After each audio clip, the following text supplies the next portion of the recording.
I got the recipe, never gonna let any op get the best of me. Thought it was distance, but haters is next to me. Talk to the spirit, you know I've been heavenly. Company definitely show your trajectory. This ain't a diss cause I say it respectfully. It's time to eat up, bread like a speeder. Taking it deeper and that's how it better be.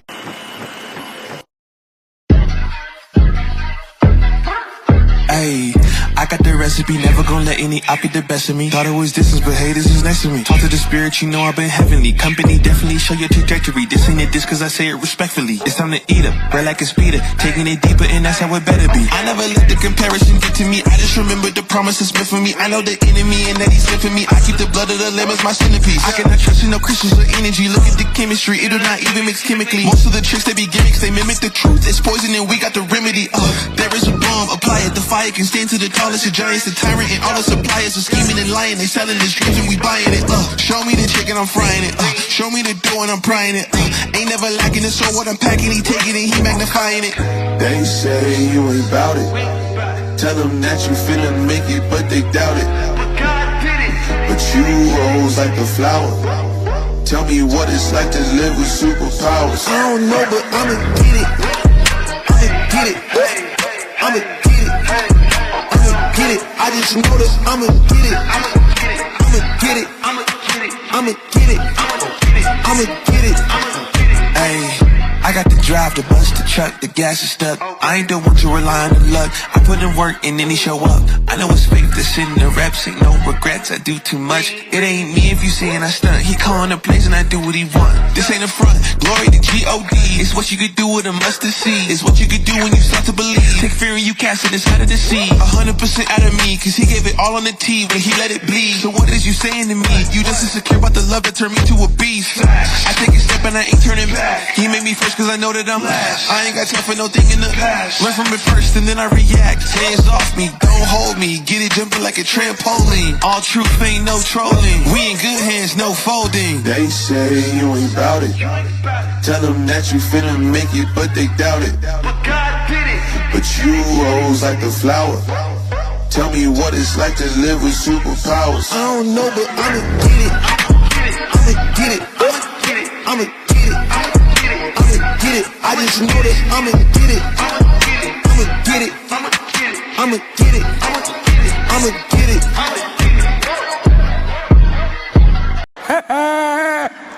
Motherfucker. That's his favorite word, motherfucker.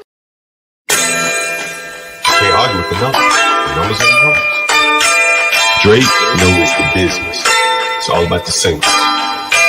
Damn, what happened? Well, now you got me, like, in my Ja Rule kind of mode, Jungle. Like, just talk about, like, rap music. One of my favorite songs of Ja Rule was Put It On Me. I die if you ain't with me. So, baby girl, put it on me. What would I do without you? I only think about you. I was tired and lonely. So, baby girl, put it on me. On me. 10 more seconds and Ja Rule get a stream for this. Keep going. Who would I be without my baby?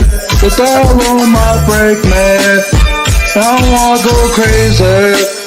So every thug needs a lady.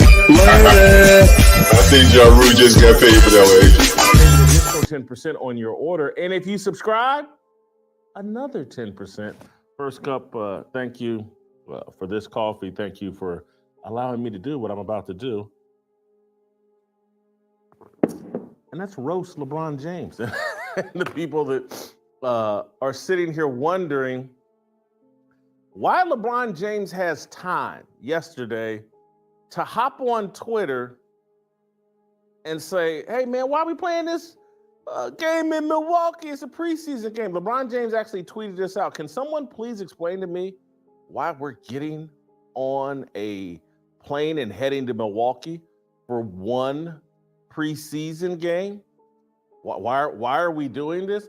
This makes no sense to LeBron. But he has time to do that. But somehow LeBron is incredibly silent on politics. I actually think it's a good thing. Will Leach and the New York Intelligencer and New York Magazine, they think it's a bad thing. Let me read to you from Will Leach's piece here. In 2008, LeBron James, just 23 years old, still a year out from the first of his 4 MVP awards, did something highly unusual for a top-tier professional athlete. He endorsed a presidential candidate. Of course, that was Barack Obama.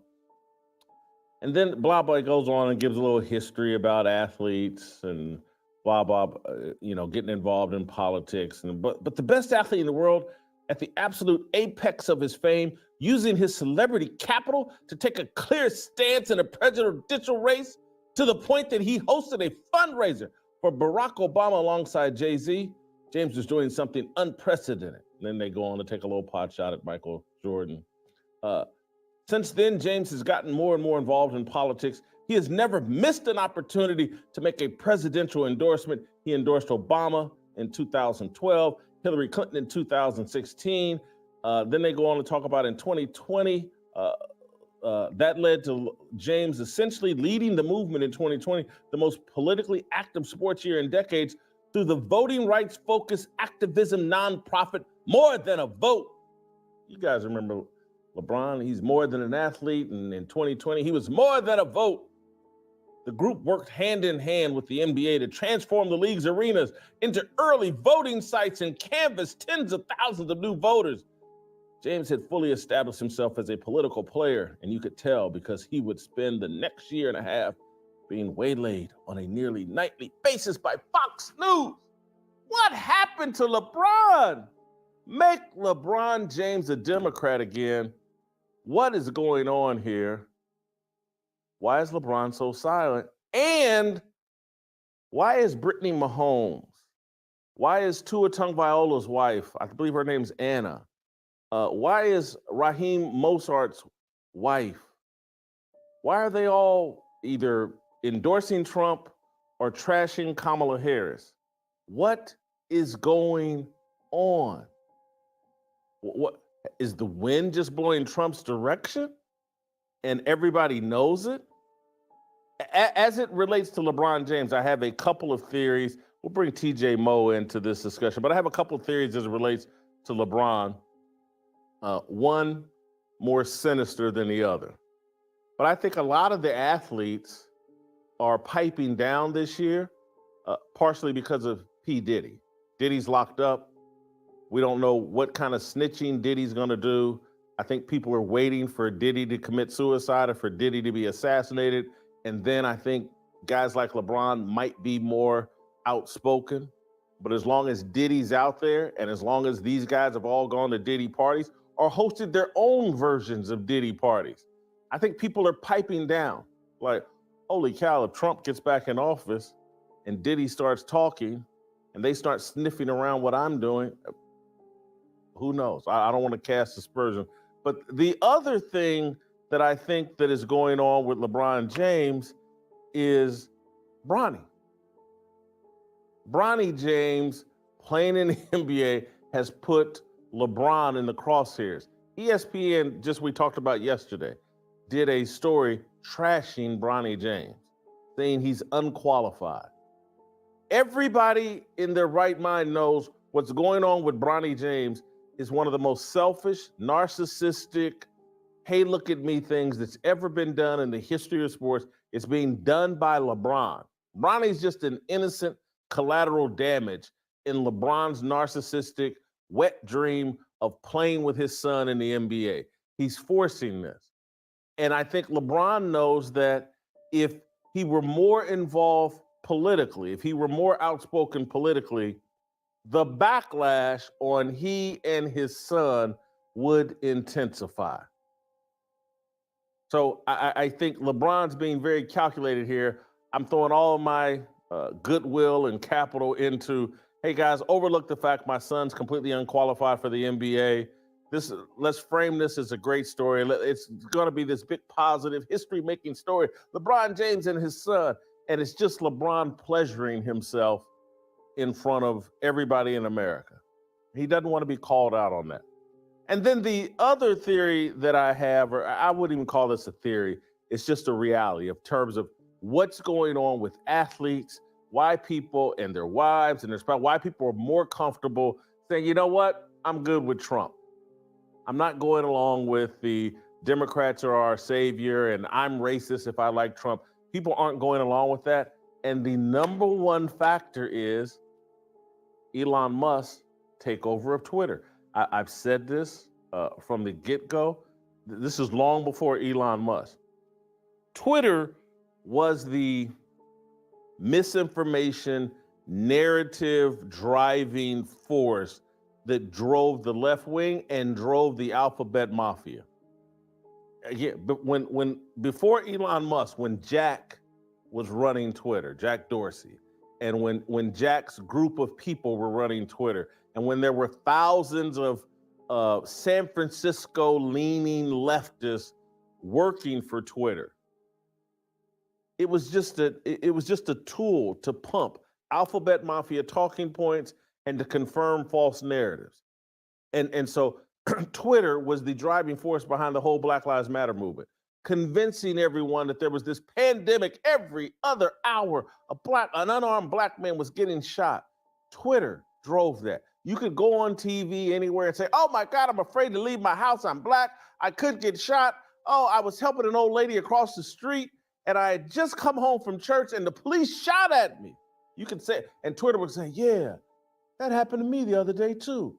I agree. Here's 10 million likes for saying that, you nearly got shot helping an old lady across the street when you had just left church and you were an A honor roll student and you were hunting down drug dealers just before you got shot by the police.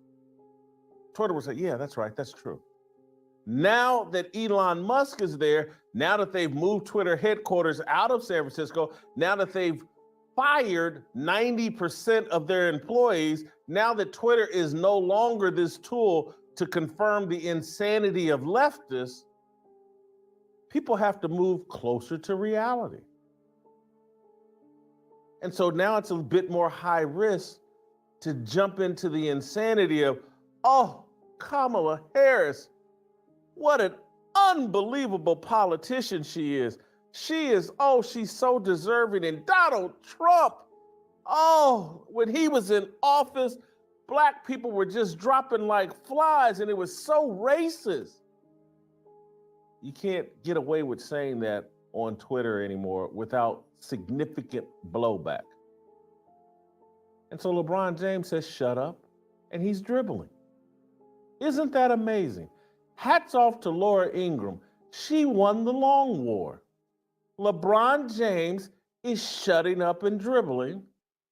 Many athletes, as the Will Leach's piece in the New York Intelligencer, New York Magazine says, are shutting up and throwing footballs and shooting basketballs and dribbling, rather than injecting themselves into a political process that they know virtually nothing about, because they spend most of their time smoking weed, getting high, and chasing tail, and complaining about, I'm getting paid $50 million a year, and they're forcing me to get on this private jet and fly to Milwaukee and play a preseason basketball game.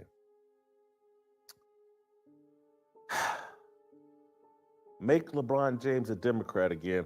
TJ Moe, welcome back to the show. TJ, am I right, wrong, indifferent? Your thoughts on any or all of this? I think you're partially right. You're right as it relates to Twitter for LeBron and some of the others. I just think, they never had to read any real criticism. They pretended, the criticism was a hate crime for years and years. And now there's actual criticism.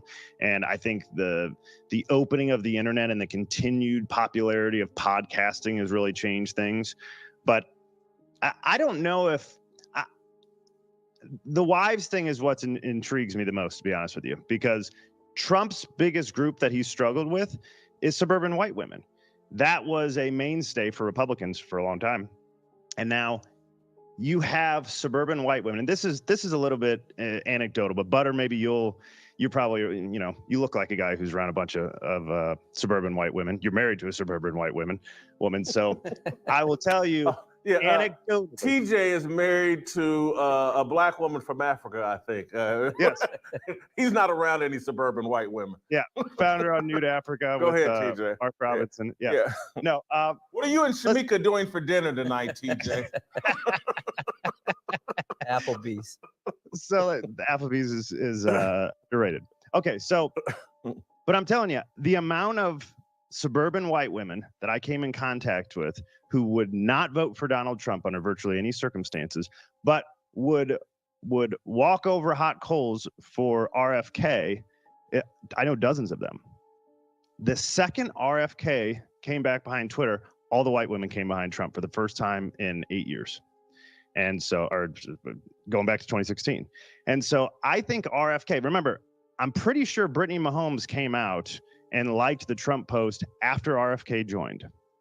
And so obviously Devin Mostert, which is Raheem Mostert's wife, this was just yesterday, Tua Tagovailoa's wife, Anna, she came out. These are all after the RFK unity ticket that they're talking about. And remember what RFK does. And this is the thing, I've been talking to my wife about this. What these married women, because all three of you and Shamika have had long conversations about this. Go ahead. Go ahead. I don't know. Go ahead. That's And with our dozen children or so that we have together, these are things that we're very concerned about. And so, listen, all three of these women have 2 to 3 kids, and they sit around and think all day long about how do I protect my kids? This world is crazy. And virtually, that's all RFK. RFK didn't have a platform. He's like, yeah, whatever on abortion, whatever on immigration. He talked all the time about, he's like, this stuff, it's all culture war problems. I'm telling you, we're poisoning our children. We're giving them vaccines. The autism rate is now 1 in 36 children. We're killing our kids. We're putting fluoride in the water. We've been doing it since 1945. The NIH just came out in August and said, hey, by the way, this fluoride we're putting in the water, it is actually lowering the IQ of your children. And RFK has been screaming this from the mountaintops for decades. Okay, we're putting atrazine, which is a herbicide. There's like 70 million pounds that we put on our food supply. This is what RFK, and this goes back to Alex Jones, where he talks about how that's actually, that takes your testosterone and converts it to estrogen.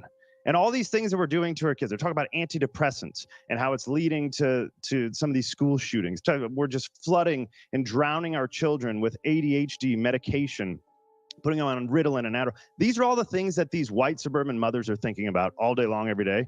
And that's all RFK talks about. And RFK has now stood up and said, trust me, Trump's on board with all of it. Vote for Donald Trump. And so I think that is the one thing that he has solved the suburban white woman problem for Donald Trump. And I think that's what's leading to all this. I think there's a lot of truth to what TJ's saying. I personally have countless encounters with super powerful, strong women, suburban women that all love Donald Trump. I have seen a lot of them that weren't in favor of Donald Trump, but were in favor of RFK. I have seen that a lot as well. And I have seen and heard those conversations. I've been in them, some at home, some outside of the home, that RFK coming over to not only, from him as a candidate, but coming over and the support that he has shown for Trump has really moved these folks, a lot of these gals, over to Trump. I've seen it very consistently, so much support for Trump and for the RFK Trump ticket. I do think, as it relates to these NFL wives and just women in general, you guys are opening my eyes to the RFK factor. That I get that.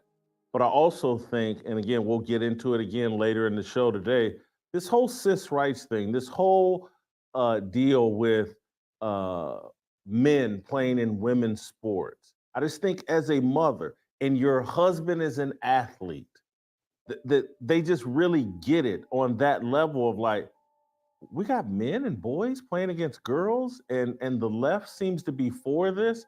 I just think all those videos of Kamala with the transgender people, the man that flashes fake boobs on the White House lawn. I just think all this stuff, the drag queen story hour stuff, I just think all this stuff is building up. And now as we move closer to the election, people are kind of just saying, F it. I'm going to say what I really think. And I don't think we can underestimate, and I don't think anyone is, the Elon Musk factor as it relates to any of these public figures. He has made it easier for people to be honest. And I know some people will say, well, Elon's just made it easier for you to support Trump. I don't think any of these people ever really had a legitimate problem with Trump. They just couldn't be honest about it. And there were rewards for lying about it. And now there are less rewards for lying about it. And there are less penalties for telling the truth about it. And so people are now more comfortable. And I think LeBron James's handlers have told him, hey man, just stand down. I'm gonna throw one other, and this will really irritate people. Chat's about to explode, Shamika, because I'm about to mention my favorite person, Caitlin Clark. She's coming to snatch all the shoe sales from LeBron James. She's the biggest star in American sports. She has not taken any sort of political position. She's actually appealing to middle America, housewives, and just traditional sports fans. And anybody with a brain can see that momentum coming. And that momentum will overtake LeBron James. And LeBron James, he had the market covered for 20 years. There was no rival to LeBron James. Now he has an actual rival in Caitlin Clark. He's at the end of his career. He's burning up some credibility with his son here. And so now he's actually following Caitlin Clark's lead. And again, a lot of this is testament to Twitter and Elon Musk, but it's also just like, oh, now you gotta actually compete.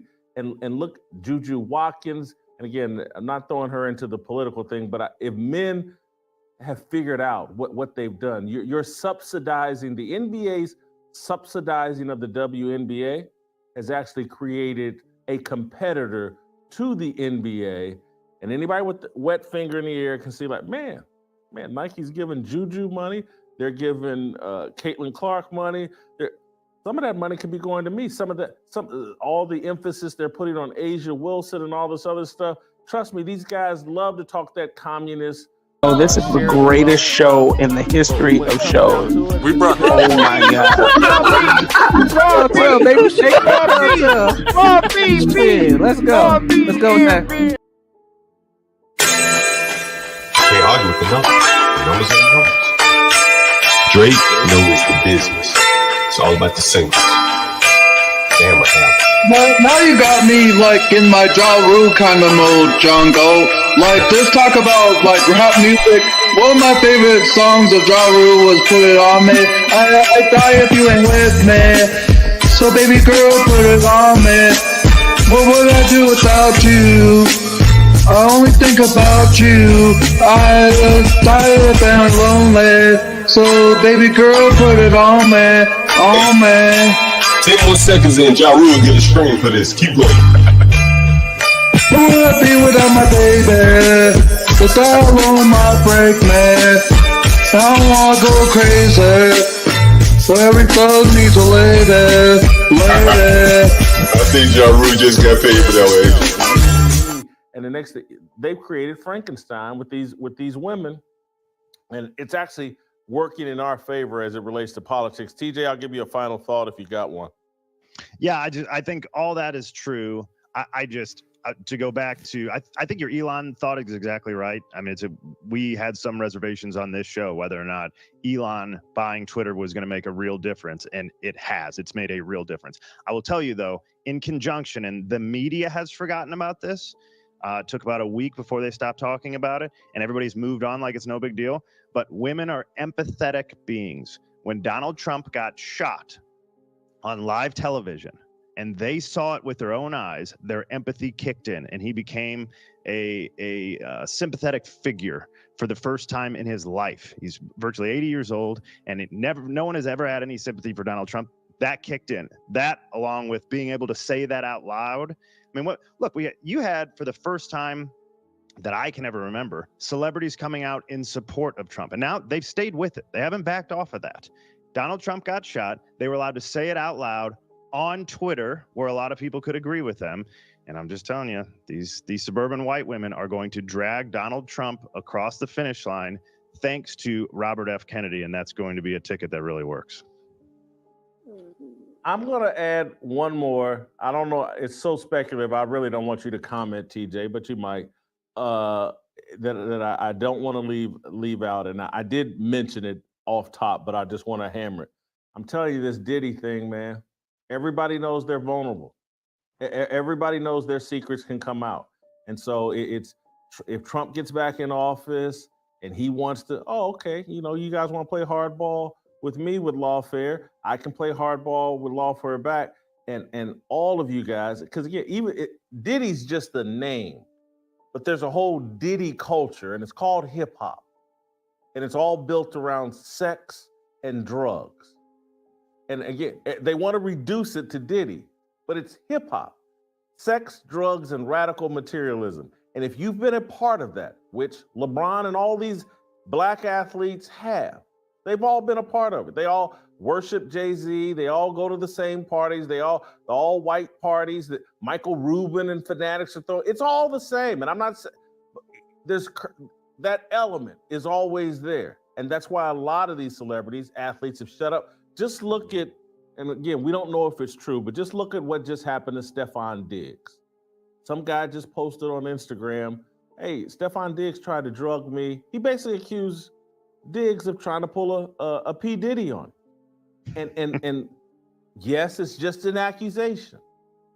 But when you have a group, the whole sports world has bent over backwards for hip hop and rap, and they've tried to meld the cultures. This is what comes along with it. It's gay. It's sex, drugs, and gay. It is. That's the entry point. That's the pledge you have to make. That's the ritual, the rite of passage you have to go through. Someone has to violate you to reach the top of that food chain. And so I'm not saying it's true about Stefan Diggs, but when I look around and you start wondering, like, how are these idiots all getting empowered everywhere? How's Matt Barnes got IQ around 75? He's the CEO of all the Smoke Productions. He's interviewing Kamala Harris. It's like they've gone through the ritual. There's a reason why Kwame Brown called him Becky with the good hair. It wasn't just because he's light skinned. Kwame was trying to get at something. And so all of these guys, they're scared. They're wondering what Donald Trump's ascension, and they know that they're just one Instagram or Twitter post away from being in the same position Stefan Diggs is. He's walking into the locker room, and guys are looking like, "What's up, bro? Want to tell us what's did you drug? Are we looking at P. Diggsy?" They all know they're vulnerable, and it literally. And I say that. I say that there's a reason I fled Los Angeles, man, and just like shut it down. Turned out like, holy, this stuff out here is too crazy, man. And in order to get to the top, there's things you have to do that I'm good. I'll pass. I think LeBron James is on Instagram Live saying, "Ain't no party like a Diddy party." LeBron's been there. Yeah. He's on tape saying it and doing it. Here's the analogy I would give, because I don't think any of what you just said is speculation, actually. There's a reason that virtually none of these celebrities in the media and such, who you know personally, come at you on social media. And why is that? Because you know the real story behind them, and you can call out exactly who slept their way to the top, who was banging who in the makeup room. You had all the dirt on everybody. And so suddenly Everybody's pretty silent when it comes to Jason Whitlock. Stephen A steps out there, and you've been hammering him for about a year straight. So nobody wants any part of it. And so that's where LeBron and the rest of these guys are. And maybe if I don't talk, Donald Trump won't come over here and tell all about the times I got violated at these Diddy parties. I'll just shut my mouth so I'm not a target.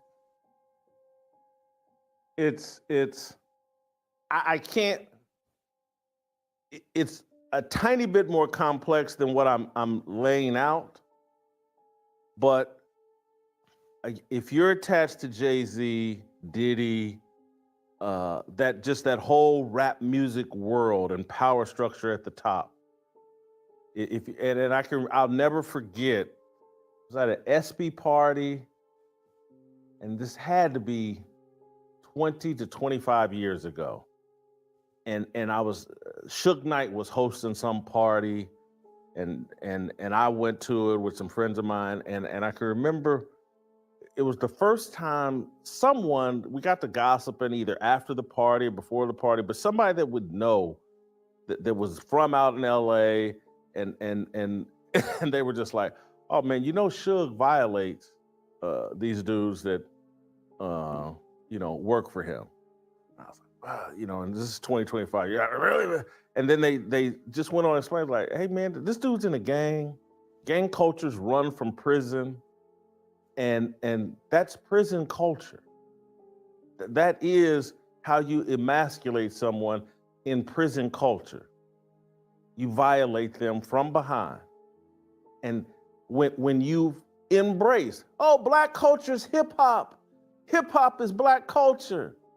And I'm down for the culture. When you hear these people talking about the culture, they're talking about prison culture, and prison is gay. Do the math. It ain't that hard to figure out. They all think, many of them think, well, if I'm on the receiving end of a blowjob, I'm not gay. If I'm on the delivery end of backdooring someone, I'm not gay. How they think. And you want to call it your culture. You want to call it Black culture. You want to be down for the culture. This is gang and prison culture. And they got Snoop, they got Dre, they got all the gangbangers on stage at the Super Bowl and everything. And it's all satanic gay culture being celebrated. Congratulations.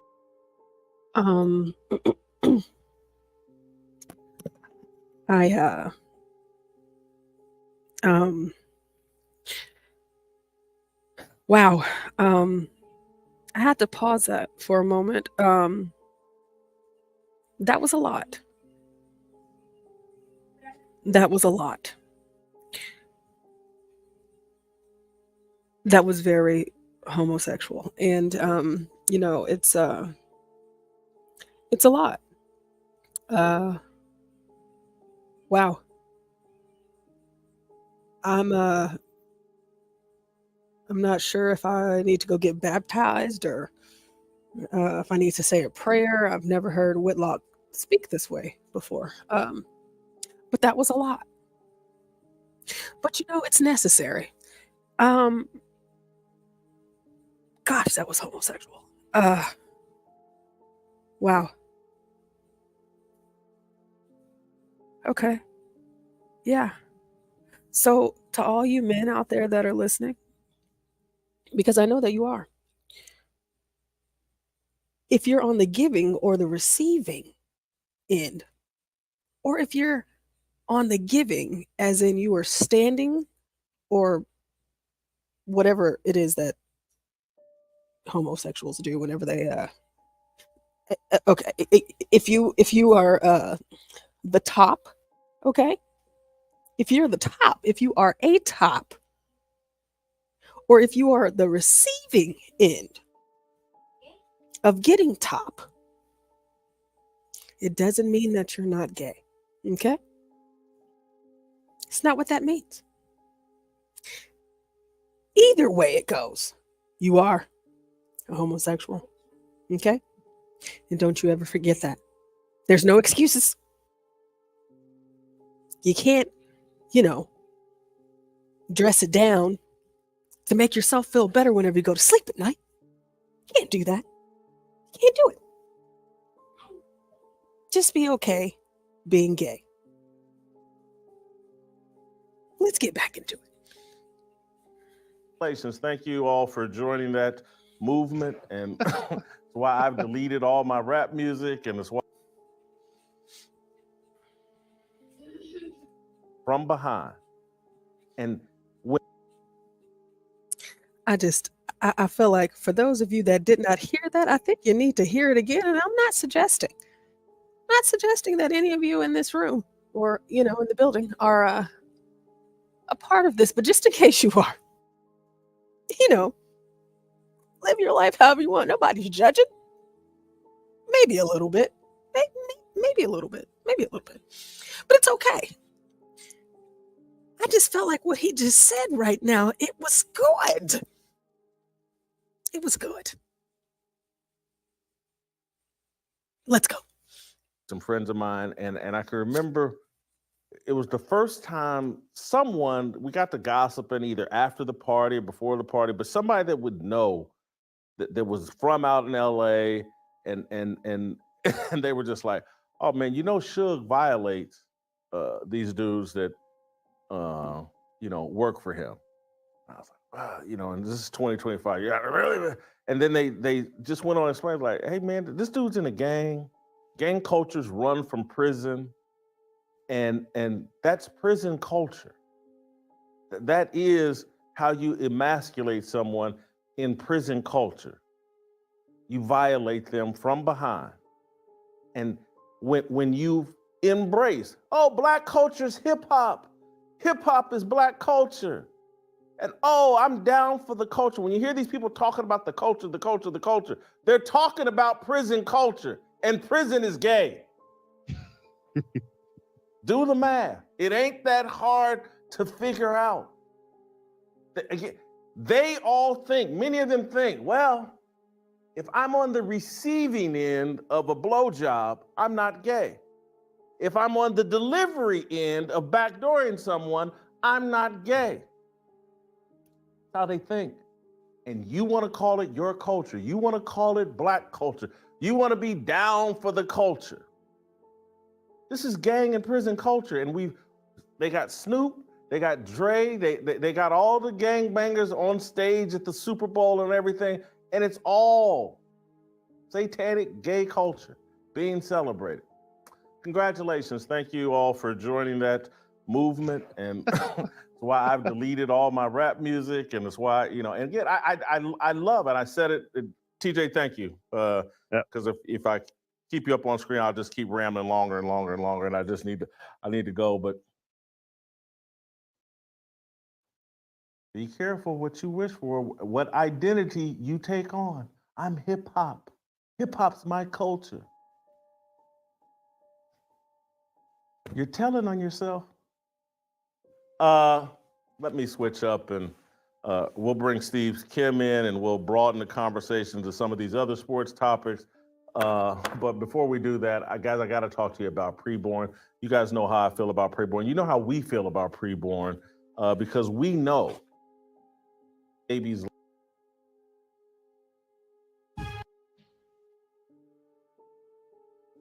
Don't miss a second of Fearless.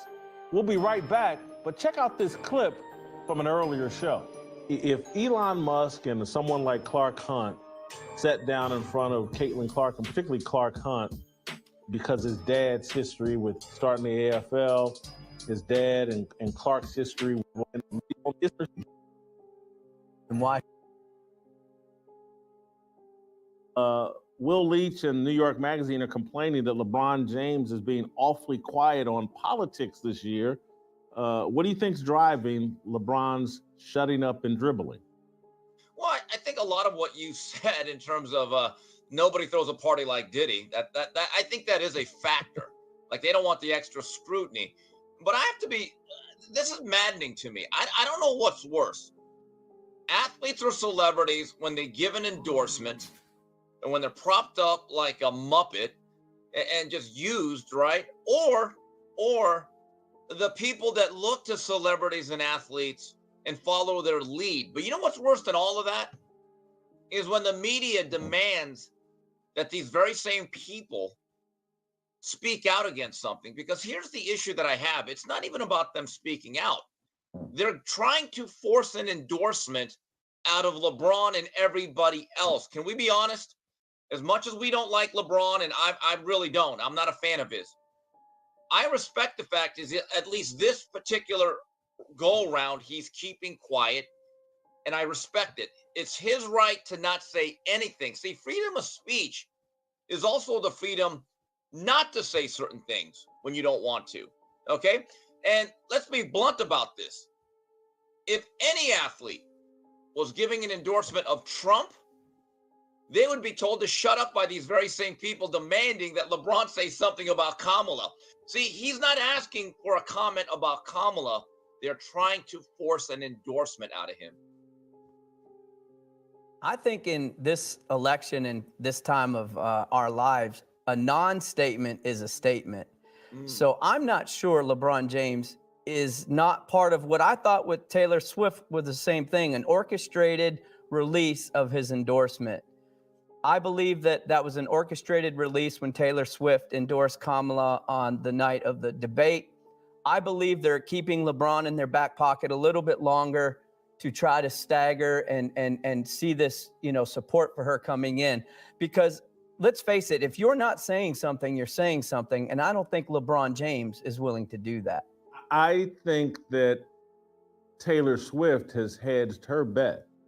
I think she did come out early in the process in support of Kamala, but I think everybody can see which way the wind is blowing, and Kamala is not going to win. And when I saw a picture of Taylor Swift and the baby bump from Brittany Mahomes, and I saw that Brittany Mahomes is now back in her suite at Chiefs games, I think that's Taylor Swift hedging her bet. I think she's maintained the relationship with the Mahomeses to kind of hedge her bet. Like, yeah, I'm good with voting for Kamala, but I don't hate Trump people. So I'm not. I think LeBron's going to be quiet throughout all this because nothing worse than supporting a loser. I know Magic Johnson's pushed all his chips into the table, but I don't think he's got any choice with that son of his and just all of what Magic's done. Magic has no choice but to be out there rallying for Kamala Harris and all the whole Alphabet Mafia crew. Yeah, I mean, Jason, in terms of Magic, this is the worst moment for him since the Magic Hour. The only thing he's missing is Sheila E. heading up the band. Yeah, you know, by the way, I do find it interesting that wives now, specifically of the Miami Dolphins, are coming out saying, hey, we're with Trump. And I think it's very simple reason why. They're probably looking at this thing, wait a minute. How much are they going to tax us? Oh, no, this money's staying here. Everyone looks out for their self-interest in these situations deep down privately. And you know what? They should. That's their right. And I think there are other factors, like you mentioned. They'd rather have their little Timmies not be forced into being Tammies. I think all of this kind of matters. They are, when you are married to a professional athlete, it's a solid, stable marriage. Those do exist in pro sports. And you're actually looking to build generational wealth, have a family structure that is traditional. It's a nuclear family. You don't want any of the madness. You really don't. But here's where, again, I get very frustrated by the public. Just because you wear a guy's jersey or buy season tickets, that does not mean that they have to shoehorn their political beliefs to fit yours. You have every right not to cheer for them. You can start booing them. But guess what? They have a right to have their own political dissent. I also think down in Miami with all those Cubans, I just don't think there's a political consequence to supporting Trump. The state of Florida is red. There's a Cuban culture that is very red and anti-communist and anti-Kamala Harris. I think you're on safer ground in Florida. It's like one of the main reasons I left California is like, man, I gotta be me all the time. A lot easier to be me in Tennessee than in California, and particularly Los Angeles. Steve, I want to play you a clip from Shams Charania, I believe. Where Shams is talking about The Lakers have plans to play Bronny and LeBron together on opening night. They're going to make this history. Let's play the clip.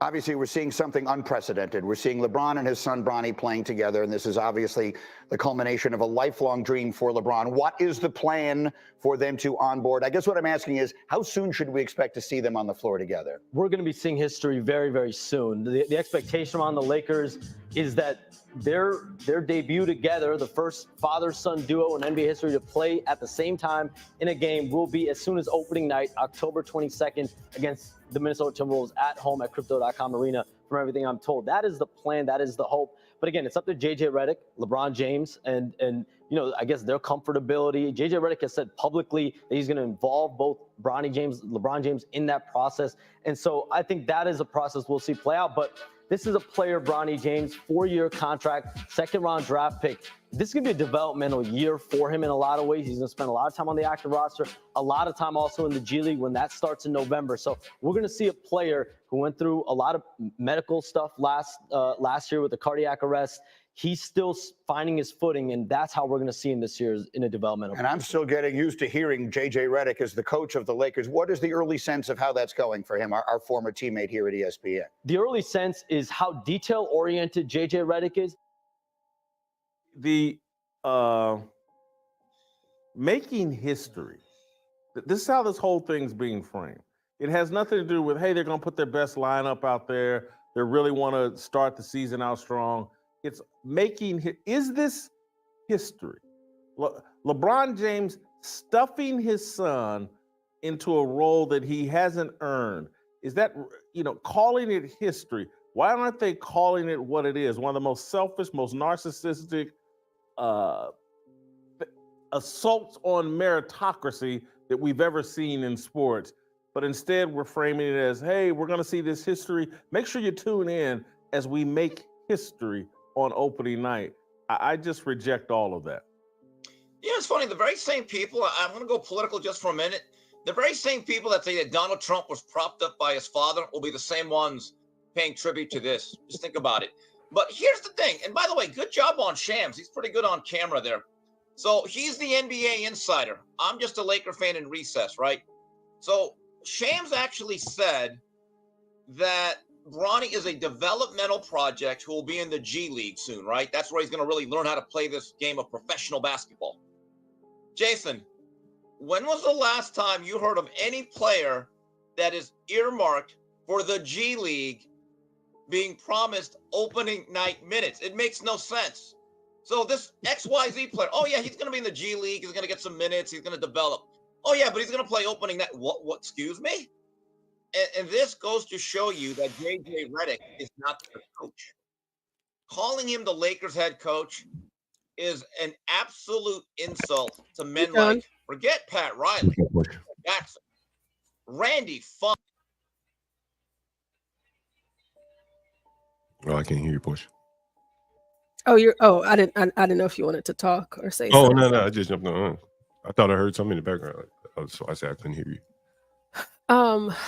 I was playing because I wanted to listen to Jason's show today because he was talking about LeBron James. Because if you've noticed, LeBron James has been very quiet politically. We haven't really heard much from him.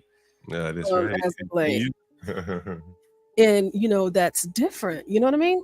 Mm-hmm. He always got something to say, but he ain't said nothing, John. Not a word. Nothing. And so I'm like, there has to be something going on. But then I realized that I forgot that Bronny, his son, is in the NBA. And so on October 22nd, they'll be making their debut on the Lakers, playing together, making history, which apparently is unprecedented, where they'll be playing together at the same time, the first father-son duo. And I wanted to see Jason Whitlock's breakdown of it. And Jason Whitlock also did another breakdown, and I had to pause here maybe about 15-20 minutes ago, but I actually kind of want to explore that. I want to dive a little bit deeper into that portion of the whole stream, but I can replay. I'll go back so you can hear that part, Okay. Because I'm really curious, and I don't know how far I want to go with this, John, but I might want to go far. I might want to go far with it because his what he said about hip hop culture and how he kind of intertwined it into the LGBTQ plus. It got me thinking, John. And I'm like, wow, well, not to, kind of cancel it all out, but like you cancel it all out and say that's what it is, but it's worth exploring, and hearing him out because, I mean, he ain't lying, to some of the things that he said. But let me rewind and go back. Let me find that. Let me see. Suge Knight. Because I ain't heard nobody say that before. Nah, me either. Yeah, I ain't never heard that. I never heard that comparison. It's like, whoa, wait a minute. So let me find it.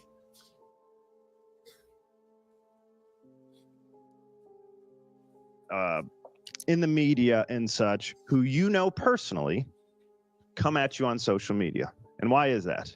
Because you know the real story behind them, and you can call out exactly who slept their way to the top, who was banging who in the makeup room. You had all the dirt on everybody. And so suddenly, everybody's pretty silent when it comes to Jason Whitlock. Stephen A steps out there, and you've been hammering him for about a year straight. So nobody wants any part of it. And so that's where LeBron and the rest of these guys are. And maybe if I don't talk, Donald Trump won't come over here and tell all about the times I got violated at these Diddy parties. I'll just shut my mouth so I'm not a target. I can't. It's a tiny bit more complex than what I'm laying out. But if you're attached to Jay-Z, Diddy, that whole rap music world and power structure at the top, I'll never forget. I was at an SB party, and this had to be 20 to 25 years ago. And I was Suge Knight was hosting some party, and I went to it with some friends of mine, and I can remember it was the first time we got to gossiping either after the party or before the party, but somebody that would know that was from out in LA, and they were just like, oh man, Suge violates these dudes that work for him. I was like, wow, and this is 2025. Yeah, really? And then they just went on and explained, like, hey man, this dude's in a gang. Gang cultures run from prison, and that's prison culture. That is how you emasculate someone in prison culture. You violate them from behind. And when you embrace, Black culture's hip hop. Hip hop is Black culture. And I'm down for the culture. When you hear these people talking about the culture, they're talking about prison culture, and prison is gay. Do the math. It ain't that hard to figure out. They all think, many of them think, well, if I'm on the receiving end of a blowjob, I'm not gay. If I'm on the delivery end of backdooring someone, I'm not gay. That's how they think. And you want to call it your culture. You want to call it Black culture. You want to be down for the culture. This is gang and prison culture. And they got Snoop, they got Dre, they got all the gangbangers on stage at the Super Bowl and everything. And it's all satanic gay culture being celebrated. Congratulations. Thank you all for joining that movement. And it's why I've deleted all my rap music. And it's why, and again, I love it. I said it, TJ. You think we need to take it off the screen? You think we need to take it off the screen? Or you think they'll copyright us?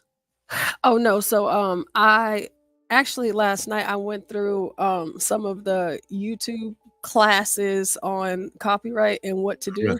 So especially whenever you're playing a video, audio can be tricky. So if we're gonna play the video, you want to make sure you play the audio too. But us playing our music that we play in the background, that helps. And then also not full screening the video. So the only time we want to full screen a video is going to be if it's a news story. Like But the news, I see. but like for something like this, because I actually just made this layout, the one, you know how what the screen looks like right now. I just made a custom layout. So if it's the two of us up here, and I'll make another one like as people join, but we want to make the video small. I see. Yeah, we want to make it tiny. So yeah, you know, just it's just different ways to get around it, you know. So what was the you know, not to derail it, but what was the language that said, hey, make it, do they say make it small? Yeah, essentially. Like either and I'm working on the opaque overlay. So you want to kind of distort the video in a way so it's not being taken as though you are stealing their content. But like now there are some companies or, you know, content creators, whatever, media, videos, some of them you can't get around it. Like it doesn't matter what you do. So you just got to be sure, and that's for all of us, dependent upon what we play. We want to be careful. Like the one from the other day, I it's like I could have sworn I looked through and through. I didn't know that Disney owned that. It's like Disney.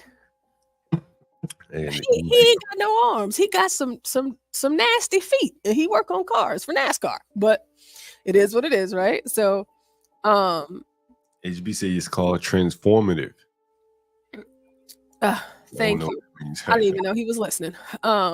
Transform it. Yeah.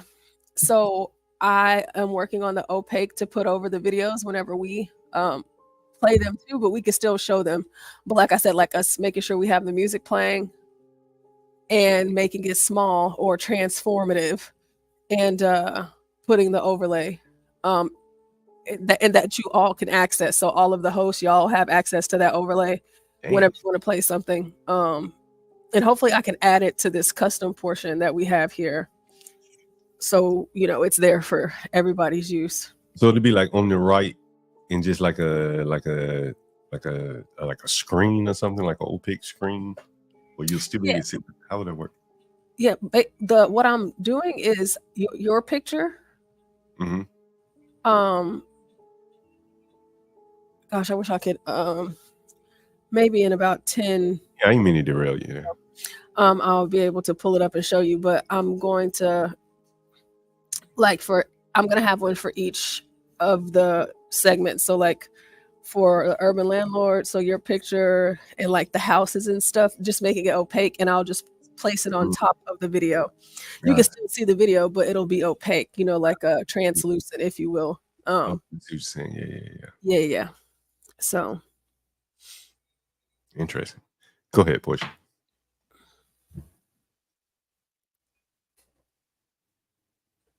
Oh, did you hear anything that Jason Whitlock said about Oh no, go ahead. Yeah, I was just listening. Yeah, that was an interesting way. I like Whitlock. So what did you think about his position? I hadn't thought about the homosexual angle or even Suge Knight. I'd heard him beating up people, but never the sexual angle. That's kind of hard for me to envision. Not saying I can't see it happening, but that's with the Puffy thing though, anything's possible. You know, I think Suge probably just beating people up more so than that's just my thought. And sexually, you know, I just can't see it for some reason. I think it would have gotten out on him if he had been doing that to people. You think so? Yeah, something just tells me like he's been in prison long enough where people could come out and say anything they want to say about him. I mean, he's broke for the most part, but they could go after any little assets that he has. And I don't know. I just don't think that he it's just something about me seem too gangster like to be having sex with men, but things have happened. Yeah. What do you think, AB? You know, I definitely do think there's some aspect to it. You know, I remember we were talking to to Solid Snake. You know, he did some time, Mm. and he was just like straight up. It's not considered gay in jail unless you're getting fucked. Mm. And that was just kind of like his he was saying it kind of like matter of factly too. And I think you know, I wouldn't say all of hip hop, but I think the you know, the type of hip hop that promotes, you know, certain lifestyles that are probably gonna get you killed or in jail. I think to a certain extent it is kind of gay. You know, like I feel like doing stuff to get yourself, like purposefully get yourself in prison and then talking about it, rapping about it. I don't know, and promoting it. It does seem kind of gay, like the culture of it. Like you never heard of an Italian rapper, you know, in the mob. Yeah. You never, you know, they do crime, but they're not talking about it. Yeah, can y'all see the comment up on the screen? I wanted to pull that back up because of what HB just said. No. I really wish there were stats on how many prison men are gay for the stay. I heard stories that it's like that a lot. And the reason why I said I kind of wanted to explore this is because I've never heard that before. Universal, yes, I do want you to call in. And yes, I do want to hear this email. Of course, 110%. I wouldn't miss it for the world, sir. Can you read it? And you know what? Even if, I mean, like, because of course you can cut out all of the important stuff, but I can read it in, you know, angry Black woman voice for you. But with the whole Jason Whitlock thing, me saying I've not heard that take, is just, I'm wondering if it's is it far-fetched? Is it going overboard? Is it too much? I don't think it, honestly, like, I really don't think it's far-fetched. Like, I think when you really break it down, if you're a heterosexual man, I think the last place you want to be is surrounded by a bunch of guys. Like, that's, you know, you know, you make a mistake here and there, you end up going to jail. That's one thing, but to like promote the lifestyle and to glorify it, I think there is like you know, there is a certain Homosexual aspect to it, right? yeah, it's a little weird. Like, you know, you wanna I don't know. It does seem kind of weird, especially like when you look at stuff in hindsight. You know, I think a lot of them, their sexuality is fluid. When they're out on the streets, they just, you know, they conform. You know, when they get to prison, you know, they conform there too. You know, if they really want it. That's kind of what I think. You know, I don't think there's any, you know, like moral belief that would keep them from it, or cultural scorn per se. Yeah. You know, like in you know, I've talked to many Africans. They're like, yeah, we know we got gay people, but they just know they better live their life under the cover. Yeah. Whereas here, you know, these guys would be living kind of out, you know, and so when they get to prison, you know, it's just you know, probably just easier to just slip right into the lifestyle. Yeah. And then too, as a form of you know, kind of like dominance too. Like, and you know, I would assume like in prison, if you make somebody do it, you know, it's a different aspect to it. You know, like it's like, damn, I really don't want to fuck with that nigga. Nigga forcing niggas to fuck, like, god damn. Yeah, it's like gay in and of itself though. Like, Yeah, I know, but it's like you ain't trying to get in a fight with a nigga like that. That nigga forcing niggas on it, like, god damn. You know, when you hear about says when you break down the meaning of gay or homosexuality and compare it to hip hop culture, I'm lost. She said, I would say hip hop culture can be a pimp and where situation, if you, I mean, maybe she's trying to say weird, in a weird situation if you can't maneuver through. No, him I wouldn't hip-hop, say okay, I can see the correlation, but she can't see it with homosexuality. no. I'm talking more about like the super gangster rap. That's why for me personally, I really only like listening to dead rappers because it's kind of like it's more poetic in that sense. Where it's like you talking all this shit and now you dead, nigga. Like I enjoy, like, I'm not trying to listen to no rapper talk all this, He-Man shit and he's still, going to church on Sunday. Like I need to hear a dead rapper. So I think, saying hip hop as a the whole of hip hop, I think that's a little disingenuous. But when you're talking about gangster rap, yeah, there is some, there is a level of homosexuality in that. How much of it do you think is just economical? Because you don't hear about this and say, well, whatever genre Taylor Swift is in, and I don't know anything about her per se, but she doesn't look like she comes from a poor family or whatever. Someone can correct. And look at a lot of these other musicians, even if they do come from poor backgrounds. It's not feast or famine for them. Whereas you young black guys, like, I talked about Rich Homie Quan, where he was like, I felt like, depressed, couldn't put an album out. There's nothing else he really knows how to do or even fit for this society to do. And so someone told him, hey, come bring your ass over and I'll put your album out. Yeah.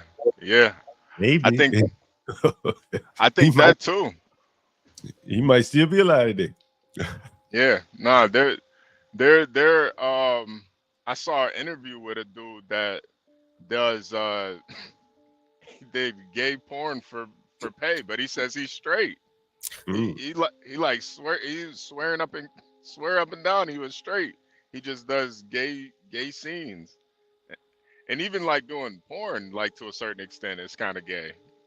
What Cat Williams, remember what Cat Williams said about Steve Harvey, and he kind of sunk in. He's like, Steve Harvey is not a comedian. He's not funny. He can't write jokes and things like that. And so Cat is like, I go out on the road and this and that. I've done so many shows and this and that. I'm not, hyping Cat up or putting him down, whatever, but he does, make a living going out on the road, on the shows and things like that. He is a comedian, right? You like him or love him, but that's how he makes his living. Well, Steve Harvey really is not that good of a comedian, And so how is he going to make his living? Well, he had to bend over to the TV people, was probably a bunch of gays, and, he didn't have the independence that a Cat Williams would have had to say, well, I just go out on the road to make money. I go to how many shows, Steve, not that funny. He got to move up to, the TV or something where people going to place demands on him for that job. Because anyone can get up there and read off a script. So that's what I think a lot of it is. It's just compromise, So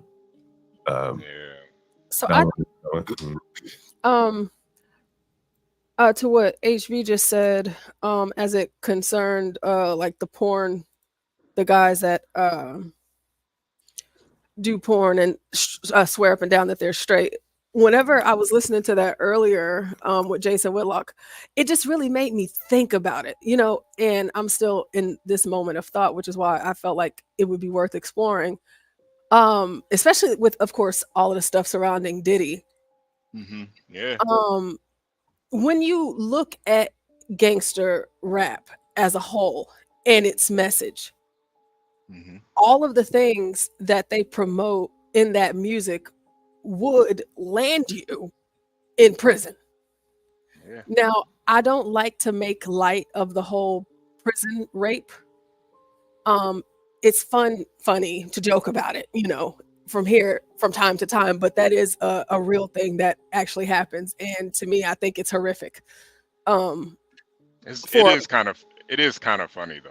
Yeah, it is funny. But like if you take the funny out of it, you know what I'm saying, and look at it like this is something that happens to men. And of course, we always talk about rape in terms of women, but prison rape, that's a real thing. And so since we know, and especially I need to actually go back and try and find that one night whenever Solid Snake just broke it all the way down. Yeah. It was very uncomfortable, but it's a reality. And so why would you want to promote behavior that would land you in a situation to be in prison where you could get raped. Yeah, man. Yeah, it you It is gotta, real. and it's not like it's something that's, underground or something. This is something like even, grandmas in North Dakota know. Like, you go to prison, you might get raped. Like it's not, it's just the aspect of it. Y'all remember Fleece Johnson? Yeah.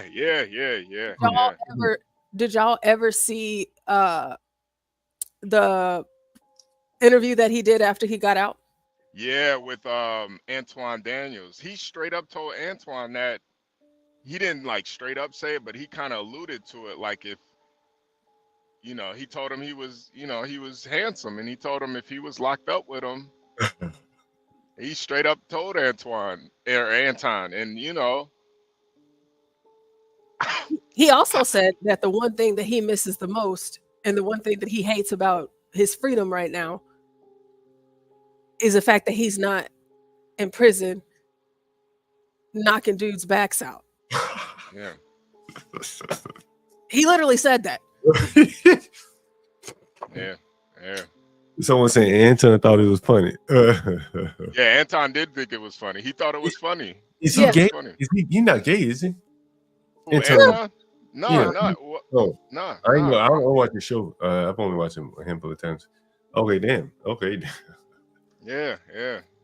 It's like he really said that. And so whenever you think about it, okay, so we know what we know about Diddy, right? So we know the parties, and we know that he is homosexual. Or bisexual. He likes women and men. He had these crazy freak off parties. But now he's in prison. Now he's in solitary confinement because he's a high profile, right? But do you think that Diddy would, do you think that he would engage in homosexual acts in prison?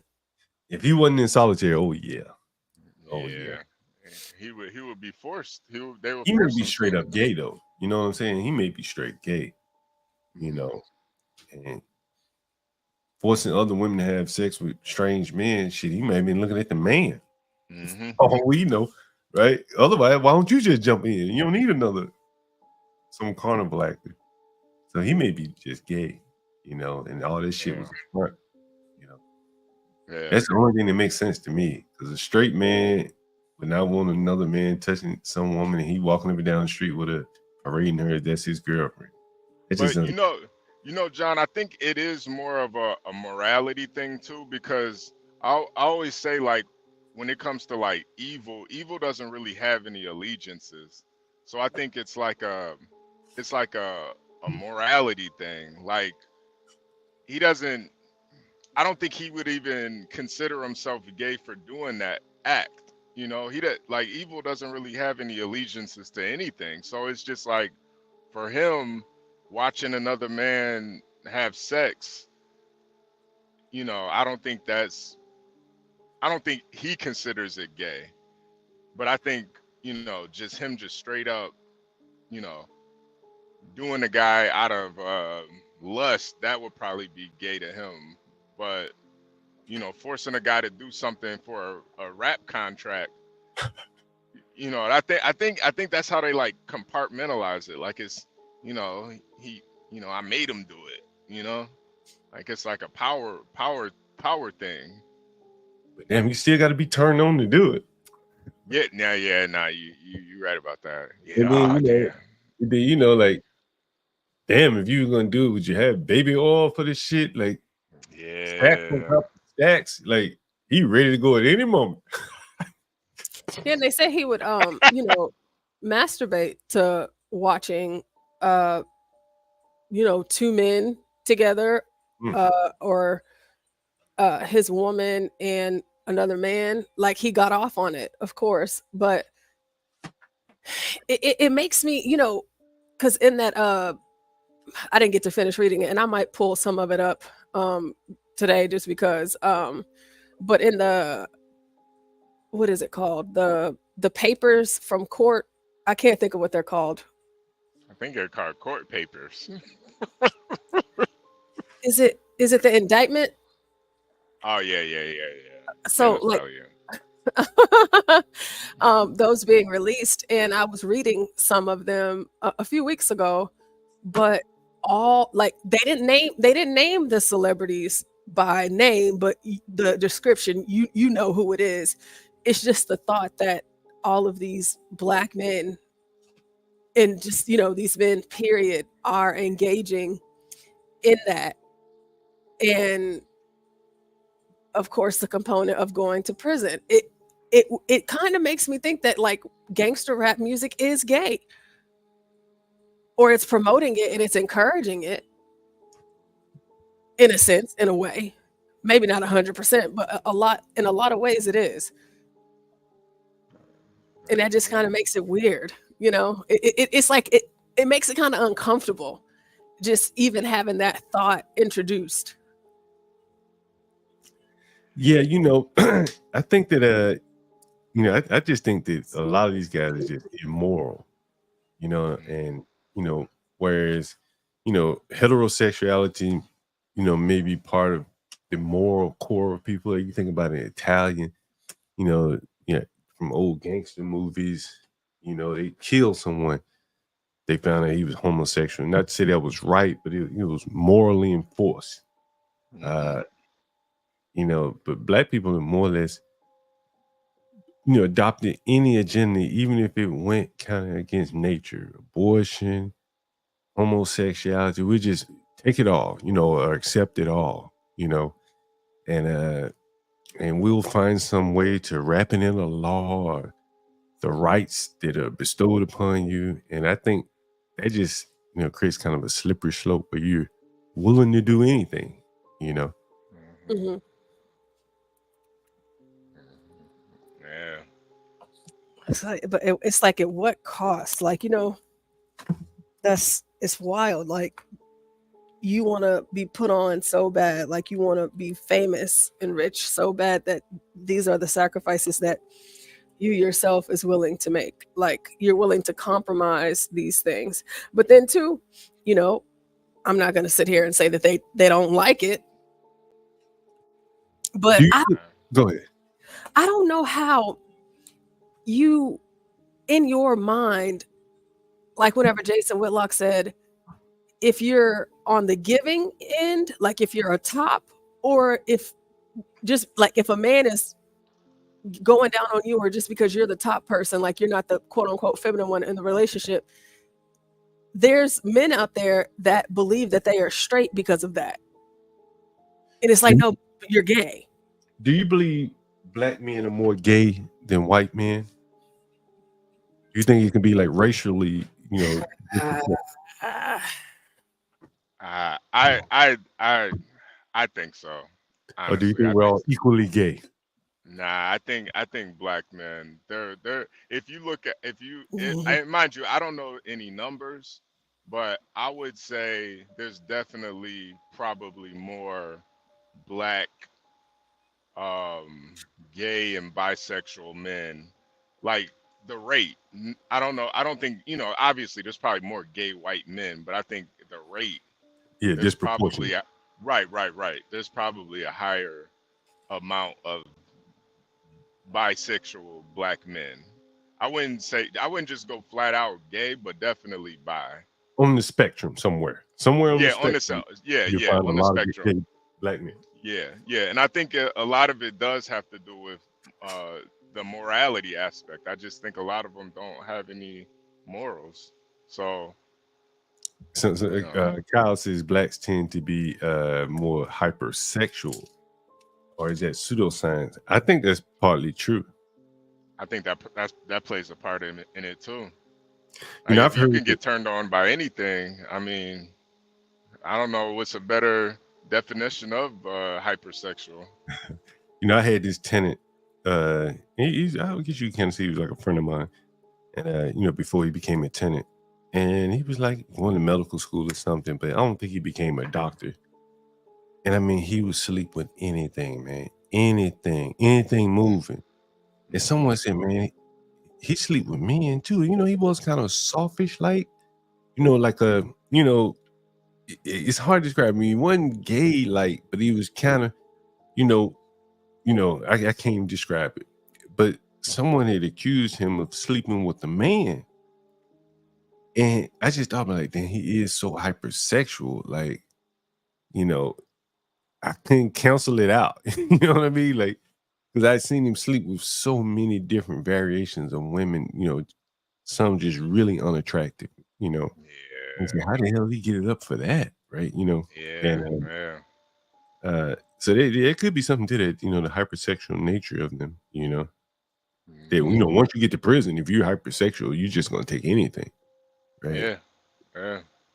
I'm one of my buddies. He did some prison time. He's actually a trucker now though, and he did like a year. And he said like after that 3 months, those ugly ass prison guards started looking good, like the real ugly prison guards. And I find myself on the road sometimes, like you go into this truck stop and it's a toothless.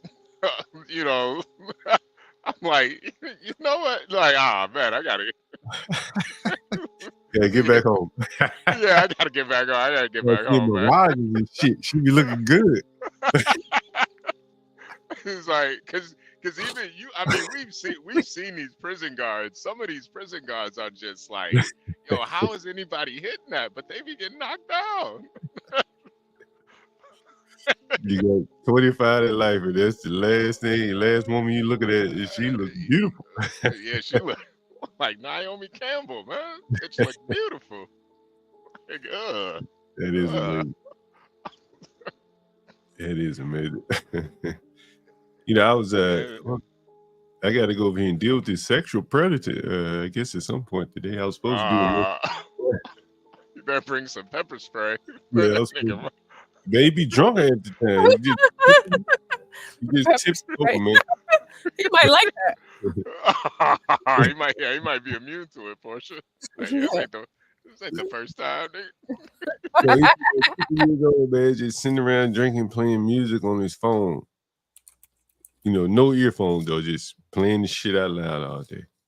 Yeah, I hate when niggas do that, man. Just be playing music all loud and shit. Like, off their phone though. Like, god damn, man. You got no headphones? He wants you to hear it. Shit. Shit. The question that you asked, John, is something about that. Like, are black men more gay? Or how, me paraphrasing the way that you asked that question. It's such an uncomfortable thought. But I guess, like when I think about places, like Atlanta, it's a lot. And it's too many, for me to even, to try to compartmentalize it into something to say, oh, well, it's not that big of a deal, but it is that big of a deal. And I don't know why that is. Why are so many? Because it seems like more and more black men are becoming more homosexual or switching over to that side every day. You see them everywhere. They're all over the place. Yeah. And, like and, it would be hard to say that, everyone is just has an equal number of gay people, right? Percentage wise, right. 1 out of 10. It could be that, black people may have, if it's 1 out of 10 for everybody else, it can be 1.5 out of 10 or 2 out of 10. It's unlikely that it's evenly distributed based upon what we're seeing, equally distributed, It's an interesting thought. So what do y'all think about the idea that, single mothers, what do y'all think about the idea that black women are responsible for homosexual black men? I wouldn't say necessarily they're responsible, but I think, certain aspects of their, like, I don't think a black mom is just turning men a single black mom is turning men gay, but like, you know, I think I think certain aspects of the mother's behavior could probably turn a dude gay, you know, like, you know, maybe I don't know. I think you know, like if you see, like, I'm not gonna lie, a lot of these street dudes, when they die, yeah, I see why he was in the streets. His mama bad as hell. Like, so if you know, your mom's getting a bunch of dudes coming in all day, and you know, it could kind of turn you off from, you know, the feminine nature of a woman. You know, like I honestly think a lot of gay dudes, they really kind of hate women at their core of it. Let me read to you what's on the screen, HB. Portia, you can see it, right? Yes, I can. Can you zoom in a little bit more? Sure. Just like maybe 2 clicks. Yeah. There are 1.2 million black LGBT adults in the U.S. A study by the Williams Institute at UCLA finds that an estimated 1.2 million adults in the U.S. identify as black and LGBT. I don't know what that number looks like relative to anyone else, but you know, 1.2 divided by what? 22? Well, how many black people? 35 million? What's that number? I don't know. And that's just the number that's openly about it. Right. Mm-hmm. I would. Out of 35 million, I mean, it has to be give or take at least 10 or 5 million at least. Let's see, 1.2. We see, you know, it seems like it's way more than 1.2 million, but I mean, I'm not saying that's not a lot, but because obviously most people are straight, but it just seems like in today's society, of course, you have the Democratic Party, and, you know, we can't escape the gay stuff. It doesn't matter where you go. It doesn't matter what you're doing. One of my most favorite TV shows of all times, Game of Thrones. You can't take that from me, right? However, I was told by my friends that also watched the show that the last 2 seasons got gay. And so because of that, I just said I'm not going to have this show ruined for me because it was too good. That show was too good for me to allow this homosexual act take place. But it's so strange because it doesn't matter what you watch. It doesn't matter what you turn on. Even the commercials are gay. Everything is gay. It's promoted like ad nauseum. And it's like, is it just impacting black people? Well, that's 3%. Assuming 35 million, that's 3% of the population. Is that a high number, low number? I don't know. But 3%, assuming 35 million black people, 1.2 million are gay. I think I got that right. Yeah, around about that. Mm-hmm.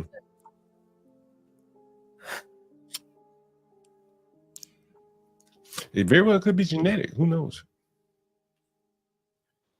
I wonder what they like the Hispanic population. Yeah, let me see if I can look something up too for that. You know, okay, so one of y'all mentioned playing loud music. So the stereotype of black people always playing loud music. The stereotype of black people in movie theaters always loud, talk and won't shut up, don't care about nobody else, whether they can hear it or not. You also have the flashy culture, which is also within the hip hop culture or just black culture. You know, the big chains, diamond rings always have to be seen. Could it be that all of those things that I just mentioned are intertwined in the homosexual aspect? Like the fact that black people want to be seen and heard, that's probably why we see more black men in the homosexual arena. Like even like with Dwight Howard and his son. And John, you showed me the other day, Magic Johnson with his son. Yeah. Dwight gay too, right? Dwight's gay, right? Yeah. Yeah. I mean, excuse me, I said Dwight Howard. I I meant to say Dwight Howard, but not his son. But I meant to say Dwayne Wade and his son. And then, of course, you have Dwight Howard and then Magic Johnson and his son. So do y'all think that because black people don't Isaiah Thomas too. Isaiah Thomas got a gay son. He does? Yeah. I didn't even know that. Yeah. Zeke got a gay son too. That's rough. You know, it's just is it because, like, you know, obviously white celebrities, they have kids too, and they have gay kids, trans kids, but we only really hear about on the big stage about the black ones. It's like the white ones made. They what? It's like they're manufactured. The white trans, you know, like they talk about all these actresses that have trans children. It's like they're manufacturing that shit, you know. Like you very rarely see a regular poor white person with a gay. Well, I don't see it. Maybe you see it. Other people may see it. I don't see a lot of poor gay white people. You know, I don't see a lot of that. You know, most of my tenants that are gay are almost always black for whatever reason. Yeah. Yeah, I think the flamboyance, you know, you think about like that's the word. Jesus Christ. Flamboyance, yes. You know, like the women, they love fashion and all that kind of shit. And, you know, you think about a lot of these gay men or men like Puffy, he was into fashion, right? You know, going to the Vogue, you know, wearing all them, you know, flamboyant ass outfits that most men just wouldn't even really feel comfortable in. And nigga want to put some jeans on, maybe some shoes or boots or something, but wear all that kind of shit, he's just not manly, you know what I mean? And someone said Kanye big into fashion, but he actually designs shit. These men don't design shit, right? They just wearing clothes, you know. Yeah, and then too, Kanye, I wouldn't consider his music gangster rap either. Right. You know. And he is actually talented. Like, yeah, that too. You can't really fuck somebody who's talented. He ain't gonna let you, right? Unless he wants you to, right? You go figure out another way. John, here on the screen, and HB, if you're driving, I'll read this out loud, but I think that you might find this of interest possibly. So we have 5.5% of adults in the United States identify as LGBT. 13.9 million adults in the US identify as LGBT. So we're talking numbers now, right? So we are roughly 350 million people in America. And 13.9 million of them are gay. That's only 5% of the population. Why do we cater to such a small faction? And why is it that it's promoted so heavily everywhere, but more so to me from what I've seen in Black America? Also, they say 36% of the gays live in the South. So roughly about 5 million live in the South. However, 14.3% of the gays are in Washington, D.C. That's it?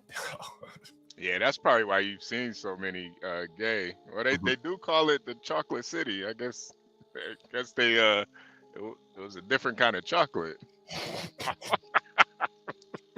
Oh, HB. Ew. Ew, that's so nasty. Oh my, I just got that. Oh yeah, it took Portia a second, Josh. No more white chocolate. Oh God. That's so oh gosh, that's so gross. It's so nasty. Yo, this comment is funny. Let me go back to the screen. I'm not gay, my boyfriend is. I'm telling you, I honestly think the numbers are a lot higher. I think there's a lot of. I'm sorry, I think there's a lot of niggas that they not it's that mentality. I know it's a joke, but it's that mentality though. Like I I'm wonder not what gay. percent of that 14% of adults in DC are like black. Yeah, hopefully I can, because I'm still looking around to get that breakdown, but 1.5 million of the gays live in California, but California is also the top state of the gays, which I think we all knew that. California is very homosexual. So, and then this also says that 15.2% of young adults ages 18 to 14 identify as gay. So that's roughly 4.7 million 18 to 24-year-olds that are gay. It's pretty gross. Oh, so they have the percentages by state. This is interesting. Okay, so Texas has 5.1%. Let's look at let's go to Illinois and Detroit. So Illinois is 4.5%. Michigan is 6%. That's all Detroit. DC, yeah, DC has the highest percentage of. They said it's Florida, but DC has the highest percentage. Ain't nobody got DC numbers. We put up numbers over here, Porsche. Yeah, ain't nobody doing it like DC. I mean, if 14.3% in comparison to all these other numbers, no, there's no other state that is even at 10%. So there's a lot of homosexuals there. Well, in Alaska, shout out to 12th Man, 5.9%, Florida 5.4%, Hawaii 5.1%. Oh my gosh. It's so crazy that they have a database for all of this. Mm-hmm. Like, do you sign somewhere on a piece of paper and say that I'm gay? I'm sure they keeping track of like employment statistics, all kind of shit. They probably keep tracking. I wouldn't be surprised they ask you on a food stamp application. Yeah, I think it's self-identification. Oh, it's blacks. Hey, blacks. Hey guys, how are you? Great. Awesome. I just came up briefly because it's crazy. I wanted to say that a lot of these people identify as LGBTQ, but they don't mean gay. They'll say, I'm LGBTQ, and that just means they feel a particular way. I feel that I'm a dog today or a cat, or I don't feel masculine today. I don't feel like a woman today. And therefore, they'll identify as LGBTQ. And so then they try and skew the numbers. So I guess my point is, these are people who are severely mentally abridged. They're out of their minds. And the society at large has made provision for people like this. Has made provision for people, instead of them saying they're melancholy or saying that they are upset today, or they're experiencing some ennui, they're saying instead, I will plug and play LGBTQ. And a lot of them don't even know what it means. A lot of them don't know what LGBTQ means at all. They'll just say it because it's a buzzword. Do you remember about 5 or 6 years ago, there was like a rash of celebrities saying that they were LGBTQ? And then just a year or so ago, maybe about a year, you start seeing people like Lindsay Lohan, what's the other crazy? Demi Lovato. Backtracking and saying that they weren't. Again, it's some sort of psychosis, man. They don't know. They don't truly believe it. I think, of course, the celebrities are a little different. They want to try and be on the trend at the top of that curve as it comes up. And then as it goes down, you see the backtracking. Remember, Toyota, well, maybe you don't know, Toyota recently said they would no longer be sponsoring LGBTQ parades, Pride Month, none of that. Completely doing a 180 on their previous announced, what's the word I'm looking for?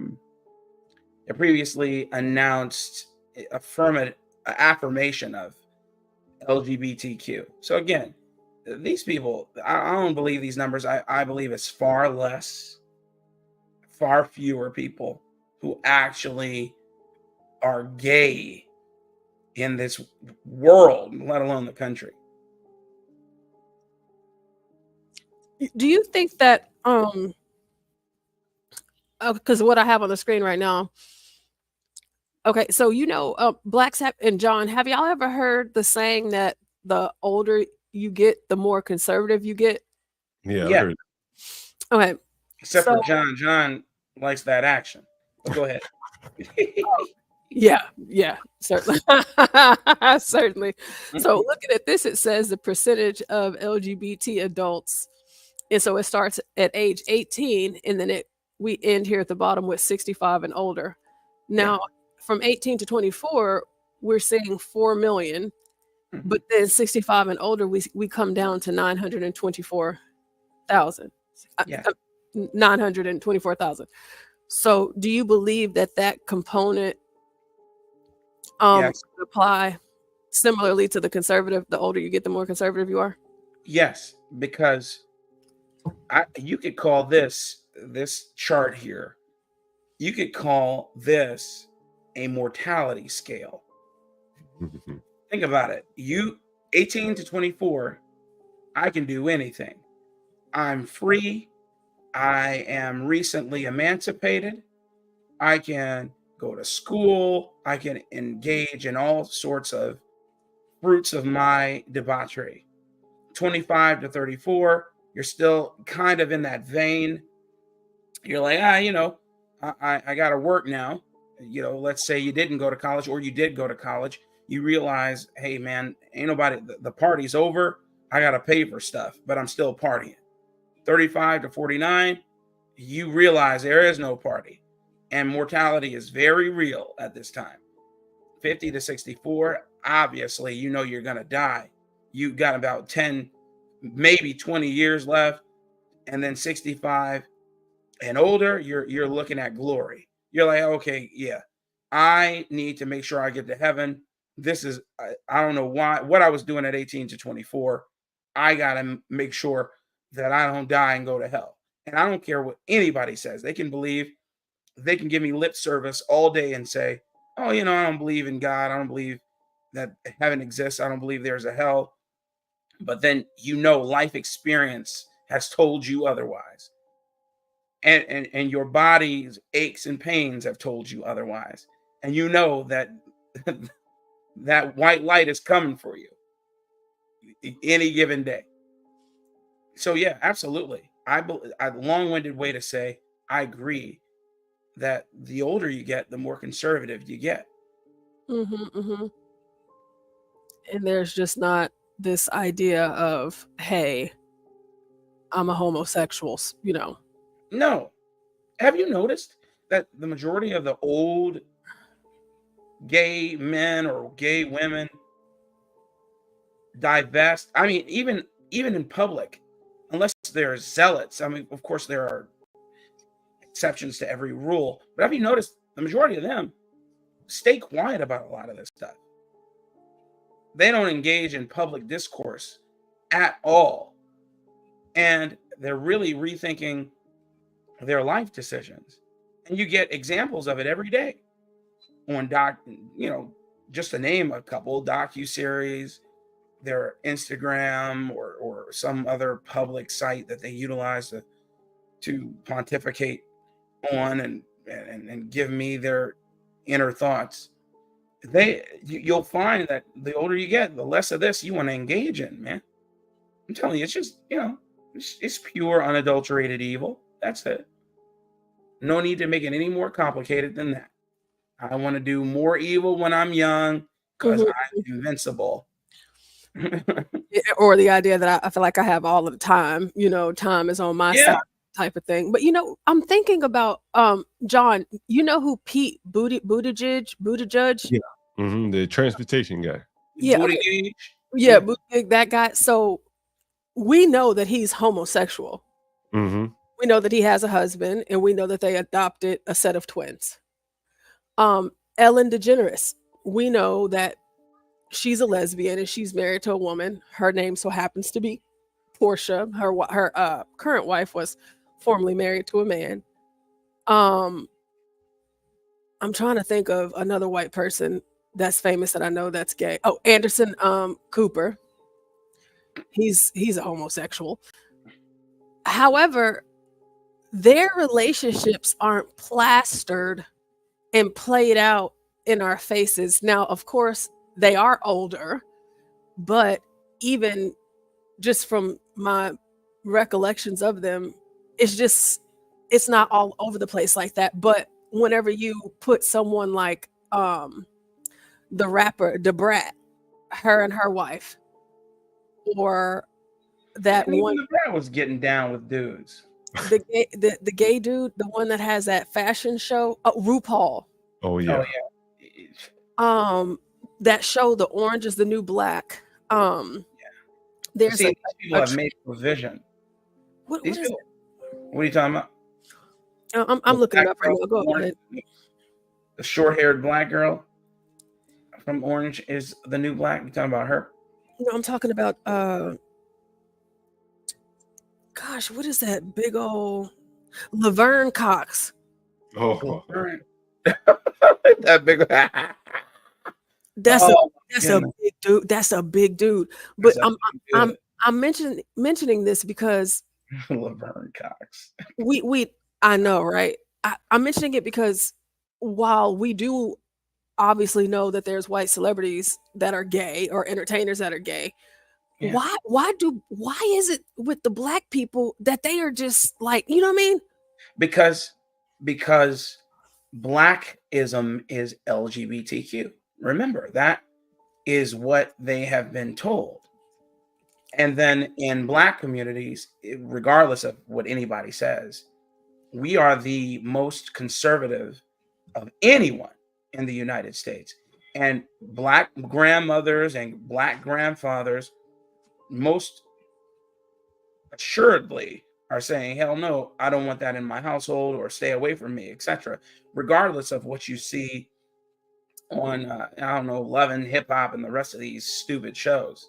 And so when they get opportunity to be not only this thing, but what about the other one who wears dresses and produces musicals? What's that dude's name? And is married to a white man and has full-blown AIDS.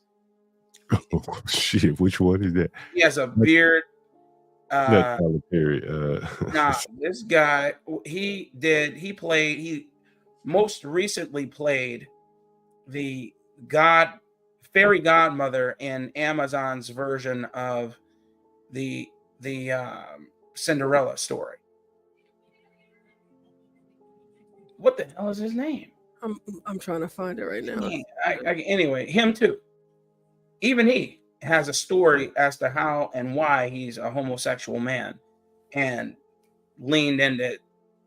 It's insane. But the point is, Billy Porter.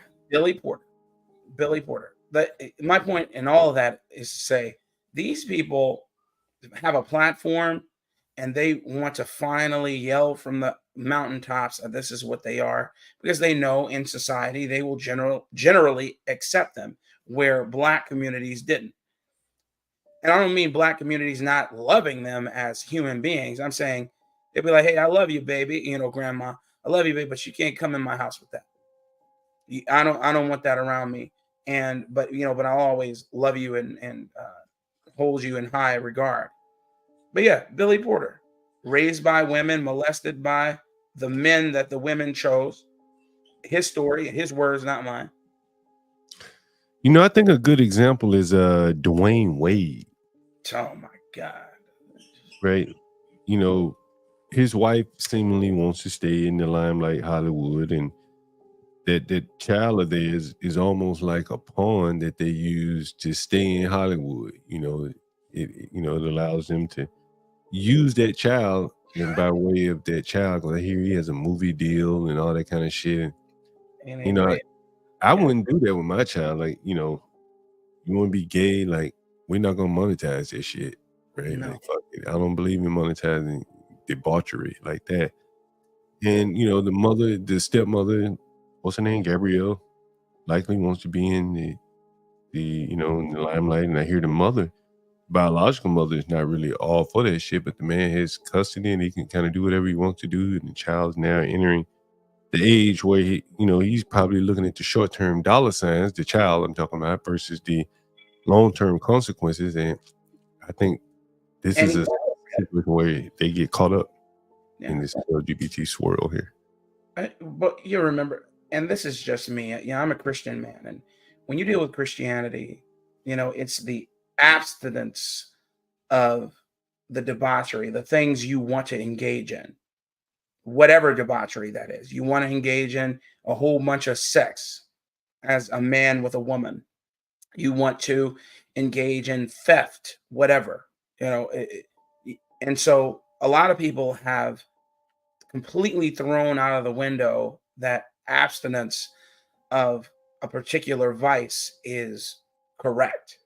Instead, society tells you you should lean into those vices because that's truly you. Be, quote, authentically you.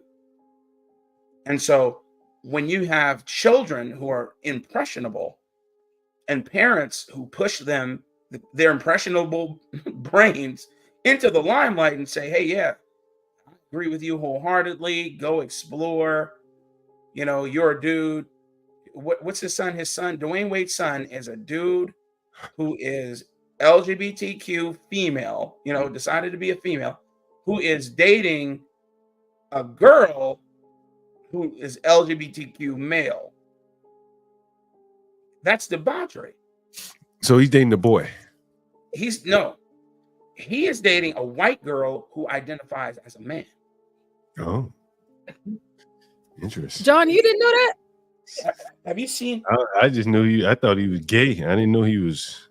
There are relationships like that. Straight? Is that what you're straight in, right? No, he doesn't. I mean, it's so weird. He might be getting a little. Technically, his phallus is going into a vagina. Right. But the point is, at least he got that going for him. But that's an old picture. Now he's wearing wigs and braids and nails and has a nail polish line with his father. And see, I wouldn't do that shit. Like, I'm not having no fucking nail polish line, nigga. I don't want no nail polish. Brother, this is what they lean into, bro. Listen, go get you building.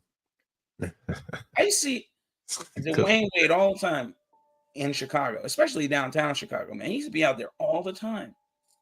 He didn't give an inkling that he would ever be this way. And here we are. 15, 20 years later. This guy. And that's what I said for him. I think it was the money and the limelight. I agree with you. But then, like you said, he's utilizing his son as a pawn. Well, yeah. I think the wife really, someone says she's childless. I'm not sure if that matters or not. But the fact that she, is willing to use that child or a child to get the limelight on herself is kind of sad. You know what I mean? Well, ain't no kind of sad about it. It's completely sad and despicable. It's despicable. He's a despicable person. Did you see in 8 Ways comment about Linwood? He said, Linwood, you gay, baby. Linwood gay too? He said, his grandma said, my granny said, no, what did he say? Where's it at? He said, baby, you gay, Linwood's grandma. That's hilarious. But look at that. Look at that. Damn. You look kind of like LeBron James from a distance. This little boy is gonna be another sacrifice, like what's his name from the Lakers, Magic Johnson's son. sacrificed him to the will of the world, boy. Big old 6'6" dude dressing like a woman. Yeah, y'all. Oh, you're talking about Zion Wade. Like, you know how tall he is, right? How tall Like is he? the son that wants to be the daughter, he's 6'5". Yeah, 6'5", 6'6". He's They not can have even a basketball team. excuse me, he's 6'6". I'm sorry, excuse me, he's 6'6". He's not even done growing yet. You know what I mean? This is a big dude. Freaks of nature. Blacks are creating freaks out here. Big old overgrown freaks. Man, this is truly amazing. Hey, you said they got a fingernail polish line. You know what? Before I get into that, I want to be very clear. I don't have children, of course, but Blacks does, and Blacks has a daughter. He has a lot of daughters. I do. I do not care about this whole gay LGBT, whatever the case is. My daughter is not wearing no full face of makeup at 14 years old. She's not walking around in these stripper heels and these revealing clothes, you know what I'm saying? In this super long, colorful weave. You know what I mean? Yeah, what about like the child? It's still I'm like, excuse me, he is still a kid. Exactly. Like my daughter, my oldest daughter, she's 15 and she rides Western. And in Western, you got to wear certain things, makeup, things like that, but it's very little. You know what I mean? You don't go in, and even if you did go in fully plastered with makeup, it's because of the show and you don't even want to wear it. You just put it on so that the lights can shine off of you correctly. And then you take it off, but you're not scantily clad. You're wearing freaking chaps with jeans and a bedazzled Western collared shirt, and you're riding a horse, for God's sake.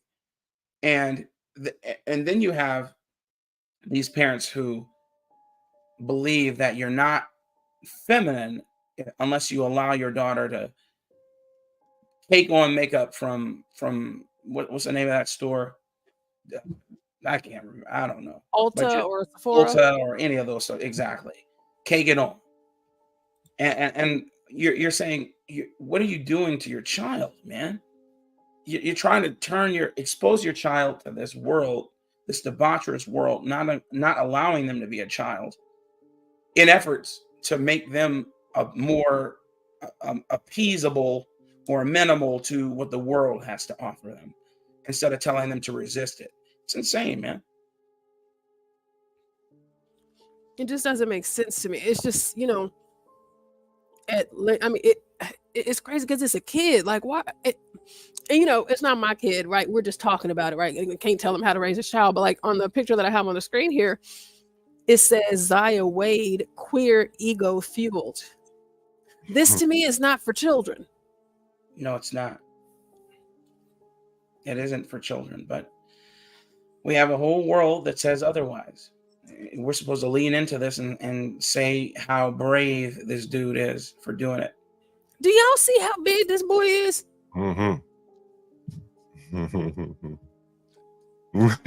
That's a big dude. I'm like, you know what I mean? Like most men, Ramsey, Amy, 6'6". This is a big kid. Tall dude. That's a tall dude. He gonna be even taller. John Benet Ramsey was a victim of molestation from her father and mother. They killed that. Yes. It's a handsome girl. Universal's insane for that comment. Oh, let me go back and see what did Universal say. Both parents are dead.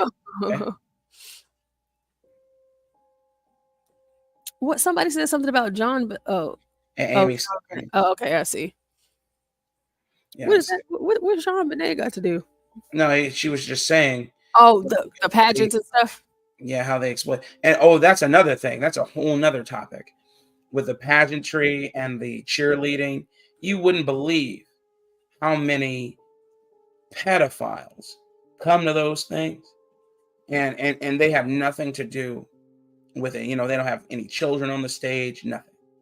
And they're there to watch little girls and little boys be scantily clad, made up, so that they can get their, you know, proverbial rocks off on legally. Watching children dress up like adults. It's insane. Do burlesque shows, pretty much. Yeah, yeah, I've never been comfortable with those. Oh, your daughter should do cheer. I said, never. This is not, really bad. Not that kind of cheer, anyway. You know, that show cheer where it's all that tumbling and girls got their bellies all the way out and shorts all the way, booty hugging and coochie cutting. Mm-hmm. Like, you know, why would I allow my daughters to do that? I'm supposed to be their father. Anime too, Amy. Anime too. Okay, so John and Blacks, y'all have kids. Whenever your kids grow up, you want them to be successful, you know, and train up and raise up your child in the way that they should go. You want your kids to be able to take care of themselves, right?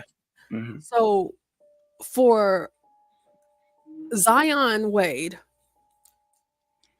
his career, or what do you do for a living? Mm-hmm. All this kid does is post on social media and talk about being trans. Is that truly, like, you know what I'm saying? Like, that's what he does. Like, now the other son, he playing basketball, he's talented, you know. But it's not an occupation. He plays a child's game. Yeah. Yeah, but you know what I mean? Like, he's doing something, right? But like, but this one, all this one is doing is playing dress up and playing in makeup and girls' clothes and I'm taking. saying it's par for the course, is my point. I'm saying this is a family of court jesters. So it doesn't make, you know, it's not too far from the line to suggest that this court jester decides to be a sexualized, over emasculated, sexualized court jester with the full blessing of his parents, both the stepmother and his actual mother, who claimed that she was fighting against this, but now leans into it. This is just crazy. Because the more that not that I come to this Instagram or look at this often, but it's just like, it's so mind blowing that, like, isn't this kid in school? You know what I mean? Yeah. He's not 18. He's still, you know, he's still a minor, but this is all he does. And the picture that I have on the screen right now, do y'all see how close he is to his head touching the top of whenever you walk in that door? That's a tall dude. Mm-hmm. Old dude. He's not wearing heels. He's wearing flats. Yeah. You can't even pass him off as a woman. Oh man, he'll have a new reality show coming, I'm sure. Some reality show where he'll be a RuPaul-esque, and it'll be called Who Can Be the Most Like RuPaul, and he'll be one of the judges or something. I'm telling you, this is what they do. Celebrity picture. I mean, we got a girl who said "honk to a spin on that thing," for God's sakes, who's now a millionaire because they said something that was viral, and now they're in the limelight. That's it. You know, this is what these people, we deal with court gesturing. Everybody wants to be a court jester, period. Lawyers, judges, they want to be court jesters, man. They don't want to actually work. Nobody really does. But these people just lean into it more. Look at it. I mean, what about the other kids? They're not ready yet. What about I'm sure they're. Yeah. It's as if he's the only kid that exists. Yeah. Who else did that? Somebody else. There's somebody else I'm thinking of whose child is the only one they place in the limelight. I mean, people have this bad. Yeah, that's what I'm thinking of. There is a family online who has a daughter who is an actual girl who is autistic, and they have 2 older children. But on the page, they are consistently showing the little girl in all sorts of, ways, dealing with her autism, etc. And they'll do a smattering of the other children in it. And it makes it seem as though these other 2 children don't exist. And it's only this girl. And, I can only imagine what that does to your other children, because they already know more mom and dad's attention goes to the child who has more problems. Yes, that's with any child, whatever problem they have. But now they're monetizing it, putting it online for everyone to see so that they can, make a name for themselves in some shape, form, or fashion. This makes me think of one of the stories that I was watching earlier. And now see with Zion, anybody you see a 6'5", big old dark skinned black dude with these big old hands, big old feet, big old this person is not gonna be one of the ones, because some of these transitions, some of them are really good, and it is hard to tell, and that's concerning. But with Zion, and for shame on them, because Zion is such a good name, but all of the trannies, you can't tell, but there's consequences that come with being deceitful.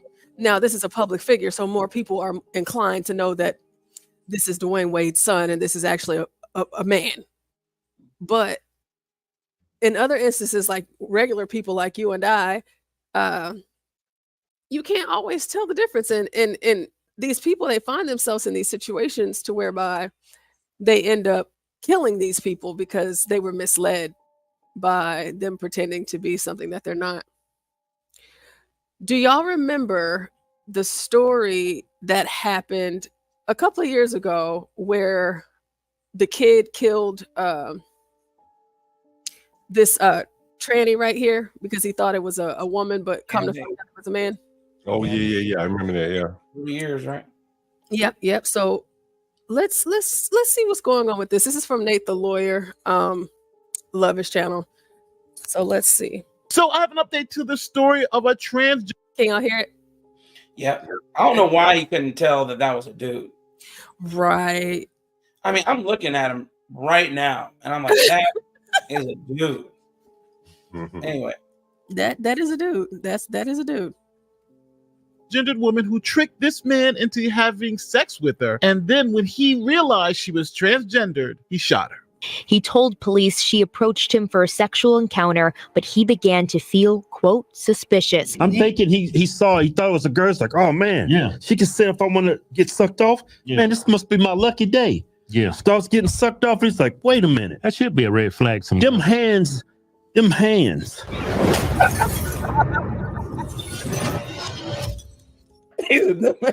This is Savannah Ryan Williams, a transgendered woman, and she has asked Darian Bible if he wanted to have sex. Now, Savannah seems to be a prostitute with a long criminal history. For instance, at the time of her death, she was currently listed as a fugitive from justice on robbery charges. So on November 29th, she meets this guy, and this is what happens. On November 29th, Minneapolis police responded to an early morning shots fired call near 4th Avenue South and Lake Street.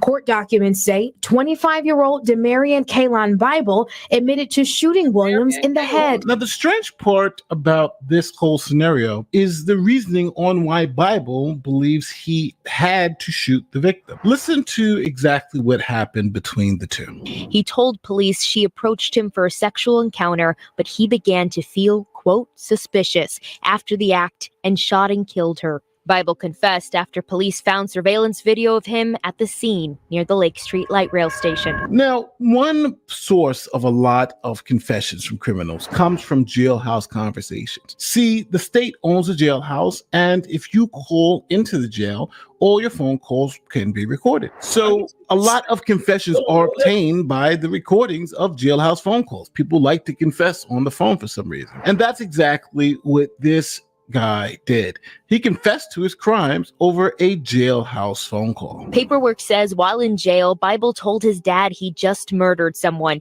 and he felt sorry for killing the victim and knew he wasn't God, but he, quote, had to do it. Now, the facts of this case seem to be pretty clear. Bible shot the victim because he was fooled into believing he was having sex with a woman, but it happened to be a man. So now there are three possible charges that Bible could be facing. He could be facing a voluntary manslaughter charge, a murder charge, or a murder charge with the enhancement of a hate crime. Now, Bible was arguing that this was voluntary manslaughter because he did it in the heat of passion. And if found guilty on voluntary manslaughter, then Bible would be looking at between 10 to 20 years in prison. If the state charged Bible with murder, he's looking at about a 30-year sentence, and if they charge him with murder as a hate crime, he's looking at a life sentence. So now, with all this evidence against them, Bible went with a self-defense argument. Bible said that he didn't shoot Savannah because she was LGBTQ or trans. He shot her because she was trying to rob him, and this was a simple self-defense argument. Investigators say the defendant and the victim were involved in a sexual encounter. Afterwards, Bible shot Williams in the head. Prosecutors say Bible realized Williams was a transgender woman. Bible's defense team denied that allegation, instead claiming the shooting was done in self-defense.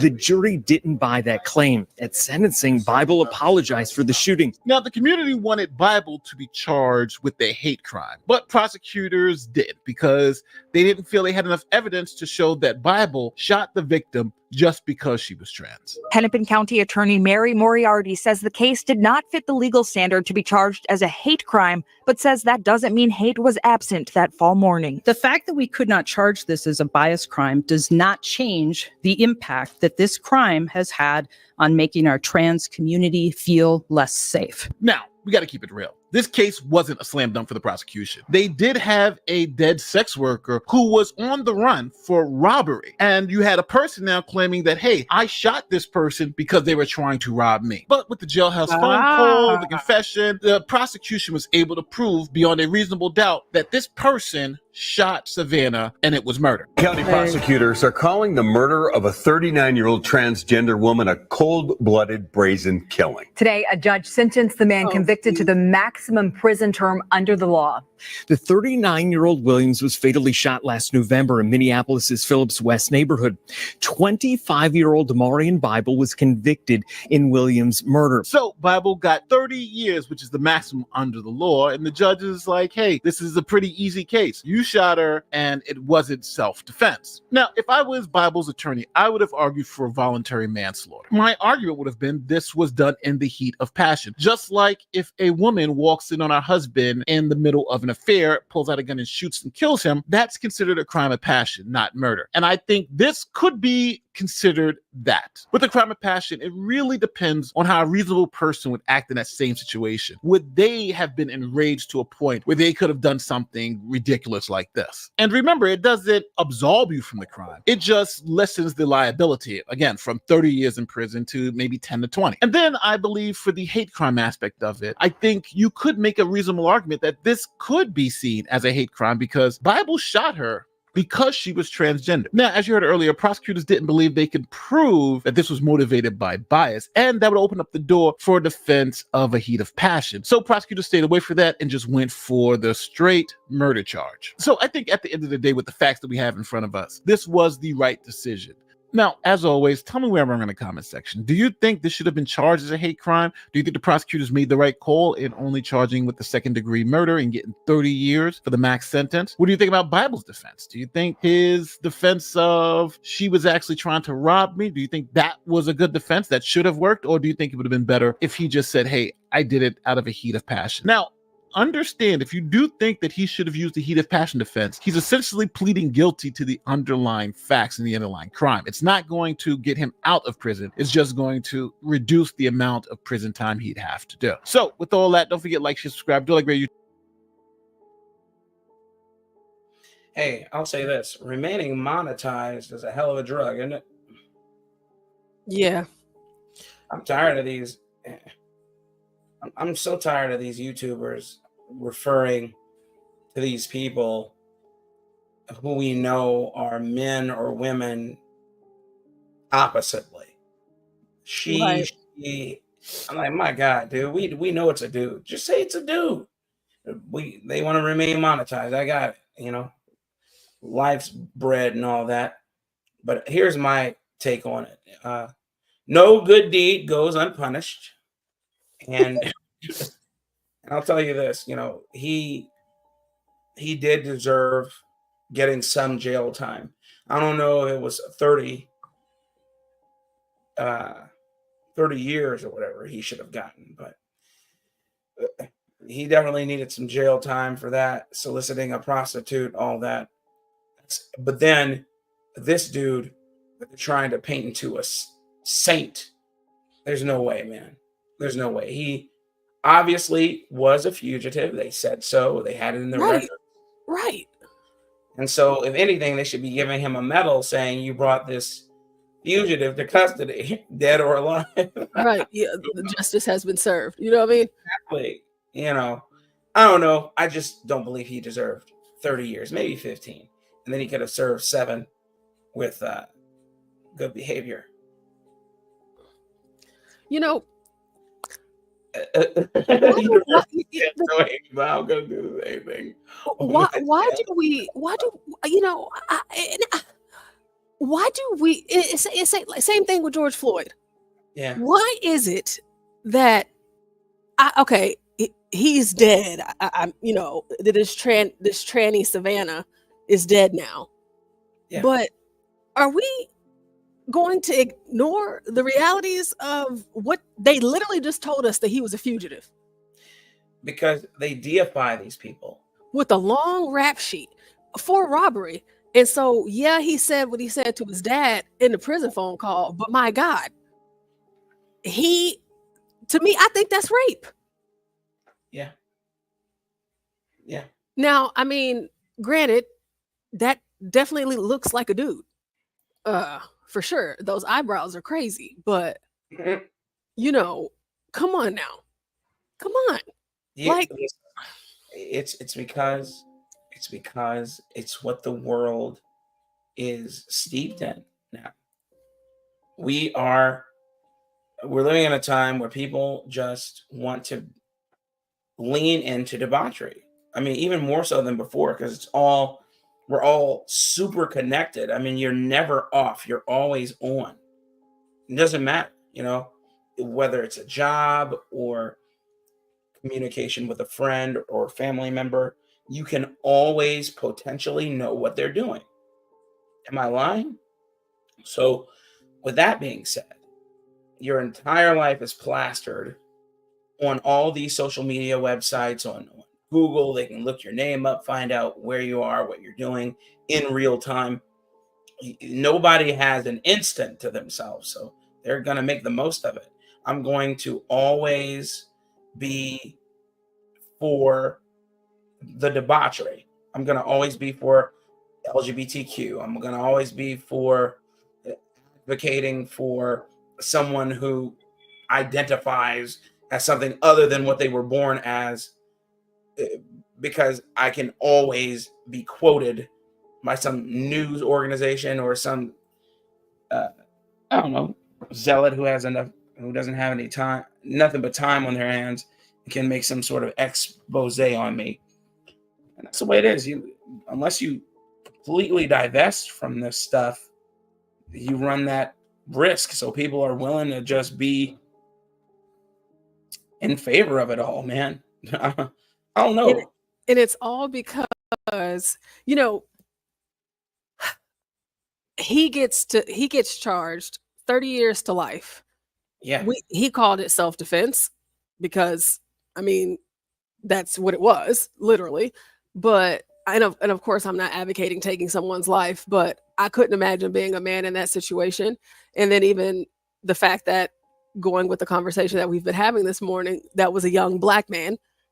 Yeah. Now, do no wrong, right? Black men do no wrong. So now it's just this young black man who's going to be another subject in the prison system. Because I don't know if you heard earlier, we were talking about because we watched some Jason Whitlock and we were talking about gangster rap. No, I didn't see that, but go ahead. Gangster rap, if it's homosexual, because of the behavior gangster rap promotes, would land you in prison. And in prison, there's this huge, elephant in the room, right? They're having gay sex. And then, of course, with Diddy and, him exposing, or things being exposed about, allegedly being exposed about him sleeping with men and all of these other gangster rappers sleeping with men. And Jason Whitlock made the argument that gangster rap is gay. But he went so far as to say hip hop culture is gay. So I agree with that. We were, yeah. And, and I never thought about it like that because I've never heard it that way. But I thought it was an interesting position, like to take on the argument of think about this. You have all these so-called celebrity rappers, 50 Cent included, especially him, running around talking about how they always knew so-and-so was gay.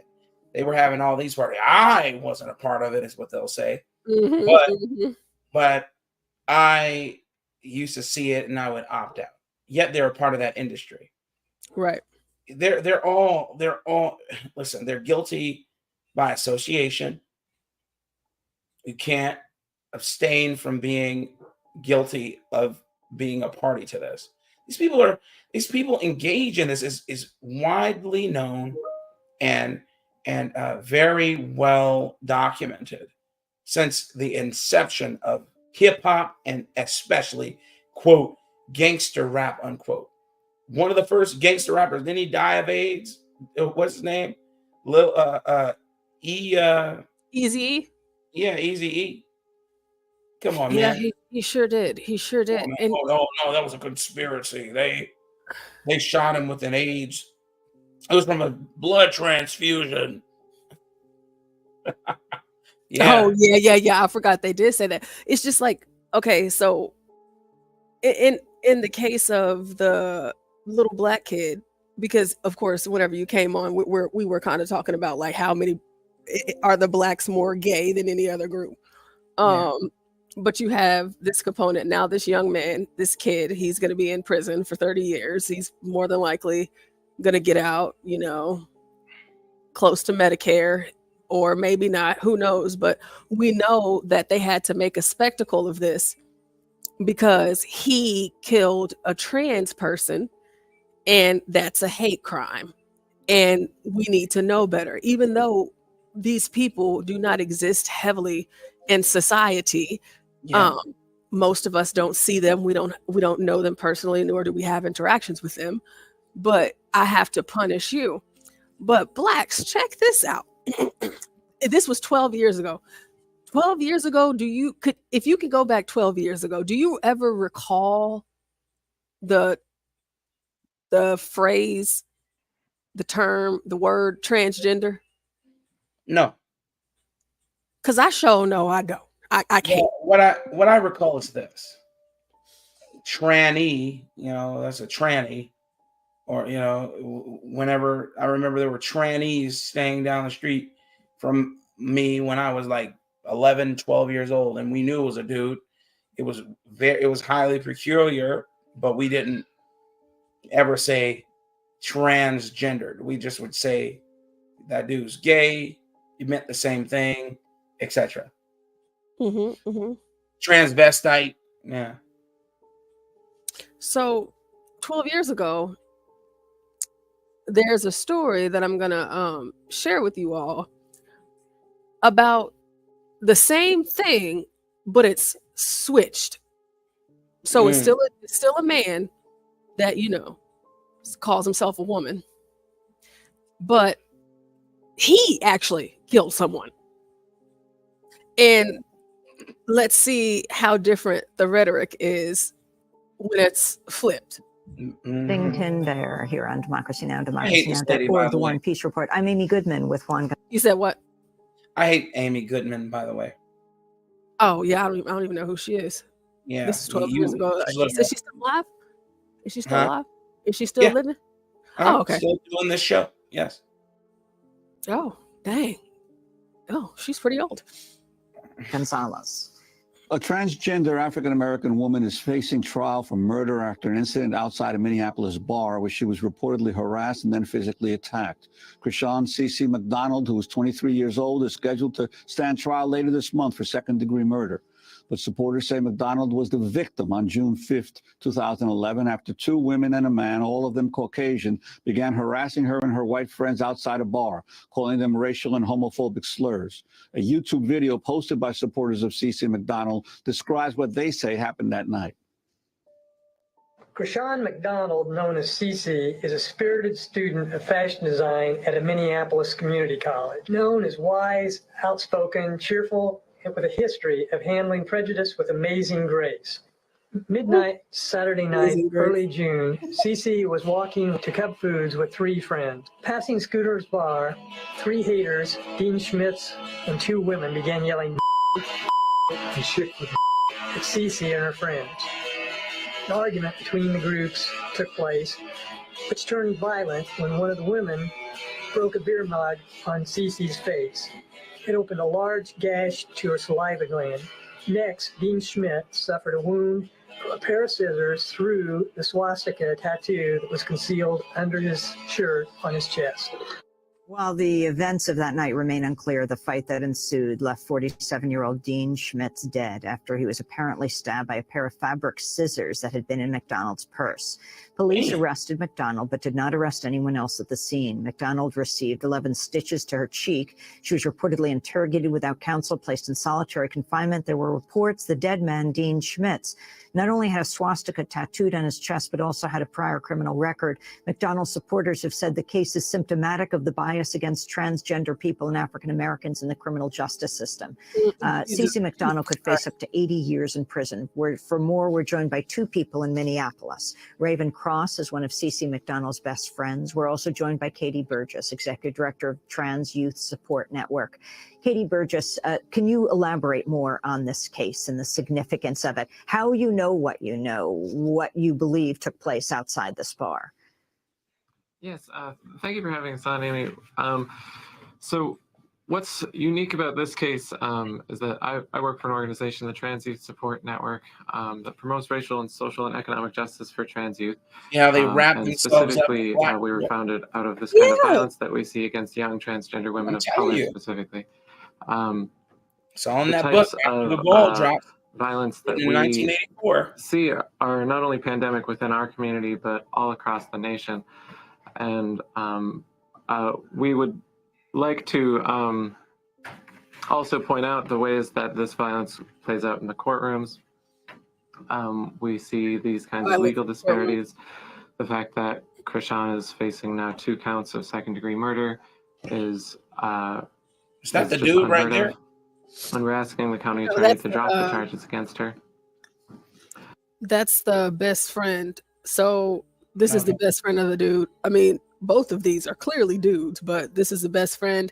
And then this white dude is just, Is the advocate crazy person, the resident advocate crazy guy? right. That said there's violence in the courtroom. Yeah. Okay. All right. Yeah. All right. The ways that myself and my organization got involved was that we had a relationship with CeCe prior to this, because we're an organization that was founded because of this kind of violence against young trans women of color. We had a lot of connections with community leaders, and we're able to get the word out about CeCe's case fairly effectively. People were very enraged about what had happened to her, and the refusal of Hennepin County to recognize her right to self-defense.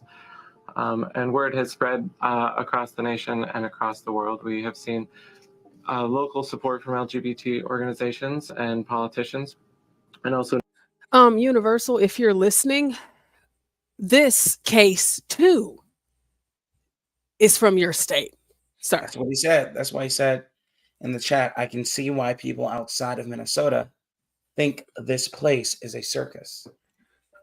Oh, okay. I didn't even see it. I wasn't even looking at the screen. Okay, so yeah, because I told you earlier, Universal, y'all have to do better. all of the stories that we've talked about today. Yo, Sir.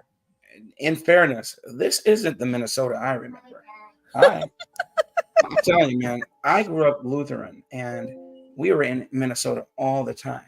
Albeit we were not in Minneapolis. Okay. However, I just do not traveling to Minnesota. I do not remember Minnesota being this freaking crazy. It's insane. This place is hell. Daniel says nibba knowledge. Nigga knowledge. Nate says, as long as the Vikings don't make this thing, well, their mascot this thing. And Universal, I'm giving you a hard time, but Minnesota is pretty wild. They gotta get it together, man. Amy says Minnesota sounds worse than California. Really? It does. It does. They got transvestites everywhere. They got really do Muslims everywhere. Gosh, they got Somali. Oh my! Listen, Somalian Muslims, very militant. Those very militant. Doggone Duale, if you're listening, please. No, I'm not talking about you. I love you, Duale. I do. Duale, you will always be her Habibi. Yes, always. However, whenever I was in college, no matter what, for my birthday, I'm not big into celebrating or doing big things like that on my birthday. But I would go by myself. I would either drive or fly. I would go to the Mall of America on my birthday. And I would stay for a few days and I would stay at the hotel that was attached to the mall. And I would, just go and shop, go to sleep, go eat, and then leave. But over the years, I started to see that there were more and more and more and more and more Somalians every time that I went back to a point where I just had to stop because I just couldn't do it anymore. It just made me feel uncomfortable being around all of those people. Because in my mind, Duale, I love you. I do. I'm like, gosh, all of these terrorists in the mall, they're gonna blow the place up. Yeah. So the Somalians are fourth world. Yes, they are for sure. So I'm just like, I can't go anymore because they're everywhere. They're not even in the Stone Age, man. They're in the La Brea tar pit age. These guys, man, they're out of there. But you remember when every airport used to have a rash of Somalians working as janitors, as the janitor staff? You remember that? It was years ago. It was nothing but Somalians being the janitors in every airport, no matter what airport you were in. Whoever had the contract had all Somalians working all those airports. Yeah, I don't remember. I guess I don't remember. I remember. It's still that way. Greetings, everybody. Oh, okay, yeah, it's still that way. They run the Minneapolis airport and the rideshare and taxi services in and out of the airport. Okay. They remember. dominate it. Yeah, definitely dominate Minneapolis. But do you remember when they were dominating every airport? I'm talking about from Seattle, Freattle, all the way to New York. I used to see nothing but Somalians as the janitor staff. Chicago, O'Hare, Chicago Midway, Atlanta. I would see them all as I flew through these states. Now, I really didn't fly through Minneapolis. I'm not going to act like I flew through Minneapolis. But yeah. Yeah, we are bringing the John Go channel to shame today as I've popped in and out. I wish I could be on a lot longer because this is some of the people we've shown, I've known, some of the stuff we talked about, I've had some involvement with. So yeah, Minneapolis, Minnesota overall is not a bad state, but Minneapolis has become a hellhole. Especially since I would say about 2015 on to now, it's been really bad. And George Floyd was just the cherry on top, to be honest. It was the catalyst to make that powder keg explode. man, and we haven't turned back since. It just has gone down, down, and down. Like for instance, Portia, remember that night remember karaoke night me and my friend came on? We had just left. We had just left downtown. We just went downtown to watch some games at a sports bar. And when we got back, I was like, man, let's go because it's starting to get a little crazy. Like it just started getting loud, loud, loud. You can just feel the energy. We literally left like 15 minutes. There was a mass shooting that happened. Like we just missed it, like exactly where we were at. And it's like stuff like that's happening all the time. And I try not to send all this Minnesota news to you, Portia, but there's shit happening every day. That 10-year-old, that's one of like 18 10-year-olds who are doing stuff like that. Yeah, could you send me the Like it's stories all the insane. time? Because I want to know. Yeah, I'll tell I'll you, keep it. Universal, I'm just too old, bro, to be anywhere near anywhere that could ever happen. I don't go to clubs, bars, meet and greets. I don't do none of that. I can't. Yeah, I I barely. don't either.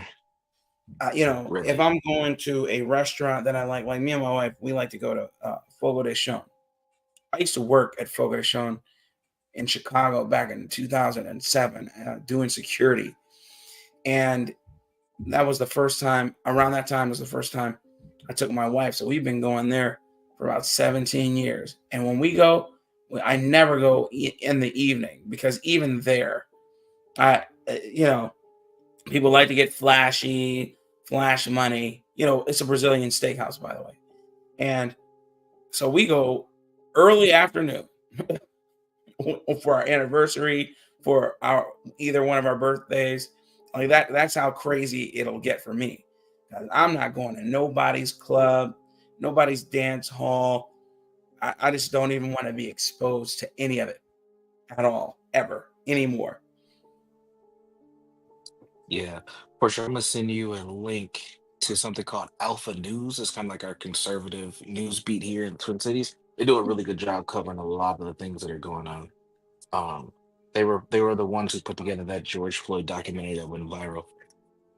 And they just, I mean, they call it down the middle for the most part, and they get a lot of support here. But you're right, blacks, man. It's the nightlife and all that stuff. It's died for the most part, and honestly, most of the happening places have moved out of the city and into the suburbs. So the suburbs have had a huge development over the last 2 years because nobody wants to go down. Anybody with money and character don't want to be downtown because it's just too dangerous. And a lot of the places have left. And then we used to have this area called Uptown, which is like the hipster kind of Yeah, posh area. And the protests just destroyed that area. They kind of have like not Deep recouped Ellum, at all. here in Oh Dallas. God, yeah, yeah. Yeah, I've seen Deep Ellum. Yeah, That it's place is, exactly just like that. but Deep Ellum, they are a stone's throw from being a slum too. But Yeah. yeah, people pour money in those places. They got hookah bars and tattooing parlors, and a lot of money gets thrown over there. But it's also a lot of debauchery, a lot of prostitution, etc. But yeah, I understand what you mean, bro. But you know, with all that development to the suburbs, that's where all the niggertry is gonna follow. Oh yeah, it already kind of has. So they've pretty much regulated like black people to certain suburbs. I shouldn't laugh at these things, but it's the truth. So people know what suburbs not to go to. Like you all, there's been stories you guys have heard of like Brooklyn Park, Brooklyn Center, and the Yeah. next suburb right next to that is Champlain Park, and they are fighting to keep the Negroes out of Champlain Park like so hard.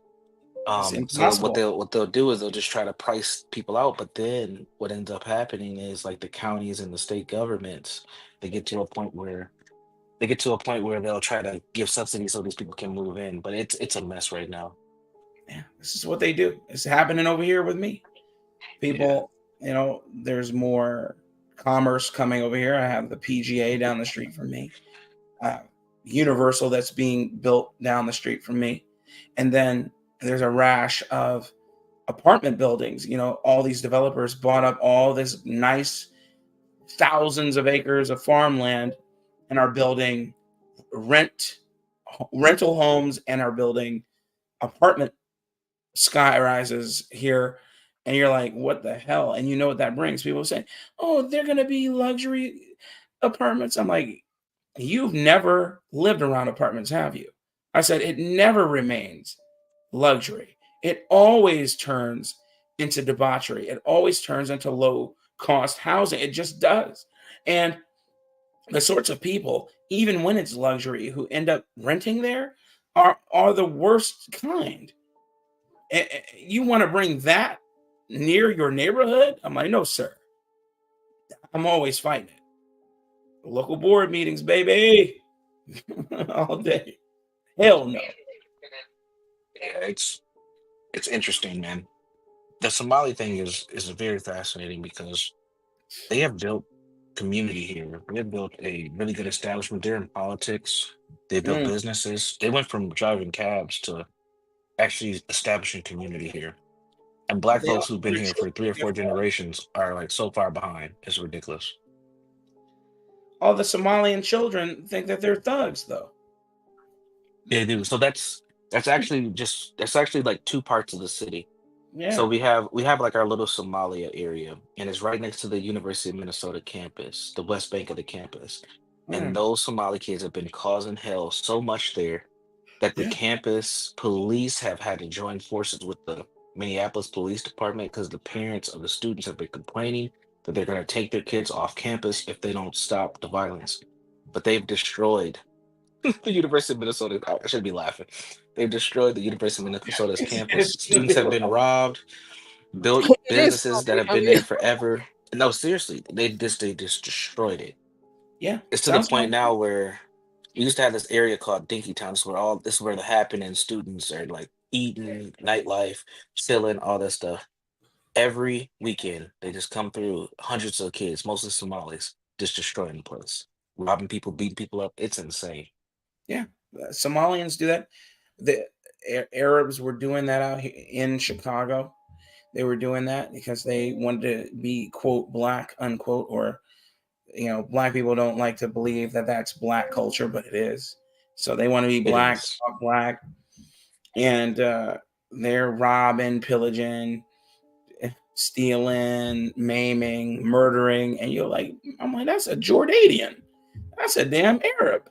What does he do? That's a Palestinian. What is he doing? And this was 2005, 2008. Yeah, 4 or 5. Yeah, I remember Yeah, that time. you're like, God, damn. Yeah. Like, where did this guy come from? And then, but yeah, Somali. I only know about these Somalians because that's all you see online now, and in certain neighborhoods out here too. Their children and the Indian children. Oh, don't forget about the Indian. Oh my God, the Oh, yeah. Indian little bastard. Indian as in like dots or like Yeah, red natives? dot, red Okay, dot Indian, Patel, shawarma eating. Yeah, not shawarma. Basmati rice eating, jalap eating, Patel curry Indian. people, the curry people. You know what I mean? Their children are out of control because they already don't have control over their children when they're very young. The children yell and scream at them, smack them in the face. They be like, come on, little Guta, please. It's okay. Don't do this. It's all right. And he said, no. And then they're smacking and kicking their family, their father and mother in the face. They only respect their grandparents because their grandparents are the ones who are raising them. It's insane. And then when they get older, I'm seeing them shake up with black dude. What up, my boy? What up, my boy? What's up? I'm like, what the hell? I'm like, these are Indians. Indians talking like they are black and getting it in, man. Selling drugs, causing turmoil, stealing. Yes, Samuel Giroux, I am having too much fun talking about this. Because whoever said Indians are like the pinnacle or bastion of sanctity or intelligence ain't never met no damn Indians out here. That's a fact. Yeah, you're right, blacks. They assimilate into this urban sub-black culture that's destructive. And then like you see this with like the second and third generations of these groups because their kids Yeah. are being more Americanized and they associate themselves with black culture because it's a fun, entertaining type of thing to do. But as what's been talked about on the panel today, it also has a lot of homophobic, a lot of anti-American or even anti their home countries cultures, anti-Christ. There's a lot of things. So you know, a lot of those older generations, they reject it. They try their hardest to, but it's Yeah. hard to get away from it when your kids are being inundated every day. So you see this cultural Inundated. divide happen. There's a cultural divide happening between the older folks and the younger folks. And Yes. unfortunately, I think the older folks are going to lose because technology is on the younger folks' side and it spreads a lot quicker. Yes. It happened to the Hispanics. Well, Mexicans specifically. It happened to them. As Hold on one they, second. I'll be right back. yeah, as they became Americanized, they created little bastions of debauchery and hedonism, and their parents tried to fight it. And of course, as you get further and further away from that origin of or the origin of their migration from wherever they came from, it just becomes, it waxes worse and worse. And that's all we have here, man. It's America. it's one of those things where it's interesting, like how I was saying about my trips that I used to take to Minnesota, but like I stopped because it's so many Somalians. But you know, for us down here in Texas, you know, for you got those sand Negroes, and then where I'm at, we just got, you know, just a lot of different Mexicans or Spanish speaking people. But we can't really get away from them, you know? No. But, like Universal, I don't know if it was last week or whenever, but he was telling me about, or he was telling all of us about, you know, the buildings that they were setting on fire. The Somalian kids, literally. Yes. Setting the buildings on fire. And I showed 3 different videos with 3 different instances with 3 different groups of kids setting buildings on fire. Arson. You can take you can take the Somalian out of the fourth world, but you can't take the fourth world out of the Somalian.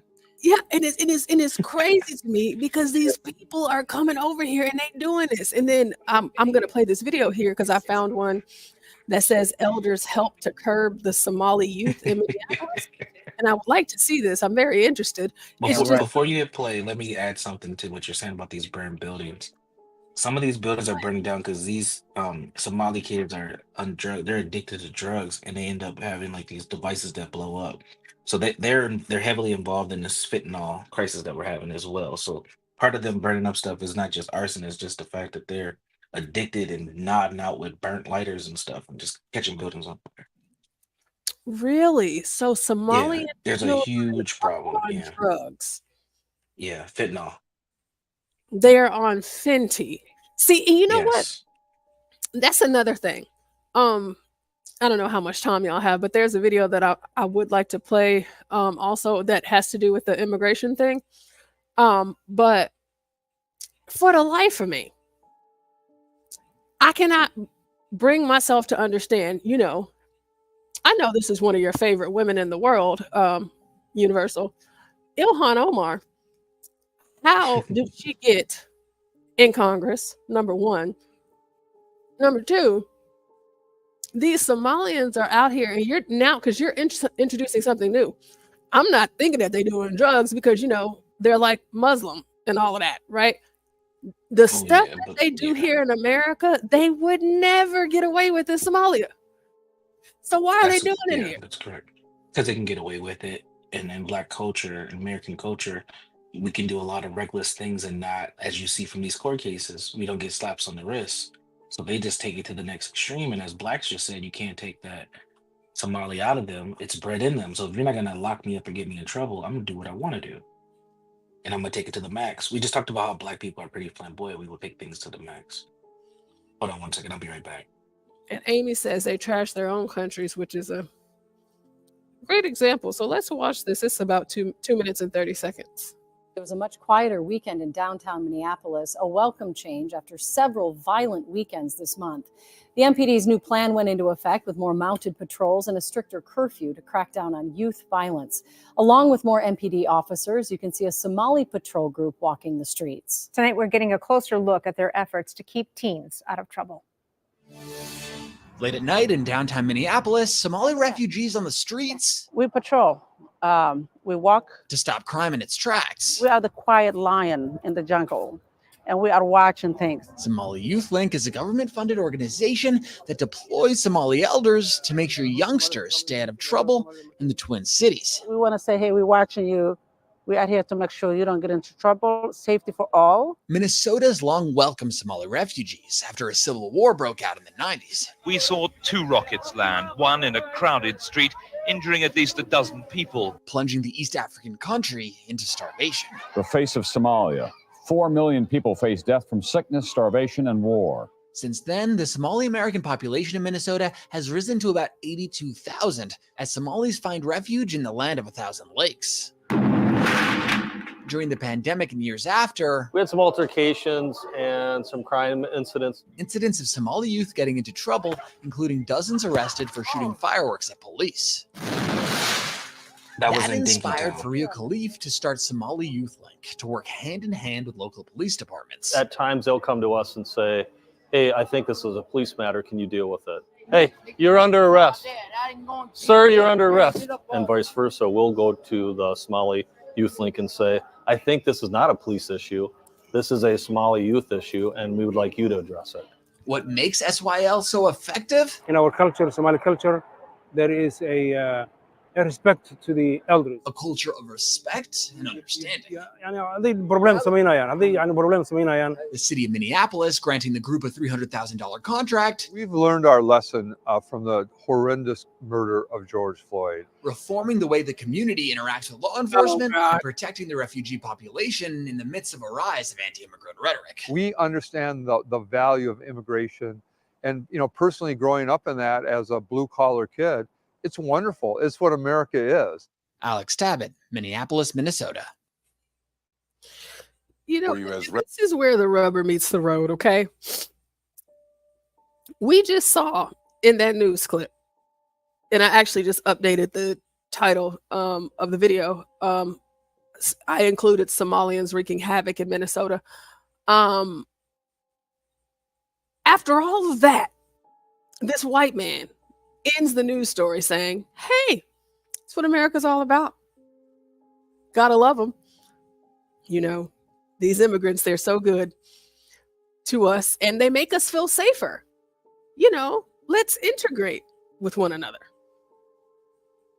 It's complete lunacy to me. This just doesn't make sense. I don't understand. I have one correction on you, Portia. Those aren't immigrants that we just seen in the video. Those are actual American citizens. Those are second and third generation Somalis. Their parents and grandparents were immigrants. They've been here long enough where they've reproduced a couple times. Okay, so kids of elite. Yes, there you go. Anchor babies. What a disaster. I will say this, though. I don't mind the East African women. That's John knows what I'm talking about. Well, he loves I know the Habesha. I know. They're a little crazy though. I ain't gonna lie. I'd rather deal with a sister, but they're a little bit more cooperative these days. Yeah, I just can't. It's immigrants, fine. That's fine, but it's still. I mean, they've been here for generations too, but there's still something to that though, because it's like, little black kids, they wreak havoc too. We saw the kid that was driving, the 10-year-old kid that stole the car and drove it, to the school and almost hit his friends who were playing on the playground. And he has a rap sheet with over 30 charges starting at the age of 8 years old, and he's only 10. There's also a pandemic that has been going on for a long time of Negroes shooting up the block and spinning the block and shooting it up again. However, I've yet to hear the pandemic of Negroes burning buildings down, okay, and doing that sort of thing. It's just, it's like both of them are bad things, but it's like, where is that specific behavior coming from with the Somalian kids? Is it like their culture, our culture is shooting up the block and their culture is burning stuff down?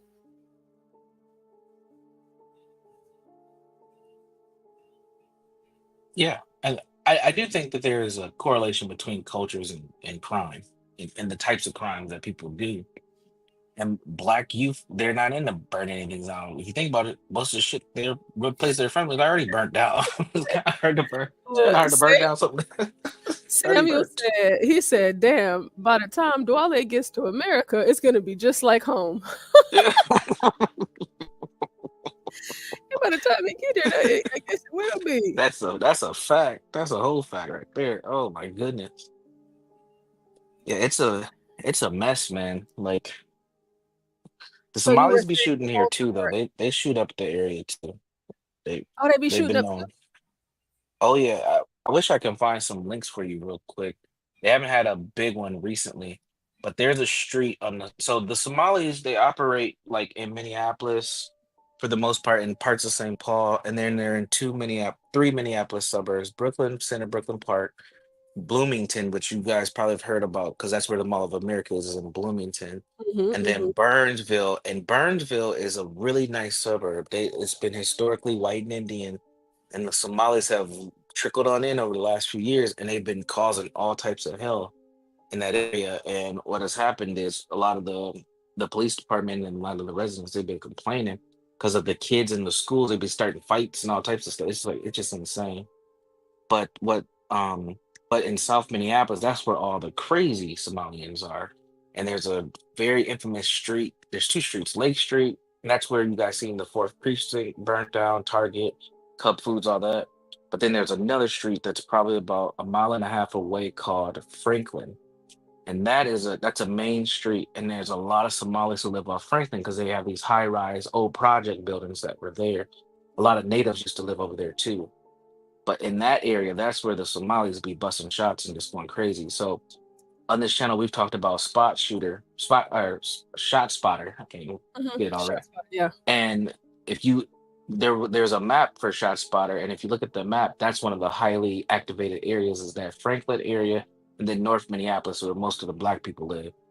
And so the reason why this whole shot spotter take it down movement has come because people have been saying shot spotter is racist because it only highlights the areas that these people of quote unquote color, BIPOC people live in. But logic tells you, well, that's where the people are shooting. So how could it be racist if it's just accurately depicting where the gunshots are going on? So they've used the Somalis, the Native Indians, and the black folks as a way to get rid of shot spotter and as a way of talking about gun. They don't call it community violence anymore. They call it gun violence and how it's a racist thing. So it's all this stuff's intertwined and interconnected. It's crazy. The addiction, the homelessness, the gun violence, it's all connected. It's all linked. And all these cultural groups just have their own kind of way of going about it, I guess. But the fentanyl thing is a big thing for those Somalis. They're having huge issues with that and autism.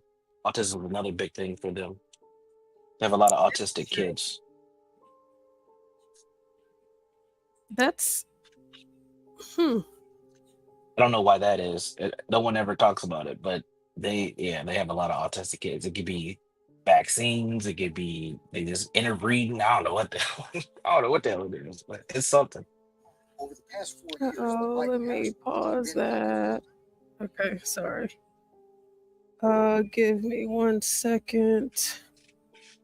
So you said autism. So Oh yeah. how are these children, doing as far as grades and whatnot?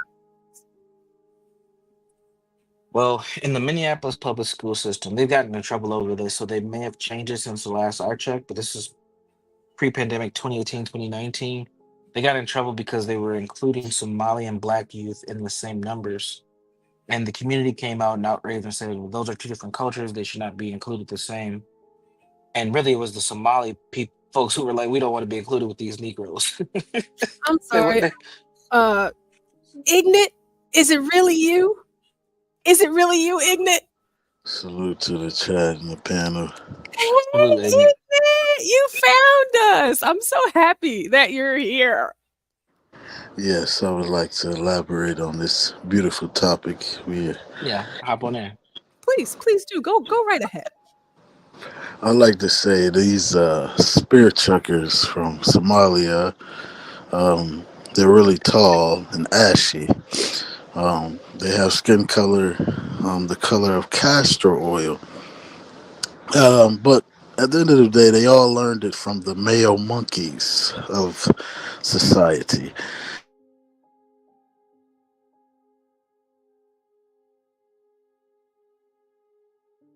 You think they learned it from the male monkeys, not like each other? Yes, I believe it all comes from the Slavic beast of the Caucasus Mountains. These are all his ways, truthfully, and it bleeds into our society. I just feel like white kids aren't running around doing this sort of thing. So I don't know if I agree with it being their fault. I think that this is a Somalian thing. I believe white kids are in their basements creating bombs and selling Glocks that they're making with these printer machines they got. It's a very highly sophisticated world going on now. The criminality has changed. These male monkeys are more sophisticated. They're making what are they? Fentanyl pills in their basement. They're making them in their basement. Uh-huh.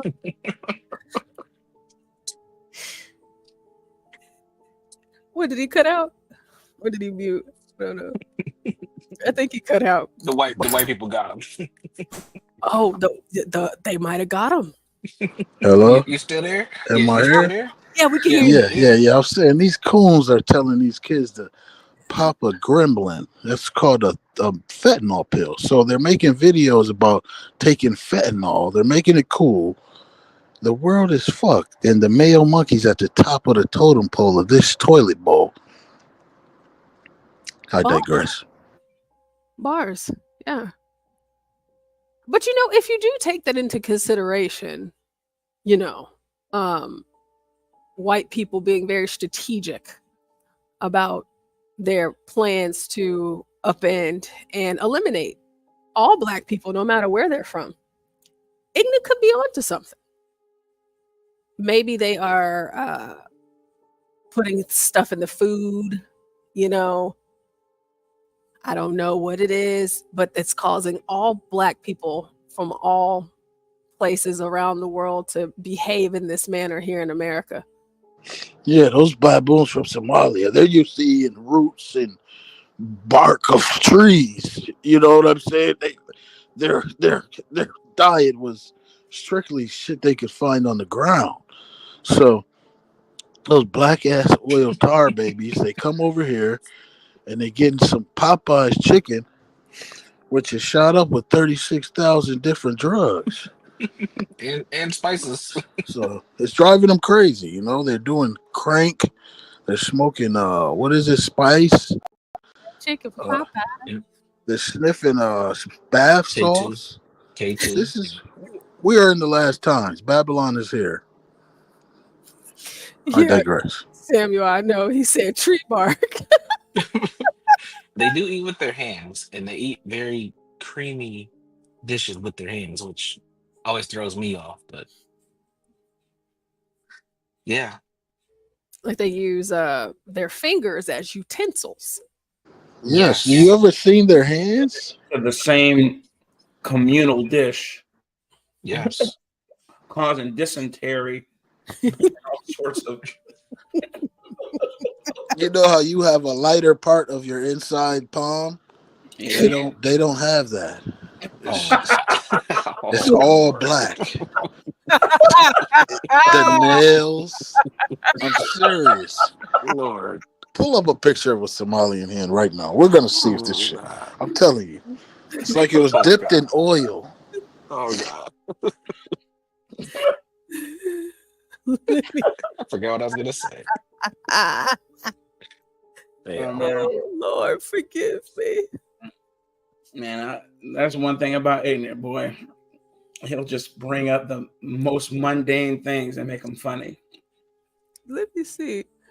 I actually just Googled a Somalian man's hands, and this is it's the first picture I popped up. It's accurate enough. No, this is literally this is the first thing that popped up. What was he in a salt mine? Yep. Yeah, he's in a salt mine. Oh God, dog, he black. Crunchy black. That's the color of leather. Pure leather.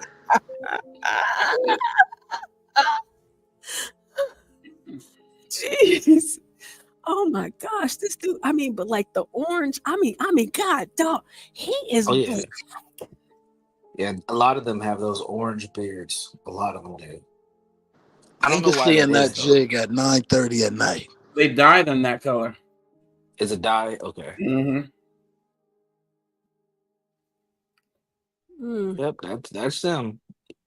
You don't even have to go to Africa. You can just come to Minneapolis, right? You don't even have to be 5 minutes off the airplane. You'll see tons of them. Do y'all see this picture? They love Obama. They love Obama. Is that Obama flashlight? It doesn't matter. It might be a cup. It could be anything. It might be both. A flashlight and a cup.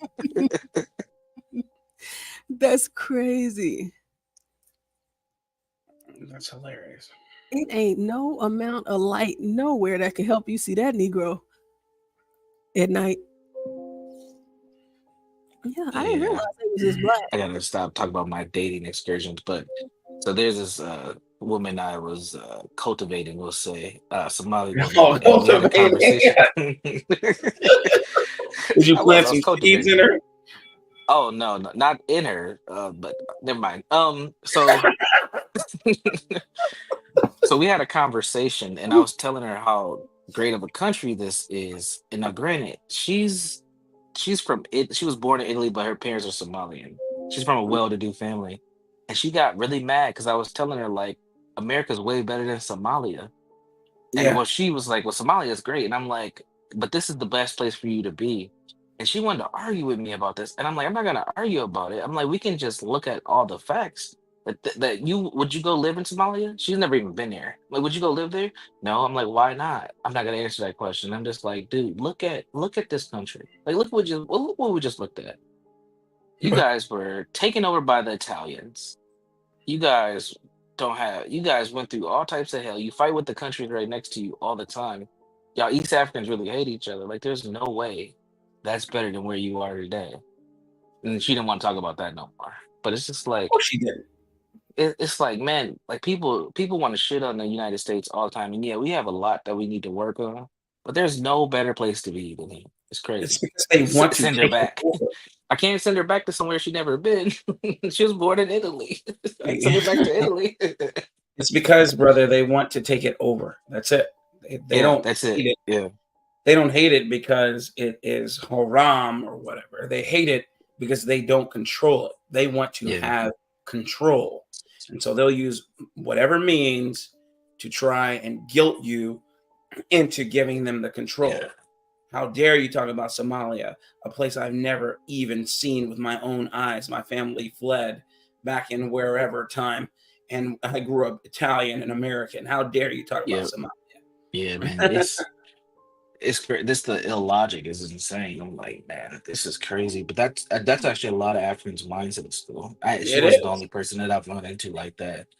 Especially they'll swear by. Yeah, absolutely. I was just going there. Cameroonians, guys from Cameroon and Nigeria, all the same. I joust with them all the time. They can't. It's hilarious. They talk about politics. Lord, for sure. Yeah, I believe it's a serious generational of interbreeding because too many of them look alike. Like, I mean, I literally met it was a party of them. It was a wedding party, and they all looked alike. Yeah, I'll say they are a uniculture in some regards for sure. It has to be interbreeding because they're all tall, really tall, and slinky. They're black. I want Blackish. to point this out. Do you guys see what he's doing with his hand as he's eating? It's as if you see. Filthy. Look, and remember, I thought they didn't eat with their left hand because they wiped their ass with it. But he's eating with his left hand. I think He's that's his right. ambidextrous. That's his right hand. I think. I'm not. No, that's his left hand. No, the dude in the white shirt, he's eating with both hands. They're eating like 2-year-olds. That's what they're doing. So my point is that they always give you this bullshit that it is haram to eat with your left hand because that's a dirty hand, and this dude's eating with his dirty hand. I mean, both hands are dirty. The devil is left-handed, so everything you have to do has to be on the right hand. Yeah, great point, Nate. Nate says they can steal an ocean freighter but can't use a fork.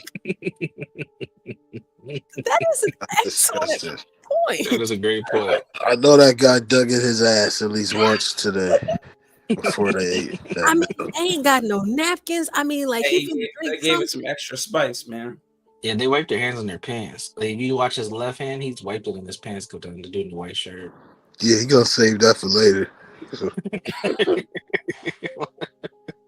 And he's carrying on a serious conversation after eating like a 2-year-old. What's he doing with the food? I mean, Look, and he's wrapping it around his hand like it's a fork. Yes. Like And they're having a serious conversation. He should just throw it at the camera like my infant would do. It's like, look at him, he's playing in it. Oh my God. This is a grown man. Look at this. These are baboons. You see that right there. This how you eat a fufu. what? I mean, this is Duale. I love you. Okay. He said he's a baboon. Why you gotta do it like that, man? How you guys do it? Duale, do you eat with utensils? Do you use like a fork and a spoon? Duale, oh my God, my brother. Were you eating like this like during your Thanksgiving? It was 20 of you guys. And... Duale, we love you.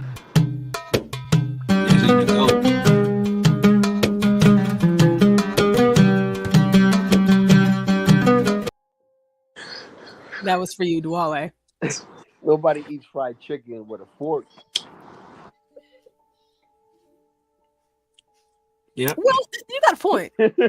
No, but here's the thing. That's different. You have a drumstick. That's a valid point, though. You have a drumstick. You have a thigh. There are bones within them. What bones are inside of that pasta? None at all. He's eating Not a pasta damn with his thing. hand. And it's a flavor thing, man. and then the flavor in the hands. like Universal Jones said, or Innate Ways said. Innate TV said. My bad. He said they eat all sorts of creamy dishes with their hands. You know what I mean? So they're eating, and they share it too, right? yeah, in a communal dish. That's that BBS shit. That's that bullshit, dude. They're spreading all sorts of bullshit. They're spreading all sorts of bloodborne pathogens. Oh Lord, the bacteria out of your mouth into the plate. The bacteria out of your mouth is especially ferocious, and they're spreading it. My God, dude. Yeah, Blacks was right. They have a lot of digestive issues. They have stomach problems, and I think that's why. I wonder why. why. They eat. Yeah. Well, if let these rich white folks say it, look. They want their stomach flora. So remember, I told you the story about people getting people to send sticks covered with their dookie on it. Oh God! Oh Lord! No. And then they find ways You better keep them. You better keep them in Bombay. Getting ways to ingest and their fecal matter so they can get their stomach flora. Oh. I mean, that's what they do when someone, for instance, has some sort of autoimmune disease, and then they have to kill all your stomach flora, or Lord, I or seen kill videos all where your they pull worms and shit out of you. Ugh. Or kill. You have a fungal infection, and you need an antifungal. Bacteria starts taking over. Now you need an antibacterial, and now you are, your stomach flora can't protect you, and then you have to introduce new stomach flora. Oh my God, man, it's disgusting. Oh Lord. Even when I go back home, man, I tend to drink bottled water because I don't even trust the water out there. I'm just being real. In that paradise, Latino? Oh Lord, he just threw all that in there like that. This is one of them African eating. You ever seen that one couple who eat the goat family and stuff like that? He'll Why be they sitting eat at like a kitchen animals? table, his wife, or sometimes him will bring. Anyway. Yeah, it's this one family. I don't know if we're talking about the same one, but it's this family, and like the house that they're in, there's no way that they're in Africa because it has too many things. But they eat really gross, Yes. They'll put a whole sheep's head on a plate and they're sucking and eating it. Eat the eyes and everything. Yeah, it's disgusting, man. Yeah, he must be a rich African guy because that could feed a village right there. What he got? Wait a minute. Portia, did you say they have too many things on NBA? Hey, what is that he has in his hand? What is that stuff called? Oh, yeah, that That's his bread. I fufu. forgot. That's his fufu. Fufu. Is it fufu? Yes. Yeah. No. It's Is just it a Oh, yeah, fufu? yeah. It it's actually just looks all a disgusting. dough. Yeah, it's like a dough bread. And It's they a and big they old. use that to like sop up all the creamy dishes. Man, it's disgusting, man. It's Well, I don't rock disgusting. with none And of the that. napkin. told any of you, I definitely love agusi, abono, and jollof rice, and I love the agusi and abono with the fufu. I ain't gonna hold y'all. I'm for real. I will Yeah. tear that up. Don't put it in front of me.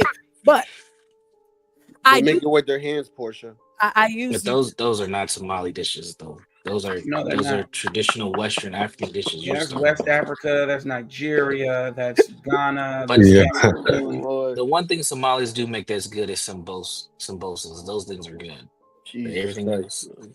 John, They we're talking waving about the East flags. African women. You must have Oh heard man, this. it's my territory right there. Run, He said run that your was his fingers through that territory. hair, sir. Man, There he comes. As soon as we start talking about West Africa, here he I read comes. all that There he goofy. comes. Now, I'm not a big fan of it, to be quite honest with you. You know what I'm saying? I think I think I kind of eat with my eyes, and I think that I've how do been. you do that, John? You just look at it first. You know what I It mean? has Like to be right, presentable. visually appealing. I think that's a Western thing. And so I sometimes I'll be walking in the house and I can smell the food. It smells good, but then when they serve it, it's like I can't tell what that was because it's a lot of blending and stuff that goes on. White And people did that oftentimes to us. you really can't tell. It's not like as pretty as say French cuisine or something like that to be on the other end of the spectrum there. Hey, And it's like they're this not cuisine pretty, is animal. right? Even if you don't like sushi, it looks pretty, right? Make it look nice, presentable. but you I can't love make sushi. you can't make a stew. Their stews very presentable. That's what I think. Well, for instance, if you go anywhere in Asia, you know what I mean, and I know they try and make it seem like they all have their own cultural dishes, but if you go to Southeast Asia, anywhere Japan, all the way to the Philippines, is all that shit's the same. They use the same spices, same star anise, same all of it, soy sauce. It's all the same, and it's hilarious when you see them say, "Oh, this is a traditional Korean dish," and then you go to Japan, and now it's a traditional Japanese dish. I'm like, you all occupied one another. I'm like, it's all the same. And you can't tell them that they look alike. Fried food. Tradition. Same thing with jollof rice. It's a big competition in West Africa among who has the best jollof rice. It all is the damn same, man. I've had jollof from Cameroonians, from Nigerians, from damn Ghanaians, and it's all the damn same. There's a place here called Calabar Pot, run by some Nigerians, man. Their jollof rice tastes just like jollof rice from my neighbor across the street. It's the same shit. He's a Cameroonian. Do we know why they eat with their hands? They don't believe in The flavor utensils. stays in the fingers. It's like a bag of Cheetos. You know, at the end, you just doo-doo crumbs, man. You know what I'm saying? You want to lick those red fingers off, you know? See, I didn't know this about Somalians. I didn't know that they just, Look, no matter how long Who's his that, hair, Bronny you still James? can't hide that hairline. Who's that, Bronny Ethiopians James? too. You know, Ethiopians eat with their hands too. You do look like Bronny. Doesn't he? LeBron James' son. He does look like Bronny. Yes, you're right. They do eat. They all eat with their hands, man. Look, that dude look like he hungry. He said, "Look at his eyes." He's like, I can't wait to get this fufu. Delicious fufu. But I think the Ethiopians have made it a way to look palatable and appealing. You know, the way they serve it on the injera bread, and that is kind of like your fork or whatever. You know, that steak look good though. It's kind of it's kind of a, you know, I guess for white people, it can be more of an experience than anything. And You're maybe right. you like the food. yes. But why? I think with the Don't get me wrong, John. I love African food. Well, places from Africa. I love some of their food for sure. There's a place, believe it or not, at Disney World called oh my goodness, it's called Flavors of Africa. I can't remember the name. It's a buffet. And this place, man, it had some of the greatest African food I've ever had in my life. It's at one of the resorts on Disney World. It's at one of their African savannah resorts. It's not in one of the parks, but it's in one of the hotels, and it is off the chain. It's called Boma. The Flavors of Africa. Collard greens are better than Southern collard greens to me. I like. I agree. Collard greens, you know what I mean? Yeah, I like it spicy. What I heard though through the grapevine, allegedly from this Pan African lady, she said that it's something about the ancestors. It got something to do with dookie, picking up the doo-doo with your hands, and for real, you gotta eat with the same hand you shit from. You're going back to the shit. You will be the shit. It's something deep. It's something with the ancestors, though. Yeah, but that's what I said. They're not supposed to eat with their left hand, yet we saw several examples of these people eating with both hands. See, forks and spoons is for the bleach demons of the world. They're more civilized. Like, all the germs are on my hands. Why the fuck do I keep, So so it's the Africa. It's for the ancestors. All right? That's what they said. I don't know how true it is. What you call them? Ignit TV. What you call them? The bleach demons of the earth. They are cancer to this planet. They're here to wipe out all of the kings and the true souls, the people with souls that are the melanated people. So, it's a fight in this principalities and palaces and mayonnaise capitals, all that going. So we gotta, I just stay woke. This man said bleach demons. all day moving goats and shit. And you're just gonna go eat with your Earlier, you told us about this phenomenon of Somalians eating tree bark. So I was curious, do you know how they get the tree bark off? It's a certain tree they gotta find. It's called the tree. And once you get this tree, you don't understand what you can get. The minerals. These people are. What's the name of the tree? So they can live. It makes them live to 120. I mean, look at those jigs. They over there. They live a long time because of the barks and the minerals they get from this root tree. Oh my god! I can't spell it, but the way they said it, I can remember that. So have any of you guys ever had African chewing sticks? Oh god! Horrible. It tastes horrible. It tastes terrible. I thought you was gonna say candy or something. Do they eat bro? candy It's with it? literal African. That's how you chew on them. They douse them in like cinnamon or some other spice. Get out of here, dude. And it's people chew on them all day. They're supposed to clean your teeth, all that. You see a lot of New Yorkers Like, doing what that are shit. we, horses? Used to anyway. In the early 2000s, I used to see all the barbers buying them shits Yeah. off the local African lady who would come in selling her black soap and stuff. They'd be chewing them in the barbershop. I'm like, what the fuck? I'm like, you guys are chewing on sticks. Oh no, these are African chewing sticks. I'm like, you chewing Yeah, they on have a wood. flavor in it. Yeah. You're still chewing on wood. Hey, Portia, heads up. One of the Jodeci boys been charged with a added to the sexual assault lawsuit with Which one?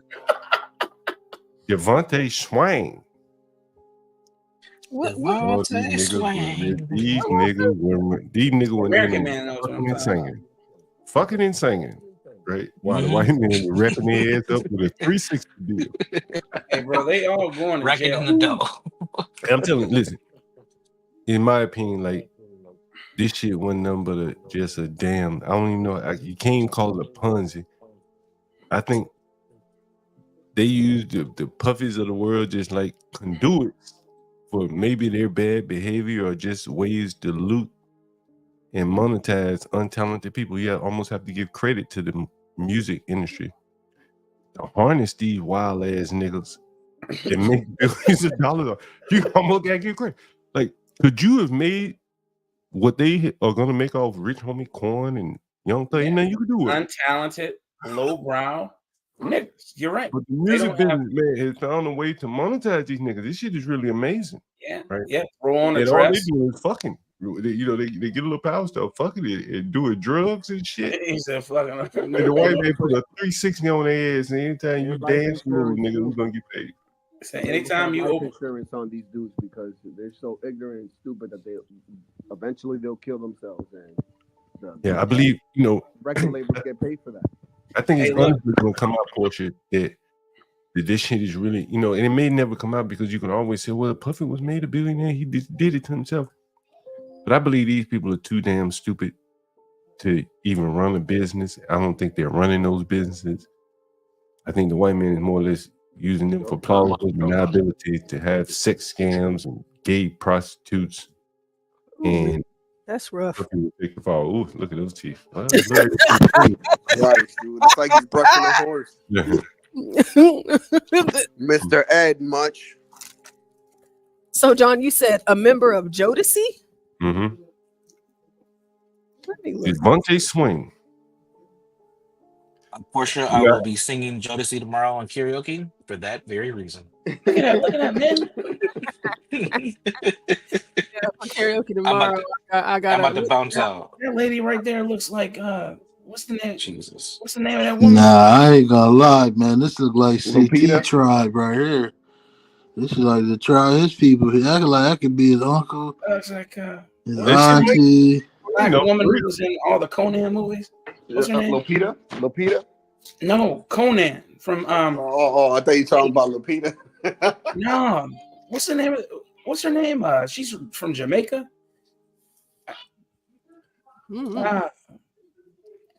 Was a supermodel for a bit.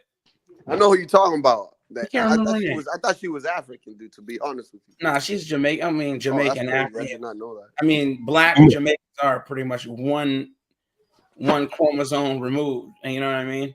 But yeah, I ain't gonna hate on this. I just think that they haven't come up with You're breaking up. Oh, sorry about that. I can't really hate on what they're doing. I just think that what they're doing is so like rudimentary. Like they could come up with, like I said, I want to say toothpicks. well, here's the thing. Do basically the same thing. I don't mind what they're doing. That's fine.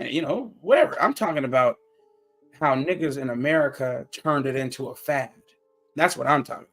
This right here, man. That's crazy. I would never do that. You're in the bush. You're cleaning your teeth. You're a goat herder or a cattle herder. You're nomadic. Fine. I'm just talking about niggas at the barbershop doing this shit because they want to be closer to the ancestors. That's what I'm talking about. Like this Colgate over here, bro. I ain't never seen no niggas at. You said what? This is how they walk in here and take a bath. Oh, some people take a bath, but it's not a daily routine. That's what this kid is saying. Well, I mean, like even nine just circle of washing hell. arms, legs, when you remember to take a bath, you take one. Oh, but that's only if you remember to take one. Of course. Can you They imagine? don't clean the genitals. Oh, he's drinking that same water that they just cleaned. So they drink the water that they bathe in. Oh my god! No. Oh, Come on, bro. Remember, I told you people pay a hefty sum for their stomach flora. No, this is disgusting. When there is so much dust. I guess he got a point there. Why waste water? You're gonna get right back dusty. People pay a healthy He ain't sum. going nowhere. Ain't like they going to the nightclub or something. that ass juice that they submit, that they produce. They do. They want that piece of matter. I'm not even playing. What the hell, man? Is that why Africans stink? Probably. Because even whenever they come to America and they get water, they don't use it. Because what's the point? They're not used to that. They're like, oh my god, it's a flowing river that Hey, you have Portia, to have. I ever tell you when you fly in Ghana, I've never flown straight. I don't think I have. Usually I fly into Amsterdam. I like their airport and I hang out over there for 8 hours or so. Then you fly into Ghana. And as you get ready to land in Ghana, the flight attendant will have like a mask on and she'll come and spray the whole plane. You don't know what it is. There's no warning. They come spray the whole plane like disinfectant or something. You know, like it's very interesting. I've never seen it anywhere else but flying into Ghana. Wow. This video is actually from Ghana. It's you see they just gave the kids the toothbrushes and they don't like it. The toothpaste. Don't like like that, though. No, don't like.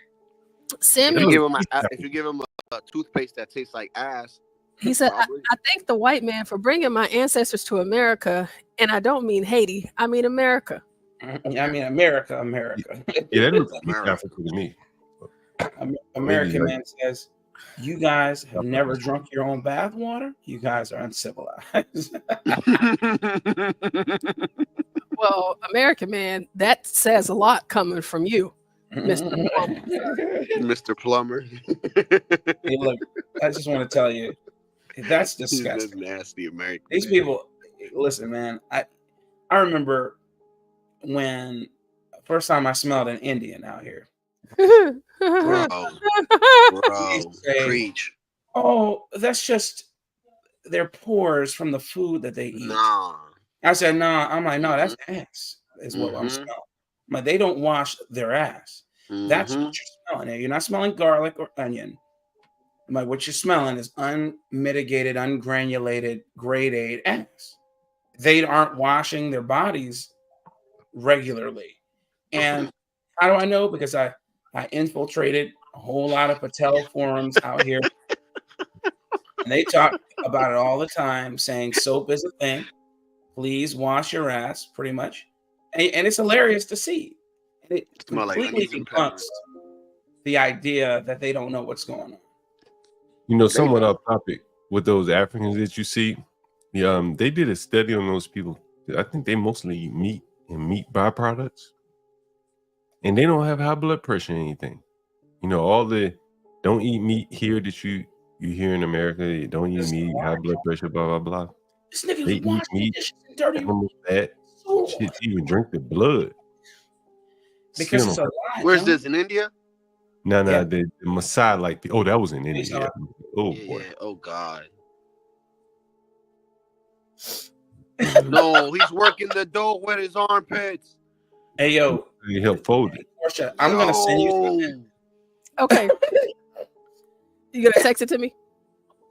You remember Varun said, don't eat the food. I'm going to send you something real quick, and you got to play it, please. Okay. Okay. John. When you hear when Varun said, don't eat the street food in India, you know how in America, they like try to play it up like, ooh, it's so beautiful. It's a great thing to eat street food. John, like, can I tell you, John? This can't be real. John, it's a lie that meat is what causes the issue. It's a lie because your body is specifically designed to draw nutrients from those proteins are very important. Animals. You don't have 4 stomachs. You can't get proteins from blades of grass or broccoli. That's why it doesn't digest well in you. It causes all sorts of bloat and gases People are idiots if they believe. That's why you ever eat broccoli and you're like, God, dog, man, what? It's like a new. It's like something went off because you're like, why does it smell that way? Yo, And go ahead, but no, I'm just saying. It's interesting that you mentioned that, and I mentioned this before. I was listening to a podcast a couple years ago during COVID. It was called Germ Theory, and the guy was out of South Africa. So it's spelled germ with a J, Germ Theory. So if you ever want to look it up on iTunes or whatever, and the guy was saying how plants have natural pesticides in them to keep you from eating. Right? I didn't even think about that. And he says that's why you get bloated when you eat broccoli, right? When you eat beans and when you legumes, you're not supposed to be eating legumes ad nauseum.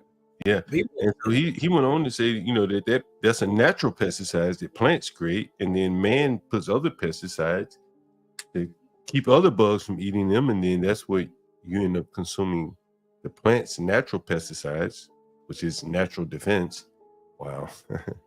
And then you the pesticides that man puts on it to, grow it in commercial, scale.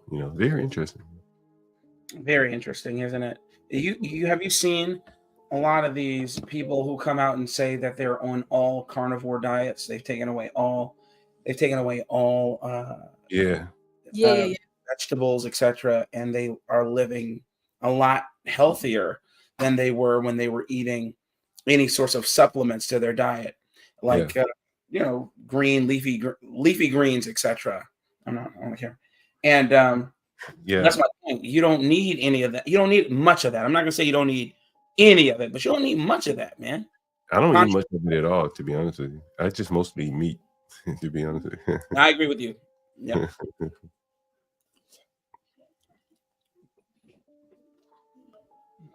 Yeah, that's some interesting sanitary. Oh, you got! Oh my God, this is hilarious. This is for you, Ignit. This is for you.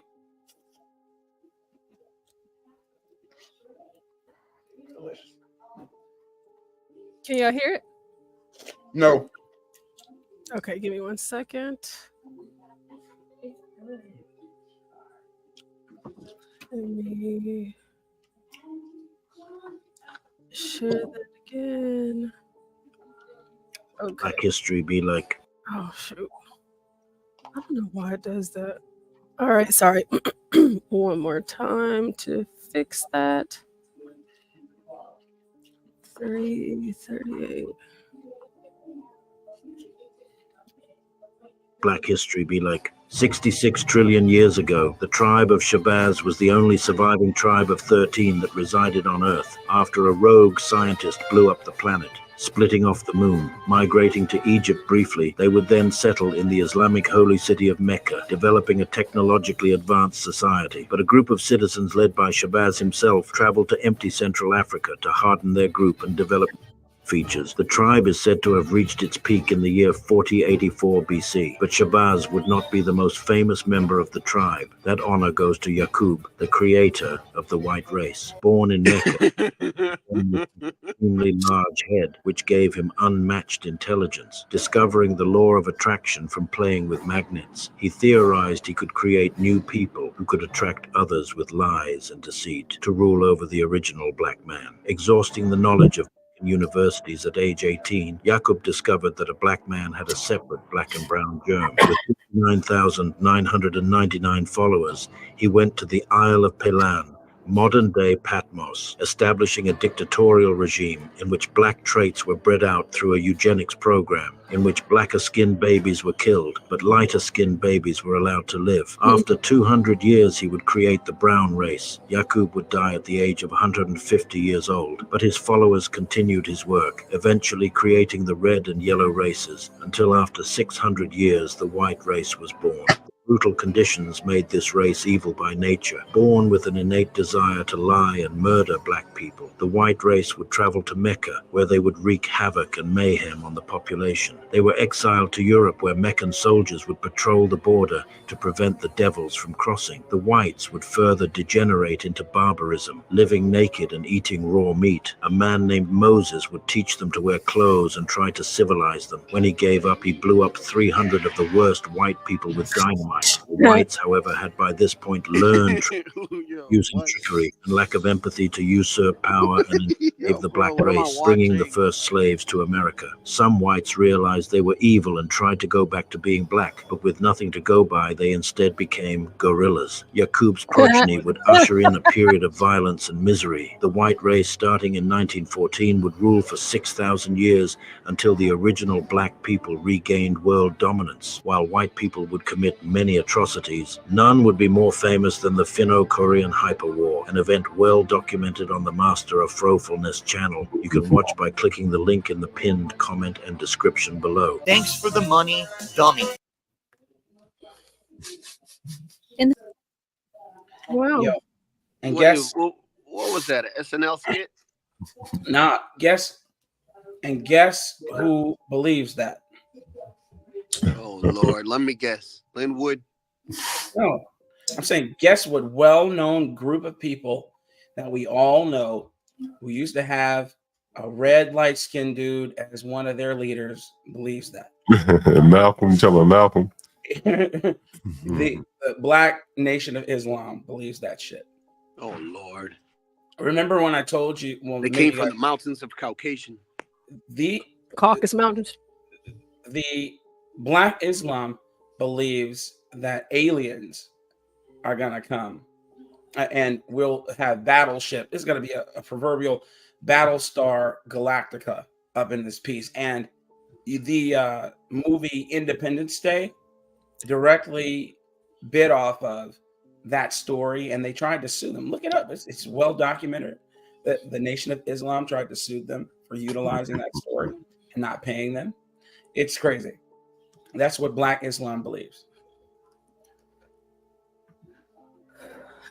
Speaking of that, it makes me think of something that I would like to show y'all. But you know, it's crazy that I've never heard all of those things as they were just presented in that video.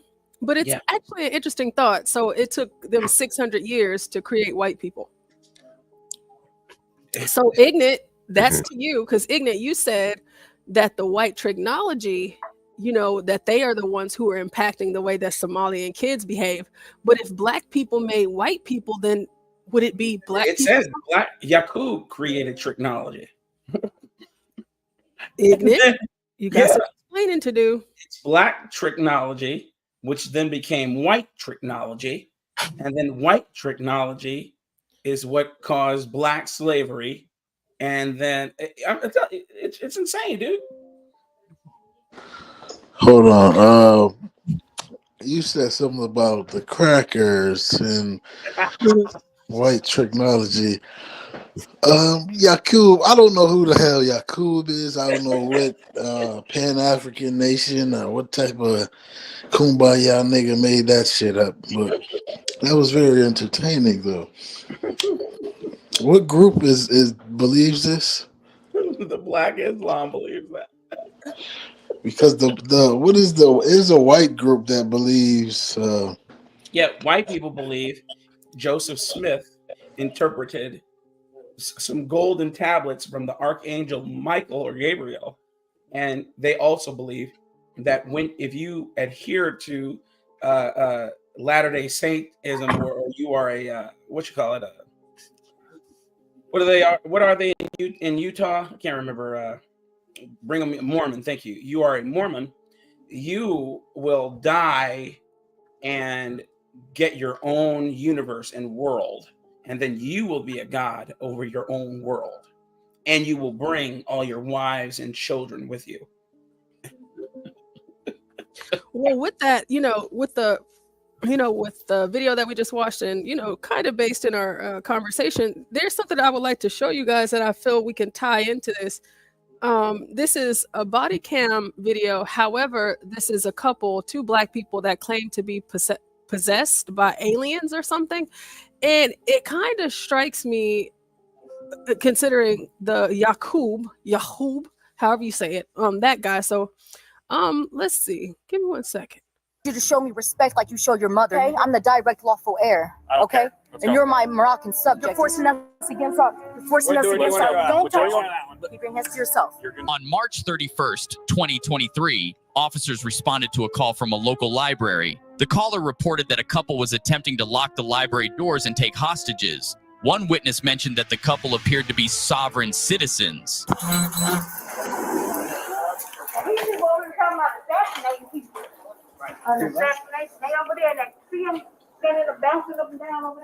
When officers arrived, the woman stated that the man was threatening everyone in the library.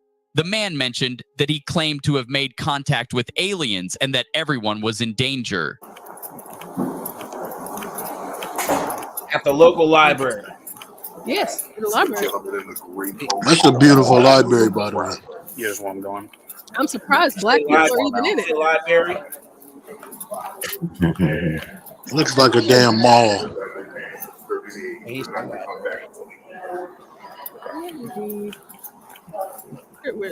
How's it going, guys? You all right? Yes. How you doing? Allege Bay, Morse American National, the Morse National Republic Federal Government. We're protected under treaties and Constitution.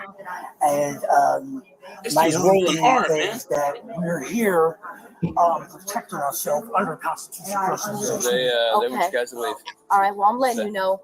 That I'm Empress Luna Latoya Bay. I'm with the Moorish National Republic Federal Government and Moorish American Consulate. Okay. I'm a Moorish Consul General, and I'm protected under treaties and Constitution. Do you understand that? Yes. And right now we are communicating with our consulate, Portia, and they're all question. on notice. Okay. Now. You still have Yes. How much cocaine do you think they did that morning? Not a lot. That cocaine has shit in the streets these days. Hard to find too. Okay, we don't know anything about that, but I think they were smoking a high amount of cocaine. If you ask me. And John, I heard the prices are low, so I don't know what you're talking about, by the way. Anyway, I'm saying, like, this is amazing. Like, these are two niggas high off of crack who decided to go to the mall, because that's what it looked like, a mall. They thought they were going in there to steal, and they saw it was books. So they tried to eat the books, knew they couldn't eat them, and they started bugging out. That's what I think happened. Wow. Well, they did say assalamu alaikum, and they said that they're Moors, and they're protected by treaties and constitutions, and that the white officers are their Moroccan subjects, so they have to listen to them. Hey, Lolo. Yeah, I think they had some PCP as well. Blacks, I put an argument in that chat for you. I'm reading it now. Oh, Oak Park. That's where I was born. to leave the building. When officers made contact with the subject, they were completely confused about what they were trying to explain. However, things only got weirder for the officers the more they tried to defuse the situation. Principles under consular jurisdiction. I'm Aladdin Rock Bay, ex-relation to Navon Gilroy, the corporate name, and then you have Luna Latoya Bay, all right? Ex-relation Lydia Smith, but we're in honor, okay? And we need to see 3 forms of identification. I need to know who you are. Okay. Listen. So listen. We're commanding to see a sheriff. So listen, the sheriff we don't need to get the sheriff, okay? Okay. So you guys need to leave, okay? Because what's going on? Because listen to me. I'm waiting on our consulate. We're waiting on our consulate. You are going to leave the building, or you're going to go to jail for forcing me trespassing. against my will under threat, duress, and coercion? No, I'm Are telling you you, you have to forcing me leave against because my this will? is their property, and they're I'm telling letting you you you are know. going to leave the Do property. you deal with okay? any treaties or constitutions? Okay, listen to me. What is your nationality? I'm letting You you are know we're going already to leave in the going building, communication with or our you are going to go to bishop. jail for trespassing. It would It's up only to be you. kidnapping. I don't accept your It's offer not- to contract. It's not I'm kidnapping. commanding it's you an as the arrest. direct lawful heir. I am commanding you as a police officer of Dayton that to you show are me in 3 Dayton forms of to leave the identification. building or go to jail. It's up to you. It's only I don't accept your offer to contract. Okay. You overstand. So you can leave the building for 30 days. You can go to jail. Okay. I'm letting you know I don't accept your offer to contract. And I'm letting you know that you have to leave the building for 30 Do days you to go have to an jail. Article 3 federal court? Do you have an? Okay, I'm ma'am. letting you know. If You you can don't leave or you have can a go to jail. If you It's don't up to have, they have to be. That's our international protection. I've already been communicating with them for the last 2 days. Okay. Our whole thing is to get grounded on jurisdiction and status. However, So listen, okay? You have to leave this building, okay, because the staff doesn't want you here anymore, and you can't come back for 30 days, okay? And if you don't want to leave, then you guys can go to jail, okay? I don't want to get kidnapped right now, okay? Well, you're not going to get kidnapped. Yes, because I'm telling you that you guys can't be here. it's like you can't even be in my land either, but I'm not doing that. If you would honor, you be here. Now as the beneficiary of the state, hold on. We're making lawful commands as the beneficiary and heirs. Right, but they can let you know that they don't want you to be here, so you can't be here. So you guys either need to leave or you can go to jail. You're not allowed to come back for 30 days. What's your name? I don't have a name. I have a title. You get your name. Okay. Yes or no? Do you want to leave? I'm grabbing my documents and I'm letting you know, okay? Get your documents and let's go. I need to see some identification. Badge right here, name right there. Grab your documents. Let's go. So I'm letting you know you're denying us due process of law. Is that your folder too? Who gave you the permission Is to that your transact folder business too? within our borders? Are you guys? Is that your Are folder? you guys attempting to kidnap the national? Look, you're gonna leave. You're gonna go to jail for trespassing. We can only be kidnapped. We're commanded to speak with a sheriff. Out of the building. Already here. We're waiting on our consul. We're commanded to speak. You have with to a leave the sheriff building, who's or you're doing gonna go to jail for trespassing. It's up to you. Okay, you guys need to walk We're out of the commanded building. to speak with Robert Shrek. And I am commanding you to leave the building. Is your recorder on? Okay, absolutely. On the record. All right. Absolutely. John, these your tenants? No, you do not. You need to grab your stuff and leave, or you're gonna go to jail for trespassing. Puffy's going back to court today. Signed by.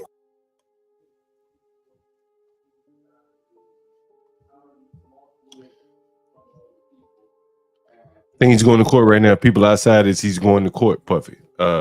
Portia. Hey, this article in the chat. You brought back a confluence of memories from. I put it in the back chat, Portia. Yeah, what's up with that, Black? Well, Portia, I think you should pull up that. No, I'm doing it right now. I'm doing it right now. Sorry, I ain't mean to pressure you, but yeah, I was just giving you a heads up. Yeah, Oak Park. So Oak Park, Illinois. I mean, unless you're about to play a video, I'm not gonna. No, we're gonna pull up that Puffy. Yeah, he's about to go to court. It looks like here. Puffy's headed to court here. The judge is gonna be like, take that, take that. So if it was 1,000 baby oil bottles, how many people do you think got the Portia, baby oil? Have you heard the allegation about why this Fed seized those baby oil bottles? I thought that was interesting myself. One lady is alleging that he threw baby oil on her, and I ain't gonna say the word paralyzed, but it comatose. Did some effects to her, like ketamine or whatever. And they're saying that he has ketamine baby oil. No, they say it can be up the whatever rohypnol or GHL or something. There's something. You think he has spiked baby oil? Yeah, that's what they're saying. They said why would the feds take baby oil? Yeah, roofie baby oil. Right? Like, what is the evidentiary value of baby oil? None. It had roofie in it. You leave it. As soon as it hit your anus. Yeah, they're saying that you can apply it on someone and it will like paralyze you or something. So it's very interesting, you know. It gotta be their booty hole though.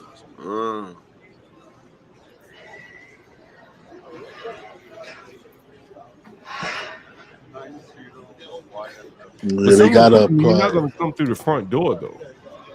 No, he ain't. Because he's in custody, so they're gonna probably bring him in through the basement. They probably want to talk to the lawyers or something. His lawyer, yeah, that's right. His lawyer, and then leave through the front door. Yeah, I don't even believe they're gonna leave through the front door. They're probably gonna leave through the side door or something. Yeah, he right downtown. He in the Brooklyn house. I thought I told you that we won't stop. Well, you gonna stop now? I think he's in the prison in the one out in Sunset Park. I don't think. So he in the Tombs? Yeah. No, he's in MDC Brooklyn. Yeah, he's in MDC Brooklyn. Oh yeah. He in the Brooklyn house. The one downtown Brooklyn. I was just there. There's a big hole in the ground now. They're about to probably build some luxury housing because that's a very nice neighborhood. Boy, that old prison was right there in downtown Brooklyn. Is that Borough Park? Anyone from New York? Is that Borough Park or downtown? What's the neighborhood downtown Brooklyn? That's what the Cosby Show was set. Yeah, it's not Borough Park though. It's I want to say Clinton Hill. Cobble Hill. No, it's not Clinton Hill. Cobble Hill. Clinton Hill is closer to Best. I think it's Cobble Hill or something like that, where the old jail was. But he's way out in Brooklyn now, Sunset Park. Yeah, I wonder how many homosexuals going to show up for this. Mm-hmm. Like, don't tell him about me, Diddy. Do you think Puffy commits suicide? You think he makes it to court? What do you guys think? Anything possible. Depending on the information he got, he might commit suicide. I don't think he's committing suicide. Is there anyone that wants him alive today? No. Yeah, I want to see that. I want the brother alive. Is there anybody of note wants him alive today? Does LeBron James want Puffy alive today? Nobody need that dude no more. He's basically useless. But if he's useless, that doesn't mean they're gonna wipe him off the map. I mean, they're already doing that with all the allegations. They've already effectively ruined his life. He's not going to be able to work ever again anywhere. So, yeah. There'll be somebody But he else can still ruin a lot of people's lives. He can call some names. He wasn't there at those parties by himself. Oh, and yeah, I agree with that, but I don't think it's enough. I don't think all these people we're mentioning have enough pull to have him off and then disappear into the ether. You know, that's government clandestine backroom shit. You know, there are allegations that Clive Davis was at some of those parties. There's Gloria Allred there, boy. The wolves out. Oh man, I cannot stand that girl. I cannot. Long knives out for this nigga. Yo, she smells so bad. I'm surprised the media didn't rush her. She will get in front of the media. Yeah, man. She smells like piss and whiskey. She smells like. I've hugged her. I've talked to her and hugged her. Like, this lady smells like a junkie. She smells horrible. I don't know why. I don't know. She's old. She's like 82 years old. That could probably be why. I don't know. She wears pins. She smelled like piss really bad. A little ammonia in there. And she was musty and she smelled like whiskey. You know? So I'm like, whoa, this lady's a junkie in real life. So, she smelled like desperation. This man said she smelled like piss and whiskey. I heard it all. Like a hobo, like a bad shake that ass. Like she smelled pretty bad, and she looked nice. You know. Oh my goodness. Her teeth were white. You know. Yeah. She's really short too. Really short lady. Piss and whiskey. Little old thing. But she's a sweetheart though. A sweetheart that smells like piss and whiskey. Yeah, and you don't want to get on her bad side. She'll find every avenue to sue you. Yeah, not fam. If it has a scent. So what do you think he's looking at? Why did they bring him to trial right here? Why did they bring him to court right here? Because this is his third bond hearing. That's why he added 2 more people to his legal team. One of the attorneys that he added, man, that dude is board certified in this type of stuff. So they filed a couple of motions for exclusion, and they also filed an application for a third bail hearing. And I think that's why he's appearing today. Do you think he'll get the bail this time around? No, of course not. Absolutely not. And why pay the lawyer to even just on the hopes that you get it? Well, because he thinks he's going to get it. This is probably about a $3,000 hearing, just to ask for bail. You know, the time for the 2 people for the 2 people that he added, I would argue that would probably be about a $9,000 to $12,000 hearing right now. Yeah, probably These 2 more people than that he that. added are not cheap. Is this Negro talking portion? Yeah. Is there any volume portion? Of a crime. You can't have the punishment before the conviction. Why does he look like Biggie? This Negro blabber. That's what he's doing. That's Diddy's uncle, Uncle Diddy. He's a black man. That's all we waiting for him to say. Why is they he doing talking this to him because he's a black man. Listen, my name is Ari and I'm a paralegal. He's a paralegal. Dude, sit down. Sit down, dude. Come on, man. Sit down. Yeah, sit down, man. Blacks, this is the definition of an attention 304. Oh my God. Did he just say he's a paralegal? Yeah, he didn't even get it. Dude, you're a paralegal. Sit down, man. He's not even a paralegal. Sit down, man. You're embarrassing the firm, man. What firm? Exactly. If he works for one. He looked like the mayor from San Francisco. It's called pre-invention. This dude is crazy, man. Punish a person for something they might do. Why did he come out and say anything? I think this is his uncle. I don't think this is even a real paralegal. He's up there lying. You know. Hey, but even if he were a paralegal, paralegals don't litigate. Why is he? They better not. Paralegals don't look like they're going to church. Hold on, let's hear what he's saying. Well, he's talking with his eyes I think the bigger thing you can take from this is there's no one of any stature here to defend him. Where are the superstars, the famous people, the politicians, the Hillary Clinton, the rock the vote people? Who's next? There's no one else to support him now. A paralegal. You get a good audio check? For $1 billion. It's the only support he is. Motherfuckers out there all Winner. Oh, this dude's a comedian. Never mind. He's just there. He's a jester. Okay. Is that what it says? He's a paralegal. He's a he had to be. I knew it. He just wanted to show his face. This is a black man. He's black. But where are the people to support Puffy, man? How did you get to be a billionaire and there's not one person coming out here to say, hey, man, this man deserves a fair trial? No Oy vey, John. Oy vey. Don't notice, John. Stop noticing, John. Don't notice how he got that $1 billion, John. His mom. Oy His vey. mom is the only one, John. His mom is the only one that has it. Mama Cone. Mama Cone. I feel like there should be a lot more homos locked up with him because he's basically in jail for being a queer, so, I think that the whole Hollywood, they just throw him in there with him, They can share the cell, He's what he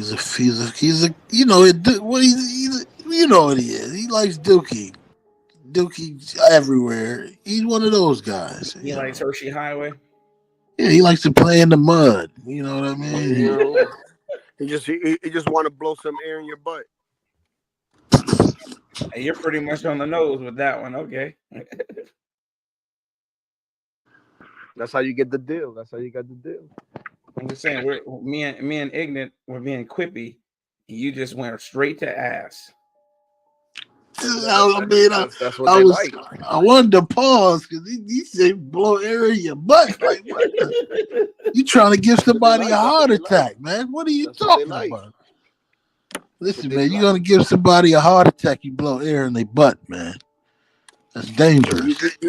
You take their manhood by doing that, and that's what Diddy done to all these. I mean, blowing air in someone's butt just doesn't sound normal.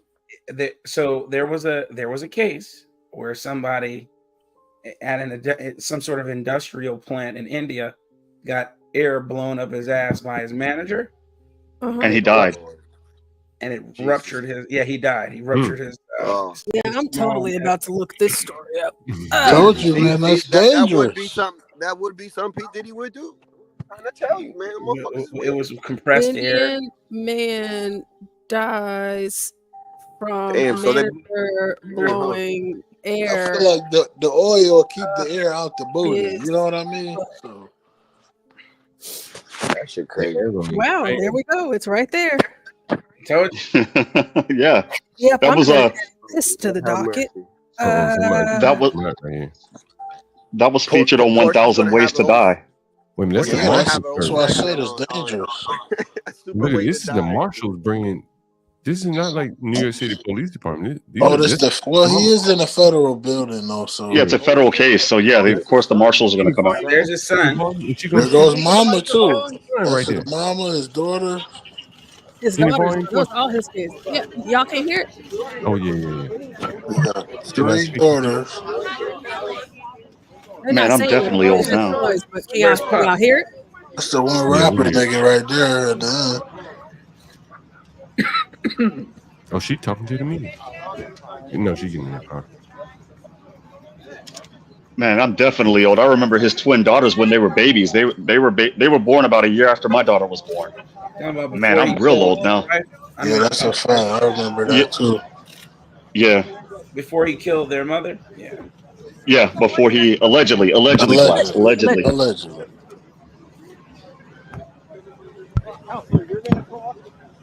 That has to be annoying. All of those people all around. That's what I'm saying. If he killed the mother, This Puff tried to kill what? What does that sign say? he would be. He would. I feel like he would have a lot more people knocked off if he was able or had the capacity to kill the mom because she knew something or she was going to get half or something. You know what I mean? Yeah. When the story is bigger than just that one person, it becomes a problem. You understand? Because she was there in all those parties with him, you know what I mean? So she seen things. She was gonna write a tell-all, so she was gonna put names on that. Speak in the microphones, please. At the microphone. Can you speak in the microphone? Yeah, that microphones are over here. Man, I think he ain't gonna make it. Tried to kill. Man, why you got a sign and you ain't trying to let nobody see it? The night Puff tried to kill me, a memoir of D. Gilmore. I guess that's a book. Yeah, probably a documentary of some sort. He said Puffy tried to kill him, I guess. All the crazies come out of the woodwork. They gonna kill Puffy. He been putting baby oil in politicians and senators' butts. They gonna get him out the way. They ain't gonna let him tell that. So my question is this: if and when they try to get him out of the way, so to speak, wink, wink, will their last words to him be "Take that, take that, take that"? Oh my God. No, I think they'll be like bad boy. Bad boy. Maybe they'll blow some air up his ass. Get that looking at me. I can tell by the hook that she's feeling me. Well, this must be the NOI brother right here. That looks like Bentley Farnsworth, the old version. What the heck? Farnsworth Bentley. Yeah, his family here today. We really want to put an end to all the clowning that we see on the internet. So I want you to dance with me. Dance with me. What the internet got to do with this? And I want to get if you really don't. What is he saying? Nobody's okay with staying in jail for now. I can Okay, thank you very much. That's it for today. He said we need to stop all the clowning on the internet. That's what we need to stop doing. He started rhyming. He said it's a long time thinking the prime is the man is blind. He started rhyming up there. He inferred by what he was saying that P. Diddy's bond got denied yet again. Yeah. Had it not been denied, he'd have been coming out the front door. Yeah, they're gonna kill that boy. They just waiting for the Russian that they need to come over here. They waiting for the flights to be lax so he can come over here, take him out, and that's how they gonna say he hung himself somehow, some way. It's going to be a little difficult for the Russians to come over here. You know, they got a little bit of a predicament with Ukraine right now. No, that's the holdup. Remember Epstein? When Epstein hit the jail, he was dead in like a week. You know what I mean? So, May 5th, 2025. They set a court date. Wow, that's a long time to sit in jail. Oh boy. Oh wow, that's a long time. That is a long time. What is the trial status conference? Mm. When's the next status hearing though? Let me see.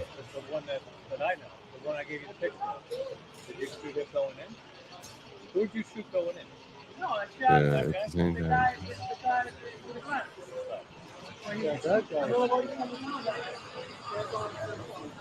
Looks like he's saying that he wants a judicial hearing into unlawful governmental leaks by the Department of Homeland Security, which they allege were intended to smear him. That's not gonna go anywhere. They're allowed to do that.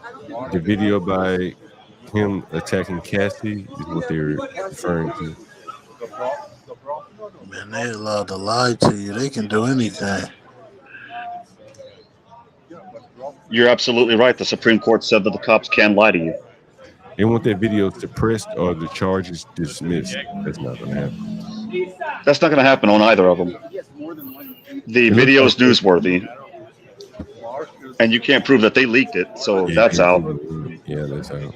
And the charges being dismissed, that's they have more than probable cause, so that's out. But thank you, P. Diddy, for that $3,000 an hour, though.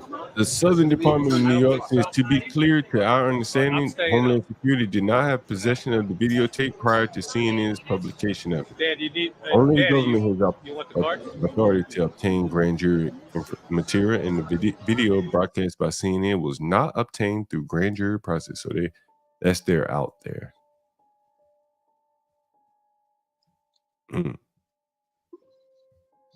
Yes, it was, but you can't prove it. So looks like the rights there. He's gonna have a hard time getting beyond this.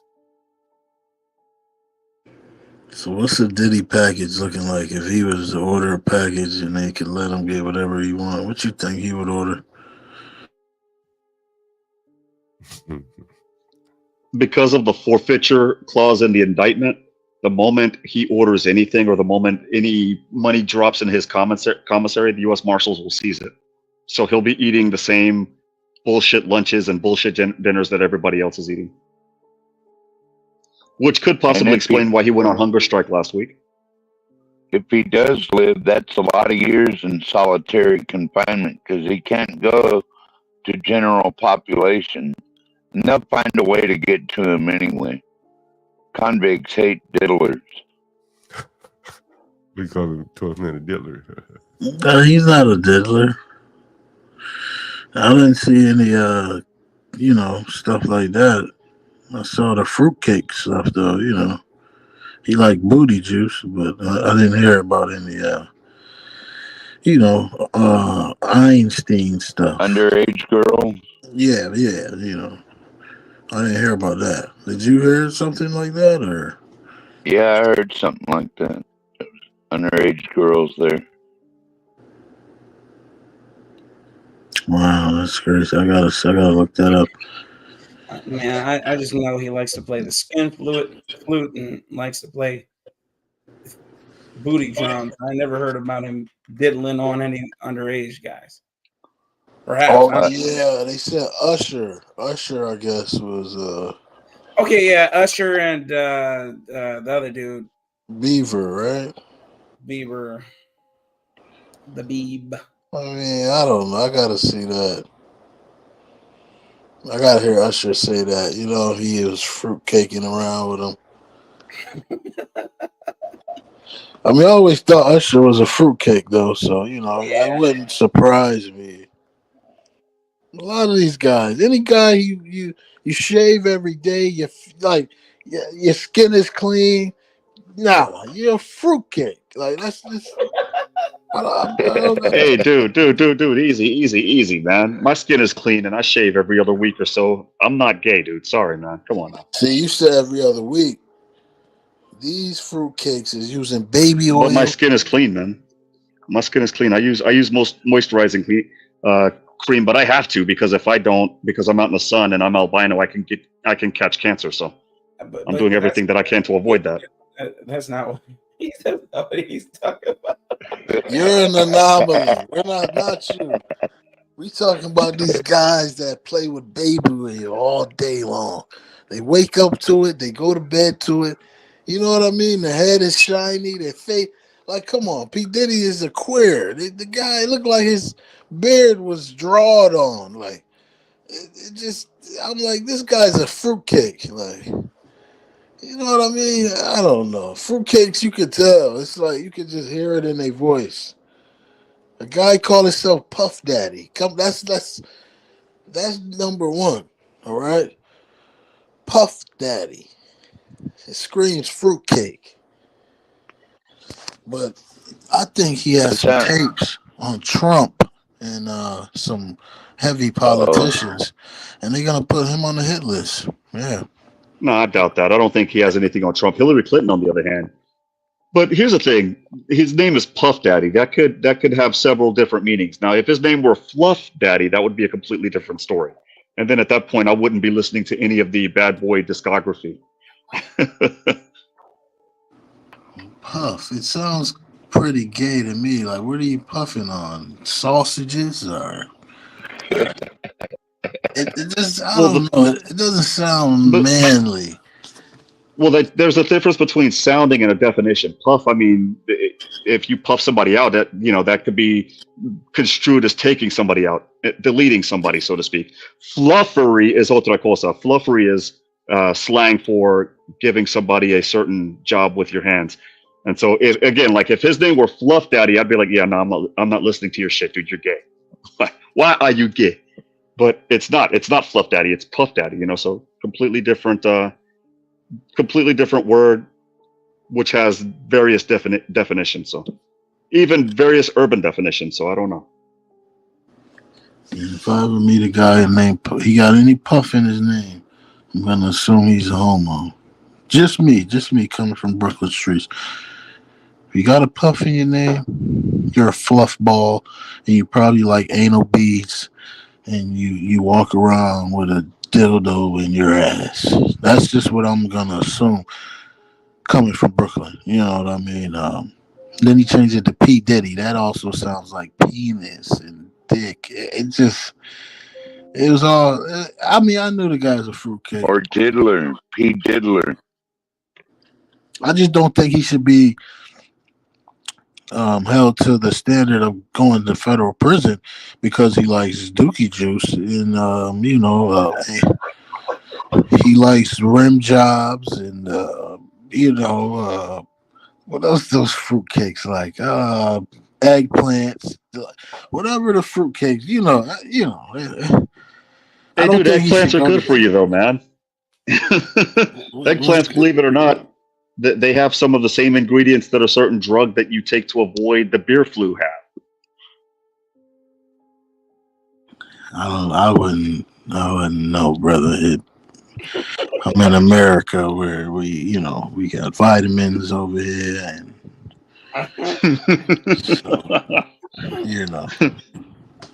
So, ladies and gentlemen in the chat, if you eat eggplants, he's saying that you might be of a certain lifestyle. No, listen, the fruitcakes, they play in Dookie so much. That's why they're so clean and neat. This is a fact. Go look up gay millionaires who sell houses and shit. These guys are clean, they're neat because they play in doo-doo. You know what I mean? Like, literally, this is what's going on. They're at night playing in the mud. So it's probably shit everywhere. So they gotta be particular. These fruitcakes gotta get their eyes like, it's a life. It's disgusting. It truly is an abomination. And I feel like we are in the last times. This is the shit we heard about growing up as kids. Like, I can't believe we're here to see this shit. Like, this is Babylon. The way that you're super focused on this gives me the impression that you've experienced some type of trauma. Would you like to show me on the doll where they hurt you? You might be entitled to an award. Hey, listen, man. I'm straight. I'm straight as fucking Donald Trump's fucking wig, man. Trust me. Like, I'm straighter than an arrow. Look, I'm trying to collect some money. I'm trying to collect some money for you. I mean, you might be entitled to compensation. I mean, if Diddy did something to you, let me know. I can let my boss know. We can see if we can appear on your behalf, pro hoc vice. If there's fundamentals involved, then I've been hurt several occasions with Diddy. If I can get $1 million out of this shit, I'll say whatever. I'm an American, so. You want me to say, hey, the guy tickled my toes. Give me $1 million and I'll let it go. You know, I'm with it. Shit. We talking about money here. Like, shit. I mean, I never went to a party, but if I would have, you're right, I would have been there looking for a lawsuit. I would have probably slipped, fallen going inside the place. To be honest with you. This is America. This is the land of milk and honey. And the milk is the white people and the honey is the Negroes. All right, You so know middle note. If you need to come to my boss for a consultation, we're doing the consultation telephonically. We're not having any slips and falls in my boss's office, sir. So what would to come to his office, what would I need? Blood and tissue or what? No, we would do it telephonically. We're calling you, sir. We're doing a Skype meeting with you, sir. You can slip and fall in your own house. No, but listen, here in America, you can sue for anything. It's guys that literally their life is suing people. It's amazing. Yes, and this is the lawyer, and because that's the high paid one. That's the one he gave all the money to.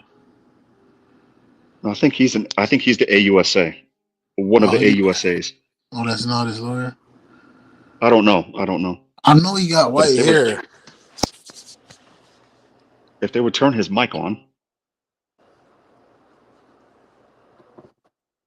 I wonder what the fuck are they? Why wouldn't they take the money? You know, and I wanted to say at least that I wasn't going to say. So that's all I was going to say and not say. Thank you all. I hope that gives you what you need. But I'm not going to say anything that I haven't said to court and that I haven't said in my court papers. So you all have a nice day and thank you very much. How is he doing? How is he doing? I saw your bullshit potion. It's full of social media. It's bullshit. You put it together with ChatGPT. You're lying to a monster and a predator. We're going to keep our foot on his neck. Yeah, that's his lawyer. That's his lawyer. He's getting out of prison. Tell him Gilmore said that. Lisa, give this to Dan. See, that's what I don't get. These are grown ass fruitcakes saying this guy's a predator. And I need a card back. I don't have When anything in my you knew you were coming to a fruitcake party. I don't get it. He said his name was Gilmore. Now, was Gilmore happy to yell those? Was it a happy Gilmore moment?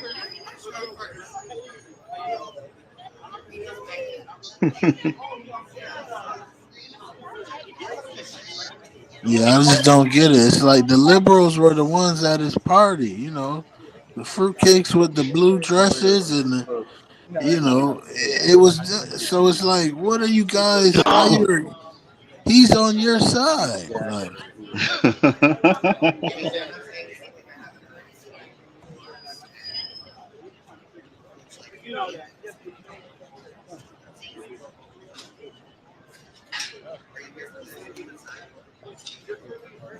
yeah, he's willing to pay $50 million to get out of there. That's a lot of money. New York needs that money. Well, ladies and gentlemen, they should have thought twice. They got to feed them illegal immigrants. He should have thought twice before moving back to New York City. John, are you still here? Hey, Portia. Hey, 12th man. Hey, Juan. I didn't think he moved back to New York. Hey, y'all. I thought. Yeah, he actually he did. He actually moved back 2 weeks before he got arrested. Are you serious? Yeah, I'm dead serious. I wish I were lying. I thought he was still staying in Florida. No, he moved back to New York. He changed his domicile and everything. What an idiot. Now, one thing that he did do that I think was a genius move, unless the federal government does the clawbacking, is he gave Mace all of his masters, and he gave Loon all of his masters. Well, he gave everybody their masters, remember? Their masters back. Yeah, so when they do the forfeiture, I think that's genius. I mean, I would have told him to do the same thing. All that we were able to get away from him was some baby oil, some baby powder, and about 2 pennies and a lint in his coat jacket. That's it.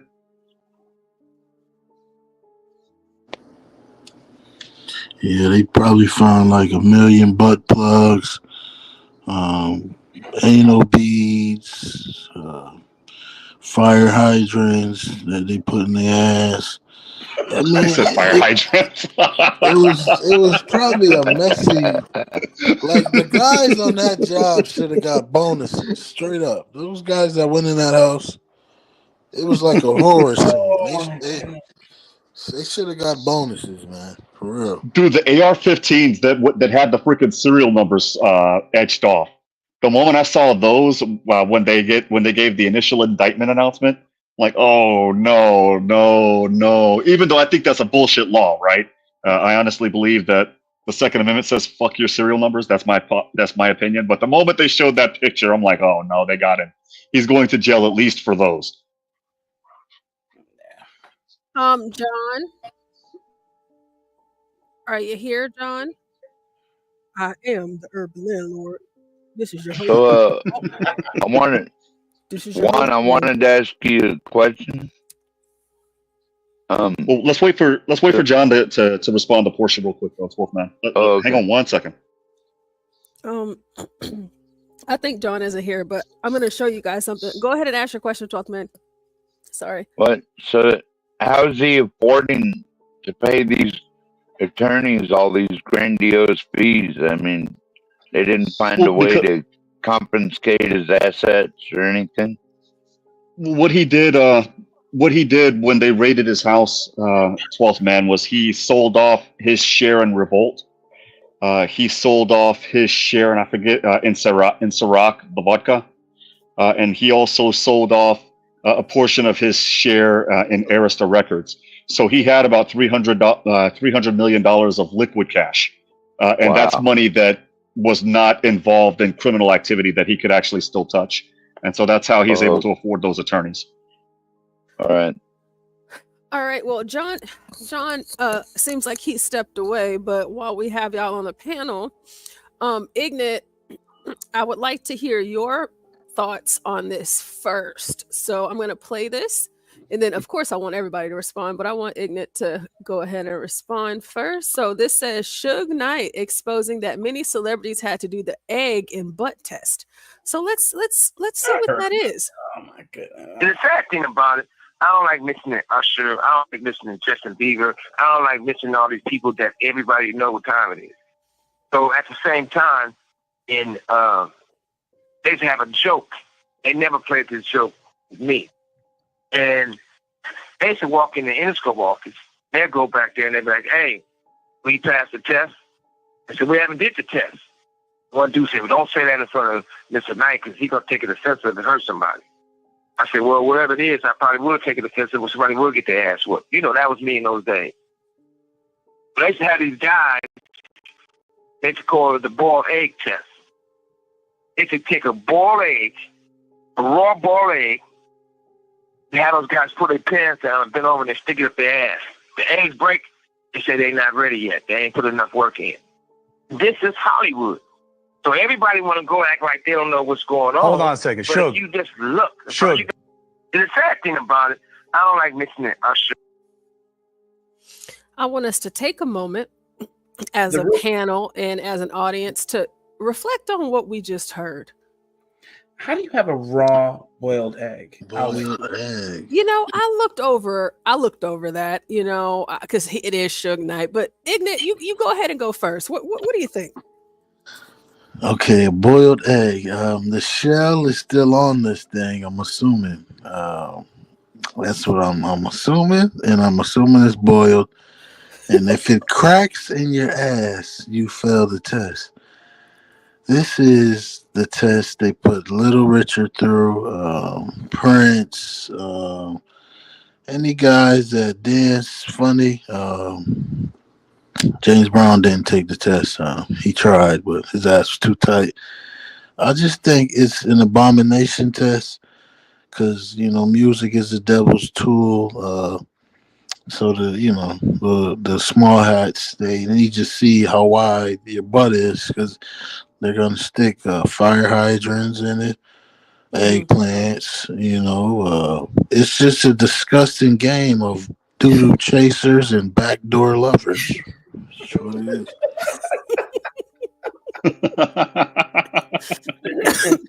Doo-doo chaser. Backdoor lovers came on. That What was a very thorough response, Ignit. Thank you. Blacks, what about you? What did you hear? What do you think about that? Well, again, the blaring elephant in the room. How do you have a raw boiled egg? Number one. Number two, do I just believe him on his face? Not necessarily. He has a history of embellishing the truth. However, I do believe that if there was any shenanigans going on sexually between men and women, and it's in his midst, he was squarely a part of it. He definitely was a part of it. So he would be a good source to go to about what's happening with P. Diddy and the fantastical case of the diddlers, for sure. Wow. You know,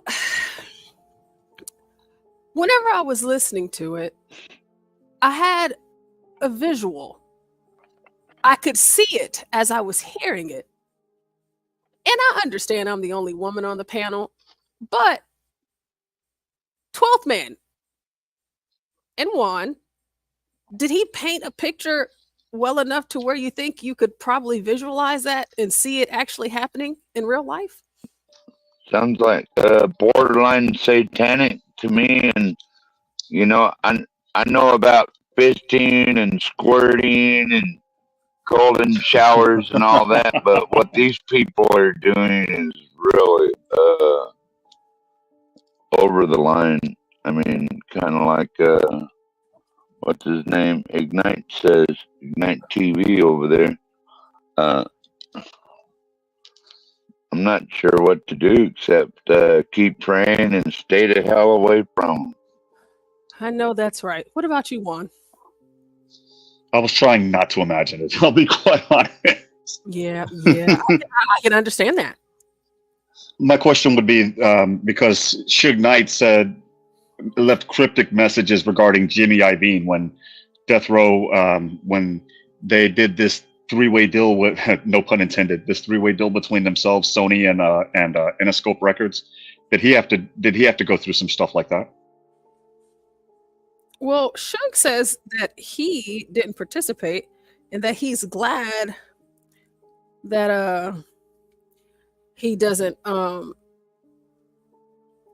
that he wasn't invited, you know, to the parties or things like that, but he knows a lot. For those of you that do not know, Suge Knight actually has a podcast. And he has hundreds of thousands of subscribers. From prison? While he's in jail? Is he in jail? He is actually in prison for the rest of his life. Now, he has been on Patrick Bet David. You just saw him with that brother, the Cuomo. He's been on Chris Cuomo. Yep, all of these major podcasts, Flagrant, it's endless. He even was on with Joe Rogan. But he does have his own podcast, and I think it's really incredible that there's someone out there facilitating this on one end, and he goes live every day, you know, Monday through Friday, most of the time. And whenever you hear him, especially on the PBD podcast, every 15 minutes you'll hear the lady, and she's like, "You have to add $5 more to extend the call for 15 more minutes," like whatever it is. You can hear it. Like, so he's in prison doing interviews and running a podcast. And I think that's really inspirational. Yeah, it's very inspiring. You know, just because you're behind bars, it doesn't mean you have to stop living. You know? Imagine if P. Diddy tried to do a podcast and he decided to appear on this show. Portia Yu and John Galt would receive the following call. "This is a call from take that, take that, take that. No, not today, please, no." An inmate at Metro Correctional Center, Brooklyn. Yeah, isn't that crazy? I just think that he has a podcast. But anyhow, going back to this video clip that we just watched, The thought of a raw boiled egg, so I'm assuming that he means that it was just hard boiled, not Is it cooled off or is it still hot? I mean, yeah, like so there's so many questions. But the fact that he makes these men drop their drawers, bend over, spread the cheeks, who's putting the egg in there? Is the man putting it in there himself? Is Diddy putting the egg in there? Who's How do you know it's an egg? this is my thing. I mean, I'm going to tell you some personal information. When I take a shit, I use wipes. I don't just use toilet paper. I use wipes first. But when I use the wipes, it makes me feel kind of gay. So I don't see how you can put an egg hard, soft, raw. I just don't see the plausibility of that. Yeah, baby, he likes it raw. Yeah, baby, he likes it raw. Ooh, baby, he likes it raw. An ass is made for shitting, and that's it. It's not made for putting stuff in. Shouldn't Maybe they people crack know that? the egg and take it out of the shell once it's boiled, and they can do it like that. Maybe that could be plausible. I can see that. I can't see it hard shell going up there. You know, just boop. No, I don't. But if you think about it, you know, I'm thinking because he said a raw boiled egg that it's going to be a hard boiled egg, so it can hold up while it's going through this test. So they put it up there like an enema, you know, because people use those, you know, those go up your butt. So the egg is up there, and Ain't nothing going up my butt portion. that's good, 12th man. So I got a nose. I guess I assume it has to be shell on, right? Well, of course. So that's a peeled boiled egg wouldn't hold up, right? Yeah, it wouldn't hold up. It would fall apart. So if they are putting this hard-boiled egg up their buttholes, and the test is to determine whether it cracks or not, the next question I have is, if it does crack, what about the pieces of the shell? Wouldn't that like cut or hurt your butthole? I think so. Yeah, it sounds messy. Sounds messy, but I know in prison. Before you can pass that egg test, you have to be unburdened by what has been. Sound like a bloody hemorrhoid. You're right. They probably taking fucking jackhammers in the ass before the egg test. So you're right. they probably are ready for it. They might even take a peeled egg at that point.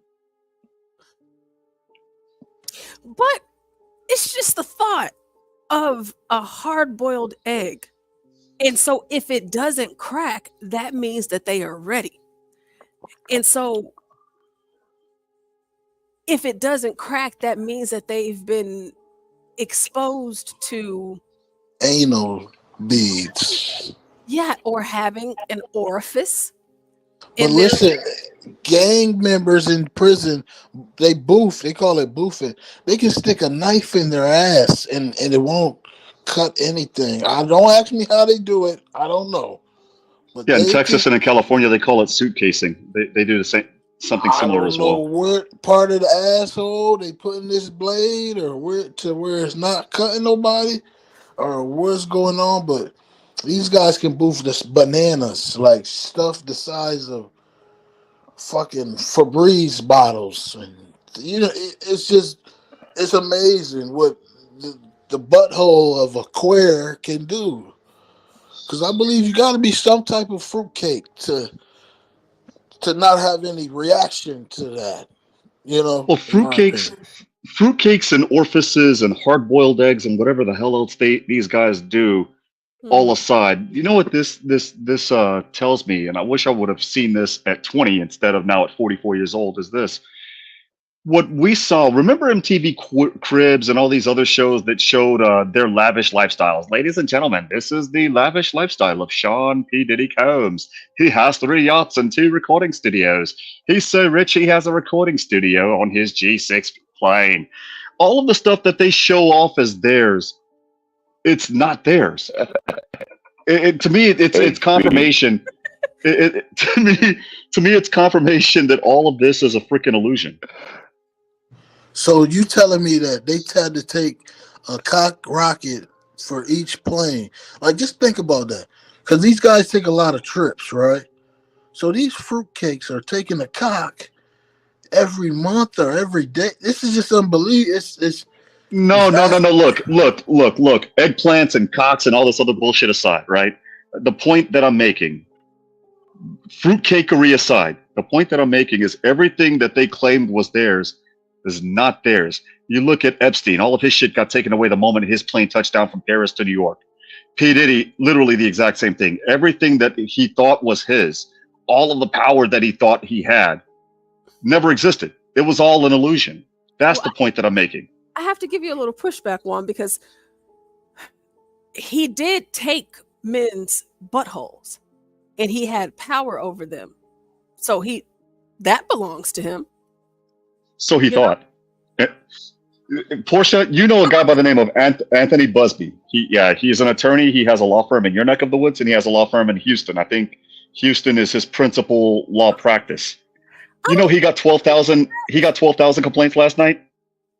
No, I don't think that after, I'm looking it up, Buzbee, I don't think that after a man takes your butthole, you can get it back. You know, and No. Well, your dignity you're not going to get back, but you certainly are going to get your hands on that guy's money, which is what's happening. P. Diddy's accounts are just you could just hear the drain sound. Bloop, bloop, bloop, bloop, bloop, bloop, bloop. I mean, so I'm about to get a little graphic here, and please forgive me, but I don't know if you guys have ever heard this before. I don't know where I heard it, and it's not that I was looking for it, okay? So don't get the wrong idea, guys. But I saw something, however long ago, that said that homosexual men that engage in gay butt sex, their buttholes are like opened, and so they have a hard time keeping their poop in because it just falls out. Oh. Just because they have broken the elasticity of their whole Right. women as well, believe it or not. I was just about to say that. I tried it with my wife. Her ass leaked for 2 days afterwards. So I believe it. You know, I was not expecting it.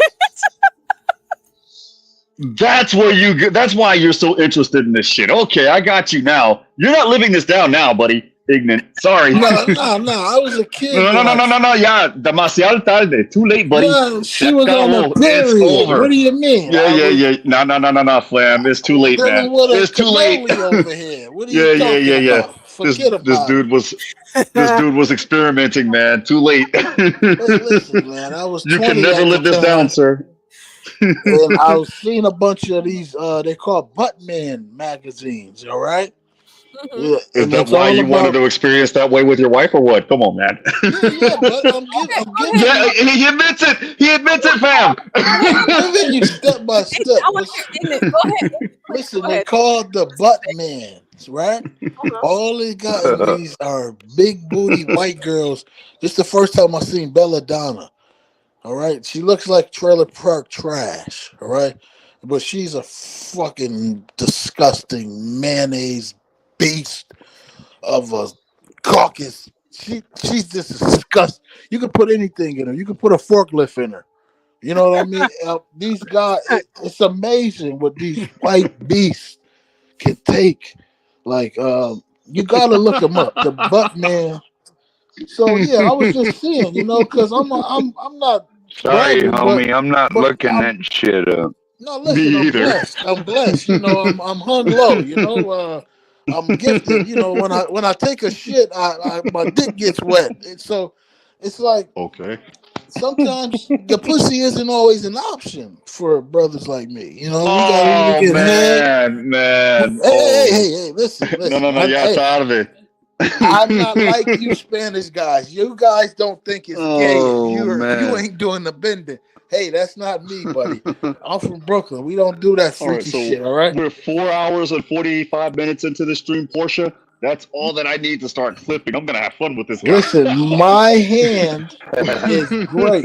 I love it. What you say But can and will when be you used have a against you, big sir. cock, sometimes the girl can't. She's not gonna want to fuck is like that because you really stretching it out. You know, you making it a tortilla in there. You know what I'm saying? So Where's it's Latinos just when I need it, man?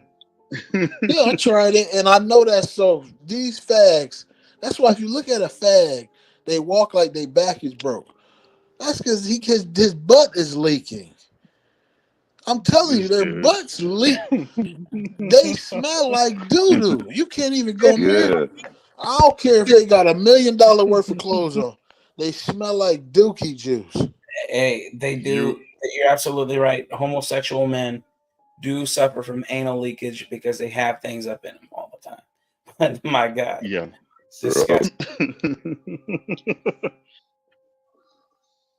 Oh man. You know this show is getting age restricted, right? And what's crazy is it's totally avoidable. Yeah, Nadeji, you're absolutely right. Duale, we was talking about you earlier, Duale.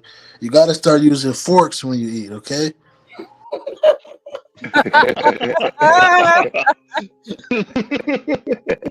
Civilized now.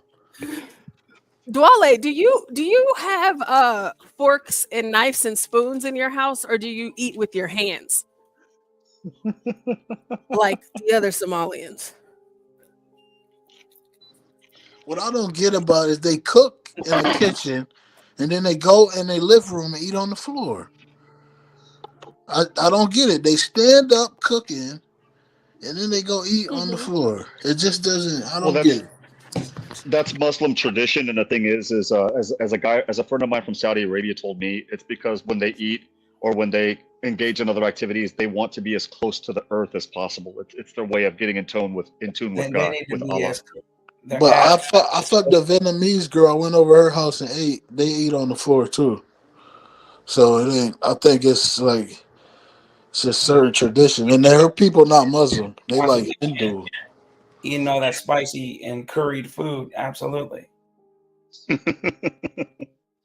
I mean, so speaking of spicy curried food and not using utensils, as well as sticking hard-boiled eggs up your butt. So if you're a homosexual that enjoys very spicy food and your booty is leaking. Oh, that's an image. Why'd you put that image? Oh, no. Nightmares for days. That would have to burn, right? I think when they fart, a little bit of chocolate milkshake with hot sauce. You know, it's a combination of things probably leak out of there. You know, onions and what they ate last week. You know, the whole chicken bone can come out their ass. Like anything's possible. Jesus Christ, man. Dude, where's Latinos for Trump when I need him, man? So that we could tag team this dude. Oh, you know. Chicken bones and curry and yeah. I mean, you have to be realistic. You know, because this is a serious topic. This is not what's next? Baby pine trees and it's not anything you want to take lightly. I mean, because that's a serious accusation that Suge Knight made against P. Diddy. Duale, this is like that math game all around the world. So we're jumping from one topic to another topic, back to the other topic. I believe it though. Think about it. Bambaataa, he was touching boys. So I kind of believe it. And he was like one of the founders. So I believe it, man. It's a lot of that booty stuff going on over there. You know? If he's still alive, he needs to be put up on the wall. You don't mess with kids. Sorry. Yeah, he just came on BET last week. They still honor him. Ain't nobody say nothing about it. It's like, I don't know. It's like these jigs, they don't acknowledge the fuck. It's like the fuck niggas is like kind of honored a little bit. That's how it kind of looks. A little bit. Yeah, you know what I mean? We need to get the wall in Nick Rekieta voice. We need to get the wall ready. Yeah, no, I'm sorry, I don't tolerate that.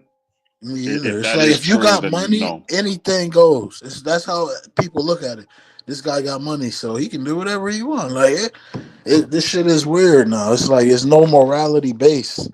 It's Oh, like Sobe, people don't thanks. believe in God no more. Honestly, Well, there's a certain group of people that don't believe in God, and they believe that we are God, so we can indulge in our own vices. Some of those people have been on this channel, and to that, I don't have a comment. There are just certain things, I'm sorry, that are innately written in our system that we don't do. Period. The end. see, And if and that's that's not what you written in don't your know. code, then that's a problem. See, that's what you don't get. What's written in your code is normal. Be brave. He messes with dogs that he found at the park. So it's like this is normal. Dude. You gotta understand some things that like this what black people don't get. Melanated people don't.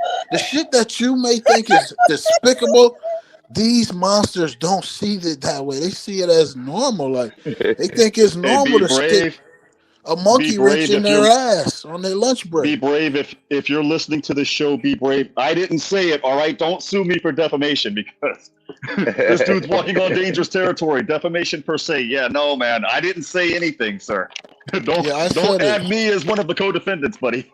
Sir Ignit Oh, said no. it. Be brave the type he'll mess with a dog and he'll be boofing that shotgun at the same time. He's a freak. I'm telling you, that's what he's that kind of guy. He gets freaky with hammers and animals, and he's just a savage. Just like Savage. Savage probably Oh my humps goodness. trees. Oh, I'm going on a rant. I'm sorry. Let me think. Oh no, please, by all means. Yeah, I'm just thinking about it. These beasts, they hump trees and they hump dead people. You know what it's like to hump a dead person? I No, couldn't imagine that. I don't. Me either. It's unconscionable. I'm gonna use the word I learned from blacks. It's benighted. You know what I mean? It truly is benighted. What does that mean? It means. Would you like to explain it? You Black? use it. Go ahead and explain it. It basically means stupid, ignorant, dumb. Okay. It means. Am I right? He's right. Ignorance. It's contemptible, etc. Wow. Benighted. Yeah, man. This is the world we're living in right now. Sad. Yeah, Puffy. They're gonna kill him. He's just gonna be another one. You know. Ain't nobody gonna care. Oh my goodness, hilarious. If he is crazy, I mean, these people are. It's like we just got access to the zoo. That's it. We can go to the zoo without leaving your home.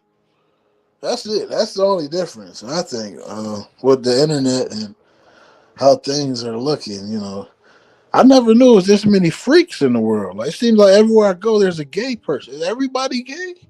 I believe so. I didn't know that. I thought it was normal people.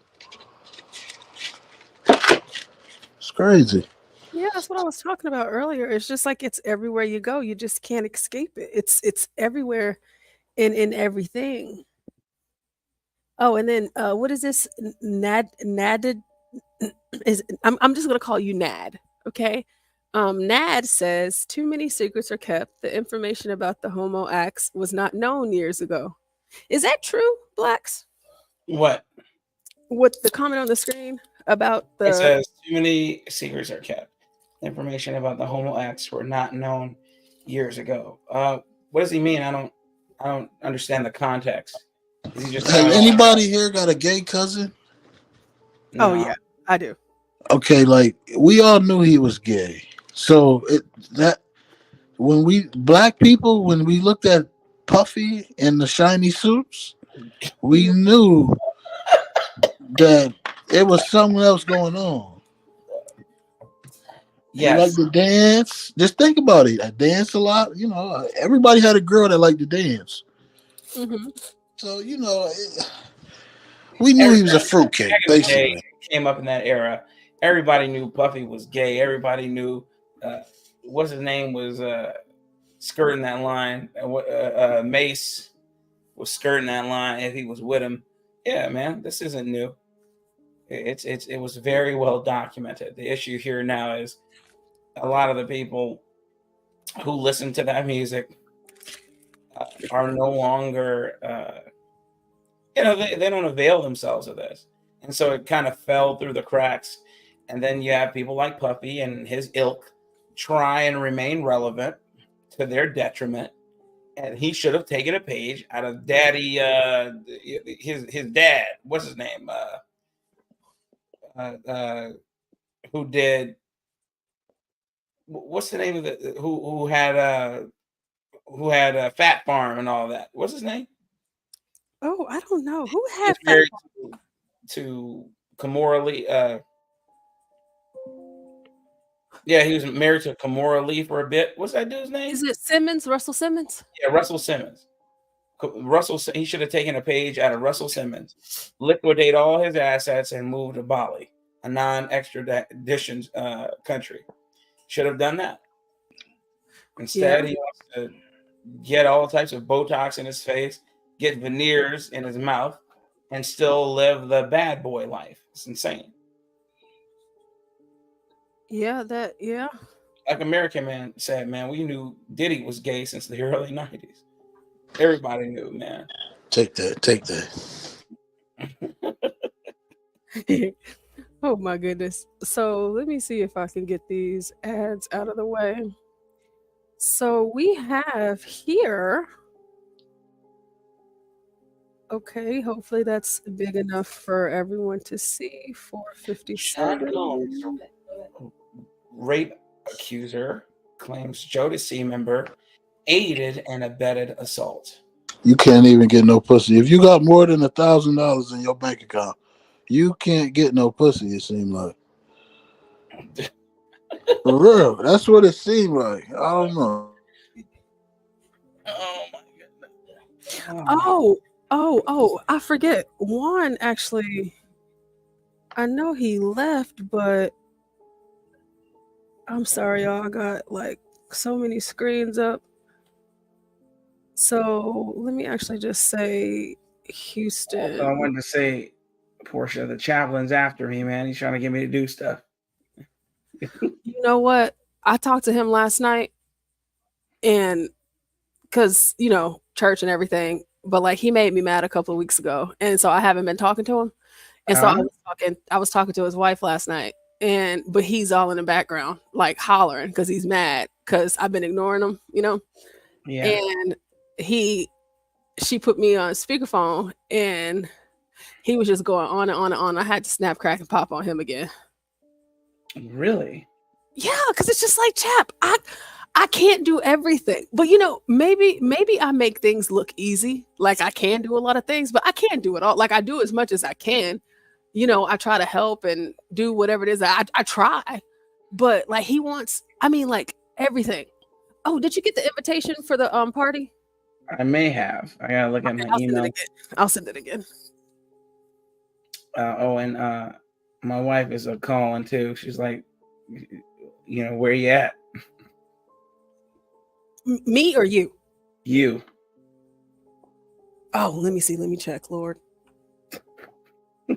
I actually just went to the printer and printed off the handouts that I wanted, that I'm gonna do the videos of today. Oh, okay. Yeah, because that guessing,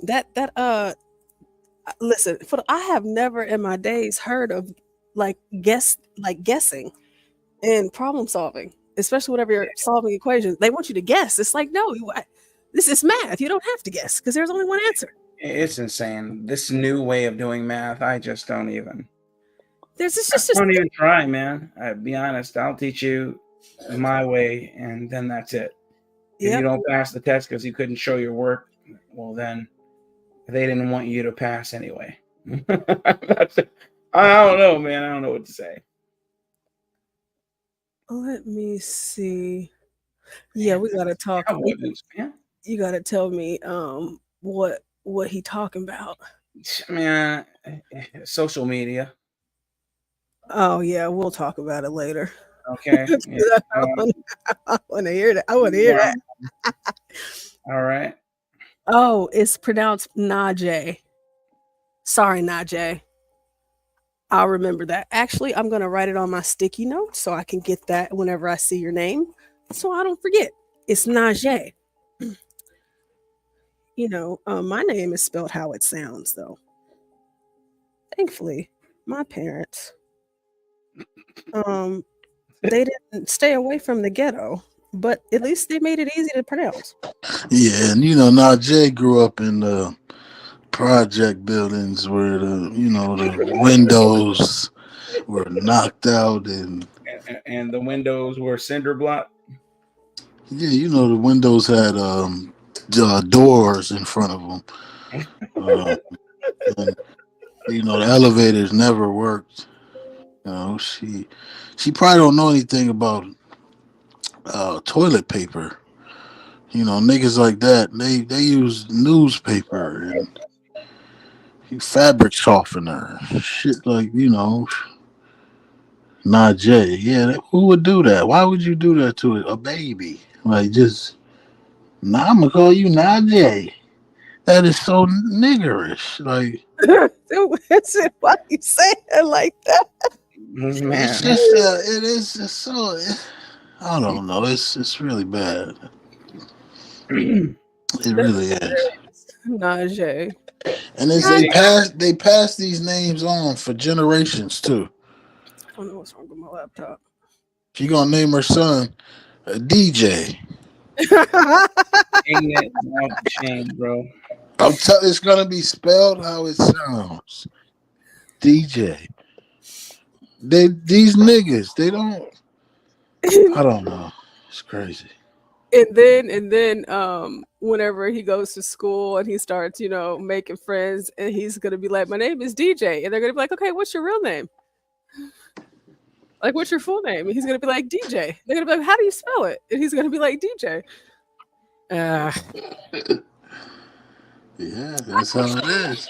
Like that. I actually know someone in real life right now, present day, whose name is like that, like DJ. It's just 2 letters. Literally. Wow. I guess that's better than BJ. That's true.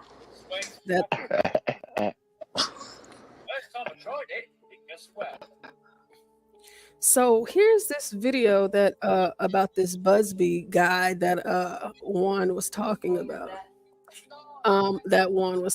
So let's check this out. Uh-oh, can't hear that. Let's see.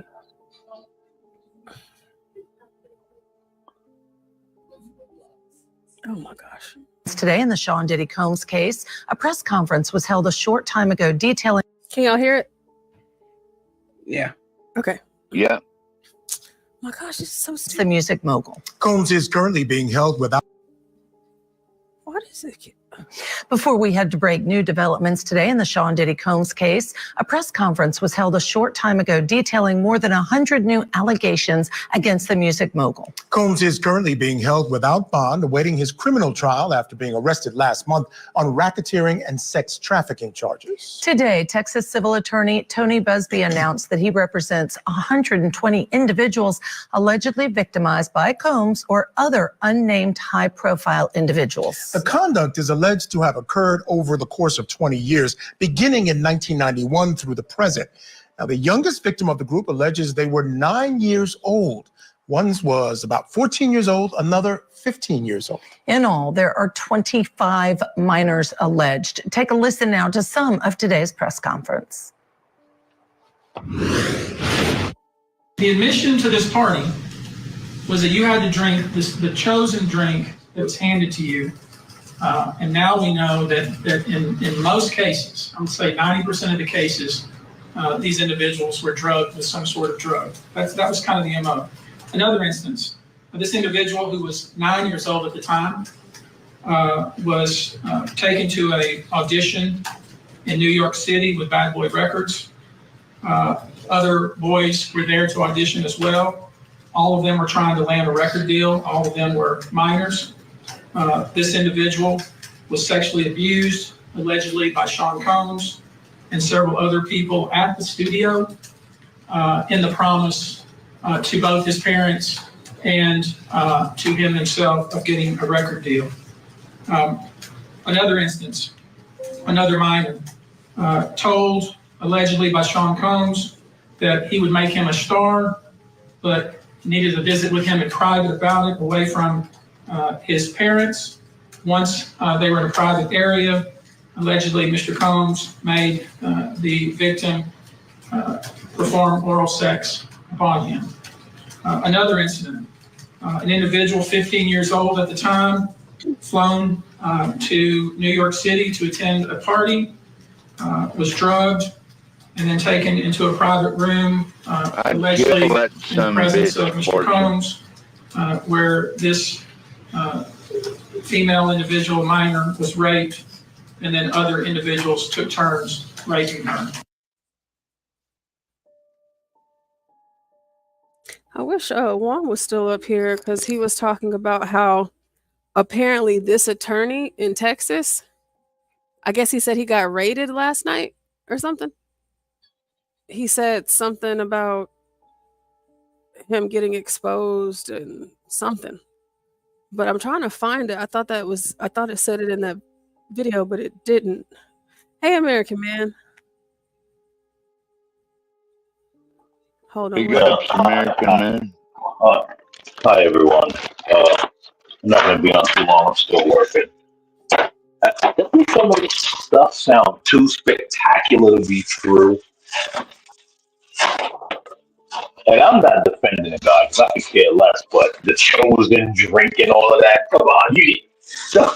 That shit don't sound a little too spectacular for y'all.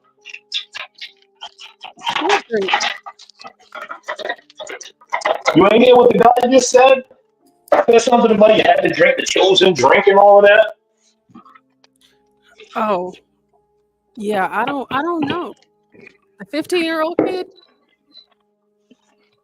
I mean, that just doesn't sound too.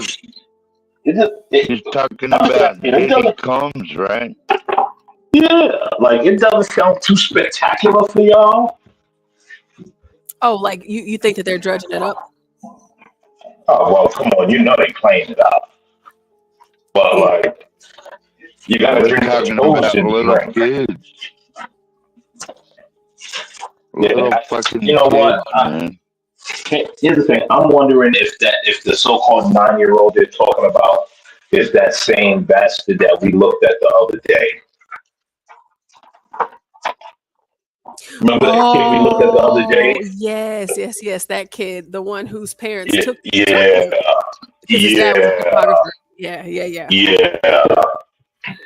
I mean, it just a lot of it sounds so spectacular. Oh, 12,000 complaints. That's what he said. Okay. Wow.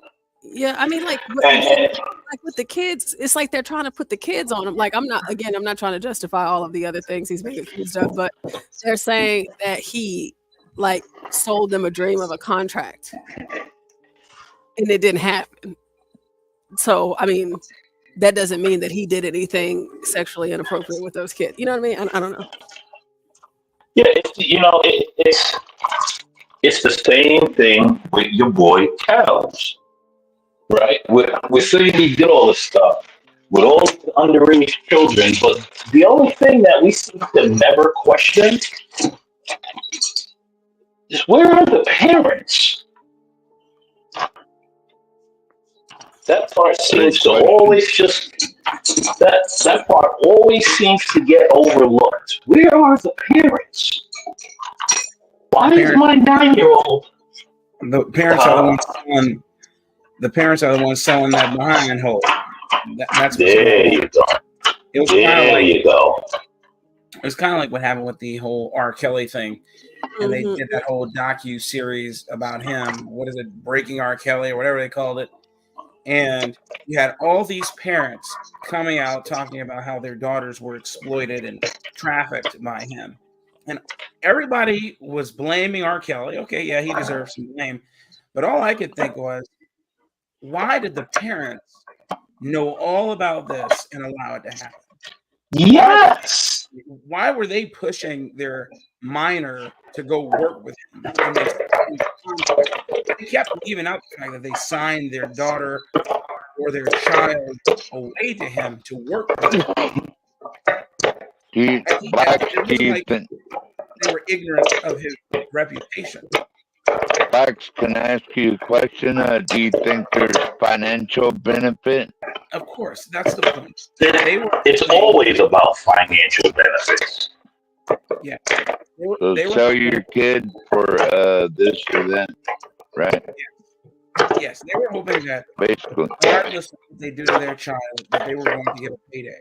You have to understand that just because you have a child doesn't make you a parent. And a lot of these people who sire children are not parents. They just want it happened. They were victims of circumstance. Their words, not mine.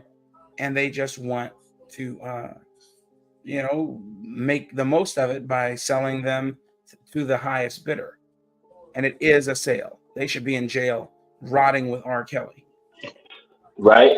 Portia read the story the other day about Usher's mother. Father was a crackhead, but his mother dropped the boy off and went on about her business. Wait, I'm not dropping my child off and going on about my business. No shit. And then when I hear something happen to I just read the chat. I'm sorry to cut you off.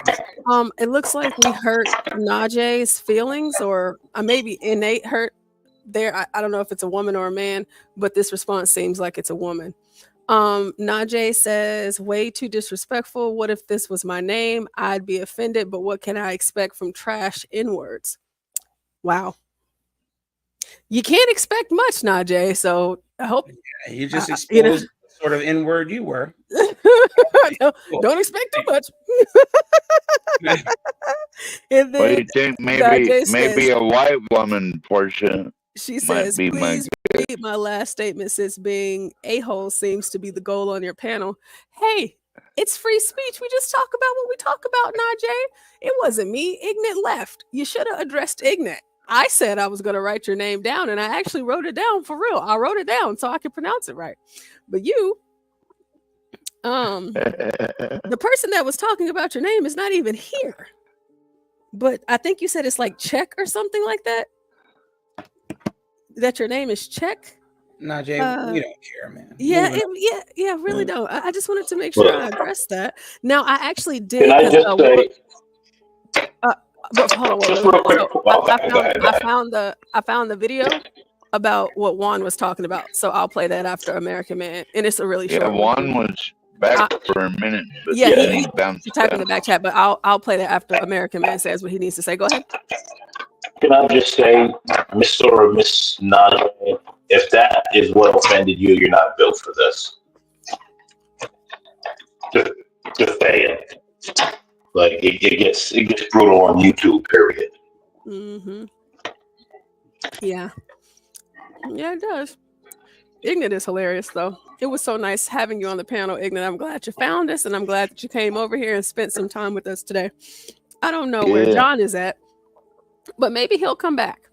Because I have some work to do too. I have to record these videos. But we're gonna watch this video really quick and see about what Juan was talking about. So let me make sure the volume is working because this stupid Facebook thing. This is a federal judge again in less than 48 hours for a status hearing. What more do I have to do, man? And those 120 new Diddy accusers filing civil lawsuits? Attorney Tony Buzbee says his firm set up a hotline for possible victims and has received 12,000 calls. And now here we go. He also warned some of those A-listers who've attended Diddy's parties should be prepared to pay up.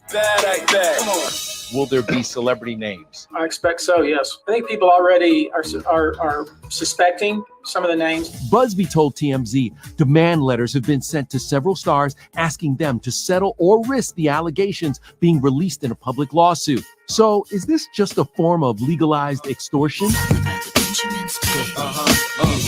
So hiring an attorney to try to resolve a civil action before you file it is completely fine. It gives the opportunity for the attorney to get his client compensation without the risk of a public trial. What happens to someone who, I'm sure because they're famous, they walk into this party and they witness this and then they leave? Will they be part of this lawsuit? Am I going to name people that attended the parties that watched some of this behavior occur and stood by and let it happen? I'm absolutely going to do that. In the case of Diddy, if there are celebrities and people at these parties, they don't have a duty to intervene in any criminal activity they see unless it may be involving a child under 14. Let's remember, we're talking about allegations, but of the 120, there are 25 that were minors at the time the incidents occurred. I already believe that people are scrubbing their social media. We're at the tip of the iceberg at this moment.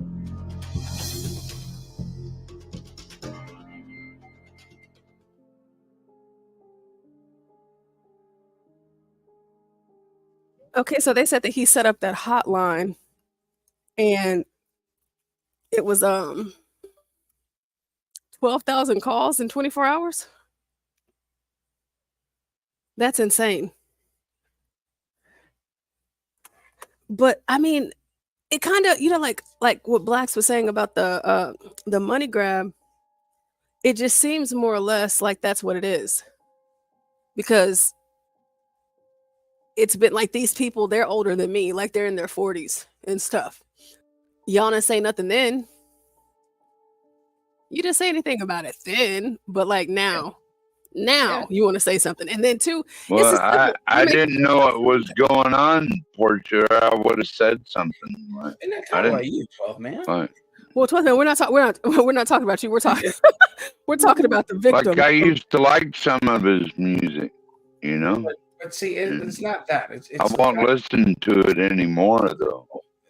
I can't. Not that. It's an open secret. You know what I mean? Everybody knew. It was talked about in very open circles. People who were fans of him. I'm not a fan of anybody, but because I'm not a fanatic for any of these people. However, I did appreciate some music made by these people, and everybody who listened to his music or others in his circle's music knew that there was something funny afoot. However, we're not all, we're nobodies. We can say it. Right. If we told the local authorities, hey, local authorities, I believe that this is what's going on with Puppy. They'll be like, okay, what do you want me to do about it? It's all hearsay. I don't have any evidence. So yeah, people have been yelling it from the rafters, man. The people who make the difference are those who are in his circle because they have firsthand knowledge. Now, if they went to the authorities and said, hey, look, man, he's having these orgies with trafficked men and women. He's selling drugs. He's roofing people. He's exploiting people and blackmailing people. Then that would have been enough to move the needle. And therefore, it's their responsibility and their fault for what's going on now, because they didn't, what's the term? See something, say something. We've all been taught that ad nauseum our entire lives from grade school on up, right? So these guys obviously didn't get the memo. And if they did, which I believe they did, they don't care. Right. They don't at all. In the civil thing, it's they're all just trying to get money.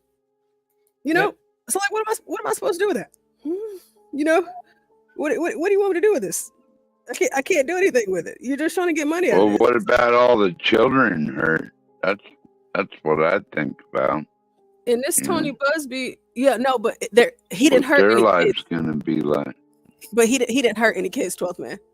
He didn't touch any kids. I mean, I can remember growing up in the mall, going to the mall, and they would have like those little modeling agencies, like they would try to, sell kids' dreams all the time. They still do that, So just because your kid didn't get a record deal, you should probably put, some other investments into your children's future beyond trying to get them, to be in the industry, especially at that age. So those parents, to me, are irresponsible.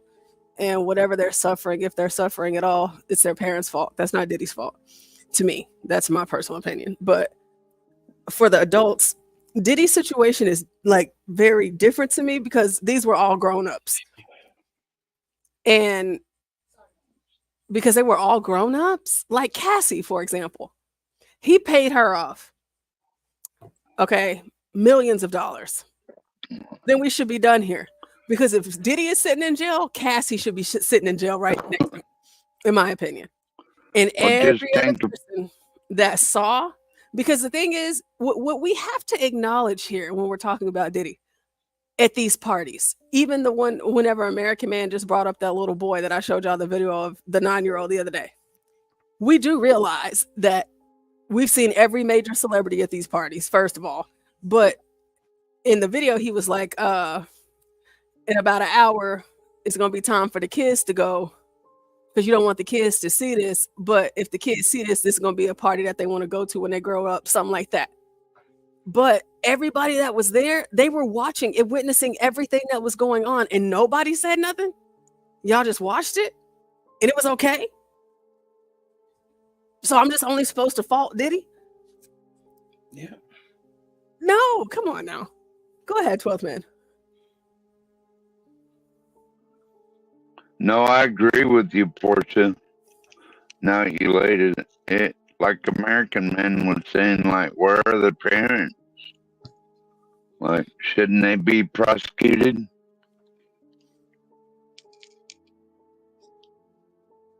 I think all those people who watched as it happened, shouldn't they be prosecuted? Well, I wish Juan was here, because it's like if you witness a crime and you don't say nothing about it, right? That's a crime. Sure, Juan's got the correct term for that. Yeah, it's just, too many people knew about it. Too many hands were involved in it. Too many people, because, I think Ignit was the one that said it, that they're going to delete him. But I can see that being a possibility just because he does know too much. Like, he knows everything. And the fact that nobody's coming out speaking up for him, that just makes it look worse. Not for Diddy, though, but for them. Because it's like, y'all know y'all done been at these parties. I mean, we even saw at one of those parties, which I could pull up the picture, where he had like that gigantic bed. Yeah. Parties. Let me pull that picture up. Hold on. Let me see in the chat. John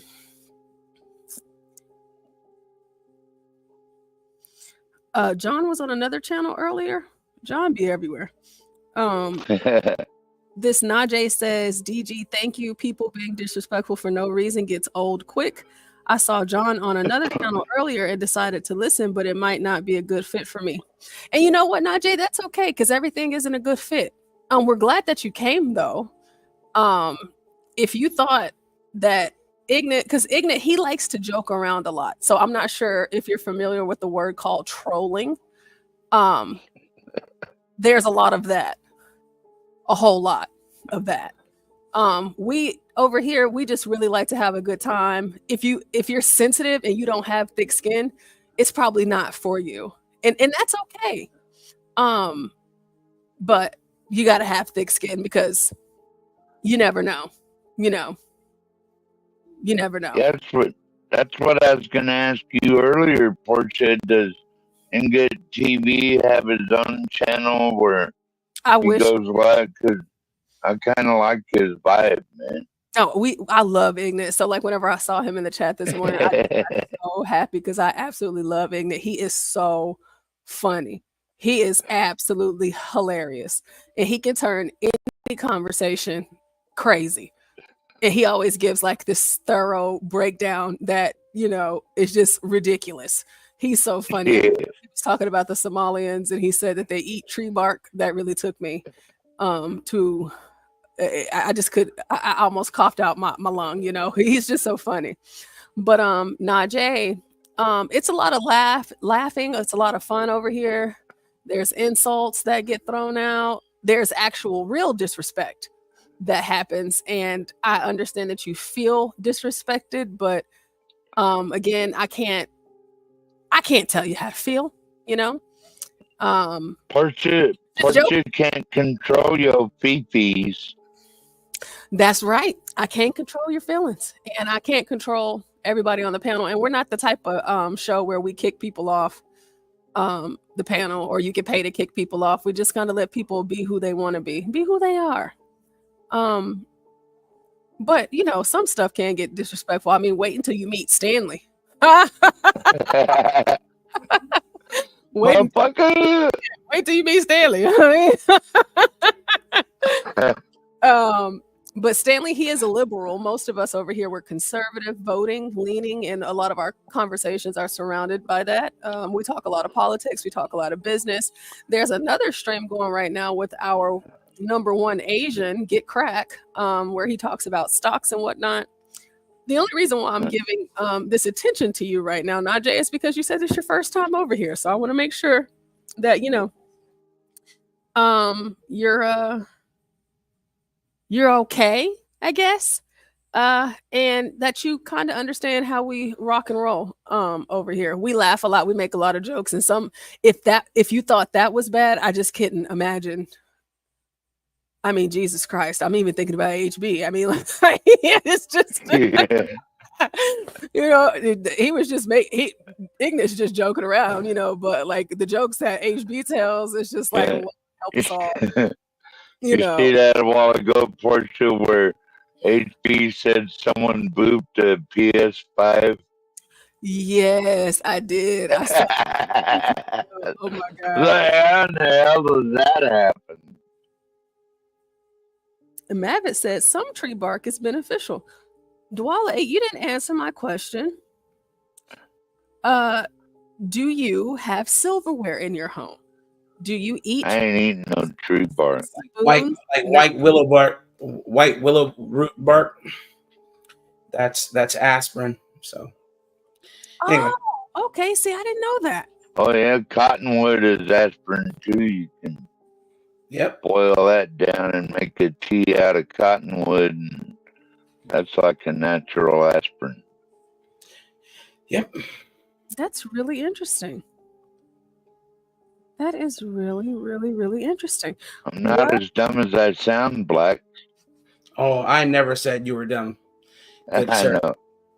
I always thought you were smart. Stanley doesn't think you're smart. That is so funny. You know what, Black? I find myself agreeing with Stanley more than not, believe it or not. We have our little fights or whatever, but at the end of the day, you know, we salute each other and go to sleep. Y'all know what's funny is whenever Stanley and Be Brave argue, oh my God, it's like watching the two you know, granddads just having a riff. And they'll go like they'll have blows going back and forth with each other, and then they'll have a nice laugh afterwards, you know. And then 12th Man, you and Stanley late at night. Oh my God, it's so funny because y'all argue too. And then, but anyhow, yeah, Najee, we're just it's a lot of fun. Seriously or personal, we're just kidding. We like to have, we really do enjoy having fun over here. Yeah, and Najee, come on by again if you dare, because it's not gonna stop. Just want to let you know. It's just and you know what? It's gonna be funny, and we're always. And if you do become a regular, we'll embrace you as one of our own. You certainly will. You'll become a part of the family. And the only person I ever seen Stanley say that he don't want to talk to anymore and he'll never let him up on the panel is Lasagna, which is a little snowflake liberal. He said it. And he's a liberal, okay?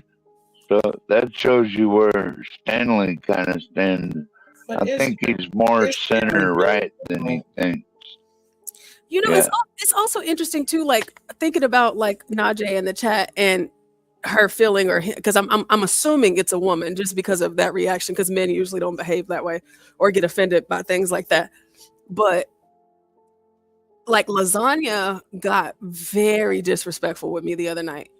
I believe American Man was here, Juan, Universal, and the only person that was missing was Blacks because we were having an excellent conversation. Oh my gosh. Like it always is when whenever it's me, Blacks, Juan, American Man, and all that. So he comes up and he gets crazy disrespectful, but I'm not trying to argue with him. I'm not. But the stuff that he said to me then, and this is his second time doing it because I just had to go ahead and get him up out of there towards the end of it, that was very disrespectful. So for me going forward, if I'm on the panel, I'm not going to let him up. Anybody else, that don't mean that he can't call in. Good job, Portia. I agree. He's definitely free to Stanley's a liberal and he don't want another liberal up here, then I'm going to second that motion. But that doesn't mean that Lasagna can't come up here and kick it, of course, like with HB or John or whoever is there for that point in time. It's just for me. But, it's just it's the internet, and some people, they get like that. And I think Najee is as a woman, some stuff is just like, nah, I'm really not feeling like that. I don't play like that. But what I wanted to do is I want to hear this story that Blacks mentioned earlier about the man in India. The booty hole blower. Got it. Yeah. Yeah, I know. My God. I didn't forget. I didn't. And I was a little intrigued by that. You didn't forget about that one, unfortunately. I was trying to forget. Oh, wait a minute. I don't even know if HB is listening. Hopefully he is. HB Duale says, Portia, when I come to Texas and I meet you and HB, we are eating with our fingers, but I will teach you how to wash your hands properly. So HB Duale is going to teach us how to eat like a Somalian. But don't worry, Duale. I will bring my fork and spoon with me in my purse. I will have it. In her survival pack, she'll have it. Yeah, because it's like, I don't even like cooking without gloves. I don't like touching my food like that. I just don't like handling it that way. It's just gross to me.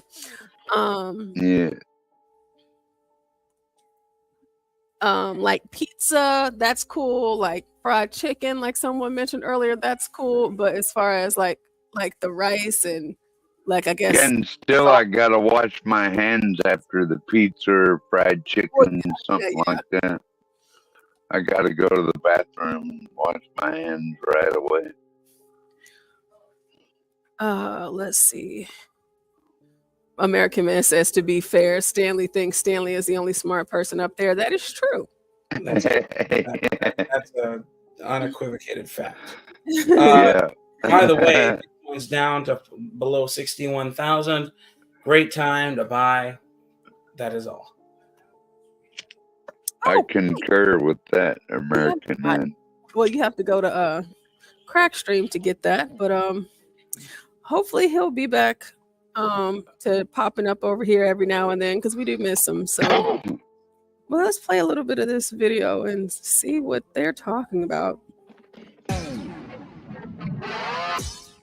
In fucked up co-worker news. I have a few of those now. I'm gonna do this like Joe Vic. Hold on, wait. This don't seem like that dude right there. That Asian dude, not him, but the other one who was sitting next to the woman. She is a he is a power lifter. He is the guy from what is that show with Nick Cannon? Oh, Wilding Up? No, not that. Not that Asian. Okay. Hold on, wait. Is this a video? Asian LA is small. You know what I mean? They all run in the same damn circle. What y'all doing? It's time to go. It's time to go.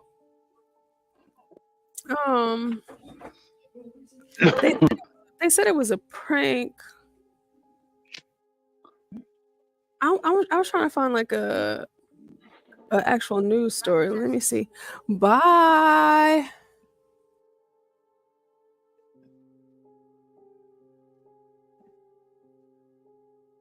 The Instapot. Yeah, if it'll play this way.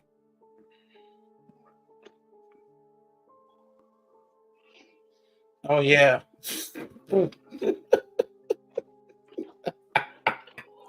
Okay, let's see. Man.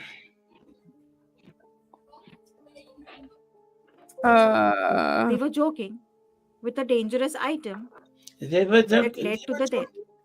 We need to be careful while playing pranks. Let me tell you what happened. The incident occurred in Bangalore when a 24-year-old man passed away just a few days before his sister's wedding. Devastating. In Bangaluru's Sampigehalli, there was an automobile service center. The man named Yogesh, his sister Jayashree, was soon to be getting married. Yogesh, who was a food delivery agent, got his bike to the center for servicing. He wanted to get his bike properly serviced for his sister's upcoming wedding. When Yogesh went to the service center in Sampigehalli, he greeted his friend Murli, who worked there. Yogesh requested Murli to service his bike and he agreed. Yogesh had brought the bike for servicing at around 7 p.m. on 25th March. During servicing, a high-powered air compressor was being used to clean the bike after the wash.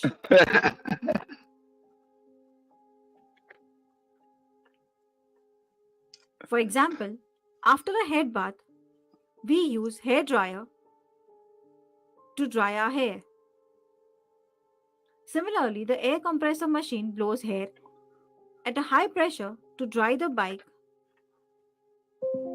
and gets rid of all small dirt particles. Yogesh and Murli were playing around with this machine. Murli was blowing the air on Yogesh's face and both were joking around. Murli first aimed the nozzle at Yogesh's face, but Yogesh covered his face with his hands. According to some reports, Yogesh turned around and bent over as a joke, and Murli directed the compressor pipe to Yogesh's anus. While other reports say that Murli turned the compressor pipe towards Yogesh's back. Both the reports state differently, and there is no clarity. Murli did not insert the compressor pipe into Yogesh's rectum. He jokingly directed it towards the anus. The air pressure and the temperature of the compressor pipe was very high. Compressor pipe is used for bikes and is not suitable for human body. After the pipe was directed to Yogesh's anus, he fell on the ground unconscious. Murli was shocked on seeing Yogesh and rushed him to the hospital. That is not suitable for human body. Hi, sorry to interrupt, but I wanted to tell you very special that IPL has been translated in Indian Sign Language, and this will be broadcasted on Star Sports 3 channel. Don't forget to watch. The hell? Meanwhile, Yogesh's sister Jayashree was waiting for him to return home. At the hospital, Yogesh underwent emergency surgery. According to the doctors, Yogesh's rectum and the intestine were ruptured, and it was not easy. Like, imagine having to have an emergency surgery on your ass. Jayashree called Yogesh and was shocked to know that he was hospitalized and critical.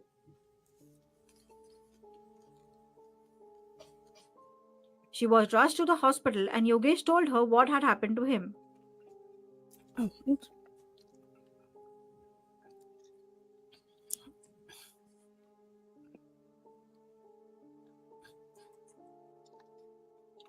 On 26 March 2024, Yogesh developed severe breathlessness and the doctors were not able to treat him. Hence, he was shifted to another hospital. On 27 March 2024, his condition worsened and he passed away. He died. The doctor said He it would did. not save him as his intestine was severely ruptured. Jaishree was shocked at her brother's demise at the age of Blew his 24 rectum and up. with her marriage around the corner. She Well, he filed a said it was complaint just a against joke. Murli at the police station. The Bangalore police arrested Murli under IPC See section that? 204, If I seen a bunch of monkeys acting like culpable this homicide. in a shop, they'd get fired. Shocking. A prank can be of two ways: a harmful joke or a harmful prank in which you use dangerous things like a gun, matchbox, etc. Such pranks should be avoided. Well, that happened. There's an actual video to this. I'll put the link in the chat because I can't play it. But apparently it was a prank, and this guy thought it would be funny to stick that up his coworker's butthole. And honestly, I don't see the humor in that. It seems a bit homosexual. I And don't either. Ignit said it sounds like a Diddy party. It does. Because why would you do that? Why would you do that? That's not nice. It's not nice. That's a sexual assault in the very least and murder, evidently. Well, I'm pretty sure. We'd need Juan up here to verify that. I don't know if that's how it works in India or what they do to people. We were talking about this earlier, but just because I still have this tab open. This is Laverne Cox, the dude that is acting and he wants to be a woman. So he has a twin brother, and his twin brother is right next to him. Oh my God. You know, their parents failed them. And if I were their father or their mother, I would be sick to my stomach. I didn't know he had a brother. I had no idea. I thought that was him putting on a dreadlock wig. I didn't know he actually had a twin brother. He actually does. That is his twin. Just like a Johnny Depp from the Pirates of the Sea wannabe looking motherfucker. Man, they really messed these men up. Oh well, blame the parents. Keep trying to be Johnny Depp and they ain't. It's just like, it's so weird because, you know, I think about it like, is it like twin telepathy? Like, since one is gay, the other one is like, because most of the gay twins that or like, you know, most twins, they're both gay at the same time. You know, it's rare that you see one is gay and one is straight. It's pretty strange. It's kind of like the Wachowski brothers who made The Matrix. One went gay, or I'm sorry, one decided to be a transvestite, and the other one was fine and didn't want to be. Then a couple years later, the other one became a transvestite. And then they became the Wachowski sisters. Insane. It's just, I think it's not telepathy. I think it's twin debauchery. The Wachowski sisters? What is it? I could be pronouncing the name wrong. Wachowski, the ones who created The Matrix, the one oh god, who produced and directed The Matrix. One decided to be a woman. The other one was still a man. Then the other one, who had not become a woman, decided to become a woman. Just where the red pill, blue pill comes in. I have no idea. Let's take a look. The video is called "The Transformation of the Wachowski Brothers into Sisters." Oh my God. It's real, man. It's real. These people are nuts. That is insane. They just doing it for publicity and money, or why are they doing it? Because something wrong with them. Yeah, they're out of their minds. Look demented. You gotta be to work and live in that town.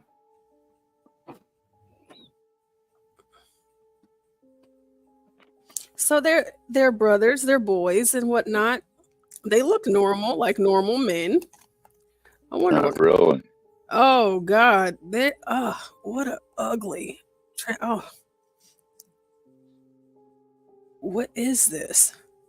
It's your new boyfriend, Portia. Oh no. I already have 1/12 man eye. Oh yeah, I forgot. My bad, Portia. Yeah, I'm not. I'm taken, and I couldn't. No, he paints his fingernails. Look at this guy. Oh. Wow. Okay. My new transformation. Thank God I'm a redneck. Wow. Insane.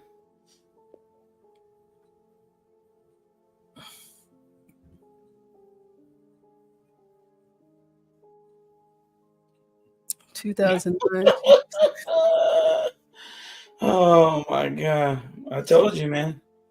Told you. That is insane. Oh my goodness. Gee. Excuse me, I have to go throw up now. And look, it's not coincidence, okay? You don't just all of a sudden have an epiphany. I'm a woman now.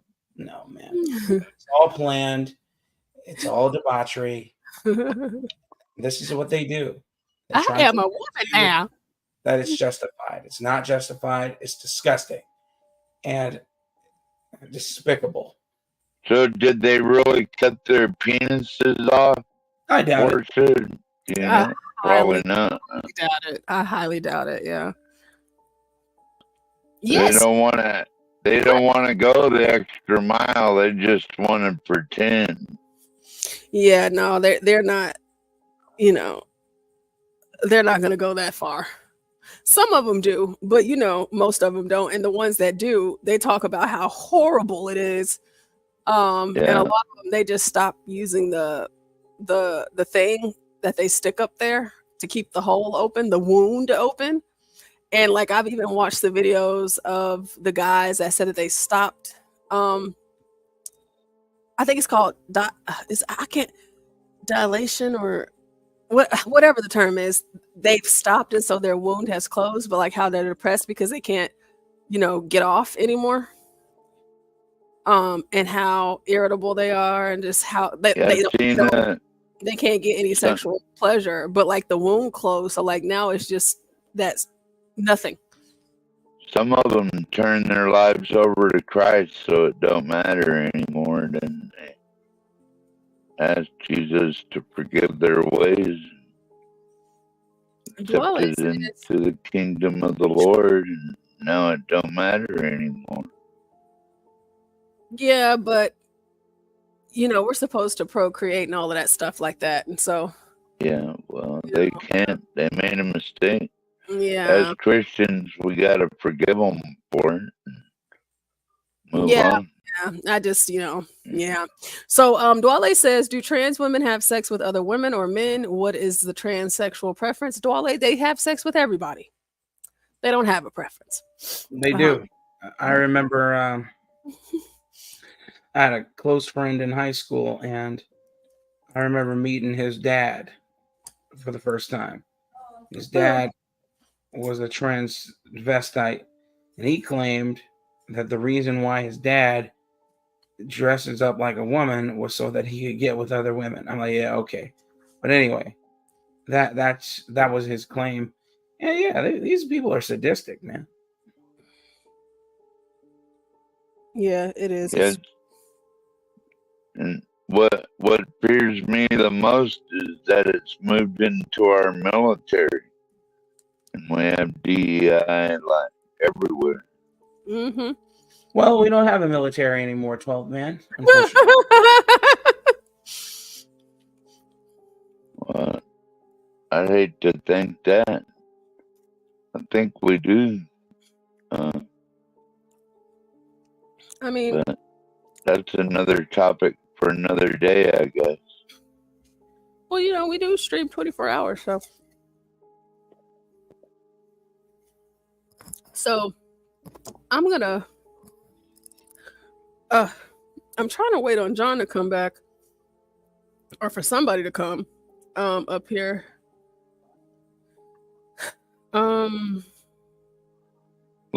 Latino volunteered me to be a host one time.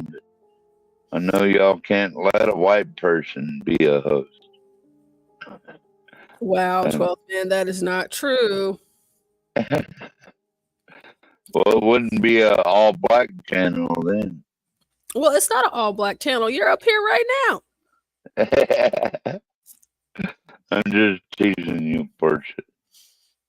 And we have, you know, we have everybody over here. Where blacks go, dang it. Maybe I had to go take a beer break or something. You know. It's a beautiful day here, Portia. What's the temperature? Here, let me go look real quick.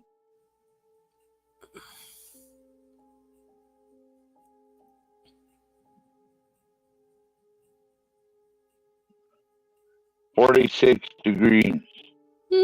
Sounds like a blizzard. Blizzard, dude, that's nice. Feels like Indian summer in the cabin.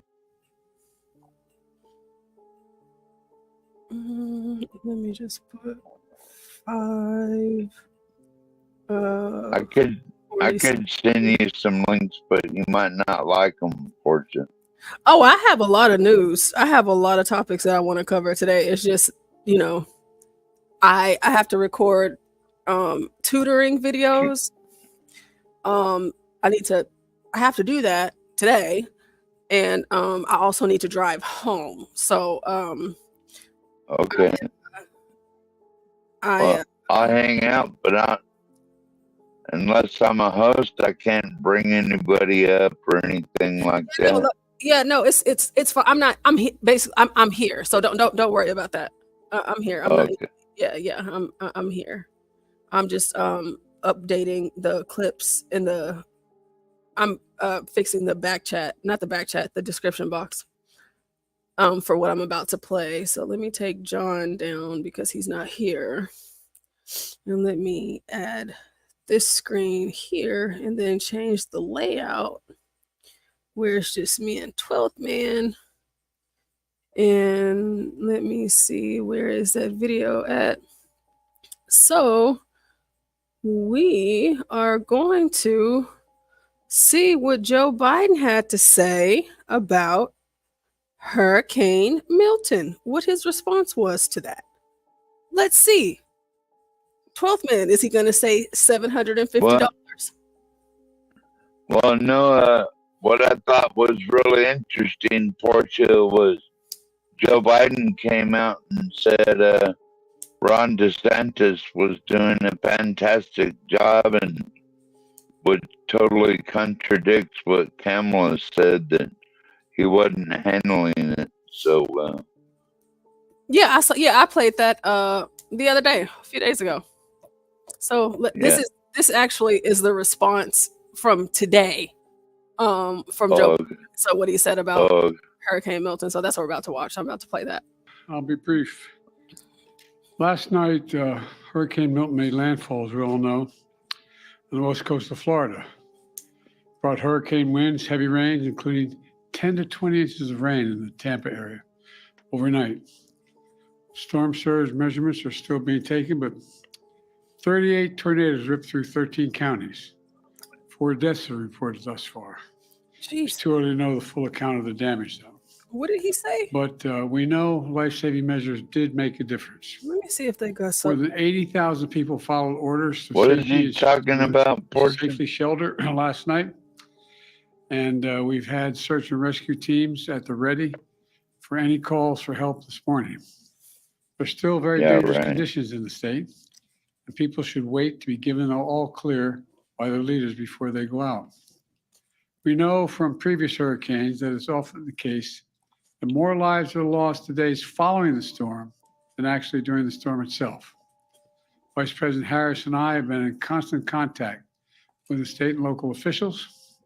We're offering everything they need. I must have spoken to somewhere between 10 and 15 mayors and county executives and all the governors. And in fact, starting this morning, we are getting direct assessments from the storm of FEMA, from Director Criswell as well.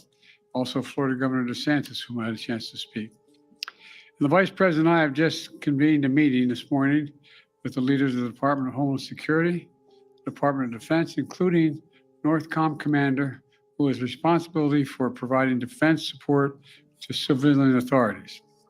And that apparently is going very well as from the Coast Guard and from FEMA we've received reports. We focused on what the American military can do like no one else can, provide emergency support for communities in need, and we're required by the governor in the affected states. I've spoken to all the governors, not today all of them, but I've spoken to all of them thus far, and how we can be ready to go in an instant when the call comes. At my direction, the Defense Secretary Austin has provided a range of capabilities both to Florida for Hurricane Milton, as well as the states impacted by Hurricane Helene.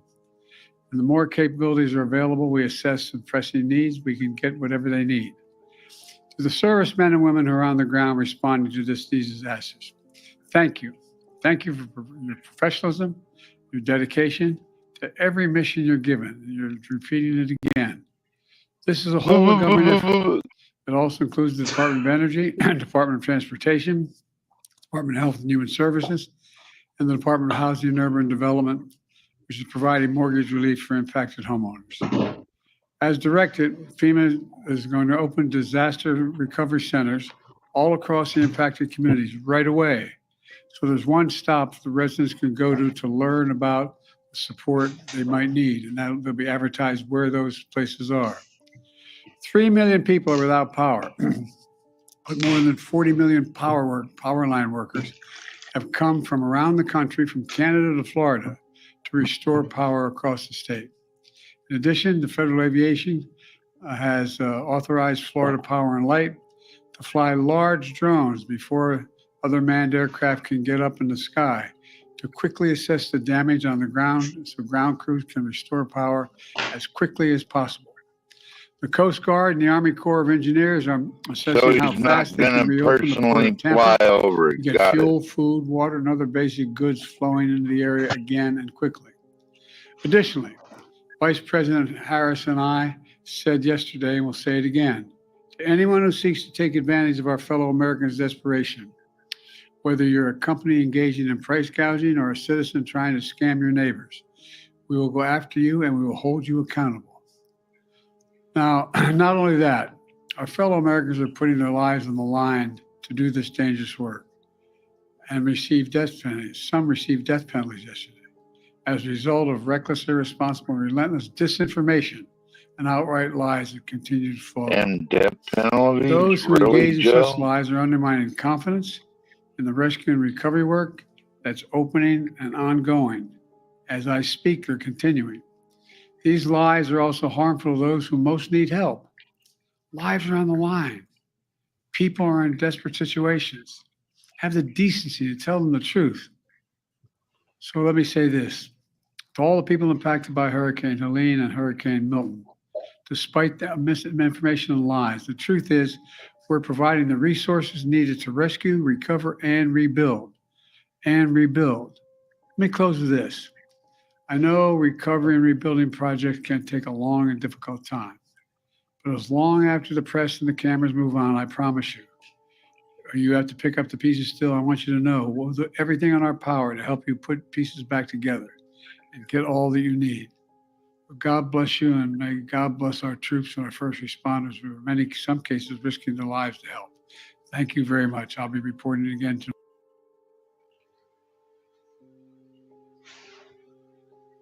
What do you mean by death penalties, Portia?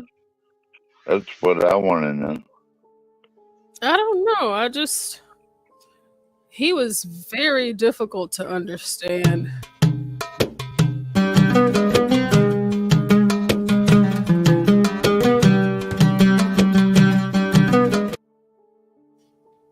Hey, Duale. Habibi. Hey, Habibi. What's How up, are you? Habibi? Hey, 12 man, how are you, my brother? How are you guys? How you How? doing, motherfucker? I am great. Thank you very much. Hey, Porsche, you healed. You sound nice. Oh, thanks God. Yeah, it's getting better. I still it's still in there, you know. I still don't sound all the way right. Not to myself, at least. I still feel like I sound funny. But thank you. I am feeling better. Each and every day, it gets better. Yeah. I know I asked you this before, Portia, but can you get some medicine for that or something? Oh yeah, I've been taking medicine since last week. Like I take my allergy medicine every day, but I got antibiotics and stuff like that. So yeah, I've been taking. Well, you shouldn't take those all the time. You know that, right? Well, yeah, no, I'm only taking them for the time allotted. Of course, I'm going to take them all, you know, just to make sure I get it all out of my system. But yeah, it's just, you know, y'all know how it is when you get sick. You take medicine or you don't, and you just got to wait, you know, and you get better. But thank you guys. So yeah, my hand is swelling up, Portia. I might have to get on antibiotics. Oh yeah. How is your hand? Well, it's swollen up compared to my right hand or my left hand. Have you know how you got the new I forget what it's called right now, what the cast on your arm? The splint. Yeah. Well, I'm going to the clinic tomorrow, so okay. Hopefully they can fix it up. Yeah. What are you eating, Duale? Are you eating on the floor? What was that question, Porsche? I think I have missed a lot. I have to go back to the stream and listen to it. I don't know what you guys were talking about. Is my sound okay? Can you guys hear me? Well, we can hear you, Duale. Yeah, we can hear you. We're not talking about dicks and asses anymore, so that's a good thing. All right. Okay, yeah. You know, this hurricane or this storm, we have also in Germany, especially the southwest in Germany. Today and last night we had a bad weather. It's not like the United States, but it was also a storm. And in Germany? It was crazy, yes. Especially southwest, yeah. And it was raining just yesterday, today. There was a thunder where I live. But it's definitely not what I'm seeing now the news how the Florida is, and I hope Fergo is all right. I asked HP if she made it, and he told me she made it, so that's a good news. Duale, I have a question. What part of Oh, Ignit. Hello, how you doing? Salam alaikum, my brother. Wa alaikum assalam. Rahmatullahi barakatuh. I wanted to say, what part of Somalia are you from? Well, I am born in the capital city of Somalia, Mogadishu, which is the south part of Somalia. I knew it, because the northerners are really dark. You have a brownish hue, so I just knew you wasn't from the north. Yeah. Well, actually, HB. What up, Assalamu alaikum too, HB? What up? What up? What up? My brother. What up? What up? What's good? What's going on? Assalamu alaikum. Wa alaikum wassalam wa rahmatullahi ta'ala wa barakatuhu. Speak English, goddammit. Duale, don't you speak like 7 languages? 6. Yeah, he can't speak Okay, English, though. you didn't get the English one down. It sounds like you just got over here. It's He's just not over here yet. no, I am Ignit. I'm not in America yet. You're in Germany. It's better than America. Come on. Yeah, argumentative, yeah. That can be argumentative, yes. Yeah. Okay, I didn't understand you, so I'm gonna take that as an insult. No,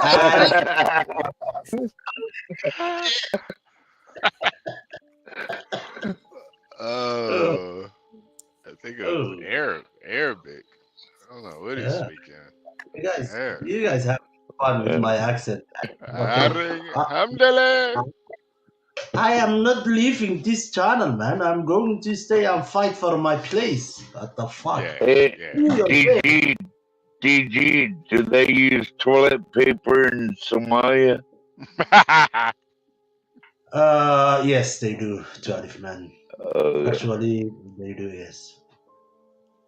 Yeah. Is it true that your poops are more solid when you lived in Somalia? Is that true?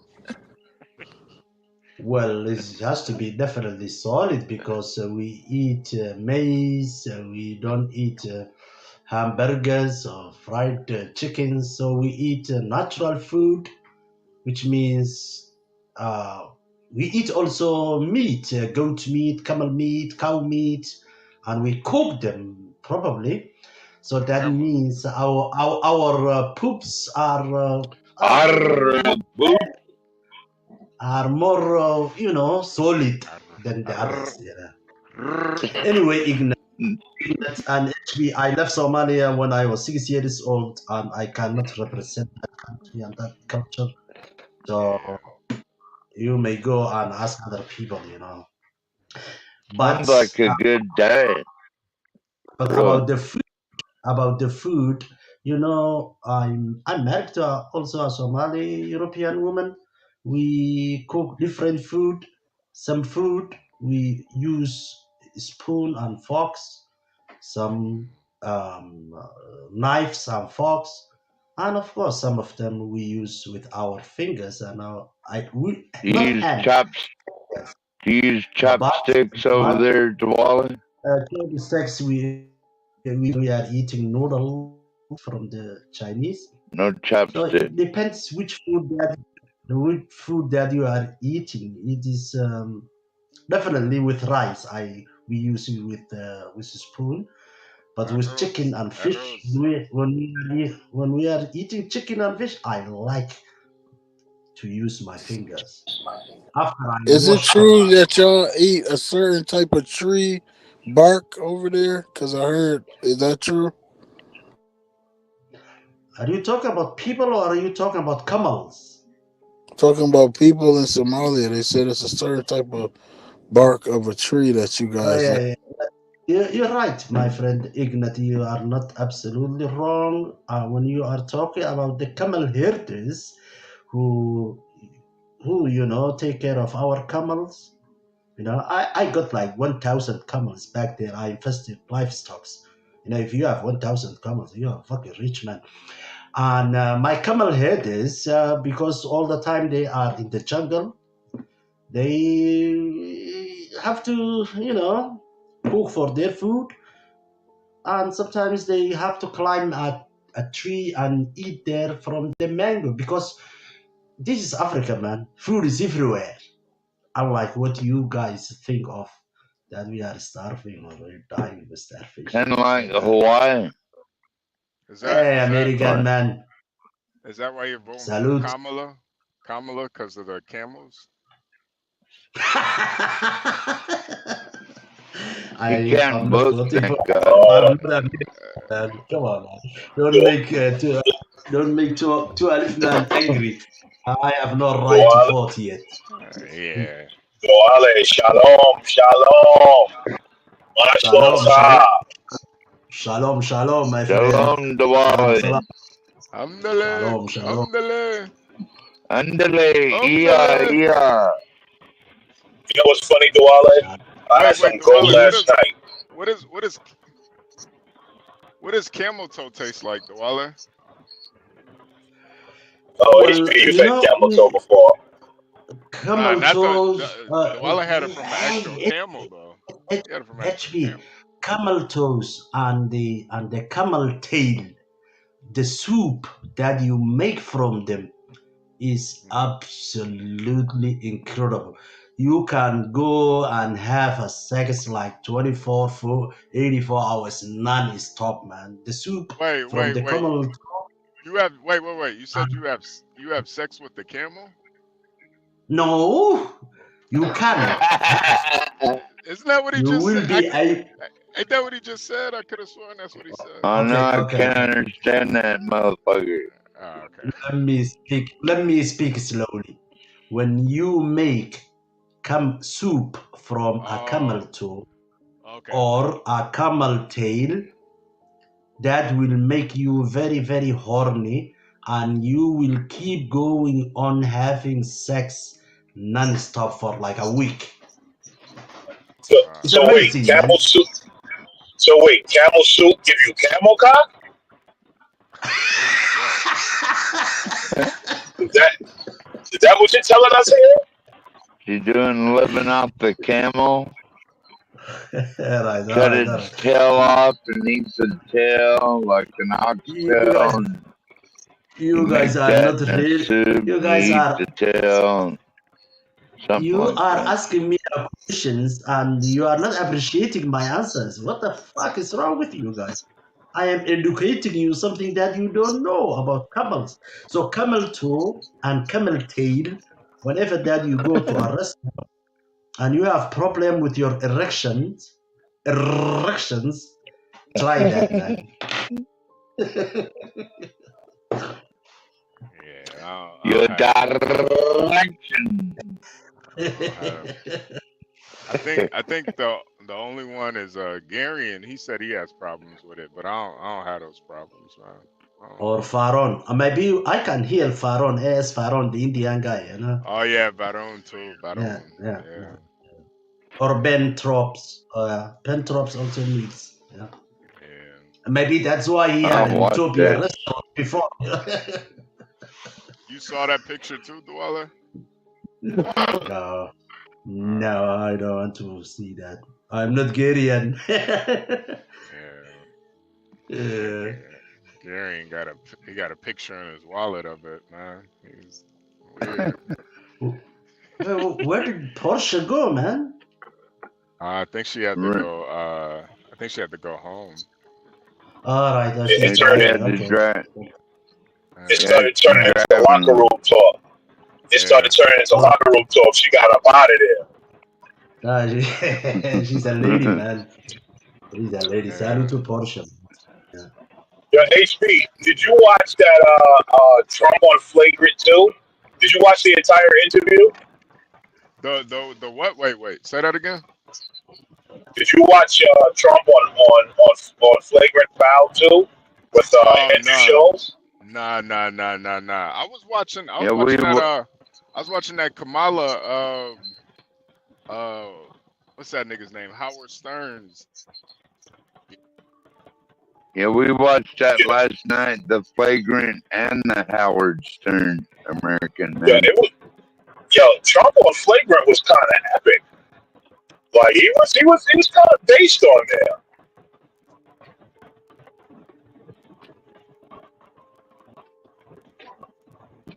Like I watched it today and I was like, oh wow.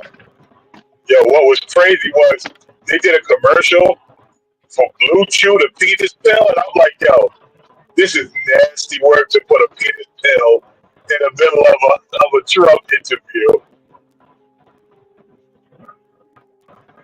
That shit was funny as hell. So HB, you on the road today or what? HB is gone. HB is gone. Oh, he took off? The internet kicked him. Probably going through a zone or something, American Man. So, Duale, yo, what up? Ignit. Yo, you remember back in the 90s when everybody in New York was chewing on them sticks? It was chewed on them sticks. Yeah, bro, you remember them chew sticks? Well, listen, no Diddy. On them Hold on, say that again. But you remember back in the 90s when everybody in New York was chewing on them tree barks. You remember that? Yeah, they got Come that around and from sell them. Bambaataa. They got that from Bambaataa, man. Bambaataa was doing a lot of freaky shit. Yeah, Bambaataa's a pedo. Yeah, he brought all that to the scene. All that chewing on sticks, wearing hawks feathers on your forehead, you know, all that freaky shit. But can you hear me, Ignit. Duale? Yeah, I hear So you, did you brother. bring your whole family over here, Duale? No, Yo, it's only Ignit, me. man, what's been going on, Ignit? Well, I ain't been doing shit but swallowing shit, swallowing spit, slapping tricks. Uh-huh. What else? Ignat, are you in New York? Yeah, I'm in New York. Oh man, Brooklyn, right? Brooklyn. are they going to make Buff Daddy your cellmate or what? Come on, Duale. All right, Ignat. I don't even Hey think man, Ignit. Did you even understand what Duale said? he did. No, I don't think he even understood what you said, man. I don't even. Can you hear me? Yeah. Did you understand what Duale said? It sounded like he was speaking in Spanish to me just now. Okay. Nah, he asked if you were gonna be Puff Daddy's cellmate.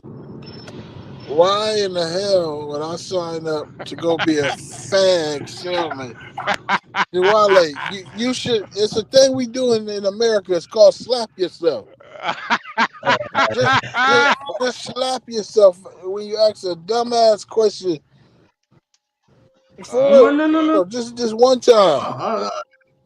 Forgive me, man.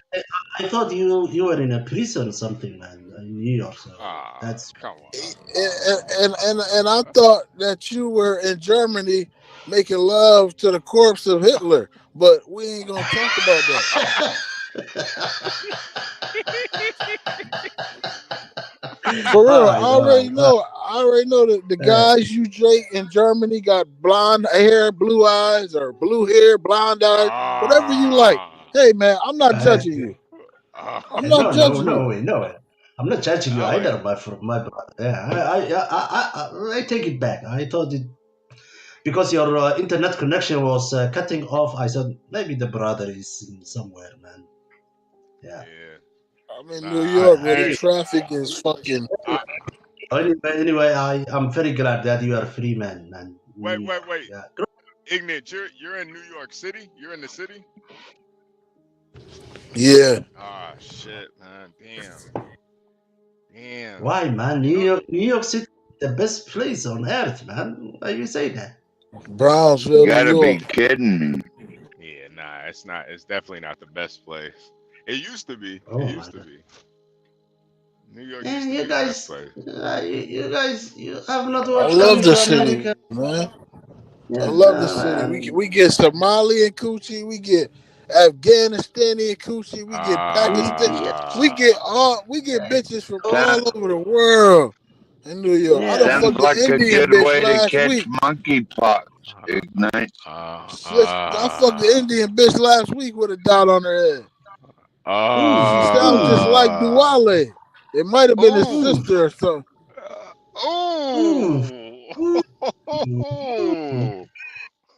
Thanks to God, I have no sister. I only got brothers, bro.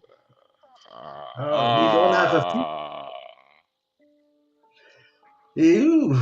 But anyway, I leave also this the new. Ignit, did you check the birth certificate? Ignit, did you check the birth certificate first? Of who? Of Duale's Whose birth supposed sister. certificate? Because he said he only got brothers. Did you check the birth certificate? Oh, so No, you my. saying he's okay? I get it. All right, He's one of those. Nah, Duale forgot to We gonna check send him. the We gonna send his ass immigration back to box. Somalia in a box. no, bro. My father So had Duale, 21. so after you, All right, the internet connection. That's not Brooklyn, man. Come on, HB. This is so fucking. Ignit, you cut out a little bit. Is he so driving? No, you good now. You good now. You got that no, I Obama wanted to ask internet, him. HB. I wanted to ask them, once they done scratching their butts, do they dig in the food, or do they just put some water on their hands and then dig in the food? Which how do y'all do that? Because I know y'all scratch y'all ass. No, we don't. We don't scratch our asses, man. Yeah, not some diddies. Come on. We don't do that shit. Come on, man. Our asses is only for exit. Food exit. Go Exit. And you know what? You know, over there in Somalia, Muslim will cut your head off for saying some shit like that too. Like saying they put something up their ass, they'll cut your fucking head off, dude. Thank you, Olive man. The white man knows. Thank God we in America where it's freedom of speech. Well, I can say, Nah, that's a fact.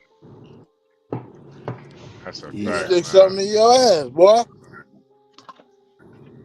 Yo, Ignit, you been to Crown Heights? That's where John be at. Crown Heights. Yeah, that's where all the weed at. Oh, okay, that makes a lot more sense. Yeah. Yeah, that's why John be smoking 3 ounces a day. Yeah, that makes more sense. Yeah. He getting them for the low, $20 an ounce. Weed is so cheap. That's why I see why these kids these days don't do weed. They want to do extreme drugs. Cause like back in the day, we used to buy nickels. Like now, $5 to get you a half ounce. Yeah, it's so cheap now, and then the quality too. The quality doesn't make any sense. It's like, yo, it gotta be some type of chemical in this motherfucker. Yeah, nah, I can't even fuck around with it no more. I won't get nothing done if I smoke. I've always bought good buds, man. I've never got smoked. Yo, that's why I smoke at night. I don't see how. Well, John don't do shit, so yeah. Cause like me, if I smoke, I'm going to sleep. For real. John is a different creed, man. I never got ripped off on a weed deal, man. If you did, then you was a sucker, dude. Nah, I did. I did only one time. Only one time. It was during COVID, man. I got ripped off one time. I was trying to buy like this was like when COVID first happened, and in Chicago, everybody was going crazy. They were rioting and shit. So I hit up my man's like a QP because I was about to sit down for a minute. You know, I was about to be inside for a minute. Man, this nigga got me for some I opened the bag, it was some wood chips in that motherfucker. I was like, damn. Damn. Let me guess, it was a nigga that did that. Nah, it's actually a Mexican. It was a fucking Mexican. Well, I made a rule of thumb: only buy weed from natives and white people. Yeah. The garbage is weed on the. They weed is horrible. Natives and white people, they smoke anything. Yo, I was about to ask HB. What a Mexican. Yeah, I know. I used to Mexican, bro. I usually never bought weed from him. I usually bought something else from him. but I fucked up, man. It got me, man. It was during COVID, so he hit me with the COVID, you know. He hit me with the I'm not trying to get sick. Let's hurry up. You know, I was like, got you up out of there. Yeah, got me up out of there, man. I was like, damn. Yeah, that's called the Brooklyn Shuffle. Yeah, that's a fact. They hit him with the Brooklyn Shuffle. Yeah. Oh man, that shit was terrible, man. Yeah. After that, I'm just going to the dispensary from now on, man. Fuck niggas, man. Man, I always bought locally grown weed, man, from my hillbilly friends and fucking moonshining motherfuckers, man. Everybody else, they go. We gotta get, peddling taco. We gotta get the Wale high. Oh man. They're not peddling tacos or burritos. I don't trust them. Yeah, man. I wanted to kill him, but it was during COVID, so I was like, man, I don't even. Should went back and put a cap in their ass. I know.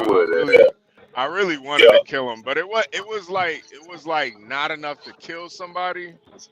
It wasn't enough to kill somebody. £250, that's a lot of money, bro. Yeah, yo, I was just about to say that's a hell of an L, boy.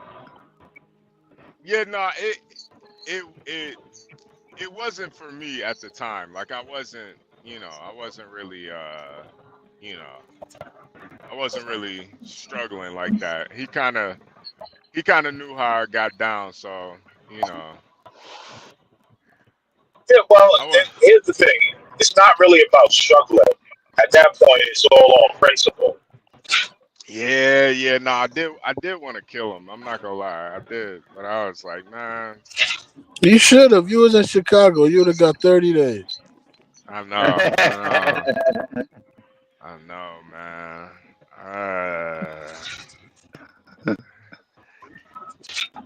It was a learning lesson. It never happened again. Shit. I'm sure. Yeah, never happened again. Yeah. Shit. At least we have legal weed now. We don't have to worry about it being laced with fentanyl or nothing like that. We got good buds today. Yeah. I should have. Nothing I've ever seen. You should have killed him. I know a guy that killed a guy and said he tried to rob me for my drugs, and I killed him. And the guy got like probation. Damn. So you should have. That was a free kill. Yeah. Yeah. I didn't find out till later. So. Yeah. Ignit, you ever kill somebody? Yeah, go ahead and admit that online, buddy. I know Duale said he killed somebody back in Somalia. That's why he had to leave. No, man. No. HB, please. No, I never had to defend myself and do a defense killing because that's all I'm gonna do. I'm a citizen, so ain't nobody ever tried me yet. I'm wishing, I'm hoping, I'm praying for somebody. I want to send somebody up there. Stop it. Hopefully it's a Caucasian. Listen, you better make sure it's a goddamn Mexican. That's the real deal. Overkill. What's your gripe with Mexicans? What happened? I said, what's your gripe with Mexicans? Oh boy, you don't know, huh? No, what they doing? They stealing your jobs? Or what is it? Oh shit! That's the new highway they just built. Wow.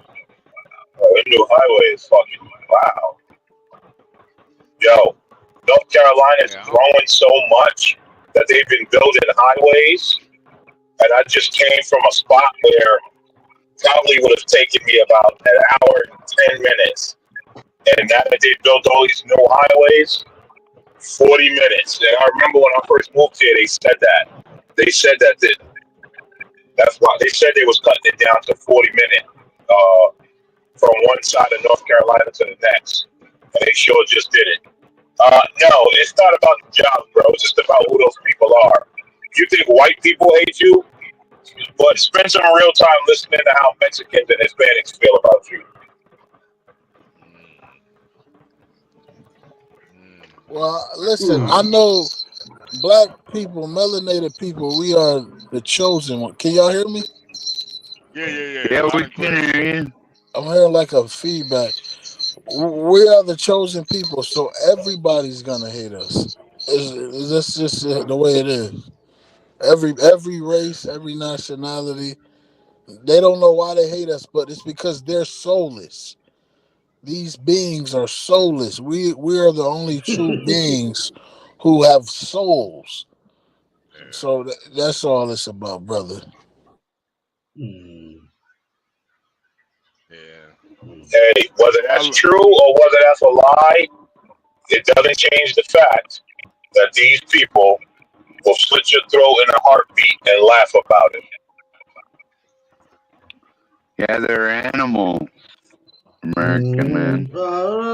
I can agree with Ignit TV, man. I was in Thailand and they couldn't even sell me weed, man. Oh shit. I stopped. I said, okay, fuck it, man. You are not selling me weed because I'm black and I have money. I'm not smoking no more weed. Fuck it. That's backwards. So you quit because you were racially discriminated against? Every time I want to buy weed from a dealer, I have to go to the streets and bring a white woman with me. That's the only way I will get weed. Oh, the white woman is the gate. Okay, In Germany? No, in Thailand. In Thailand, that was 2003. And then I decided, I thought weed was legal in Germany. It's legal now, 2024. He said China. No, No, Thailand. Yeah. Look, the first time there was an Australian woman that I was like, having a good time with, and we went to a place and we bought weed. The next day she was like, "Hey, Duale, can you go there and buy for us some weed?" I went there and they are not selling to me. They was like, maybe, I don't know. Duale, you could get 1,000 Let me finish. years. Let me finish. For a joint. All right. I went back to her and I said, they are not selling me the weed that they sold to us 2 days ago. So she said, let us go. And we went together and they were like, everybody smiling. Thailand, hey, madam, this is the weed. Or is this flavor? I'm the one who's paying the whole fucking money, man. She's just a tourist. And I was also a tourist, but I'm the one with the money and I paid. Then 1 month later, I came back. They are not selling it to me alone, but every time they are selling with the weed to me. When I got a white woman, then I said, okay, is that the weed will cost me to bring a white woman with me? Fuck the weed. And that was the last time I smoked. That was 2003, man. Fuck the weed, I said.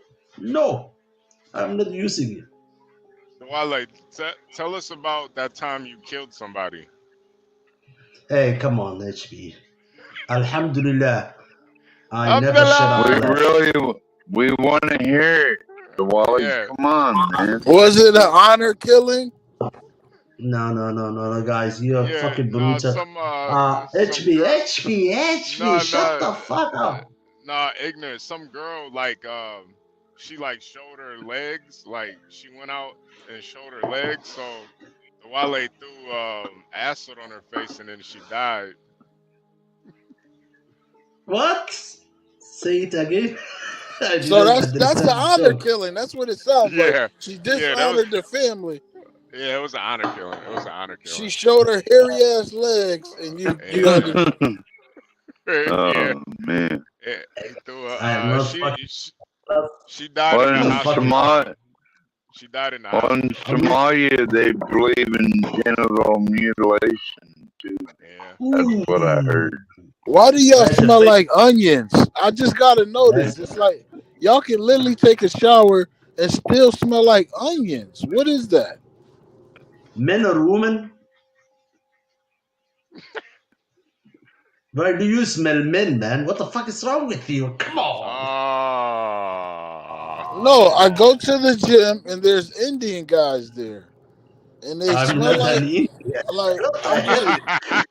Look at the level of the ignorance of black Americans. He's comparing other Indians. What the hell is wrong with you? Ignorance. And to begin with, why do you smell men? Hear that, That's why Ignite, you ignorant. ignorant. I'm not trying to be, brother. I'm seriously inquiring about is it like do y'all just like touch an onion before you leave the house, or you wipe it all over yourself, or because you guys literally can shower and still will smell of onions. Like, do y'all use it every day? Is it part of the deodorant regimen? I'm just trying to figure it out. But what guys are you talking about? You said Indian. I'm not an Indian, my friend. Anybody that sounds like you, y'all all smell Okay, like onions, man. I'm an African. I'm not Arab either. So, and I don't smell men. I don't care. Be careful, 12th man. Be careful. No. If you were talking about women, maybe I will say, okay, this guy had an experience. You smelling men? What the fuck is wrong with you? Yes, the women too. Y'all all smell like that.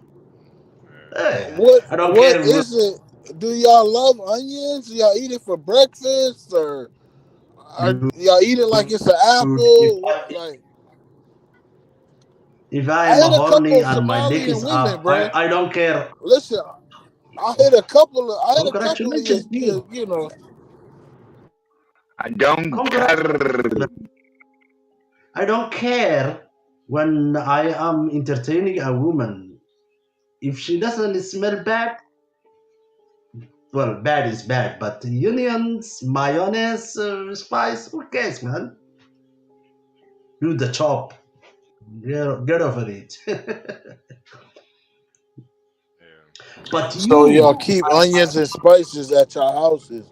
Okay, that but makes you sense. are telling me I go to the gym and I smell onion for some non-American. I'm on the treadmill. You walk by, you reek. I go get in the shower, come out. And You get out the shower before me. You still stink. I can smell my nose work. I'm black. I'm sorry. I have a big nose. You're racist, Ignite TV. No, it's not. He's xenophobic. That's only the only thing that I can describe. Listen, don't try to put all these terms on me. I'm going off of my experience in the world, and I'm asking a serious question. You can take offense to it all you want. You can ask me anything. Hey, why do you got a big cock? I'll tell you why. So you can ask me anything. I'm not. Hey, this is a conversation. Don't take offense. All right. Get your panties out of a bunch. Pull your nuts out of your vagina. All right. Nobody says that. I'm not taking on offense, man. I like the jokes and I like the fun and I like to challenge you and I challenge you whenever that you go to the gym. Why do you care how the other men smell? You're not understanding me, brother. I'm somewhere. You walking by me. You smelling strong, extra strong. You're smelling like a bodybuilder, and you weigh 60 pounds. Ignat TV, Ignat. Where you gay? Let me just ask you the question. Where you gay, brother?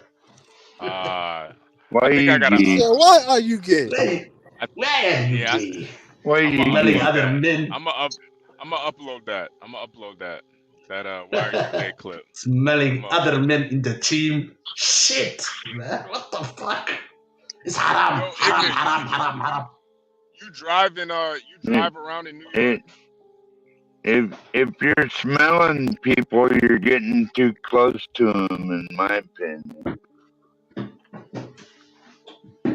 Hey, But Ignit, you some drive around in people New York? do stink. I do I think. Ubers, I do Instacarts, so yeah, I drive around when I'm doing that. But I usually walk though, cause I don't need, like, where I live at. I can literally walk down the block and get everything I need.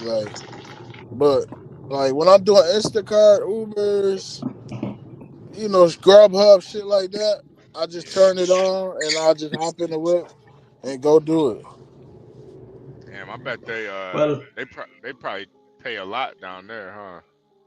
yeah. Yeah, especially like when I go to Queens or if I go to LI. LI is insane. Well, you go to Queens, 12 man. Do you have in Queens McDowell's? McDowell's, not McDowell's. McDonald's. McDowell's. McDowell. McDowell's. As a child, I watched that movie and I was always, I have to go to Queens and eat that McDowell's. French No, fry. I think they no, Duale, I think they closed McDowell's. Oh, all right. I never Yeah, exist. That's a fantasy, man. Stop it. McDonald's don't serve Somalians, Duale. You didn't hear? No, Oh, he's talking no, about we don't. McDowell's. He's talking about McDowell's. Not McDonald's. McDowell's, 12 man. Wake up, motherfucker. For you, They for you guys who don't know, LI is Long Island. Oh, I Long knew Island. that. I knew that. That's what he's talking about. I knew that. I knew he wasn't talking about Staten Island, so I knew he was talking about. Yeah, but most people ain't gonna know that. Man, you better know Long Island, Staten Island, Rikers Island. You better know about all the islands in New York. He was talking about Duale eating with his feet. Ooh, 12 man. Duale, is that true? You eat with your feet? Is that true? Is that true? Okay. Salute 12 man.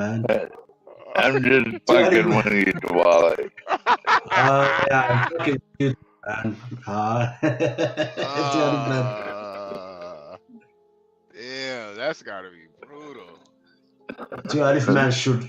12 man, you should one time be a host on this channel, man. It will be an epic. I will be your co-host. Oh, that would be a great show. The Alaskan and the Somalian show. Yeah, that show would be a great show. Yeah. We will cover I get all you the to shit with Duale all day, I promise. Yeah, that'd be a real funny show. Yeah. We might gotta figure something out. We gotta get some topics for y'all to talk about though. That'd be funny. Yeah, I'm just glad we're not talking about dicks and asses anymore. Can we stop talking about that? Yeah. Well, 12 man, yes, we should, and we should talk as gentlemen. But as Ignit TV is here, definitely asses and dicks will come up. Ah, come on, man. Man, are you speaking English? Like, did you fail the English class? Like, you got 6 languages. You just skipped English. All I heard was Ignit TV and asses coming out. What are you talking about? Voila. All right, brother. I'm just fucking with you, okay? Just that's what you say, guys. I'm fucking with you. I'm rocking with you. Rocking with you. Yo, it's not raining. Why is this random kid on a scooter wearing a garbage bag? What the fuck is going on? It's raining hard Yo, as fuck. It's like 85 degrees. This guy's a garbage bag on. Ooh. Like what is happening? Wait, what's going on? Okay. Some weirdo got a garbage bag on in the middle of the day. And he's running? No, you got a scooter. Oh. A push scooter. That's his Not even an body electric armor. scooter. That's his body armor, American man. Yeah, listen, dude, you gotta chill. You gotta take that garbage bag off. Looking crazy out here. Hey, you want to push scooter at that? I mean, I've seen some wrestlers that'll wear their sweats and then they'll put trash bags over themselves to contain so they can sweat more.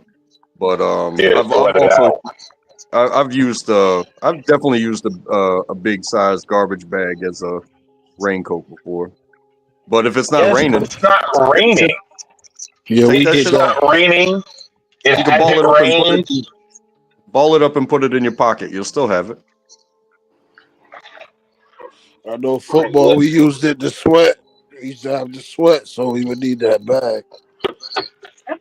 Like the sun is out. This guy's got a fucking raincoat on. It's your emergency sleeping bag. Yeah, but if you're on a scooter, you sure as hell ain't trying to sweat. Otherwise, you'd be using them feet. You know what I'm saying? Yeah, that's a fact. That's what I said. I don't know. This guy just got a garbage bag.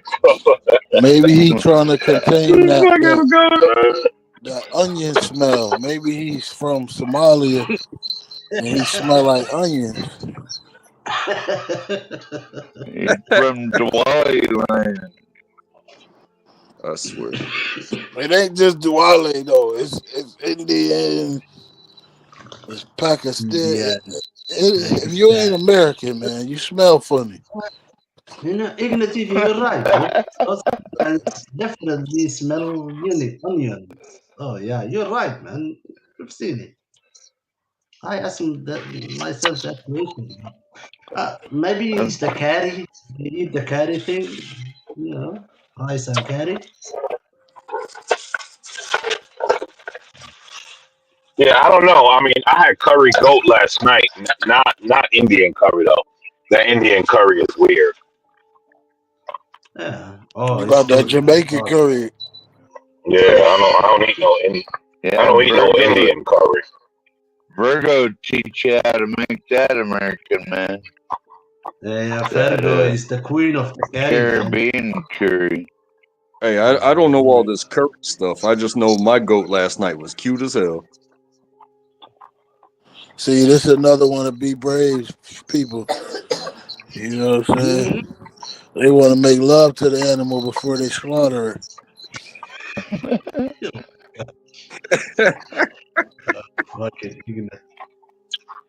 Who's winning the game? Anybody know?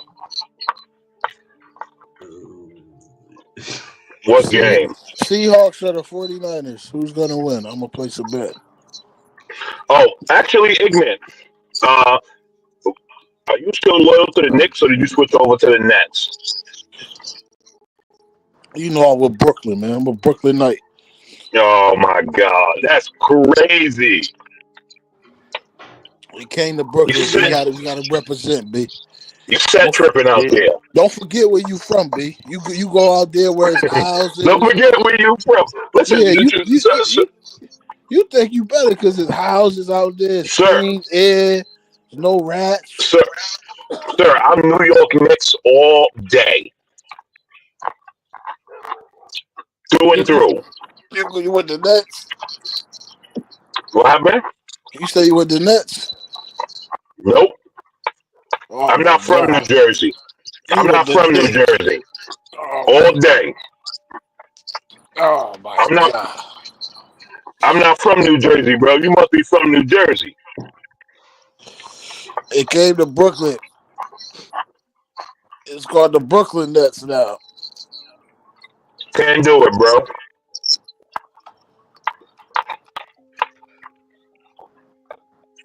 Hey, Yo, I know. guys. Yeah, American man stands away from dangerous brothers like you.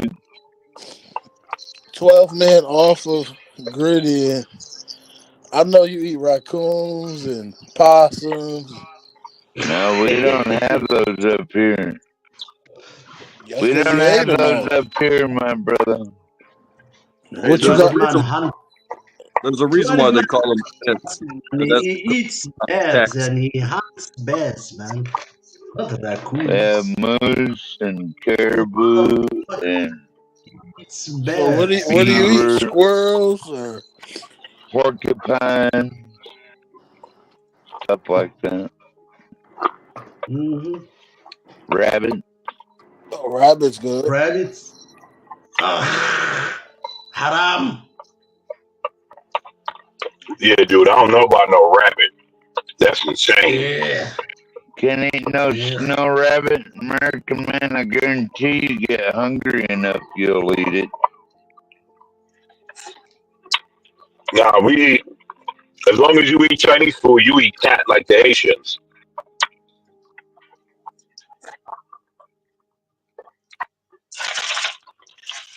Then I get these little chickens out of the woods. I get little chickens out of the woods and shit like that. So you eating wild chickens? Yeah, Yard wild birds? chickens and yeah. Called spruce hens, fowl, whatever you want to call them. And then right Good now old yard it's birds, duck huh? season. So if I see a flock of geese flying over my shack, I can shoot a duck out of the sky and roast that motherfucker up. And roast that motherfucker up, he says. That's right. See, I'm trying to teach you all something. You just don't know it yet. American man on Ignit TV. Are you guys Ignit left. Are you New York Red Bulls or are you New York City? Are we New York Red Bulls or New York City? Yeah, that is the two most famous soccer teams in New York. Oh, I thought that. I had a feeling you were talking about football. Well, football. I'm talking about football, not American Yeah, man football. doesn't care about sport. football. Yeah. Yeah, no, I care about sports. I just don't watch football. Sometimes I do. Sometimes I do. Yeah. Well, now that we're bringing it up, Seahawks will be playing on Amazon Prime tonight. Thursday Night Football on Prime Video. So those who have that can watch the game tonight and in 4K, by the way. So y'all know where I'll be at. Hey, 12 man. I don't watch that much football. I'm waiting for basketball to start back up so I can watch the Knicks, man. Only problem is I gotta pay for the Knicks if I want to watch them. But I gotta watch them this year. Yeah. Nets. Fuck the Nets. New York Knicks. That's it, all day. Bury me in orange and blue, baby. Well, basketball's never been the same to me, American man, since like Michael Jordan and Larry Bird and all those guys, you know. To me, Yeah, Duale, that's New York. I'm from New York, Duale. I just live in North Carolina. I'm from New York. I know you're from New York, but you're from Brooklyn, and that would be your basketball team should be New York Knicks, right? If I'm Well, the Knicks, yes. The Knicks was always in New York. Brooklyn came from Jersey. They used to be the New Jersey Nets. Then they moved to Brooklyn, and everybody started screaming Brooklyn. But since I'm a day one New Yorker, I'm a real New Yorker, so I stick to my team. I don't jump just because the team go to Brooklyn. All of a sudden now I gotta be for that team. I'm orange and blue till the end, baby. all right. So who is this guy who tweeted? I forget his name. I can't remember his name. But he has tweeted a book like from Hebrews to Negroes, and he was playing some. Oh, Kyrie Irving. Yeah. Is that your team or is it the opposite? No. He was on the Nets.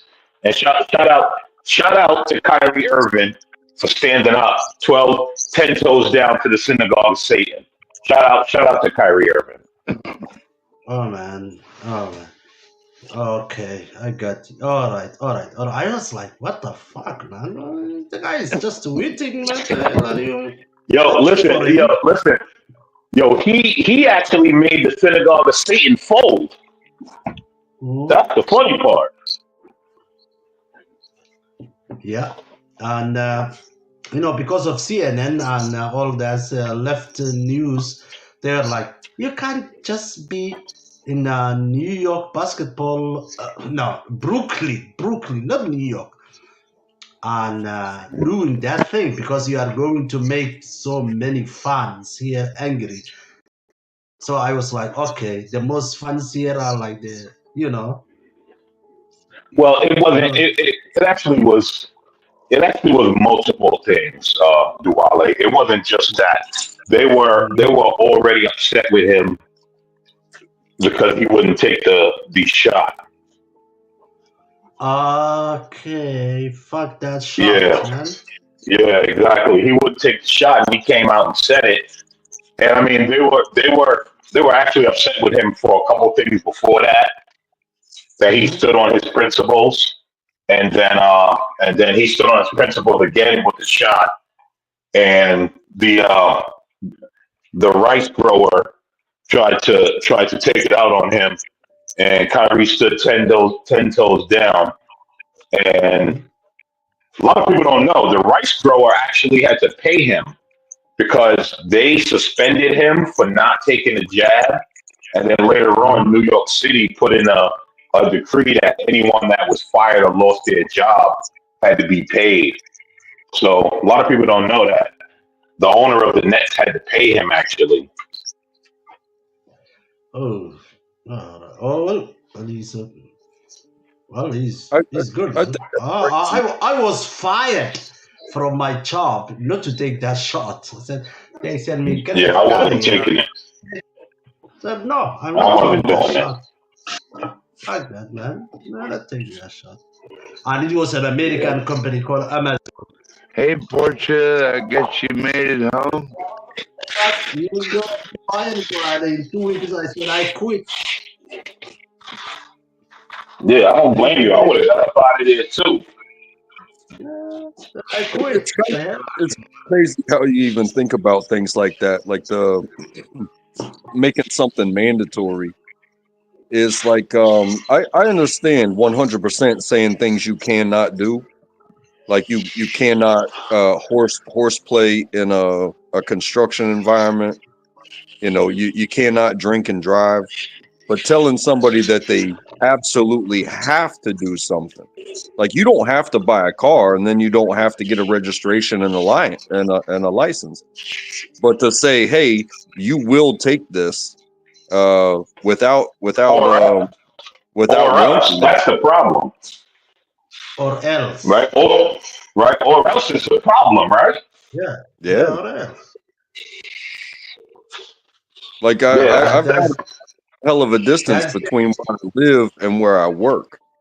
If I chose to not have a car, then the alternate would be on my deciding. You know what I'm saying?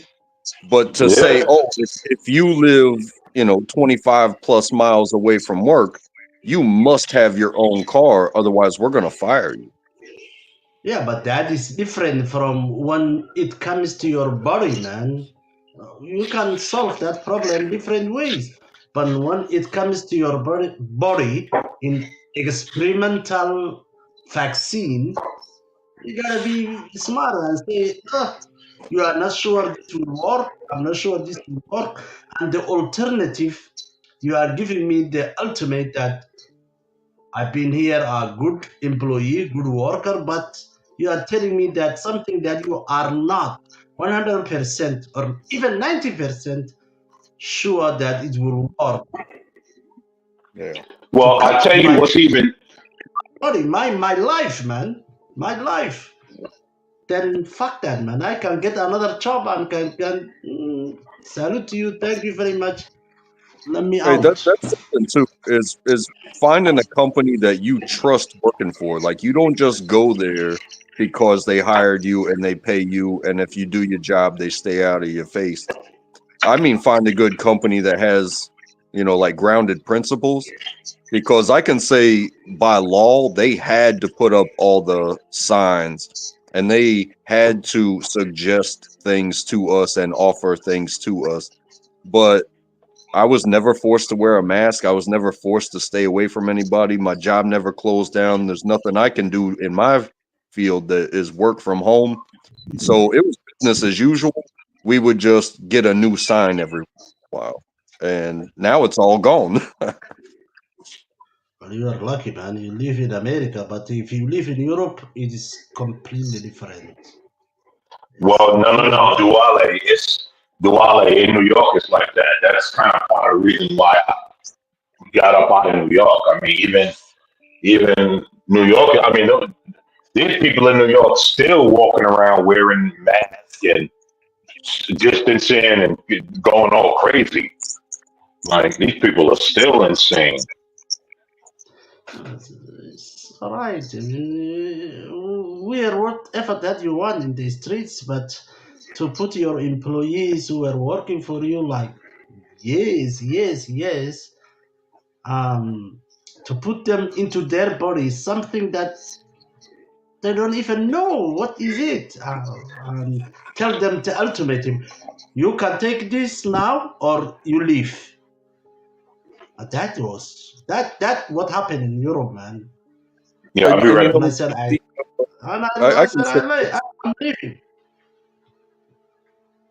I can say this, like, from personal experience, like I spent some time in Seoul, South Korea, and this was quite a bit ago. It was like 20 plus years ago, and you would see people in Seoul wearing masks because it's a big city, and I guess they pay attention to air quality. So sometimes you would see the youngsters walking to school, and they would have masks on, or you would see the elderly doing their thing and they would have the masks on. But you see the normal everyday person, I would say maybe 10% of them, if that, were wearing masks. Everybody's walking around free, looking clean, you know what I'm saying? And understanding, like, hey, I understand the risks, but at the same time, this is where I live. I'm going to breathe the air where I live. Yeah, it wasn't a mandatory. It was just a public known thing that was like, hey, if you're susceptible, if you got asthma and you live in a city like that, yeah, you might want to wear a mask. But if you're good to go, you're playing sports, maybe you smoke cigarettes or something like that on your spare time, you're probably going to be fine with some less than favorable air qualities. You know what I'm saying? Yeah. If you live in the Southeast Asian countries like Malaysia, Indonesia, Singapore, there is a lot of haze. The forests are burning up. People wearing masks and they have umbrellas and stuff, but it's not a government regulated rules. Or if you It's live in a city, then you're basically breathing shit every day. So yeah, you might it's a as well personal be choice. smoking cigarettes. It's a personal choice. that is okay. But when it comes from the top and your job depends on it, oh God, that's when I draw the line. I said, oh, okay. Also, that just made me think something about, people losing their jobs because of their beliefs about the jab or the masks, or we're going to have to downsize because now everybody's working from home. That puts people Especially in, the military getting fired for not yeah. getting a jab. That was the worst ever. And it wasn't just the military; it was even all the way up to the elite, the elite forces that never wear masks. They don't even wear gas masks Yeah. most of the time because they're like, "Hey, we're here and we're shooting, so gas is the last thing we got to worry about."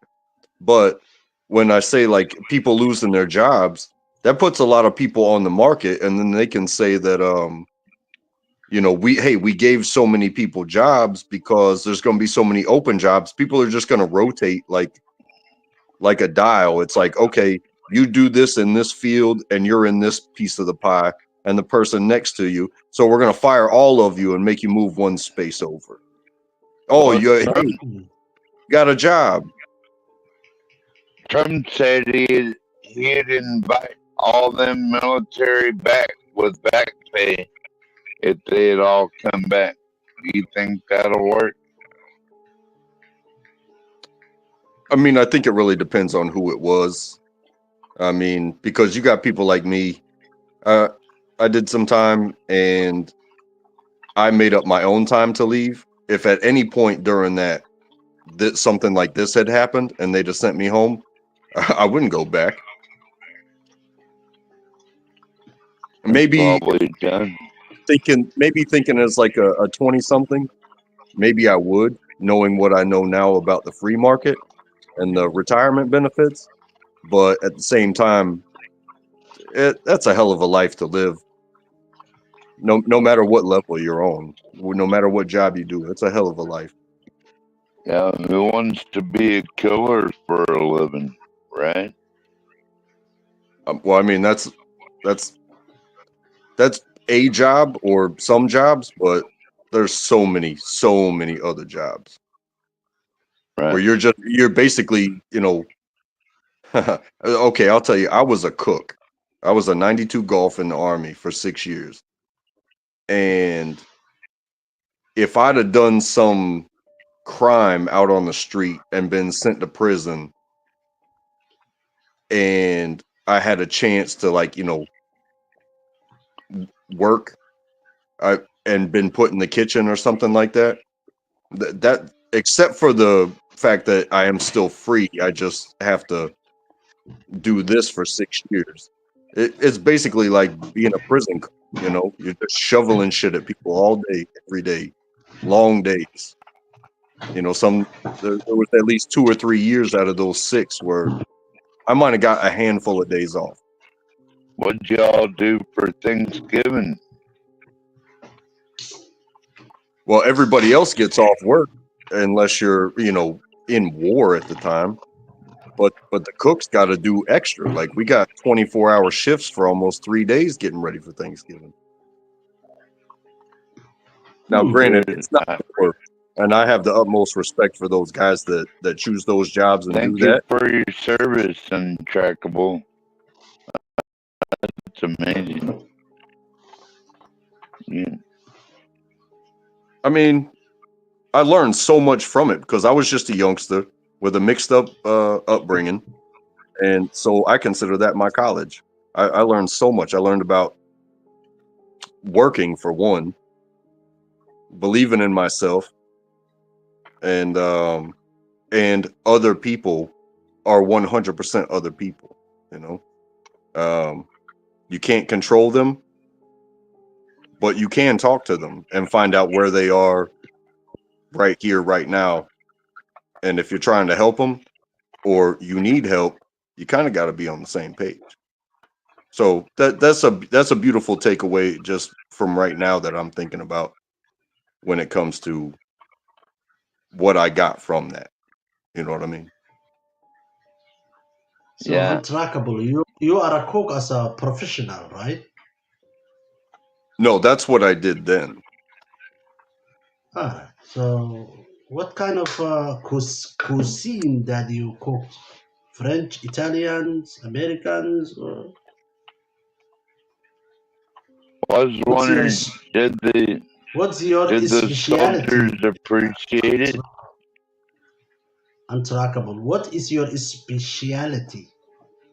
My speciality is standing next to somebody who knows what the hell they're doing and helping them out. If they need a dish cleaned, I'll bring it right back. Hey, you want me to grab this spice so you can stay and make this perfect? Yeah, I'll go grab that. Or, hey, I need to make sure I thaw out this and that and the other for tomorrow. I'm on it. So you were an assistant cook, right? No, I did everything. I just didn't have a passion for cooking. So whenever I would come into work completely hungover with no sleep, they would put me on the omelet grill, and you got like 40 omelets on the grill at the same time, and you're listening to all these screaming ass motherfuckers being like, "Hey, I think it's done," and I'd be like, "I'll tell you when it's done." So get that goddamn omelet done right now, Private. Man, 12 man. That's an order. It's your affection. It's your hobby. You like cooking, right? No, not at all. But see, I don't cook the eggs that are on the grill. I put the eggs on the grill, and the grill cooks the eggs. I'm just in charge of how long it's there before it's fucked up. But if I give it too early, and then that person gets sick and be like, "Hey, that's the worst omelet. You made me sick. You know, you're gonna get in trouble for this. How about for your motherfucking omelet? He's gonna give it to you." Yeah, gosh, you're a better troller Almost than sounds like a Gomer and Pyle episode. Hey, welcome to the military. Those cartoons don't come out of nowhere, man. Wow, man, this is crazy, man. Man, you fooled me. I thought you So were basically, hold on, Duale. So basically, you was a professional lunch lady, and you up here promoting weakness to the world. I don't advise. Are you black or what are you? He's a Did you white. say Okay. This is so. I get it. That's why Hey, you. how am I promoting weakness? Hello, Osama bin You Laden. said Hello. was you're a professional lunch lady. You were crying about, oh, I gotta stay and do the dishes. Oh, I gotta. So what are you crying about? Huh? You are in the best country in the world. You need to. Somebody needs to pat you on your ass and tell you to get out there and mow the lawn. Because you were basically a lunch lady crying about peeling potatoes. Like, get off it. Get down and give me some push-ups, boy. That's what I want you to do. Get down and give me 40. Because I don't want to hear that. You're whining like a little sissy right now. And I gotta pull you. Wait a minute. This is a pull-up. You know what a pull-up is. You've been in the Army. So You show us your pull-ups and push-ups. Hey, listen, you alcoholic. Give me a second. Go do some ketamine or whatever it is you do in the jungle. Hey, why don't you show We us ain't talking your to you. push-ups? Hey, we ain't talking to you. I'm having to talk with a man, not an alcoholic somewhere in the jungle humping a dead rodent or something. Yeah, you'd rather talk about dicks and butts. Hey, listen, be quiet, Queer. Well, I'm talking about boy here. He's over here crying about this shit and whining, and I'm trying to tell him, hey, listen, man, it's okay. You don't gotta cry like a little sissy girl. Yeah, you pull the man out. Strap. Is that what y'all say? Ain't that y'all thing? Strap your boots. Put your boots on. Strap them up. Yeah, do that, man. Straight up, respectfully, and I said respectfully. So you can't take it no kind of way. Can't feel no type of way. I said So respectfully. when you strapping up? When are you serving your country? Listen, man, I know you and your sisters, your grandmother, and your aunt. They're all the same lady. Now he's I gonna know go into my family. I know you're Now twisted. I know what kind of person Hey, you are. I know it ain't your fault. All right. Now I got you You're figured twisted. out. You're really twisted. We're not talking. Yeah, you're twisted. I know your mother is your Now aunt. you want to go into my mama and my They're all the grandma and same all lady. that. Because you're Yeah, twisted you're around like fucked in the that. head. Yeah, I already You're know. You're fucked one. in the head. Your eyeball is your left nut. Like you're one of those I type of guys. liked you a while ago, but I don't like you no more now. Hey, I don't want you to like me. Don't like me. You might as well just do Yeah. that. Don't like me. Just start off. Yeah, Don't I like. don't. I understand. I liked you a while ago, That'll but save I you. don't anymore. Hey, that'll save your pussy juices. You just disrespected this man for his I didn't service disrespect to you. the I talked to him like a man. I would respect, and I said respectfully. See, you a little Okay, bitch. guys. You gonna make it seem like guys. we coddling him like he's a Yeah, teddy you bear. sound like you Hey, need listen. some diddler. Listen, man, this guy's not a little cuddly teddy bear. He's a grown man. Get off his bozak. All right? Stop trying. We don't need your panties. You jump off your top bunk with your panties as your cape. We don't need you right now, all right? No, I got the Just bottom chill out. I'm bitch. talking to Duck Dynasty right now. I got the bottom bunk, motherfucker. You sleeping on the top bunk, alright? Gentlemen, Listen, man, he can elaborate on how he basically what he think about my sentiment. I digress. Ignit, if you ask your question, the untrackable. 12 man salute. Let Ignit TV ask his questions. Go ahead. You understand me, Ignit TV? I was talking to this guy, Untrackable. Untrackable, he can elaborate if you would like to. If not, you don't have to on the sentiments that were spoken. Yeah, I was just you said something about promoting the weakness that kind of caught me, and then you said I'm a professional lunch lady. I'm not offended by these things. I could have just as easily made the transition from being an army cook, feeding those dudes, and being a school cook and feeding the kids. But like I said, I did my contract with the job that I chose. I learned a lot of lessons, and now I do something else. And I'm happy. I'm free. I get to come home at the end of every day, and I have more rights as and options. Duale, I'm here. I'm listening. I'm recording videos, tutoring videos right now, but I'm here. I'm listening to y'all. But go ahead. Sorry. Alright. Dankeschön, Miss Porsche. Dankeschön. Thank you, Porsche. No problem. Y'all continue. Go ahead, my Caucasian brother. It's all good, man. It's like I was young. I wanted to escape where I was. I didn't feel any moving forward. I was at like a stalemate, but I refused to lose. And that was in 2003. So think about what was going on and the lucrativeness of a contract job with no college education, no work experience except for the daggone grocery store. And they're gonna basically throw money at you. And I told him, I was like, yeah, I don't see myself as a fighter. Like I was a pothead, video game playing little 129 pounds, 6'2", nothing. I was a nothing. And I tried. I put applications in all around my local place. Nah, it's not good for you. It's not good for you. It's not good for you. I had a family member that had joined and was actually on their quick way out. Got to visit them.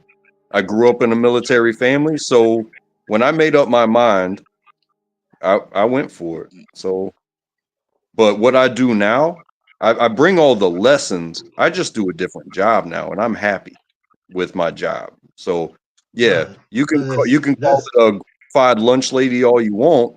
I'm cool with that because I know what I did, and that's exactly what I did. I put together lunch lady food and I handed it out with a smile, even though I was eating shit every single day. But that's what I did. That's how I got my that's how I got to be who I am and be okay with Thank you things. for your service, Untrackable. Yes, I appreciate it, but the point is, like, we all live our lives, and if you can't hit a fork in the road and make a decision but bring everything with you at the same time, you know, go ahead and forget a lifelong lesson if you want to. You're gonna need it around the next bend. Well, that's very nice. Thank you, man. You That gotta was do what you cold. gotta do. It's really nothing to say to that because, I mean, you just dropped some more info on us. But, you know, we didn't say anything about, you know, what you've done. And that wasn't what was said. What was said was, listen, don't cry about it. That's where we was at with it. He probably would have. Because listen, at the end of the day, we all make choices. I didn't cut you off. We all make choices, and we gotta live with them. And I think it's good to tell people, like yeah, if you did something that you didn't like or you didn't agree with it, you know what I mean. That's okay to say, but you can't interpret how somebody's gonna take it. So you know what I mean. And to me, it just sounded like that. Like, but I hear that a lot. It's like nowadays, it's okay for us to be like crybabies and shit, and get into a bunch of groups where we all circle jerking each other, saying, "Yeah, you're right, man. Yeah, you jerk your left ball. Ignit, I would have shaved in your omelet. Yo. Hey, listen, I was man. the cook, I would have shaved in your omelet if I Don't was you got the like a army raccoon cook. hat that you can make right now? Just chill out, man. We having a conversation. But Yeah, but that was that's all I'm saying. But it ain't nothing, man. We talking shit, swallowing spit. I hope one of y'all got a bitch, because I got about 4 of them, and I'm trying to It's get all 6. fun, man. It's all fun. That was It's good. 2020, man.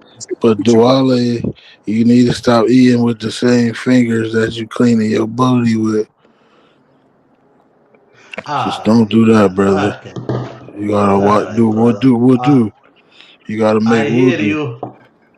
Oh, I hear you. Wudu is great, man. Wudu. Anyone who doesn't know what wudu means here is to actually clean your hands, clean your face, clean your nose, clean your Watch hands your again, booty. or Watch your leg. booty. So wudu is actually unhygienic. You know, Ignit TV, I do wudu every 5 times a day.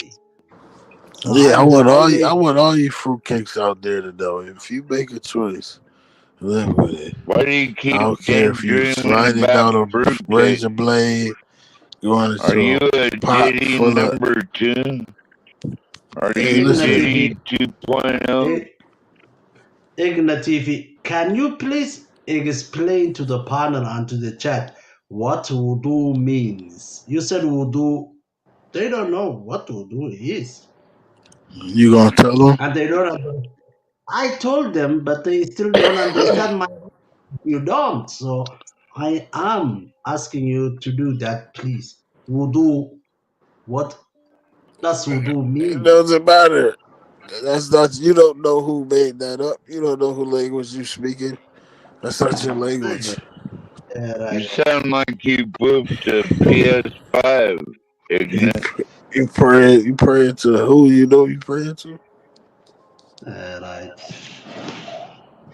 Yeah, right. Ignit TV. Can you From tell now me who on, you praying? Tell who you from now praying on, to. from now on Ignit TV, I will call you Dr. Umar Johnson. How about that? Oh, well, I ask you that. Who you praying to? Hey, you I'm do praying to my guns and ammo. That's what. You pray to the east?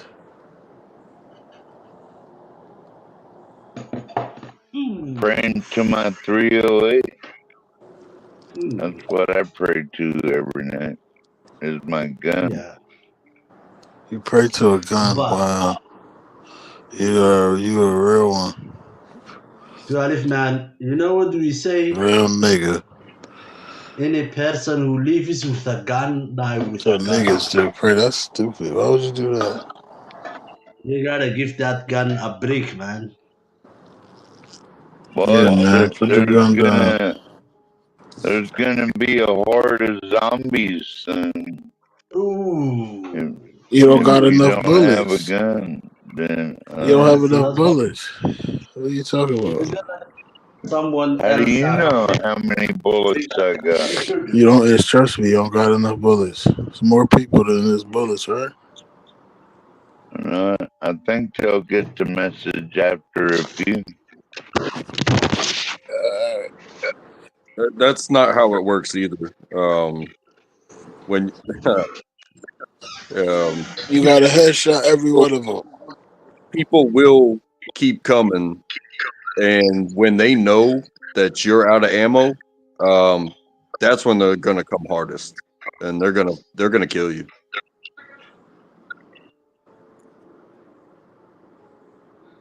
But what if you had to just headshot every person?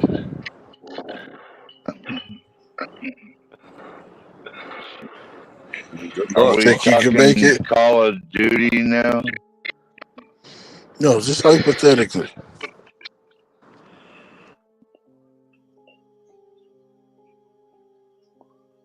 Well, I think where I live, like they would learn their lesson pretty Okay, quick. so no, you wouldn't make it. Everyone has guns. You started going on a dialogue. It's just a yeah or no. Well, yeah, but depending on where you live, like No, you don't. live Okay, in yeah, Brooklyn. answer is yeah. You live in Brooklyn, right? It's a So fort. you'll It's a be fort. dead pretty quick. You crazy? It's a You'll be fort. dead like right away since you live in Brooklyn. You crazy? It's tunnels. It's all. It's so much shit in the city. It's like a fort. It's hard to get out of the city. So Hey, it's not. regardless of it pays to have friends. You know what I mean? I mean, everybody is a friend. What makes somebody not a friend? They tell you to go fuck yourself, or go fuck a kangaroo without the pouch. What? Like it's like, what are we talking about here, huh? Because that's how it is nowadays. It's soft. Everything's soft. I know a guy, my brother. I got a brother. He doing 40 years. A nigga told him, "Hey, you can kiss my pole." He shot the guy, and I just thought that was emotional. Like, fuck the guy. You ain't gotta. These words are so soft. Everybody's just so weak. It's like the bitches can't be bitches because the niggas are the bitches.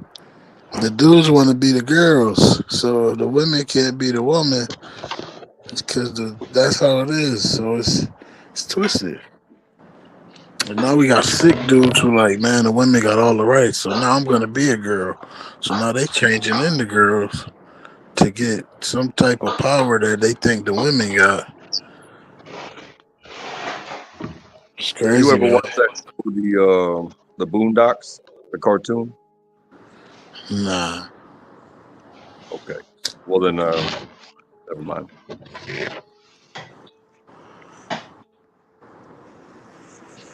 The Boondocks. What's that? Oh man, I'm trying to think. Hey guys, good night. Thank you very much for having me. I am going to hit the sack.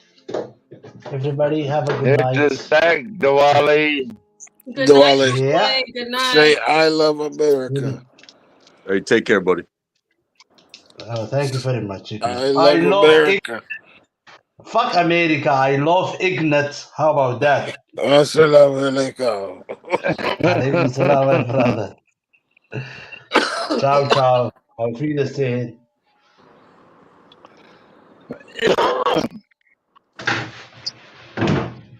Brother Deuces.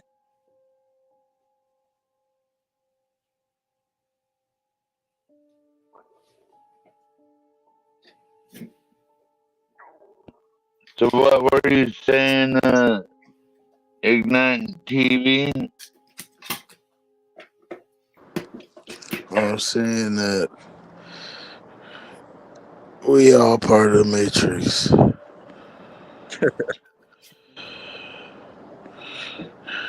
We don't even know it. So, you don't think it depends on where you live? Like whether you get took out first or last? What are you talking about? Well, like I'm talking about the zombie apocalypse. It don't matter if you're in America. If you're in North America, right? Kinda, sorta. Okay, yeah, kind of sort of my ass. You out of there. South anywhere, it's too many people. That's it. It's just too many people. It's too many people. What about Alaska? You need to be that on an kinda- island, like, where it's just you. Isn't Alaska kind of like an island? Hmm? A little bit. Man, listen, man. I feel like you'll make it if you want to. That's it. If you want to make it, you're going to make it. I know it's it's going to be, yeah. Do you think there's going to be an economic collapse with all kinds of zombies everywhere? I don't see the zombies. I don't see the zombies. Not yet. Nah, the Earth the Earth is gonna do it. The Earth is gonna. It's gonna be the Earth.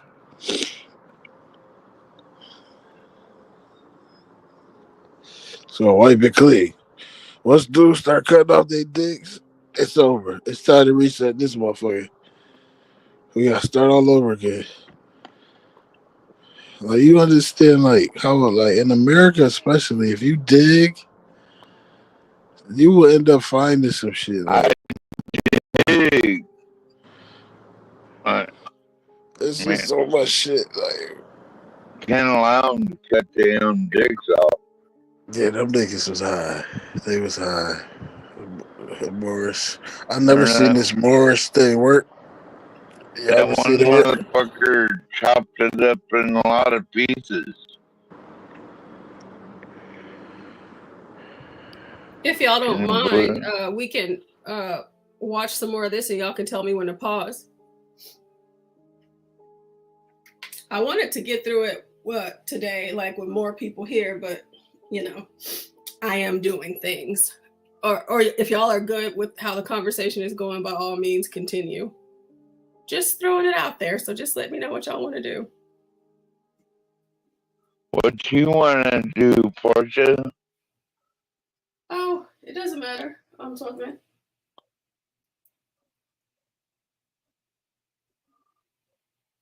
Ignit, why did you call Track a lunch lady?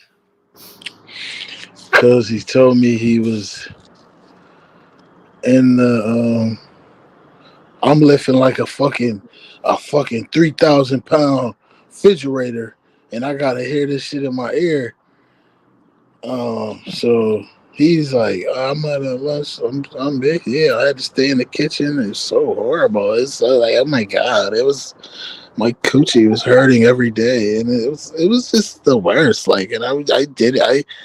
I I did it to myself, but it was like horrible. And I'm like, oh my god, he peeling potatoes, and I'm lifting up like refrigerators and shit that's 1,000 pounds. I keep lifting up these items. I'm like, what the fuck? I'm lifting up cars and moving them, and this like, come on, man, we can't. I just feel like it just was driving me crazy. Wow. That's why I said it. Okay, that's not what I remember hearing, but you know, everybody hears differently, and that's okay. Universal, I see. Thank you, Universal. So, I'm gonna play some more of this, and I want to hear what you guys think. Let me make sure. Okay, grab your stuff and leave. You're going to handcuffs right now. I'm letting you know our consulate's Okay, on the way. put your stuff on the table. I'm not accepting your offer. Put your purse on the table. This is my. Okay, this put is your my- stuff I'm and your letting purse you on know. the table. We're walking out the door. You're We're all forcing going me Yeah, I to was get my wondering if they ever got arrested Put for your stuff on the this. table. You're getting put in handcuffs. Yeah, fast forward Okay, the get your Portia stuff to and the let's Let's arrest. speak with to Rod jail. Shrek. We Michael saw Rod him, look Shrek. at Okay, or a supervisor. Okay, then let's go outside. She on There's not a lot of drugs. So building with all anymore, due and I'll call respect, my I'm team. letting you know. Okay. I'm letting you know that you Okay, are she going to disobeying jail. order of a police officer. Let Okay? me see 3 forms of identification. You can see my badge and my name. Let's go. Has No, anybody I ever didn't. I seen told you I this was work? Officer Dayton Police. Keep Yeah, walking. when they say the Moorish, We're already and going communications. Taking them to two big titties. you have? You are I've never not seen it work. walking. You are pulling behind. You are not walking. Okay? So walk to the car, or I'm going to carry you to the car. You know, we're not a threat. We're an honor. You hear me? And so do you guys need to be. You need to be an honor. Okay? All right. Mr. Big Titties. Who are you? Mason, Shriner, PT Mason, Skull and Bones, Nice Sims, Nice and Malta. I command you. What's your nationality? Do you deal within the treaties? Do you deal within the Constitution? I'm commanding to be released immediately. Do you hear me? This clip off. Do you hear me? I don't give you permission to touch my property. That's fine. You're under arrest, right? I'm not under arrest. I don't accept your offer to contract. Okay, and you're being detained. That's fine. Yep, I'm being detained. You're being detained. Do you have any? She's And tied you've been removed too. from my borders. You hear me? yeah, she detaining them all right. You don't get in, yes, I will force you into the car. Like I said, Okay, you're get in the car. getting deported. You hear me? Get your leg in. Okay? If you're going to be a disloyal Get your subject, leg in. I don't need any belligerent trustees within my borders. You're a belligerent Okay. trustee, and I don't accept your offer to contract. That's fine. I Get need your to leg see in the 3 car forms of right now. identification. Okay, I'm committing to speak with a consulate and a sheriff immediately. There's no sheriff coming. Sorry. I'm letting you know I'm the sheriff within my borders, okay? Do you have a delegation of authority order signed by an Article 3 federal court? Jesus, Sheriff Do you? Portia. Because you're already being watched. Deportation. Officers then spoke to the library staff to attempt to figure out exactly what happened moments before they arrived.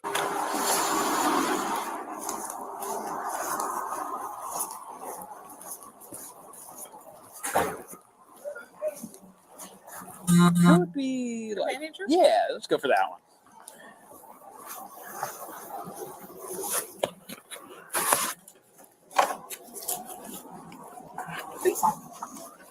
Hello.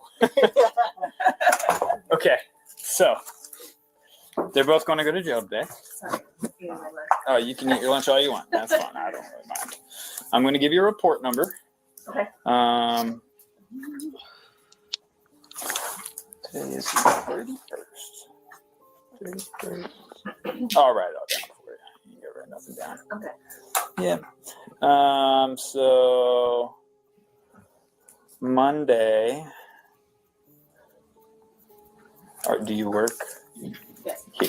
Okay. Are you allowed to leave like during work if it's for a work-related incident? So they were talking about how they're Moors and how they have like the constitutional right because they are Moors, and so they don't have to follow the same laws of America. Do y'all know anything about Moors? Have y'all ever heard about them before? Because me seeing this video was the first time I ever even heard of them. Yes, I've seen plenty of this stuff, and it's very well explained, I guess. But that I'm not a citizen, I'm a free person, I don't have to abide by your laws, I don't have to register my car, I'm traveling. But you're doing all this stuff amongst, you're doing all this stuff like amongst people who do have that, I don't know, I guess I'd call it the American indoctrined brain. Like, okay, we have a speed limit for a reason. I don't drive the speed limit. I have to go 10 over just to be, not get my doors blown off. I'm okay with that. And I don't see a lot of people getting pulled over for being with the flow of traffic.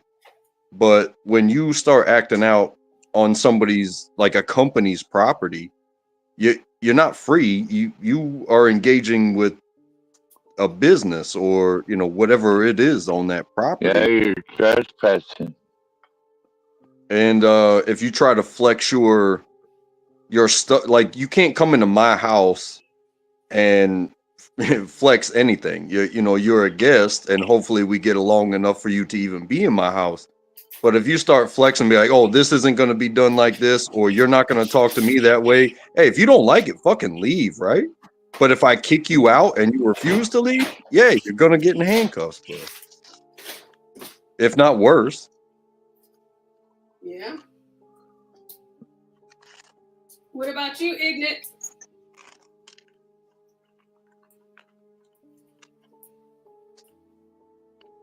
Can y'all hear me still? Yes, ma'am.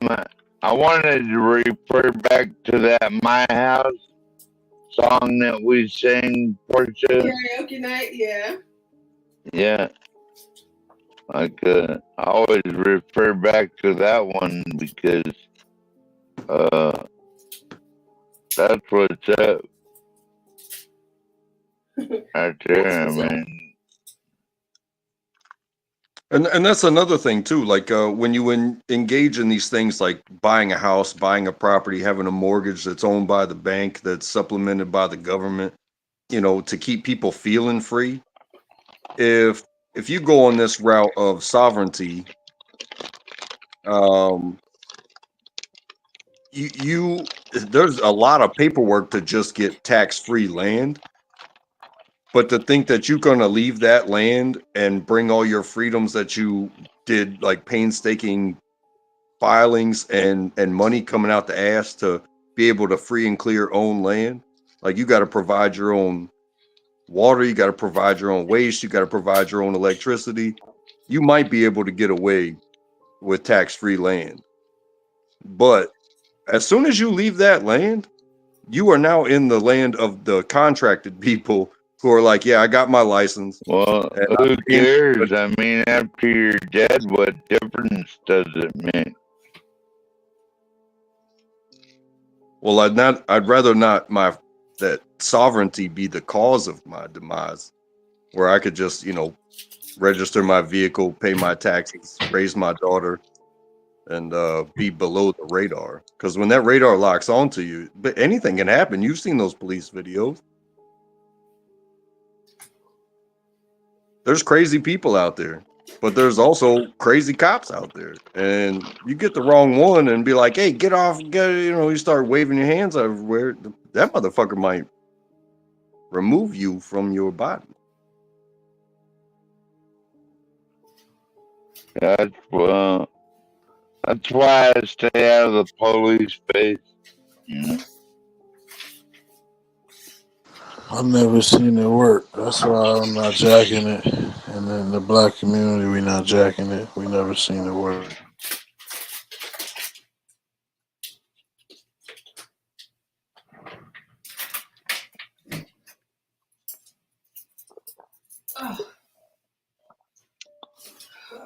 Let me check and see. It sounds like somebody just joined. Can I look up some white trailer trash videos, Portia? Yeah, I'm coming back to my computer really quick. Give me a second. Okay, so no, I guess I'm just hearing things. So I'll go ahead and Universal is going to be joining us soon. He told us about a lady that he had to fire the other day. And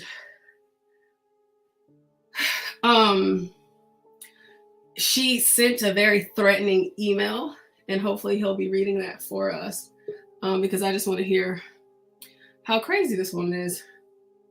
And I believe it will be very entertaining.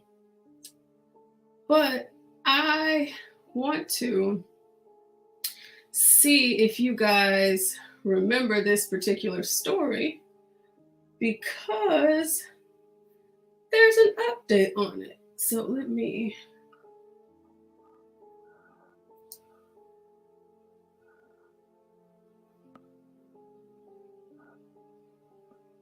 Oh, oops. So, you know, we talk about migrants a lot. The election is coming up, but we have to be mindful. These people are a nuisance. They get in the way. And it's just problematic for all parties, okay? So there was this Venezuelan that went viral on TikTok due to him flexing, you know, all of the things, you know, that he's received from our tax-paying dollars, okay, at the expense of the American. And it was, I couldn't even be mad at him, you know, because if we're giving it to you guys, then why not? But to take a walk down memory lane before we get the update, it's about 2 minutes just to refresh your memories, or maybe it's your first time seeing it, but let's check it out. A Venezuelan national dubbed the migrant influencer is at the center of controversy this morning. He has been using TikTok to coach migrants how to live in the U.S. by taking advantage of laws protecting squatters. Hanadoba reports.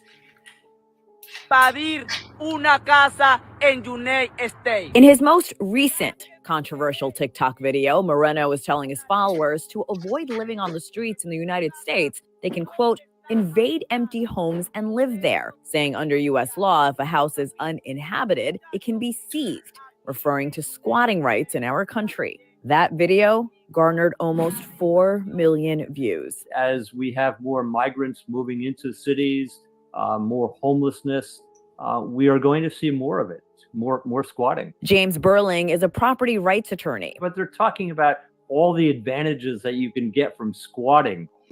It's inevitable that it's going to increase. In past videos, the illegal migrant bragged that he came to the United States to vacation and now lives off U.S. taxpayers because he had a child in this country. He also tells his followers that he waits for Americans' hard-earned pension checks to come in every month. In another video, he is urging fellow Venezuelans to pay the fines of a 15-year-old migrant who allegedly shot a tourist in Times Square, saying, quote, today it could be him, tomorrow it could be one of you. But this recent video on squatting is making headlines, as Moreno tells his comrades that if they fix up an abandoned home that is deteriorated or in bad condition, they can get credits when the properties are sold. While Burling says that is not the case, the misinformation is now out there. Well, I think publicity, like what we're seeing in TikTok and viral videos of that nature, are going to magnify the idea that squatting is an alternative to not having enough housing.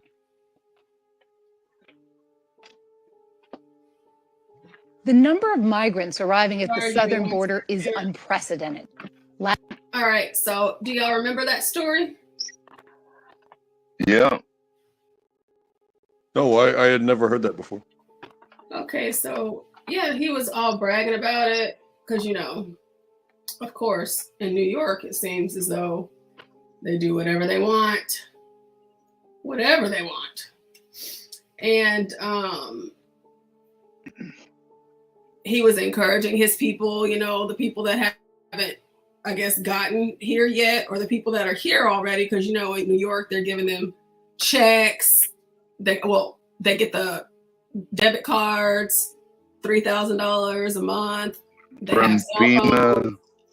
They also get free housing, you know, they get all of these things. And so he's like, hey, at this point in America, you can break in a house and live in it.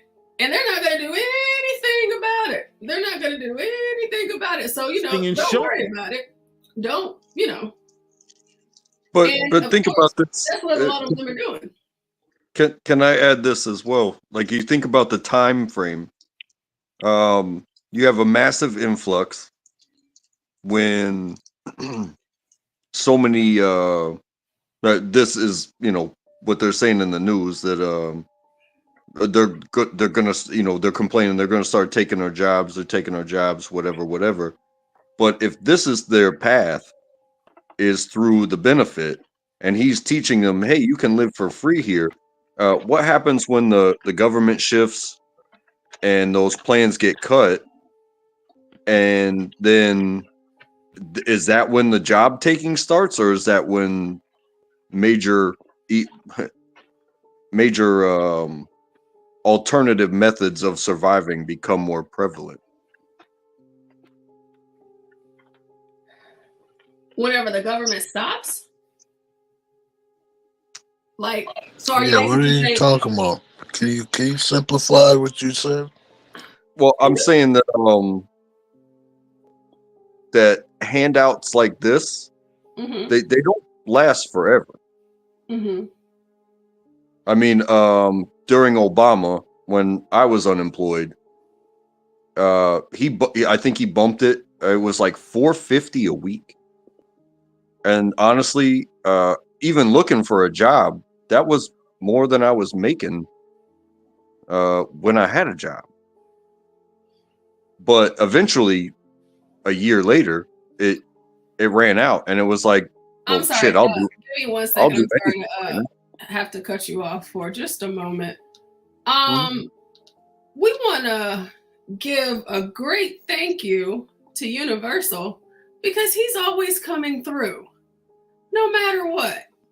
And he told us the other day, and we had a conversation with Lolo the other day, and we were trying to tell her, hey, if somebody trying to help, let them, okay? Let them. And she said that the computer just came in. It's a beautiful MacBook. Salute Universal. So, you know, shout out to Universal. He is a man of honor, and he keeps his word. And Lolo got her a new computer. I knew he was the man of honor, Portia. So, little music break. Oh, this is the greatest show in the history of shows. We brought. Oh my God! Bro, baby, shake it. Let's go. Let's go with that. I feel like, could y'all hear that? Yeah. Yeah, I heard it. Can I not? Oh, I heard it, Portia. Oh, sorry. I hit mute. Okay, listen. That was an accident. Oh, Lord. This setup that I have, I'm trying to get it all figured out. So many screens. But yeah, shout out to Universal. That's like super dope. I think it's something I'm supposed to be sending John. Yeah, I'm supposed to be sending John a computer. Yeah. Let me actually put that on a sticky note, because I'll forget if I don't. I have so many things that I have to remember. To send John a little computer. But yeah, that's awesome. Universal John needs a GoPro. Portia, John needs a GoPro. That's what he needs. For a like chest camera. Okay. Oh yeah, a GoPro. Yeah. Especially whenever he's he probably spent about $1,500. Yeah, whenever he's doing that. But I'm sorry. Oh, and Witchy, Virgo, she did pop in earlier, so she's doing okay. I'm about to check my email here in a second to see if I have gotten anything from her since earlier. But yeah, she's doing okay. So I'm pretty sure she'll pull up at some point here soon. But Track, go ahead with what you were saying about the government and the illegals. Like in the event, so basically right now they're getting all of this stuff. And then be mindful too, it's October now. This has been going on for a couple of years and it hasn't stopped yet. So in my mind, I'm thinking if I was one of those illegals, I would be cashing out. Do you hear me? I'm getting $3,000 a month. And then at one point they were getting $5,000 a month. Well, I get to live for free. I don't have to do anything. So I'm saving that money. I'm about to start up my own business because apparently you don't have to be a citizen in a place like New York to be able to do that. But you're saying, so what if everything stops? Well, comparatively, from what I understand, and this is my point of view on it, is like the traditional, if you want to call it still to maintain, was illegal immigration would have been, I'm willing to do anything for my family, and this is the place that I can do it. And yeah, they cross in the middle of the night and they suffer that long trip, but then they get a job doing what they do wherever somebody that is copacetic will have them and understand their situation and give them work to do and pay them. And then they give it back home, and then maybe everybody else can afford to come over legally, or I've seen it many, many different ways. But this idea that, oh, we're going to come over here because they're begging us to use this offer, which if we desensitize from the hardship to, oh, everything is free in America. Well, that free gets cut off when governments change, when deals change, when plans change, when needs change.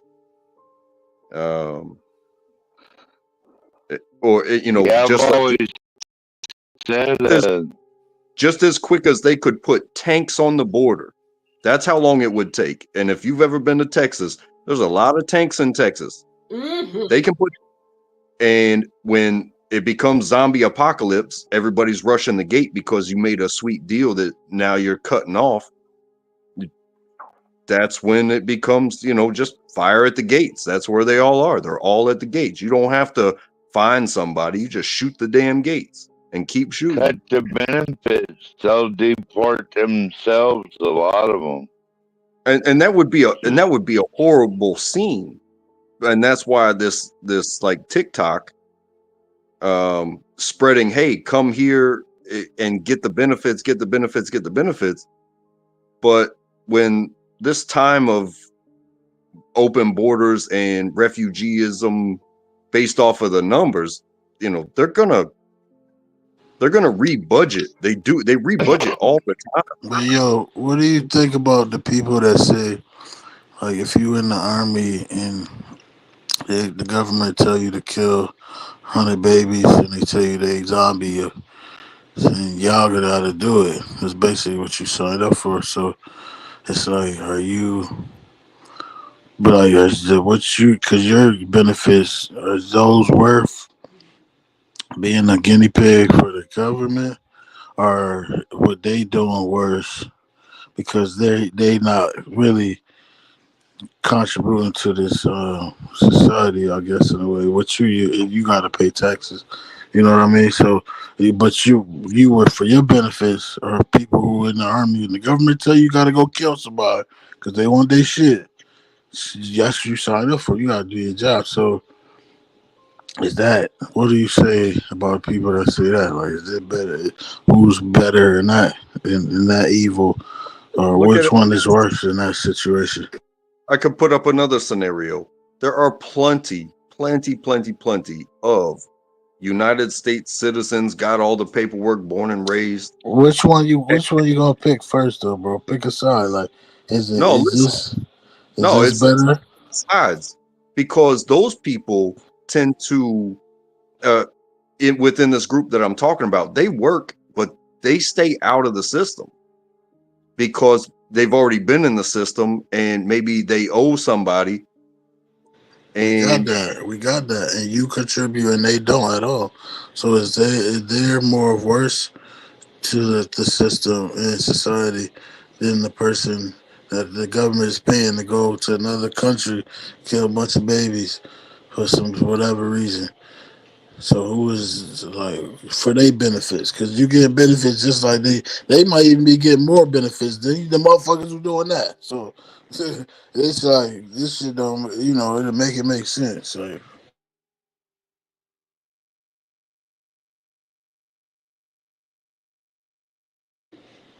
hello.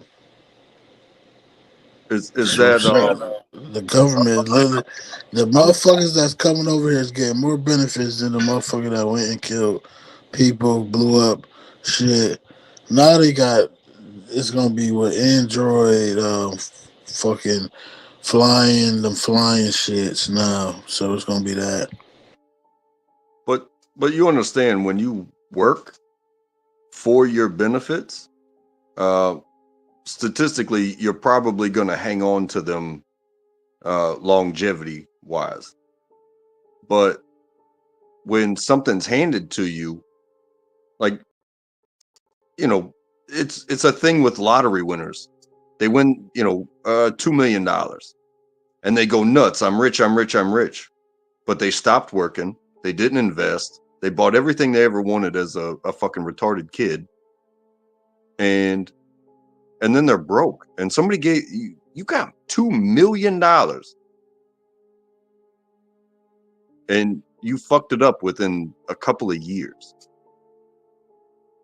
I might not make $2 million in my entire life.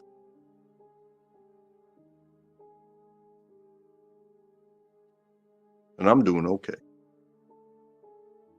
I don't know. This New York man, 2 million is nothing, baby. So that's like 5 years or something. That's really not here. But anyway, what I'm saying is, I understand all that. So in that scenario, the person who is given the benefit, how do they benefit from giving this shit away to them and they did nothing for it though? And how do you benefit in that situation? That's what I'm trying to get under understanding. Like, what is it benefiting the government to give these people who did nothing for it? Well, I mean, I think when you put all these things in perspective, it's almost every large nation is complaining about low birth rates. And if you cause problems in other countries and you support some, but you don't support them all, and that's how deals go. You create these problems in other countries, and then you say, hey, our arms are open to you after, we just didn't help you guys. And then they start coming here, they get comfortable. America's a beautiful place, it's big. And there's always something to do, but what they're going to do is make babies. Because it's not a shithole that basically America or the UN or, the powers that be, I guess it boils down to, created.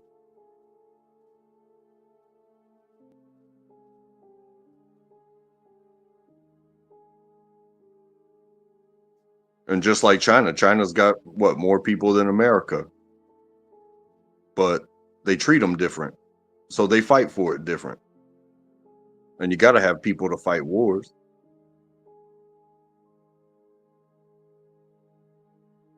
And if you're going to replace...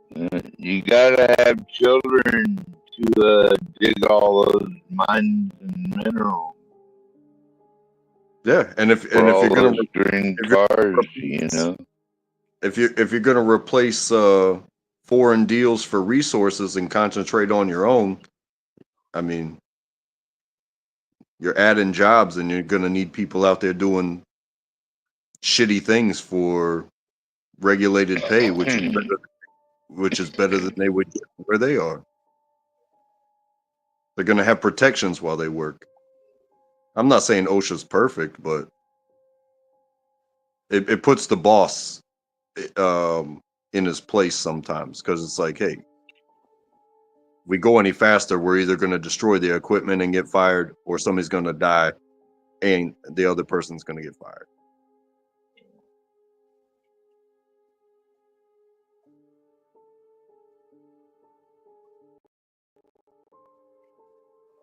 Imagine being on a mining operation where you have thousands of tons of ore coming out of the earth, right?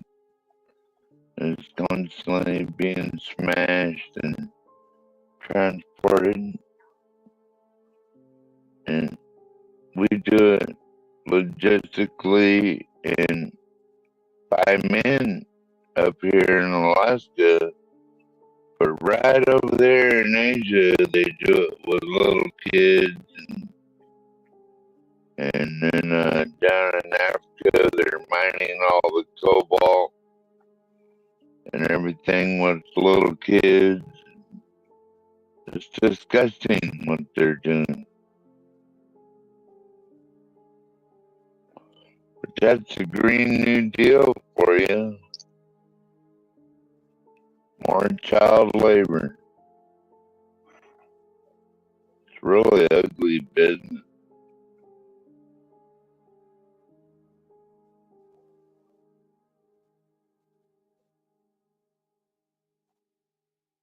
We could mine our own stuff, but no, we can't do that.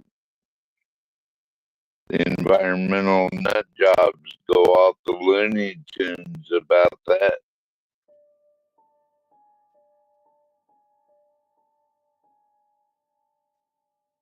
Can't safely mine our own stuff, so we gotta get it through child labor from China or Africa, where they get lots of cobalt out of the mines using little kids.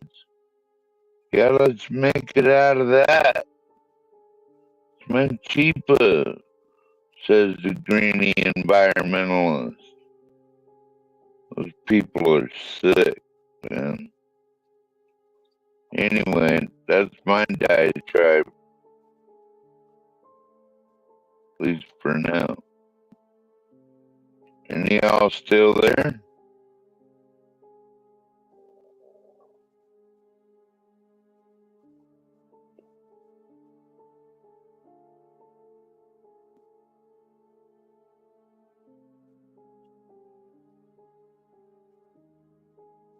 Hello?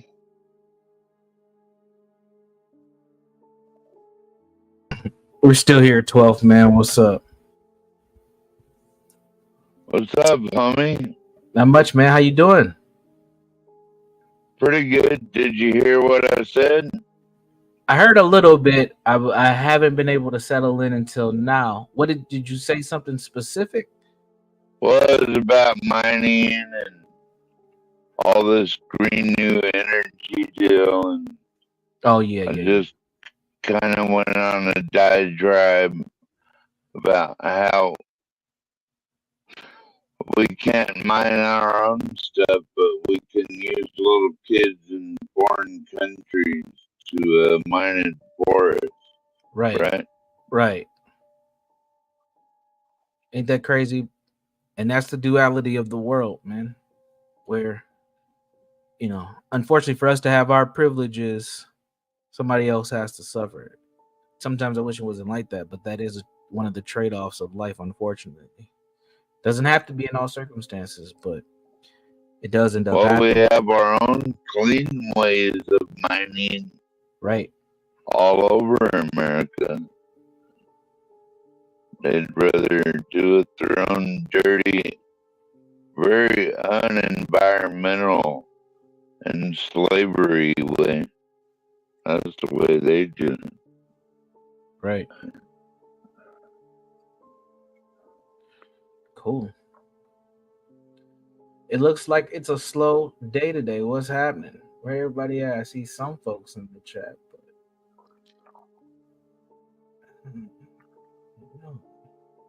Portia looks like she's getting ready to leave. So we'll see what happens. How you doing, Universal John? Universal. I'm doing well. I'm doing Salute, well. Universal. Salute. Yeah, salute, Ignit. Y'all sound like y'all about to take a nap. Maybe. I We might about to have to turn stay it up. for a little while. Well, 12 man, how long you been on the stream today, man? I peeped a couple times. You've been here for a long time. How many hours are you on? Do you even know? Like 5 Only an or old lady 6. count. Oh, okay. Okay. Got you. So, Portia, you getting ready to head off to a work trip. Those are always fun. I wanted to ask you a question, Portia. It's not about me firing that lady. It's about a trend that I'm wondering if you've seen and if you have any thoughts about. Let me know when you're back. And I would love to get some other women's thoughts on this too. It's kind of interesting.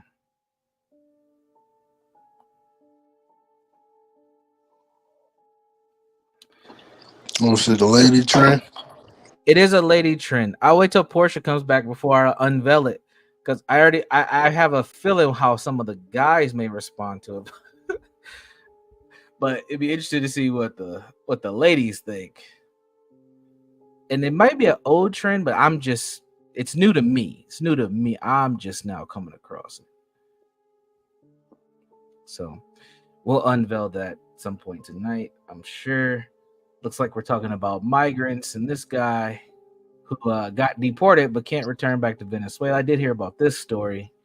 Yeah, this gentleman here, he was finessing the system that we've laid out, and he was letting folks know about it. As you can see, he had some veneers. He was getting straight hundreds because them ain't ones that he's flashing, and he had on some pretty nice clothing. He was making it happen.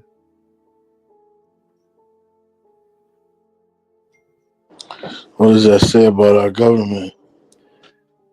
That we are too easy to finesse, and we don't care about people taking over our system or taking control of it, because I think our government will try to find a way to make these people useful idiots for a later date. And I think that's what a lot of this immigration is about, is bringing on the new Americans and allowing these folks to really lean towards the Democratic Party. But honestly, I don't even want to make it a Democrat Republican issue. I think the Republicans are also taking advantage of these folks, and they're bringing them into these small towns to work and fill in the gaps that Americans have created due to things like laziness from the pandemic and drug addiction.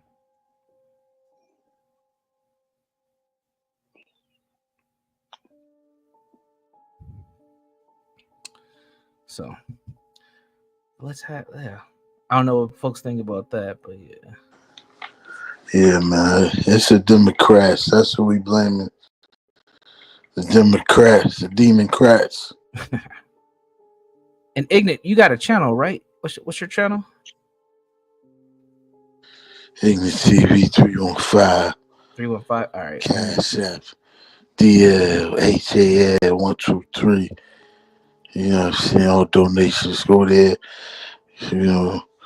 I said 3 times like Umar Johnson. DL. 3 times for Umar. Yeah, you know what I'm saying? It's DL HAL 123. Well, since you brought up Umar, let's talk about Umar. He's one of my favorite people to talk about, simply because he claims to be a school psychologist, and I am a psychologist, and he's part of the conscious Black community, and I have been a part of the conscious Black community to a certain extent. So he's a very interesting character to me. What are your thoughts on Dr. Umar Johnson, just in general? I love Dr. Umar Johnson. I love the brother. He's a Black man. He's speaking his truth, his peace.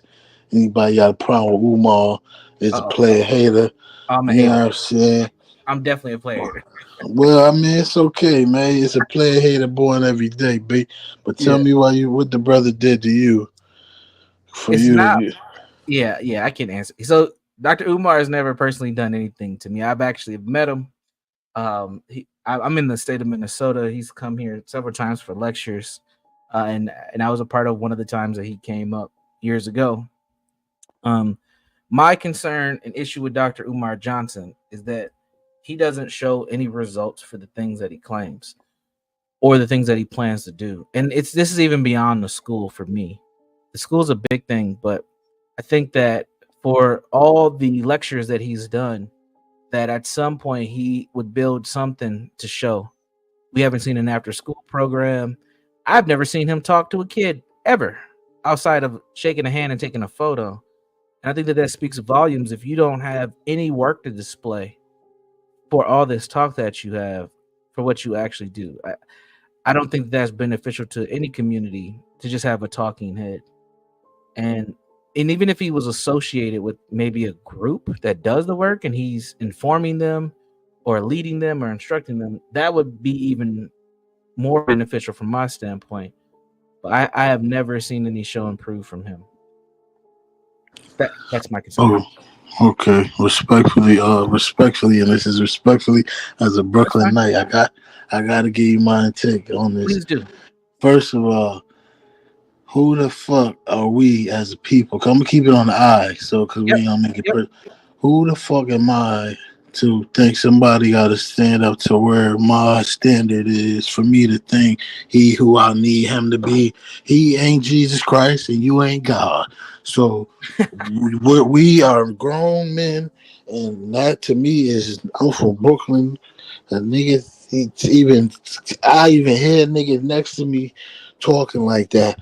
I'm gonna tell them we gotta knuckle up, bare knuckles right now, because that shit it don't register.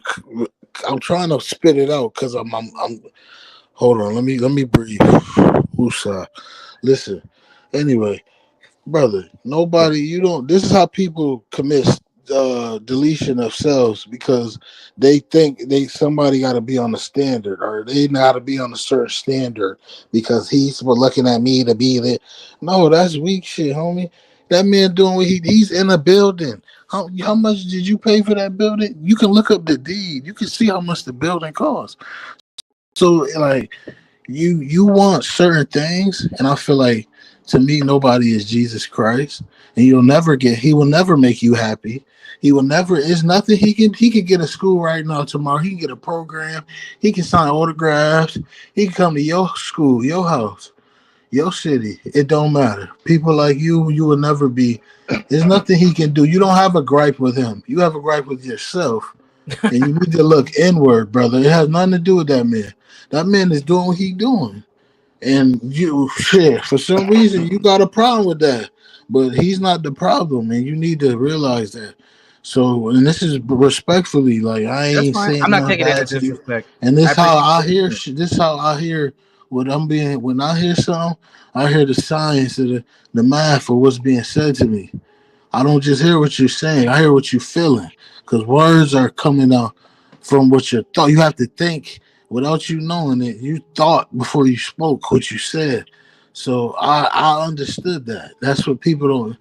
And you got to look inward, brother. That man, I see him walking in a building. I see him painting the building.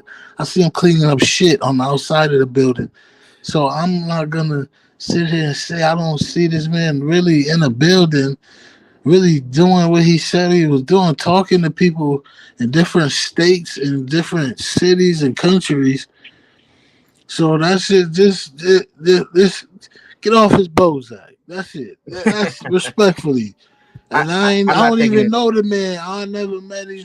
None of that. But I hear what he say, and he ain't never said nothing negative. He ain't never said, "Oh, I don't like these niggas because they don't live up to my standard or what I want them to be." I never heard him say that before. Then we got two That sound like look out. That sound like some weak shit. That ain't man shit. Then I just gotta, respectfully. Sure. Yeah, and I'm not taking it as disrespect. I appreciate your perspective and your opinion. And I will counter, and we'll keep going back and forth. We're just, we're air boxing. It's all good. But yeah, just like I'm a lunch lady, if you were listening to that. I heard a little bit of what you said. I was kind of in and out, but you were just talking about not not needing a lot to be happy. Was that kind of the premise of what you were saying? Well, just like my man said, I was doing what I had to do, what I felt like I had to do, and everything worked out. And Traceable, are you familiar with Dr. Umar Johnson? Specifically, no. I've run across many names, and the interviews and stuff like that, but not to. I got you. I'm not going to say that I can remember. Sure, no worries. That name. And I asked just to know how much context you have for both of our responses. He speaks positivity into the black youth of the world. Actually, that's who he is. He's a black man who speaks about black people and black things, and he's a brother. You know what I'm saying? Whether we like him or not. If I was untrackable, I'd shave my beard in your omelet and throw it in your face. How about that? Listen, man, drink another beer, man, and talk to me after that. Oh, Just down it. Just gulp the whole joint. No freaky. Just take it the whole one, just real fast. Pause. You know what I'm saying? Just do that for me, my boy. You want to talk about them eggplants again and shit? Nah, my boy, go just chill out, man. Well, yeah, we was talking about Umar and all that, man. Oh, he's funny to me, honestly. It's hilarious. So what do you find funny about him though? Like what? Like everything he says. That's what's funny about him. Everything he says hilarious. Like you just gotta just listen to him talk. He's funny. The snow bunnies never, black queens forever. Snow bunnies never. That shit is hilarious. Like he don't even know it. He's like a natural born entertainer. Like he's an entertainer. Like he's like fucking Medea. But without the wig and the fucking great dress. Comparison. Think that was amazing. Without the wig and the dress, though, bro. Like that was he's amazing. like he's entertaining. Like he's entertaining. That's exactly. He's a big nigga. I don't mean it like he's a big bitch, but yeah, I know. He's just a big. You got a problem with him, so you got a problem with him. I'm gonna explain exactly what my problem is, but you told me your problem already, though. You got it. Let me clarify. Let me be clear, because it's not just hate. I'm not just hater. I'm not a hater. It is hate, whether you like it or not. Bro, it's hate, bro. Just eat that one. Be real with yourself. It's hate. No, okay. Well, I'll run with that, and then I'll still add my. I can't lie to you. That's one thing I can't do. Let me clarify, Universal Jones. Let me clarify. Go ahead. Clarify, 12 man. You first. Oh, hey, Universal, I got your email and I'm working on that right now. Okay. All right, no worries. Whenever you're ready. Okay. Thank you. We're trying to add some feminine energy onto the panel. That's not me as well. You said you're gonna do what? I'm gonna try to add some feminine energy on this panel for you. I'm gonna try to bring some. That was crazy. You said it was not you. We don't. Yeah, I knew where you was gonna go with that. I know where you was gonna go with that. I wasn't gonna go I had to clarify that I ain't the feminine energy. I'm bringing Santa. We don't want no more butthole juice up on you. Hey, so here's my addition to me being a Umar hater. Look at the caveman. I don't appreciate. Look at the caveman. Oh, come on. Untraceable. He's a good guy. He's out here doing the Lord's work.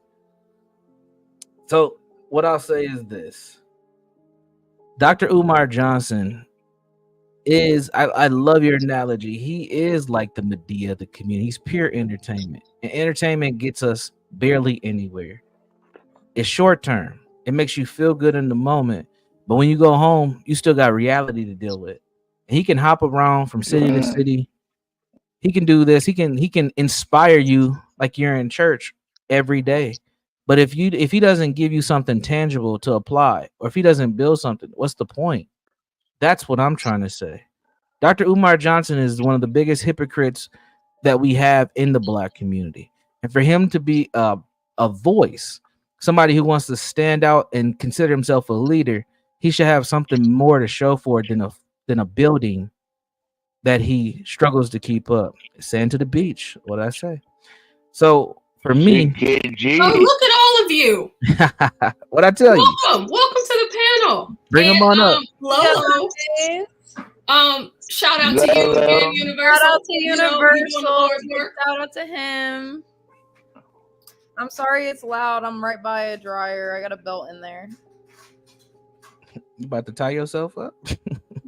Yeah. Ooh. All right, we'll talk about that later. Wait, what was the question that you were asking? Like, I was trying to set up this thing for like a good 5 minutes, so I missed the whole question that you were gonna ask. The question we're talking about Dr. Umar Johnson. Are you familiar with him?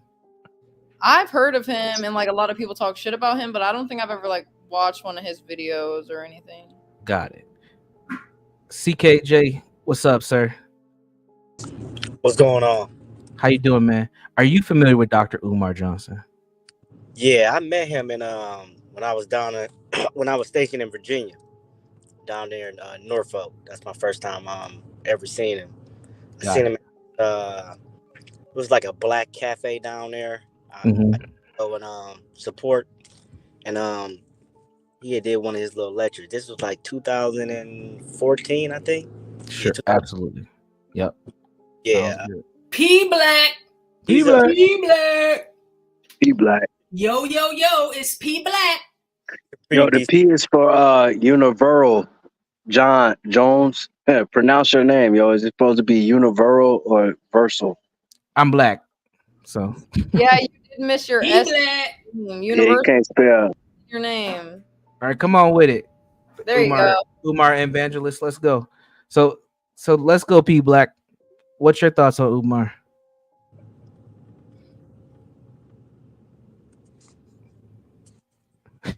I can't spell.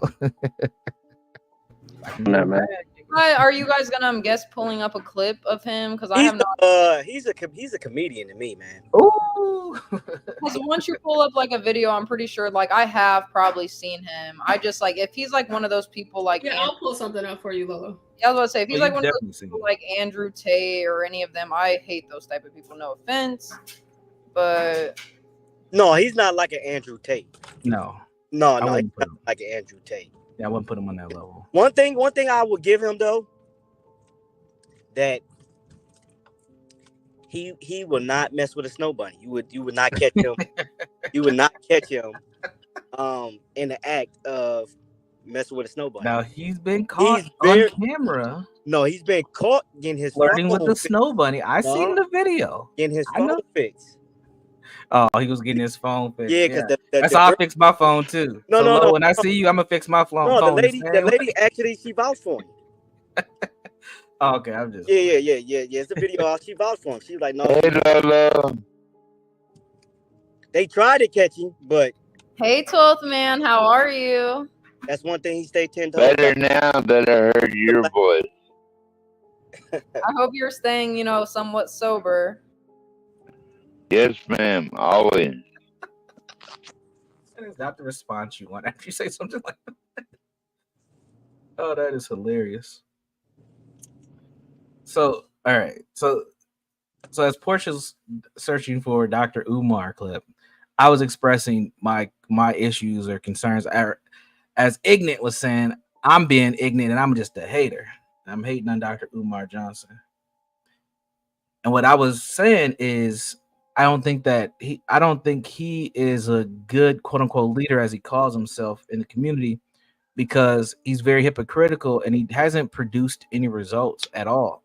And what Ignit was saying was, well, he's not meeting my standards and I'm just hating. Hate. So that's where we left it for the most part. Yeah, I And gotta say something What? about him. I don't think he ever called himself a leader though. Oh, okay. Let me find some evidence. Go ahead, Lolo. I mean, I never heard him call. I really just want to see something about it. I mean, I don't want to say it's like a pro or a plus that he doesn't date white women, but like men who kind of like stick to their race, like I feel like they have a lot of restraint. You know what I mean?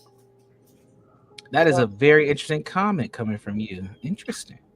I mean, That's a true comment, because you know these snow devils and bleach demon women, they be trying to eat me up crazy. So it's like I'll be like jumping. like, for me being mixed, like I feel like I'm like half and half. Like I really get no say because yeah, I got the best of both worlds, but at the same time, like I don't relate to either. So I don't know. You're a hard worker, though, Lolo, and that's what counts. Oh, thank you, 12th man. I've seen it in you, and I see the beauty in you and all that you do, and maybe Portia can bring up your commercial. Take a little time out. Yes, no, I actually want to like get back into it. I do think that I'm gonna be making my sister a blanket, and even though it's not a commission, like I'll still do it on stream just so everyone can see it again because I would love that. So I think I'm gonna be doing that either next week or the next week after that. But I'll just let Portia or John know.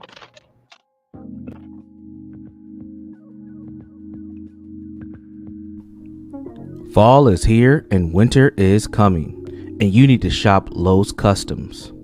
For the ladies, there's stunning designs and colors. For the men, Lowe can make something manly to keep your insecurities in check. But wait, there's more. For you simps, there's a special simp edition, where Lowe will roll around in it, blow smoke from the finest Southern Eastern American marijuana. She'll even rub her pretty feet all over it just for you. So what are you waiting for? Shop Lowe's Customs now, exclusively on the John Gott Urban Landlord channel. Let Lowe help you stay cozy and warm this season. Shop Lowe's Customs today.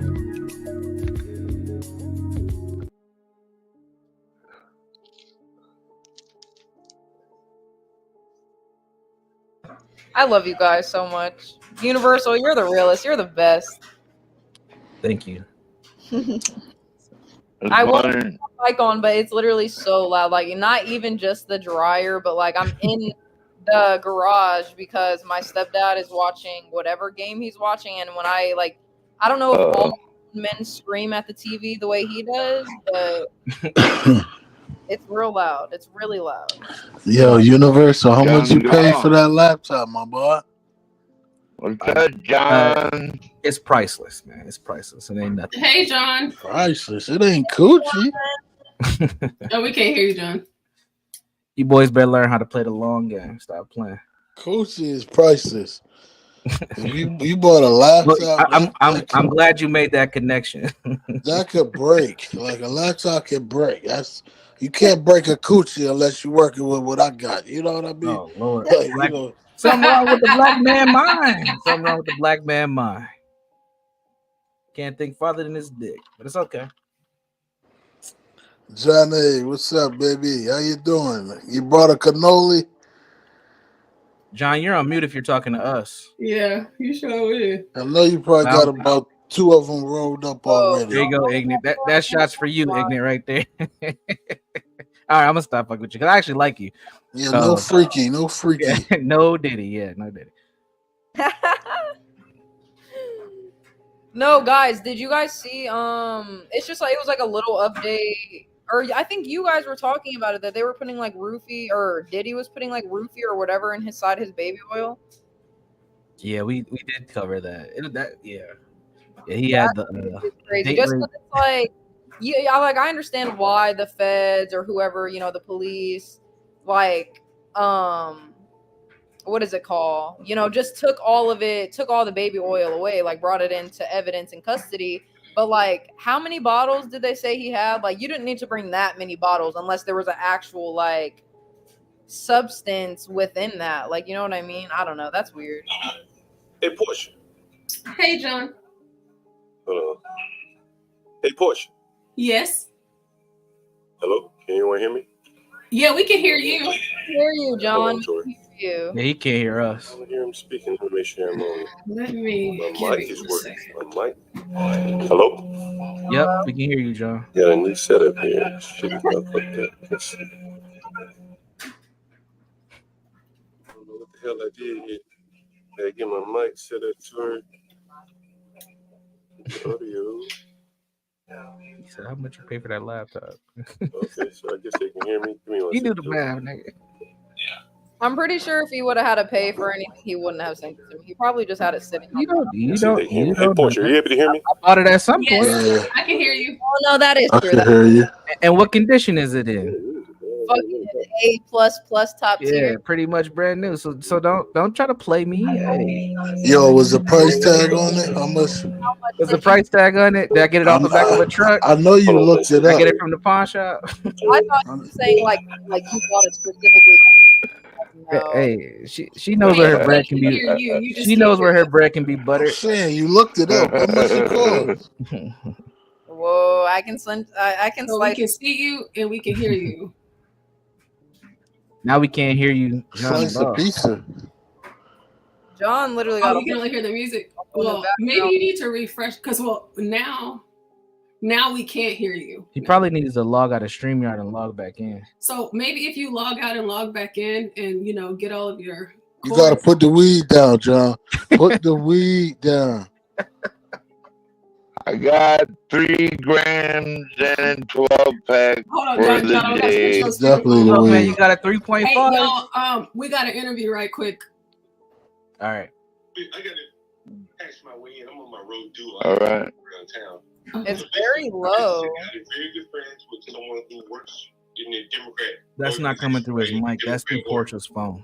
And there is some concern in the Kamala campaign, apparently, about the black male voters. So this guy has been summoned to write an article. I think it's going to be in CNN, basically demanding black men go out and vote. And so he asked my buddy Philippe. Philippe, you met Philippe. What are 3 questions he would like to ask Kamala? So that's going to be you. I guess that'll be the tenor of the article. So I'm going to see if I can get Philippe on. He can tell you more about it. Oh. I thought you find that to be particularly interesting for you. Yeah, I love that. You already know me. Let me see if I can get him on here and I'll call you right back. I'll be right on. Okay, so log out and then log back in, okay? All right. Okay, bye. John having to call into his own show. I called him. I'm like, let me call him. It's the Hood YouTube. Welcome to the Hood YouTube. Y'all, hey, everybody that's in here right now, y'all listen. We black. We black. I was about to say we can't really expect any different, honestly. John's figuring out his technical issues, guys. Yeah, no, the one thing about John that always just tickles me is the fact that John, like, we'll be talking and then because I'm on other screens, I don't even be looking at the screen, but like I know for a fact the last time I looked at the screen, John wasn't here. Yep. But then he'll just pop up out of nowhere and he'll just start talking. He's like, hello. You're on with the urban landlord. This is John Galt. It's like he really does do that. Yeah. Okay, I don't know who this person is, but I have a video of the illustrious Dr. Umar Johnson.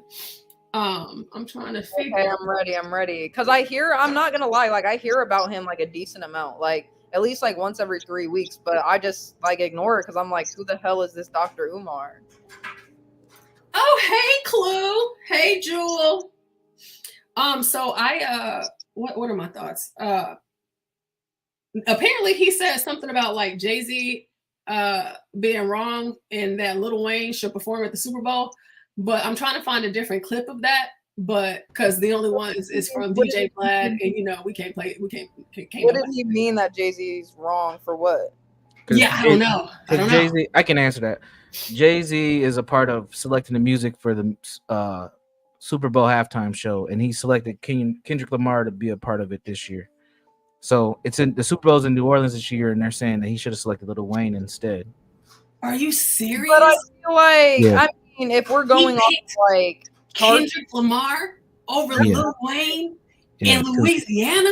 Yeah, I know. Like I I know. got to rock with Dr. Umar. I get what he's saying, but I feel like people, it's probably like a poll type of thing and going off of charts. Like Lil Wayne doesn't make like, does he make music nowadays? Like if he does, I know you're young. I used to listen to Lil Wayne. Like back in the day, Lil Wayne was the shit, but he done fell off. She was like 8 listening to Lil Wayne. Portia. No, I was in the 8 years old listening to Lollipop. My mom told me not to sing. Ooh, 8 years old listening to Lollipop. Lil Wayne can't ever fall off Lolo. Yeah, the best rapper ever, by the way. Like it's not even like if he would have continued to make music, it's his appearance. Like he literally looks like a full blown crackhead. Yeah, that's true. Yeah, he do look like he do, but you know, it's Lil Wayne. we make our okay, we can let him slide since he's been in the game for so long. Yeah, Portia, me and you might have to do a little Lil Wayne tomorrow night. So let's put that on the docket.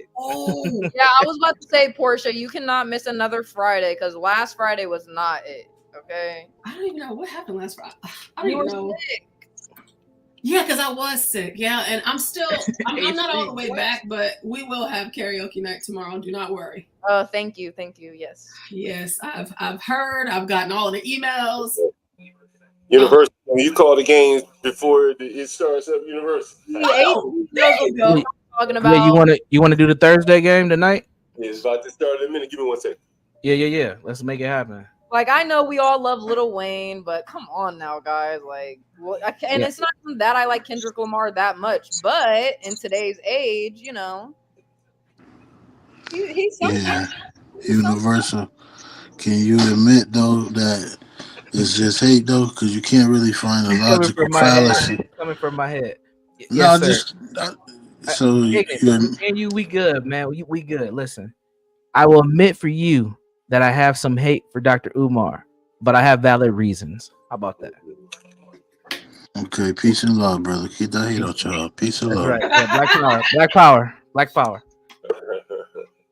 Who you going with, Universal? You going with 12 man, or you going with the 49ers? Yeah, I'm rocking with 12 man. I'm rocking with the Seahawks at home on a Thursday night. The 49ers look like they're losing their way. I feel bad for my boy Nas in the chat. I don't know if he's here, but he's probably getting ready to watch this game. His Niners need a win, but they're not going to get it this evening. Oh, man, I guess I'll go the other way. I'll go with the 49ers. Better coaching, better quarterback. I'm going to go with it, even though they're on the road. How about that? Sounds good. I will be having this game on the other screen as we are talking. So, yeah. Myself, Portia, I was trying to get my buddy in. He'll probably call me back a little bit later. I've told you about him. Apparently, the Democrats have drafted a friend of his, a guy that I know, the homosexual, by the way, to write an article about black men and Kamala. And apparently, the Democrats are feeling a little anxious about their black male support. So be on the lookout for an article in the next couple of days on CNN. I think it's going to be on CNN. I'll tell you the guy's name. If you find it, I'll say, yeah, that's him or not. But I won't tell you beforehand. And anyway, so he asked my buddy, and he knows my buddy is not a Kamala supporter, what would be 3 questions that he would ask Kamala for this article that he's going to be writing. So there's a little desperation in the Democrat camp if they're having to reach out to black men this late in the election season.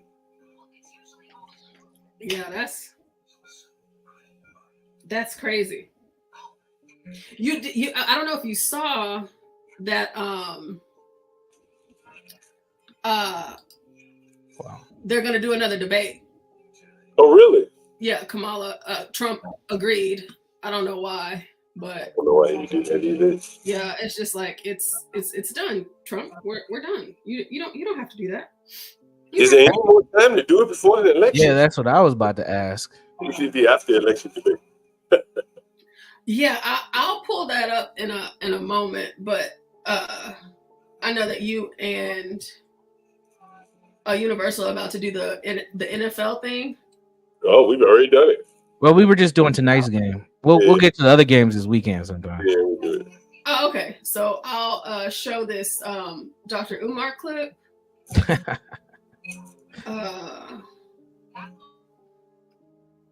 Give me 1 second. What is this, Lord? American Man said the homosexual scolding black men is definitely going to do it. You may not announce he's gay in the article, but if you see him on TV, I think he's usually on MSNBC, and I know this guy pretty well. You know it if you saw him, but you wouldn't know it probably if you saw him. If you read the article, unless Do you remember his name, John? But I know his name. Oh, okay. We'll catch it later. When the article gets mentioned, we'll just read it. And I won't tell you that's the guy I know, but we'll just read it. Gotcha. How about that? Ignit, you paid attention? Ignit, are you there? Look at your boy. All right, let's go, Portia. Glenn, I ain't going nowhere. But I appreciate the concern, my beautiful African queen. I hope your hair is natural. You're not natural, baby. I see you got that perm in there. I still love you. You're gorgeous, but you're not nappy. You got to be nappy, baby. You got to be nappy. If I can't grab it, I can't have it. It only takes a little bit of white brainwash to activate the coon chip. Heterosexual couples only. This is not a government-funded activity. I have the right to discriminate. Heterosexual couples only. Donations. Yeah. Gifts. Yeah. Honest and 50s, let's get it. I'm with that shit, so let's get it. Killing it, leaving that body, no medics. Sound like I'm Lenny Kravitz. We're going to have a national Coons conference at FDMG. Yes, brothers and sisters, we have to have a national Coons conference. Anybody who tells you they're running for office to help somebody, smack their ass in the face. What you want to do? You want to box, nigga? You want a street rumble, or you want to get into the intellectual boxing ring? Tyler Perry. God damn, brother. Can we please consider some other movies?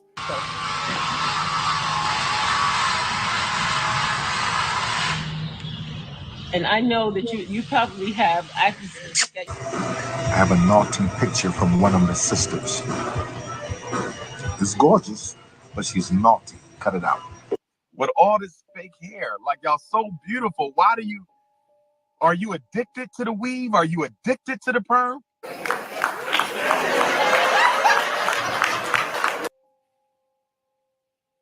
There you go. A drunk female. Well, Well, now what did the brother say wrong right there? about him, I mean, first of all, like, Elaborate. that he supports, black people. Obviously, he's black. That's who you should support. But I feel like he definitely comes, like, not only, okay, first off, he's not that cute to be talking that way. That's number one. Number two, I just feel like, I don't know his background. I don't know if he's an actual doctor. I don't know anything like that. But, like, does he have the qualifications to be talking about what he's talking about? Like, he just is giving me, like, narcissist vibes. I don't know. Like, he wants to be, like, an alpha male, have sister wives type shit. You are a smart young woman. What about him? You know what a narcissist is? You say get you narcissist vibes. Yeah, I deal with at least 3 narcissists a day. Absolutely. So what about him right there made him a narcissist to you? I mean, I feel like if I would have watched like a full, like, at least episode or podcast or stream, whatever he does, I would be able to give you more examples. Well, from that clip, we gave him the narcissist tag, though. I'm just trying to. Just like his demeanor, like even just the like words that he says, it's like It comes off a bit hypocritical. being disingenuous, like, not only with everyone but himself also. Here, let me read off a few narcissistic behaviors. An exaggerated sense of self-importance. An exaggerated need for admiration. A diminished ability to emphasize with others. A lack of consideration for others. A tendency to blame others. A sensitivity to criticize or disagree. And that's those are like lifelong patterns of a narcissist. Dr. Umar has been on the internet for at least 12 years. And he's proven all those, if you ask me. But I could be just a hater. I don't know anything. Well, that was my first time seeing him, and I didn't even need to hear that much. And that's just like, I'm a very good, like, I feel like person. Like, I can read people very well. They don't even really have to say shit. They could just be in front of me, and like, that's just the type of person that he seems. Man, everybody entitled to their own opinions, man.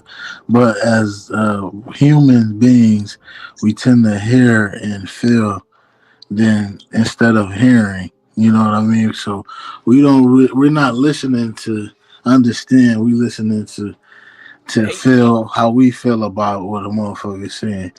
You know what I'm saying? But I didn't hear any negative thing. I didn't hear him say, "Let's go change all our kids into homosexuals and cut their penises off." I didn't hear him say, "Let's kill Palestine." I didn't hear him say nothing. Look, all the kids in the street go out, and he's a school psychologist who just happens to have a fucking iPhone.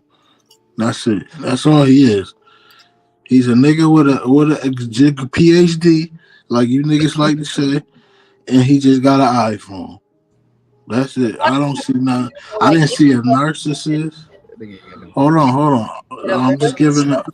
To be said about somebody that craves that attention and is willing to put themselves out there as a walking contradiction. You know what I'm saying?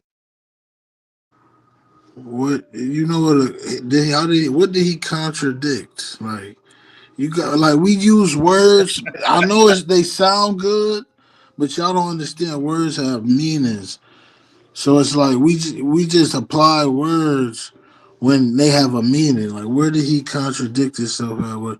When he was talking about fake hair and fake lashes and all this stuff, whether that's his opinion. When your hair is real or not, you set yourself up to look a certain way. So when you do waves, but then he's talking about nappy, and then he's talking about fake hair. You're white. You can't. Wait. He's a black man talking about America, black let that women. white man talk.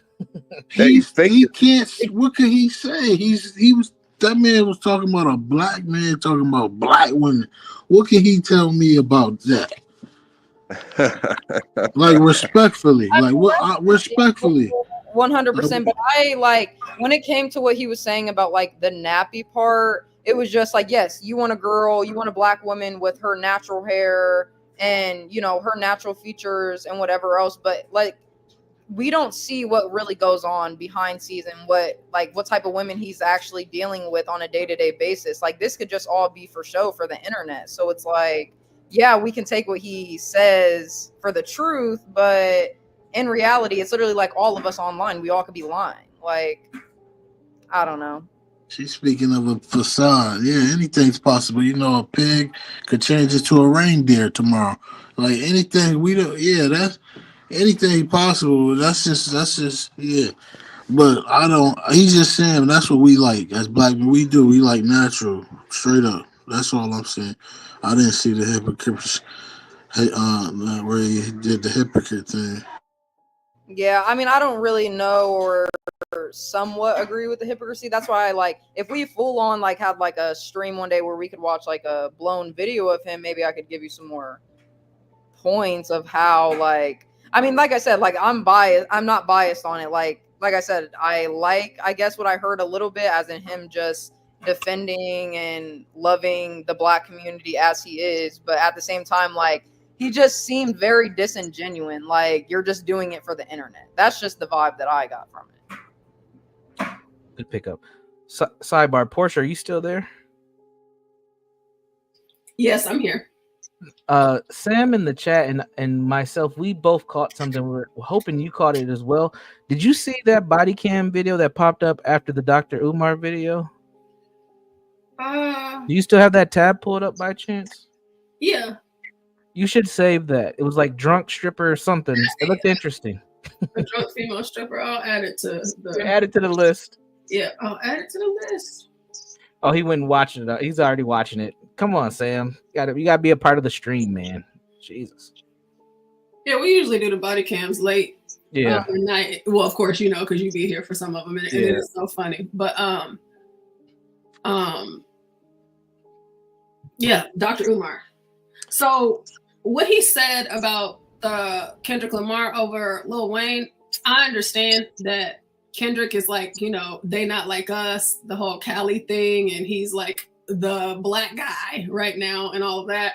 Kendrick is definitely very talented, but because Lil Wayne is from Louisiana, that's why I feel like.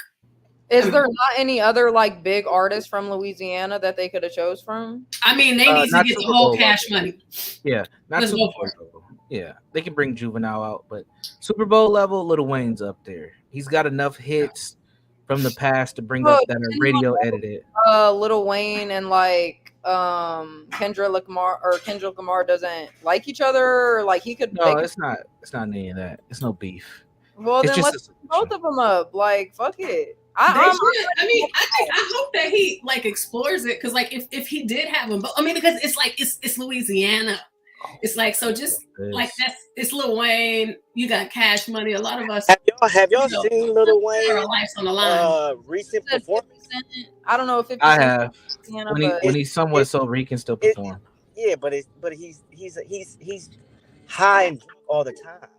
I haven't seen a recent performance. Look, we're talking about the Super Bowl. We talk about the Super Bowl with a lot of eyes on it. It makes sense with Kendrick because Lil Wayne is not the Lil Wayne that y'all want to see. Yes, he's Lil Wayne, but his performance is gonna suck. So basically, right now he can't. So he can't cannot perform anymore. He barely can talk. See, I didn't know any of that. So, like, given that context, then he's got a podcast. He's got a podcast. Yeah, I was about to say, even though like Kendrick Lamar is he's a very good artist. I personally like even just the last song that he made about Drake. Like, I didn't really like that song, and I think it got too much hype for sure. But that's why he's performing at the Super Bowl, because that song went viral. Portia, did you hear about Charleston White getting arrested? There's a body cam. He got arrested again. Let me look. Yeah, check the link. Check the link in the back chat. I got you. Thank you so much. Oh my gosh. It's actually a great demonstration on how to engage with the police. I'm proud of Charleston. Good job. You know, I think this whole oh my God, universal. This is. Oh, I'm sorry. Y'all go ahead. I think the whole rap thing, you know, is. I mean, I don't think there's a win here. You know, putting Lil Wayne on a national audience, that's not a good look for Black America. I think it's arguing like over territorial disputes, like they're gangs. There are a lot of artists from LA. What the hell make the rappers so special that they had performed when the Super Bowl was in LA? I like Dr. Dre. I like some Eminem song. But just by virtue of a gang being somewhere, it doesn't make them worthy of performing at the Super Bowl. And I think they got themselves in a little trouble when they did it with Dr. Dre in LA. And now the blacks have drawn some kind of correlation there, because wherever you perform, it should be a black person's opportunity to perform if that's where they're from. You know, it's very interesting. These people claim cities, but then they don't really like America almost at the same damn time. But they Good point. They want to be, you know, headline on the most American of days, you know, in terms of sports. It's just very interesting to me. Yeah, I heard a story even from T-Pain. Now you know what? He went back to his hometown. He reps Tallahassee, and you know, T-Pain he's a different type of character from what you see normally in the rap game, and he's doing it big. But he went back to Tallahassee for some big thing that was going down there, and for some reason it was like, hey, no. And it was like, wait, what?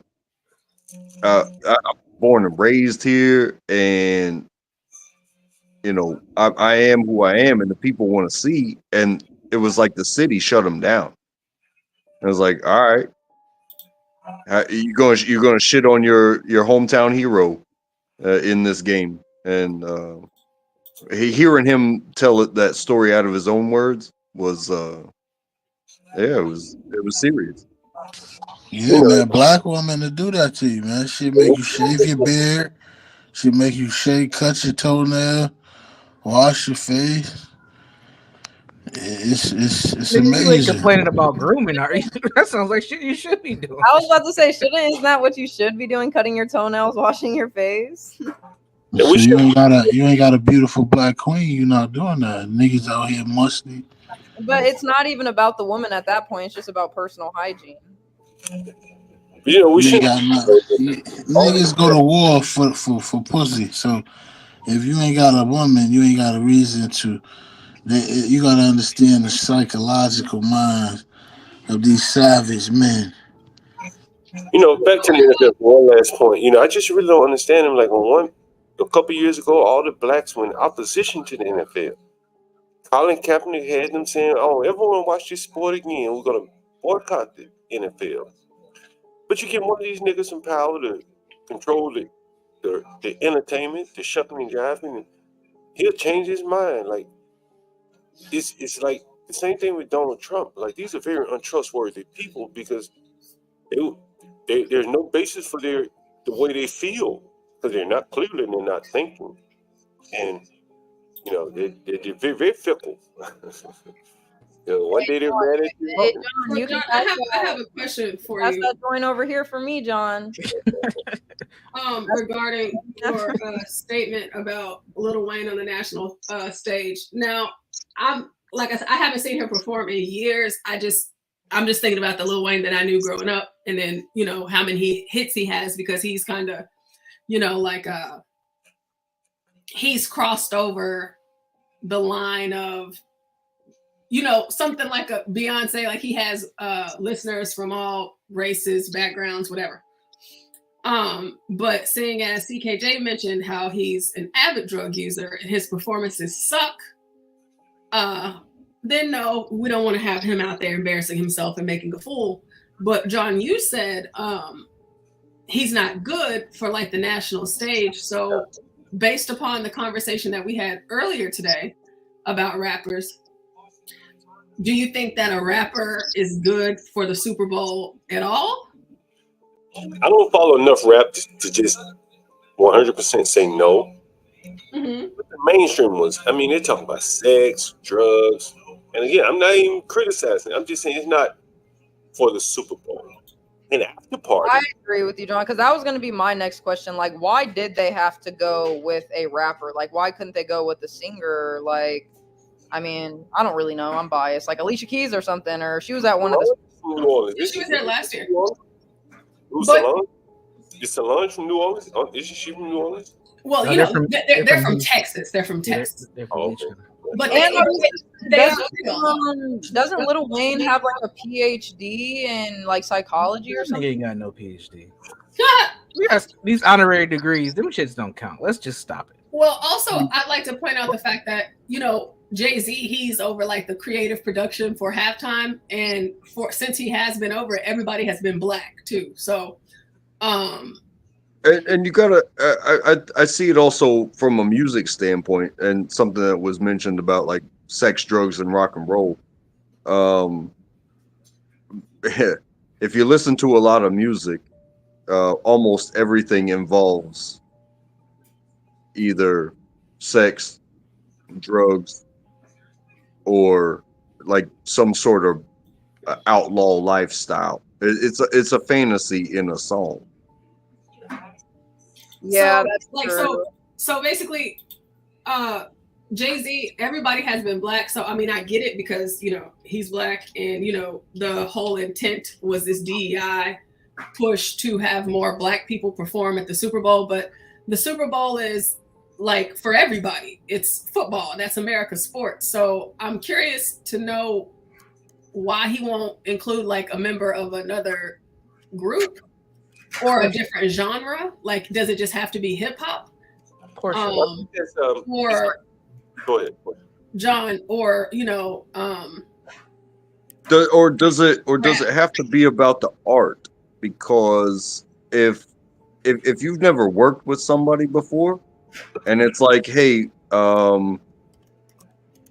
you just became the official, and they just became the official, and you guys got to come up with something that you guys can do together. I mean, they're going to have to practice. They're going to have to do all this stuff. And if you haven't worked with somebody before, so like with the Dr. Dre thing, I mean, that was that whole crew. Snoop Dogg was up there. Eminem was up there. 50 Cent was up there. That was. So they've been at the Super Bowl before? What's that? Dr. Dre, Snoop Dogg, and 50 Cent, they performed at the Super Bowl. Yeah, last year. I guess maybe I missed that. The reason why they did is because the NFL opened up an LA arena and the game was there. So they use that as the basis for why not put the West Coast rappers there. But it was important because they had multiple performers, just like I look at the Justin Timberlake, Janet Jackson. Well, that was I'm sorry, John. It's epic. It's epic. It's epic because of the way that it ended. That's the way everybody's gonna remember it. But you took two R&B. You had to have multiple artists. So it wasn't just a Justin Timberlake thing. It wasn't just a Janet Jackson thing. But it's going to be remembered for the folly. You know what I mean? Right. So, John, can you finish, please? I want to hear what you were about to say. I bet if you to ask JC, name a white artist that's hot. None, other than Taylor Swift, he probably can name one. If you look at the title company that he created, it was all rap music. Everybody doesn't listen to rap. The majority of the world does not listen to rap. They listen to other types of music as well.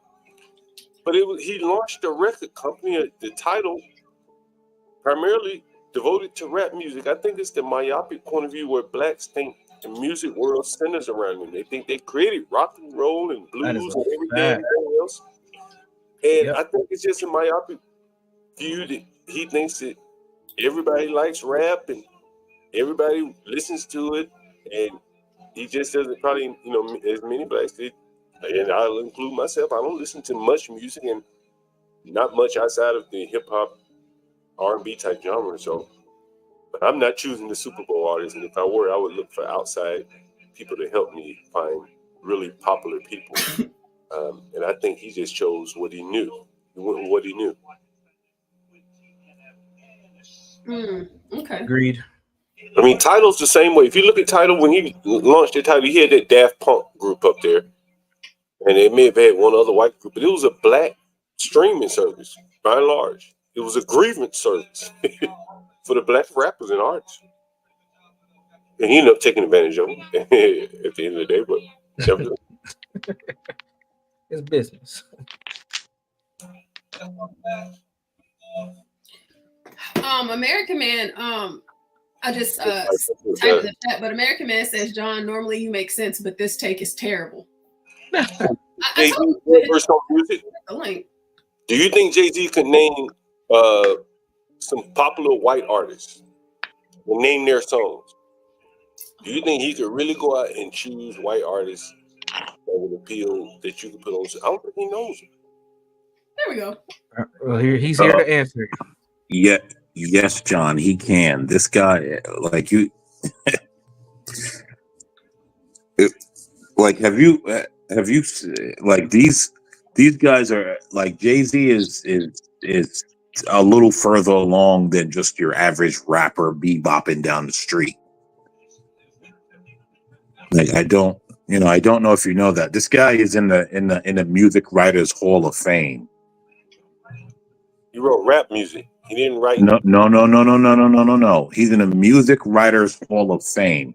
You don't get there by just writing rap music, right? They got R&B Hall of Fame today. I mean, in the Rock and Roll Hall of Fame. I mean, they putting blacks everywhere.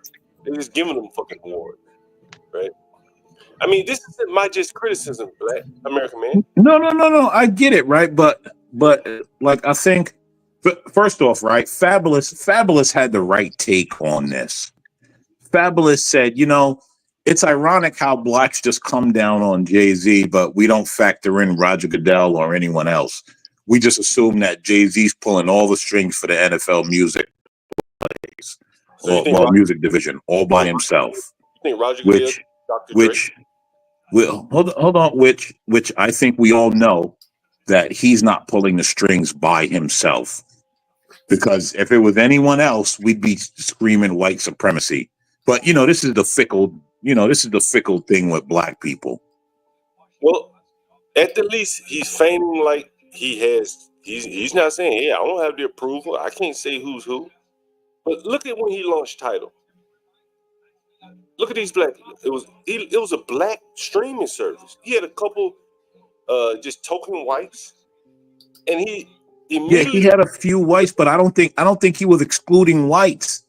I just think that blacks, John, blacks weren't getting the fair shake, right? And then he was like, "Okay, I'm gonna." Tidal. He stole the money from Tidal. I've talked about this before. He attributed all the streams to Kanye and Beyonce, and he stole the money after telling them he was going to give them a fair shake. It's not me. I'm not the only one that said this. Other people have said it as well. He launched. That's embezzlement. That's a federal offense. Hey, well, they didn't get him. And so you saying he committed only if you get caught. Arrest him? Why didn't they arrest Only him? if you get caught. That's a fact. Well, clearly they had a lot of evidence to point to him doing it, because they had a Washington D.C. lawyer said that was attributed to listening to Beyonce all day, over and over and over all day. She said, "I ain't do that shit."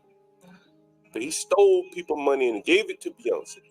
That's what he did under the guise of helping black people. That's what He stole people money and gave it to Beyonce. Allegedly.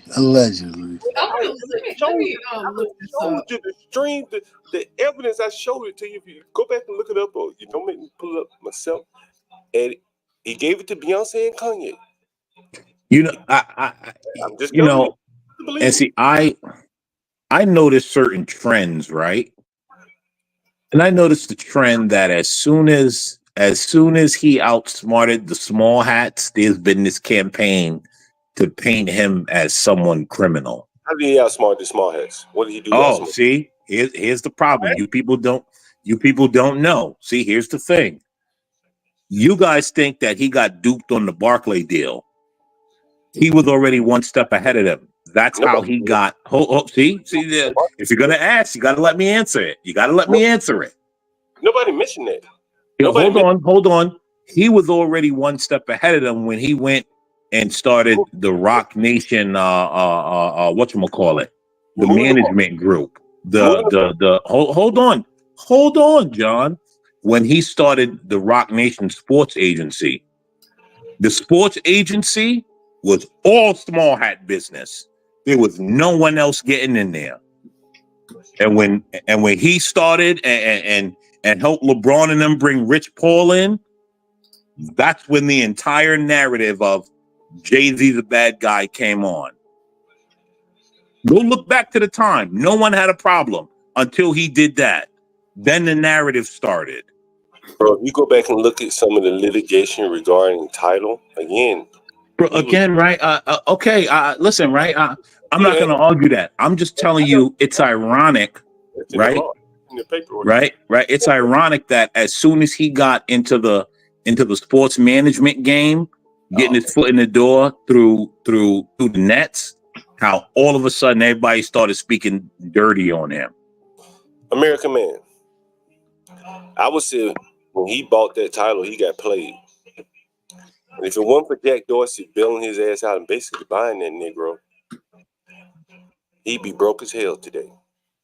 Jack Dorsey bailed him out. He got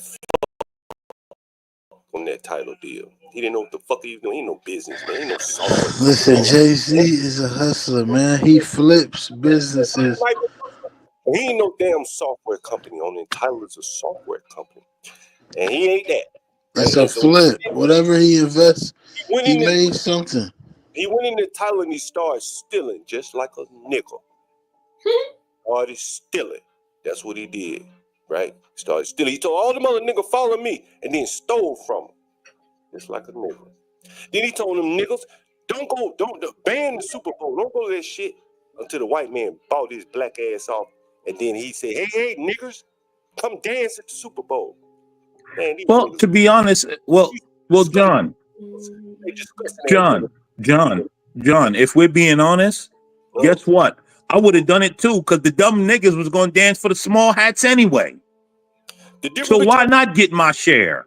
Exactly, man. If we're being truly honest, The dumb niggas was gonna dance for the small hats anyway. John, you would have been up there too, John. They Shaking doing the your small ass hats bidding right with your now. joint So in I your would have went. hand. I went, fuck it. Yeah, let me get mine because the monkey's gonna do it anyway. Yeah, you would The have been up fuck? there with your Well, joint. the only difference between me and you is I never would have told them fucking niggas to stop performing.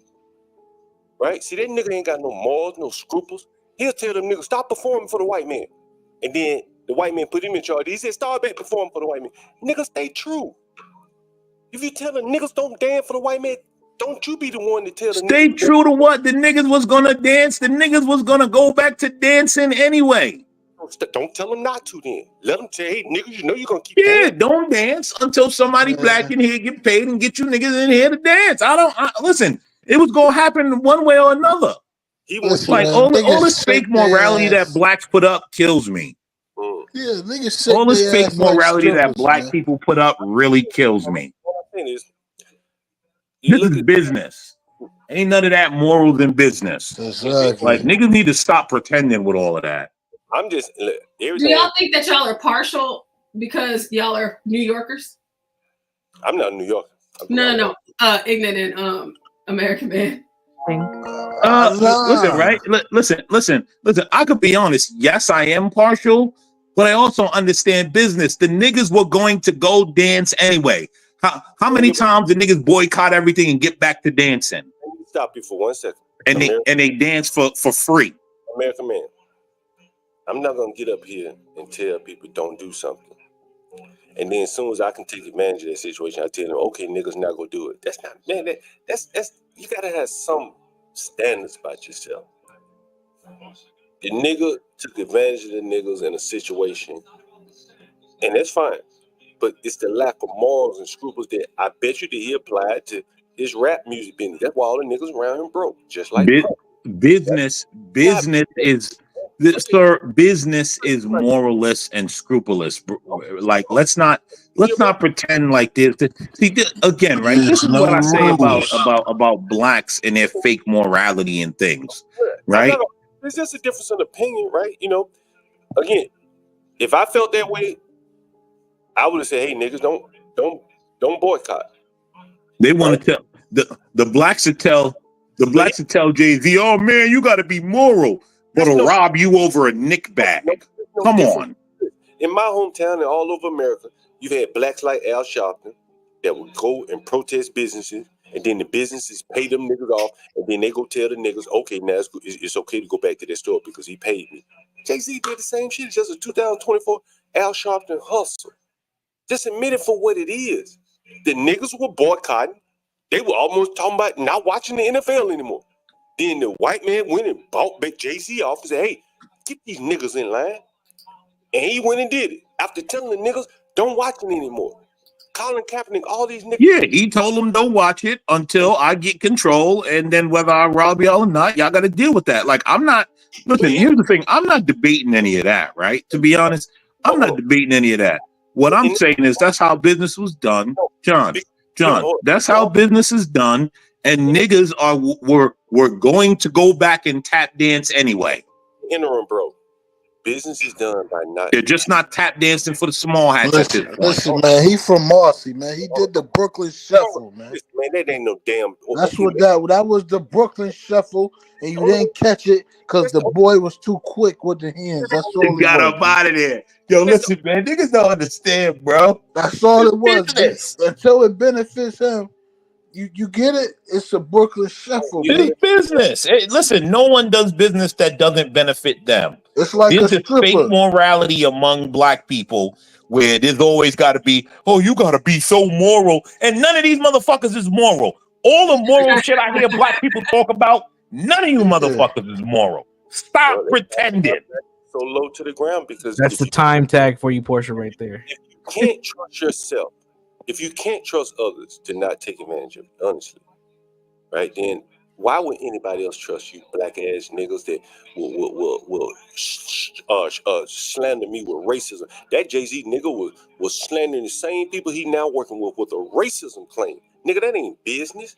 Nigga, that's extortion, right? You gonna go at a white person and gonna call them the worst shit you can call them. knowing that you're gonna back them up in the corner and then gonna force them to do business with you. Nigga, that ain't no damn business, right? That ain't smart.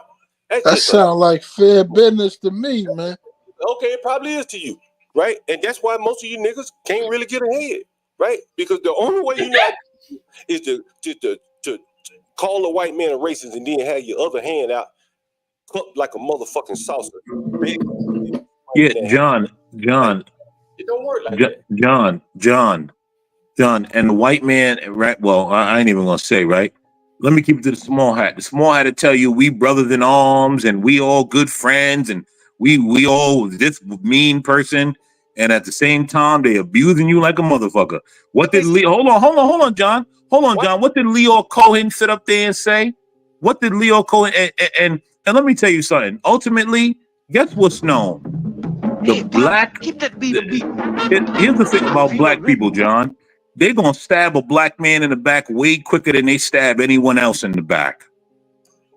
Let's be real. Let's be real about it. If you try to help, listen, any black person that has ever tried to help black people, guess what the black people have done to them? Let's keep it real now. I know we're afraid of the truth, but let's be honest. All I'm saying, American man, I'm gonna leave it at this. You don't want to be honest about it, John. I'm gonna tell you what I feel, what I think. It's one thing I've been okay with Jay-Z saying, "Hey, y'all niggas don't watch the Super Bowl no more. Ban that shit." That's what he said. I was cool with that, right? You don't want to watch something? Rally your people and all y'all niggas stop watching. But to come back in and take over the organization, what the niggas were complaining about, and then put the niggas to work, and then they put down all their gripes and grievances. Well. Let me ask you a question. Hold on, but it's like you niggas aren't serious. Like, on one minute you were angry at these people, you call them racist, but then you'll come back and demand the shuck and jive. Now we arguing, why don't he let Lil Wayne do it?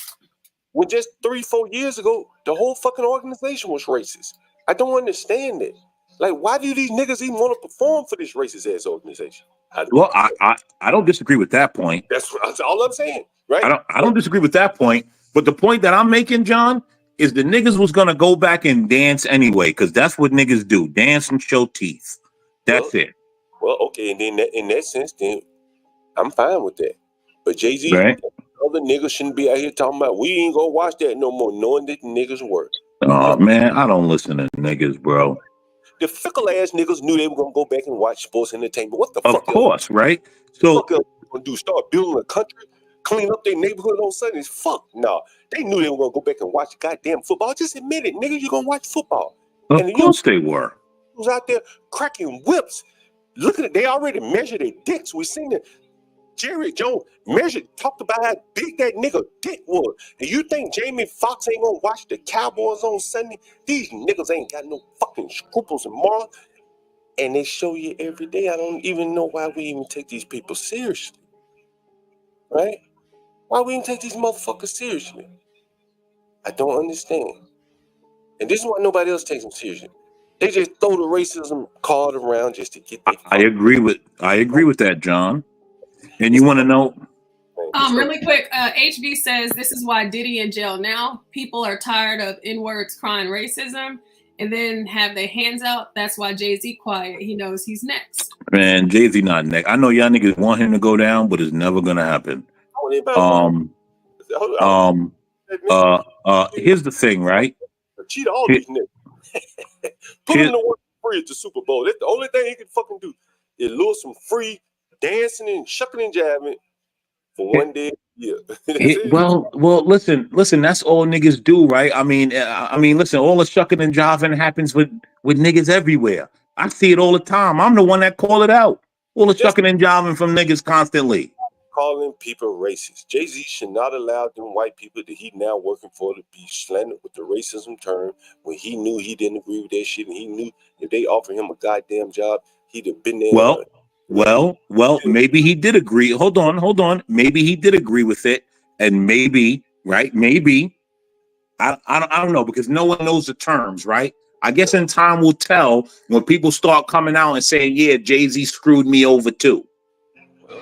Yeah, I just want to say one thing, John. Right? When people start coming out and saying he screwed me over, oh, okay. But what was the deal? Those are the things that I want to know. What are the deals, right? What are the deals that's being made? Listen, John, it's like that movie, that Players Club movie. He used what he had to get what he wanted. Yeah, I got you. And he used them big ass lips to talk his way into some paper, man. It's just the Brooklyn way. That's all I'm saying. And it is what it is. And you can't put everybody do it. You want to put it on a black thing. Brooklyn Way, he from Marcy. Why he can't teach them other niggas to get out of Marcy? He went over Oh my God. Oh my God. I hate when niggas say this. You know why I hate when black people say this? Because they don't hold nobody else to that standard. Only for some odd reason, black people always gotta lift the niggas that don't do nothing up. Oh, you gotta lift every nigga that don't do nothing up. John, let me ask you a question, John. You got several houses. How many other people have you made landlords owning several houses? I mean, at least one. I'm gonna ask you this question. If it's the Brooklyn Way, John, how many, John? Don't ask me. At least one. I asked you the question first. If it's the Brooklyn Way, Exactly. Let's get to the real brass tacks of it. So engineer, why when he went to Marcy, and I covered it here, the only fucking idea he had was a scam called Bitcoin. Some niggas in the project. That's all he had. Bitcoin is a scam? Bro, he made so many of his friends millionaires. Bitcoin is a scam, John? Have you made it? We come on. No, hold on. Ignit, hold on. So is Bitcoin a scam, or is Bitcoin a scam because Jay-Z fixed his lips to say it? Which one? Let's be honest. I said Bitcoin. Which one? I said Bitcoin is a scam, and they sent that nigga in the hood the picture scam. That's what I said. That's my opinion. Well, there's a lot of people I seem to be making money on Bitcoin. Yeah. Now, I myself don't believe in Bitcoin because that shit is weird to me. But I will say this: seems to be a lot of people. Which Bitcoin, the one thing that I took from it, which is real, is don't ever be the last person holding Bitcoin. That's pretty much what it is. Because you're screwed if you're the last person holding it. I didn't mean to get you guys derailed. Oh no! I think this is great. I wanted to comment on what you're saying, what both of you are saying. It reminds me of the Will Smith and Jada Pinkett about the Grammys and how they went on this tirade, swore up and down, ain't going back to the Grammys, F the Grammys, I'm not this, we don't trust them, they hate black people, we doing our own thing. The Grammys or the Emmys? Whatever the fucking award it was. Well, yeah, whatever it was. But they ended up quite literally going back to the Grammys the following year. And you know how the blacks were doing that fake protest, but then they ended up going back. As soon as you get a niggas award, Yeah, because the white man's ice is colder. I mean, no one's debating that. But as soon as you get in niggas what they want, like children, they stop. The white man's air conditioner is just a little bit cooler. Children act like that. They complain, they cry, then you give them what they want, then all the tears dry up. All the racism claims go away as soon as you get these motherfuckers a reward. I stopped bending to these niggas. I don't bend to no fucking nigga that had a child of me. And I think the white man would be best served. Stop bending to these niggas. All this shit is fake. The crime, the racism. It just shows you with the NFL, and that same rule applies to everything. It's just a selfish game, man. Everybody out to get something. Listen, again, right? He taking advantage. If it ain't him, it's gonna be someone else. That's what I'm saying. If it ain't him, it's you, John Galt. What are you talking about? Niggas trying to get a little something. Shit out. What? If it's real, call it out. But did you motherfuckers want to monkey dance at the Super Bowl and complain about racism? Man, nobody would take you seriously. If you complain about racism, I don't disagree. I do not disagree with you, John. I 100% agree with you. That's why no one takes niggas seriously now. I'm a grown man. I don't give a fuck what somebody take. You can take whatever you take and shove it up your ass. Grown men don't care what people think about them. We move how we move in this earth like sharks, and we don't stop until we die. I don't think it's so much of caring what people think about you, but you better want to be taken serious That's Listen, you're gonna lose your life. Buy your fucking arena and let all them motherfuckers perform. If that's what you want to have them be able to perform, buy your arena. Have them perform at the Big Three with Ice Cube on that shit. well. You want to know what the problem is, John? You want to know what the problem with that is, John? The white man's ice is colder. Say that then, goddammit. Like, just say it and stop. So let me. Like, just say As it. I said earlier, John, the fickled blacks, right? They cry, we need black this, black that. And as soon as a black person come and do something, guess what? Oh, that nigga black. We don't trust him. No. We got to be over here with the white man. His ice is colder.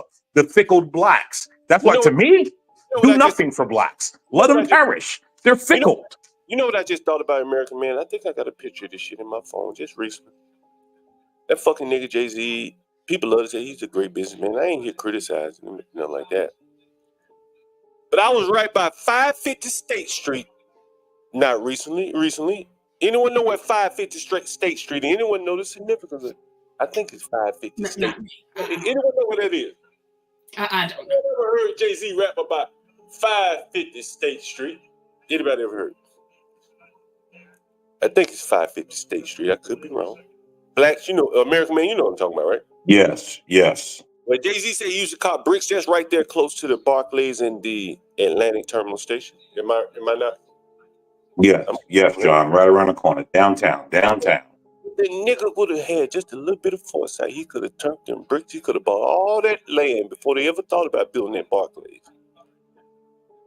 No foresight in these niggas. No foresight.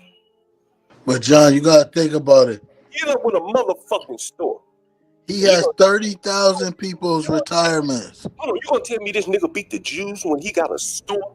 And Don't get mad, guys. Little niggas, you crazy. He beat the Jews, nigga, please.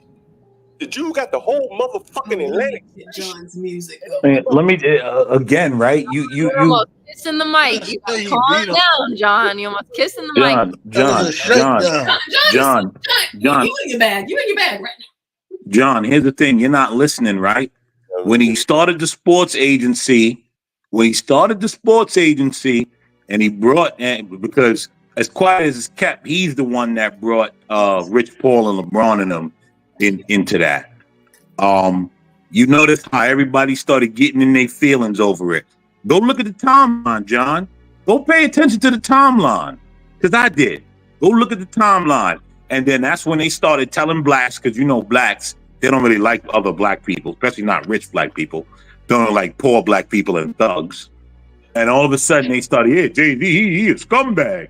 And I could tell you where that started, because I paid attention to the timeline. Blacks, why you think he didn't have the foresight to buy Barclays Arena before the buy up Barclays Arena? Park Slope. He could have bought Park Slope right before the Jew. You say he was a big. Hold on. Now you talking bullshit. Yeah, you I know New York. Dumbo. Hold on, John. You're not just gonna get off your bullshit because you're talking bullshit right now. I know that I agree with you, but do you know Park Slope and all that been bought up long time ago? You don't think he could have bought any? We used to work. Let me tell you, right, in a plumbing company in Brooklyn, there was a Jewish guy that used to walk around in the same suit every day. You know how long that man owned half of Park Slope, half of Borum Hill, half of Cobble Hill? You know how long that man owned it? That man ain't just start owning it yesterday. That man been owning it for damn near 40 years. Maybe he need a partner then. Maybe he could have teamed up with the other dick slinging nigga and they would have bought up some shit. But they were too busy slinging dick harder than bullshit and buying clubs and fake ass clothing brands. They ain't want to buy nothing real. They ain't want to do nothing real. And this is what you end up with. A bunch of niggas shucking and jiving, telling other niggas to go fucking shuck and jive. And maybe one of them spend the rest of his life in fucking prison. No talent, no skill. It's the white man made a nigga and the white man about to break these niggas. No, I listen, I disagree with the Diddy situation. Jay-Z may be up next. We never know. We're going to see. Nah. That motherfucker. Say it again. That nigga, his mouth is closed tonight. Ain't no vote for Hillary. Ain't no vote for Kamala. His fucking mouth is shut. Him and that bitch. They can't talk no more. What? They can't do no. Him and that basketball nigga, the ball chasing nigga, they all quiet now. They got their rap agency, whatever the fuck you say they got. Why would they speak? No one's speaking. This is the irony of black people. This is the irony of black people. This is the irony of black people, right? They give everyone else a pass, but only attack other black people. That's why you people are a joke to other people.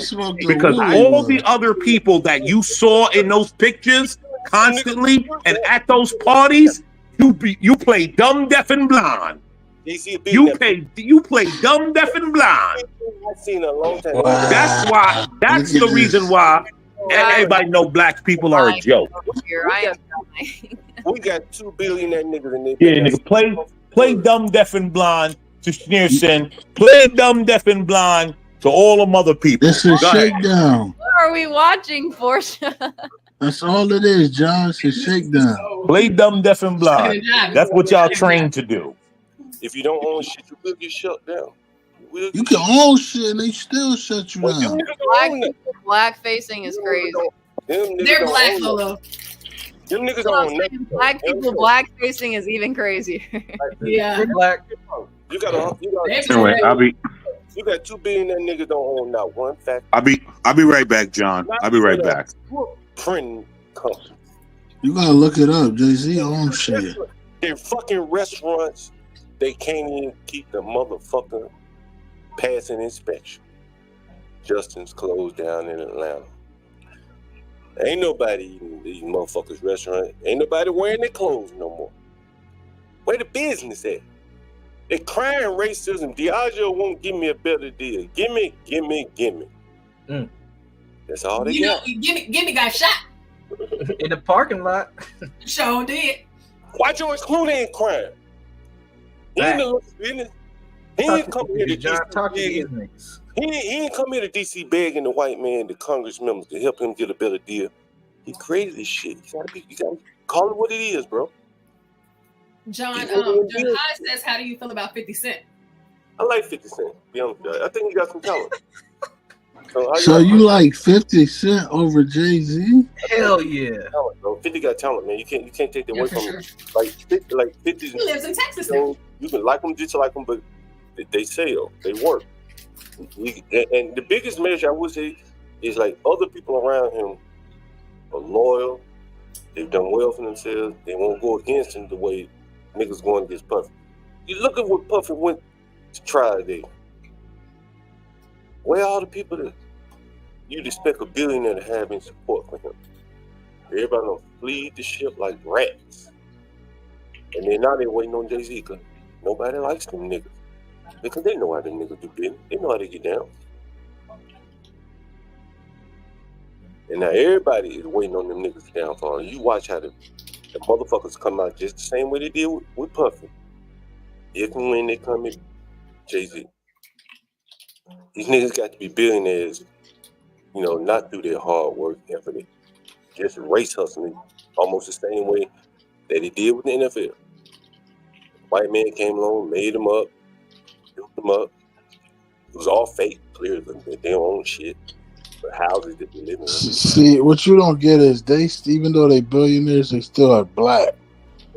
So you may not understand how it feels for a black man to have good standards for his people and feel and want good things, even though I got all this money. Because there's interviews where Puffy and Jay-Z is talking about helping their community, helping and putting in infrastructures for things to work out for the black community specifically.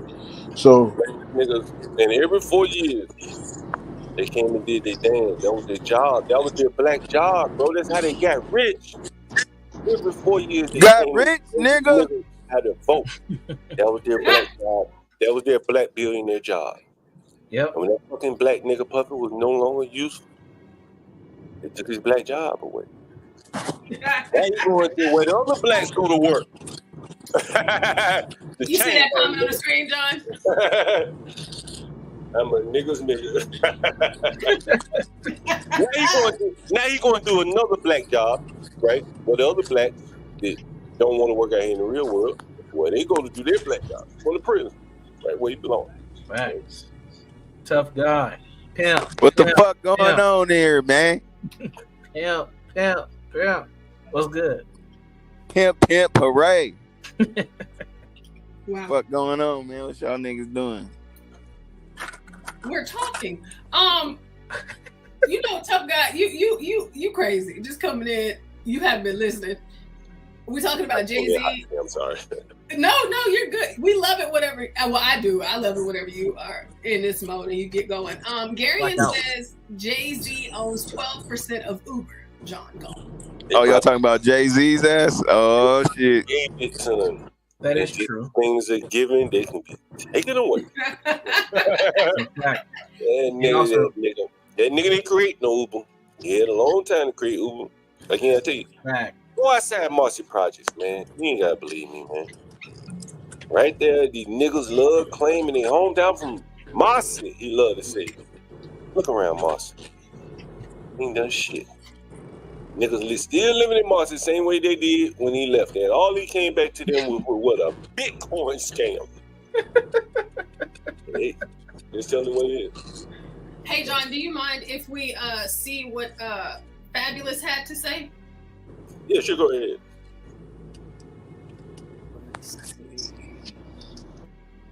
Because I'm curious. And also, I found a video that I guess I haven't watched it yet, but it's apparently doing the breakdown of what exactly happened with Tidal and how he siphoned the money off to Beyonce and Kanye West. Educate these niggas, Portia. Hey, listen, I'm listening to you. I don't know nothing about none of it. Let's see. I don't know nothing about nothing. I don't know nothing about nothing.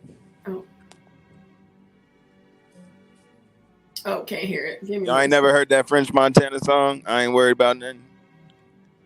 I heard it. It's a banger. In the ain't been worried about nothing. Nigga ain't worried about nothing. Maybe a sound will play this time. What's up, White? You, DJ White is back again with legendary Fab. Lord. Skip through a BB. Skip through headlines. Like solely on Jay-Z. Here we go. Wayne in upcoming Super Bowl halftime show. Like solely on Jay-Z. When I don't think that's the truth. I think it's a committee, it's a board. I feel like it's different people who come into play when decisions like that are made. I do think it would have been great for Lil Wayne to be, just because of how much he's done in the game and how much he's meant to New Orleans, and that would have been a great opportunity. Never know if he's going to be included, if that was something that was behind the scenes. I think it was interesting that Kendrick got it after the Drake battle and shit too. I think that's more something that should be talked about. That's the part you niggas don't understand. Halftime show, and Kendrick Lamar's up for 5 Grammys for that song. I thought you niggas don't know business. You niggas don't know how business works. American man, hold on. Really quick. How many? They not like us. They not like us. Y'all hold on. Nigga, shut your Y'all hold on ass real up, quick. nigga. American man, shut your ass up, nigga.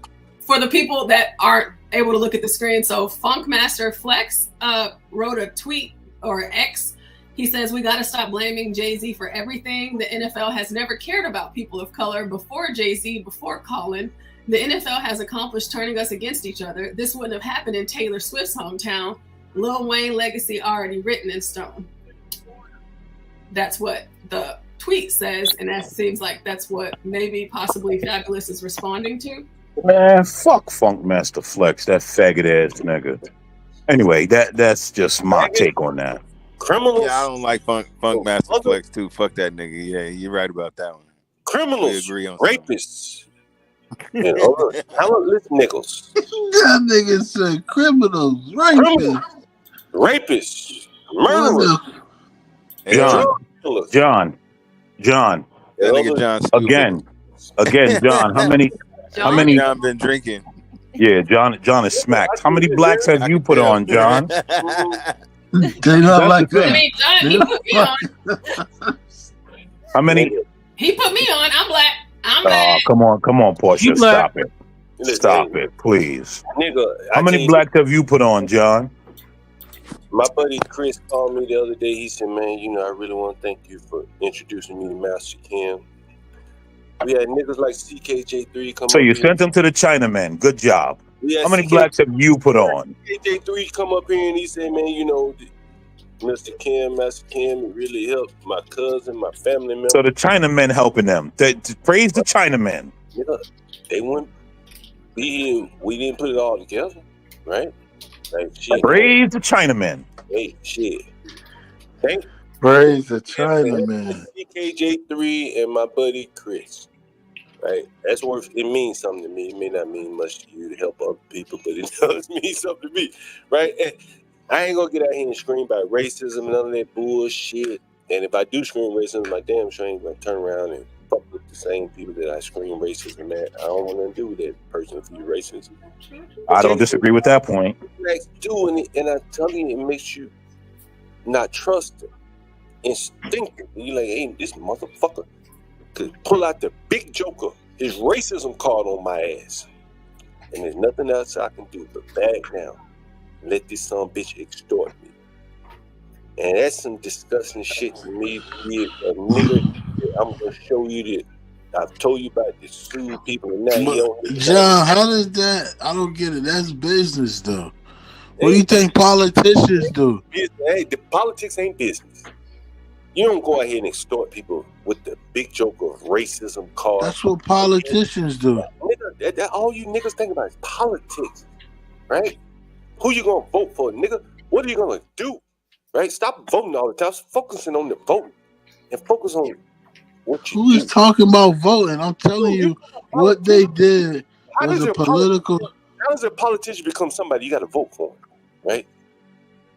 Do some things, is what I'm saying. And when you do things like what Jay-Z and all these niggas do, just suing people for racism, screaming racism, then turn around with their hand out like a cup, demand that the white man pay them, it's disgusting, bro. It's fucking, I don't even know how Jay-Z looked them white people in their face when he walked in the NFL office after telling the white people they racist and they hate black people and it's a racist organization, then he go and take a paycheck. It's easy to tell them that when they making $300 million off of you and only giving you $2 million. Is that What do you mean? That's what I'm saying. Like, for money, niggas, a rich ass nigga working for a racist company. He ain't gotta do that.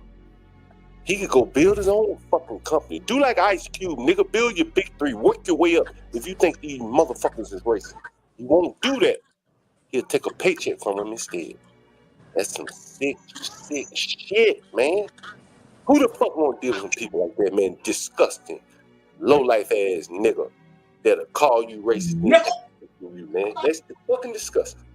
Nigga, I'd rather go hungry before I call a racist motherfucker racist and beg him for. See, and that's why he got big. I started that. I'm sorry to that. Nigga got enough money. That nigga. That's I don't why disagree, he got John. I don't. $billions. Here's the thing, John. I don't disagree with you on. Hold on, let me finish. That nigga got enough money. So now he ain't have to fuck with racist white people that he talking about. But he do. That's what's so fucking disgusting about these niggas. You gonna call that man racist, then demand that man let you in his store and all that other shit. Nigga, go build your own store, right? Go build your own NFL. You a billionaire, nigga.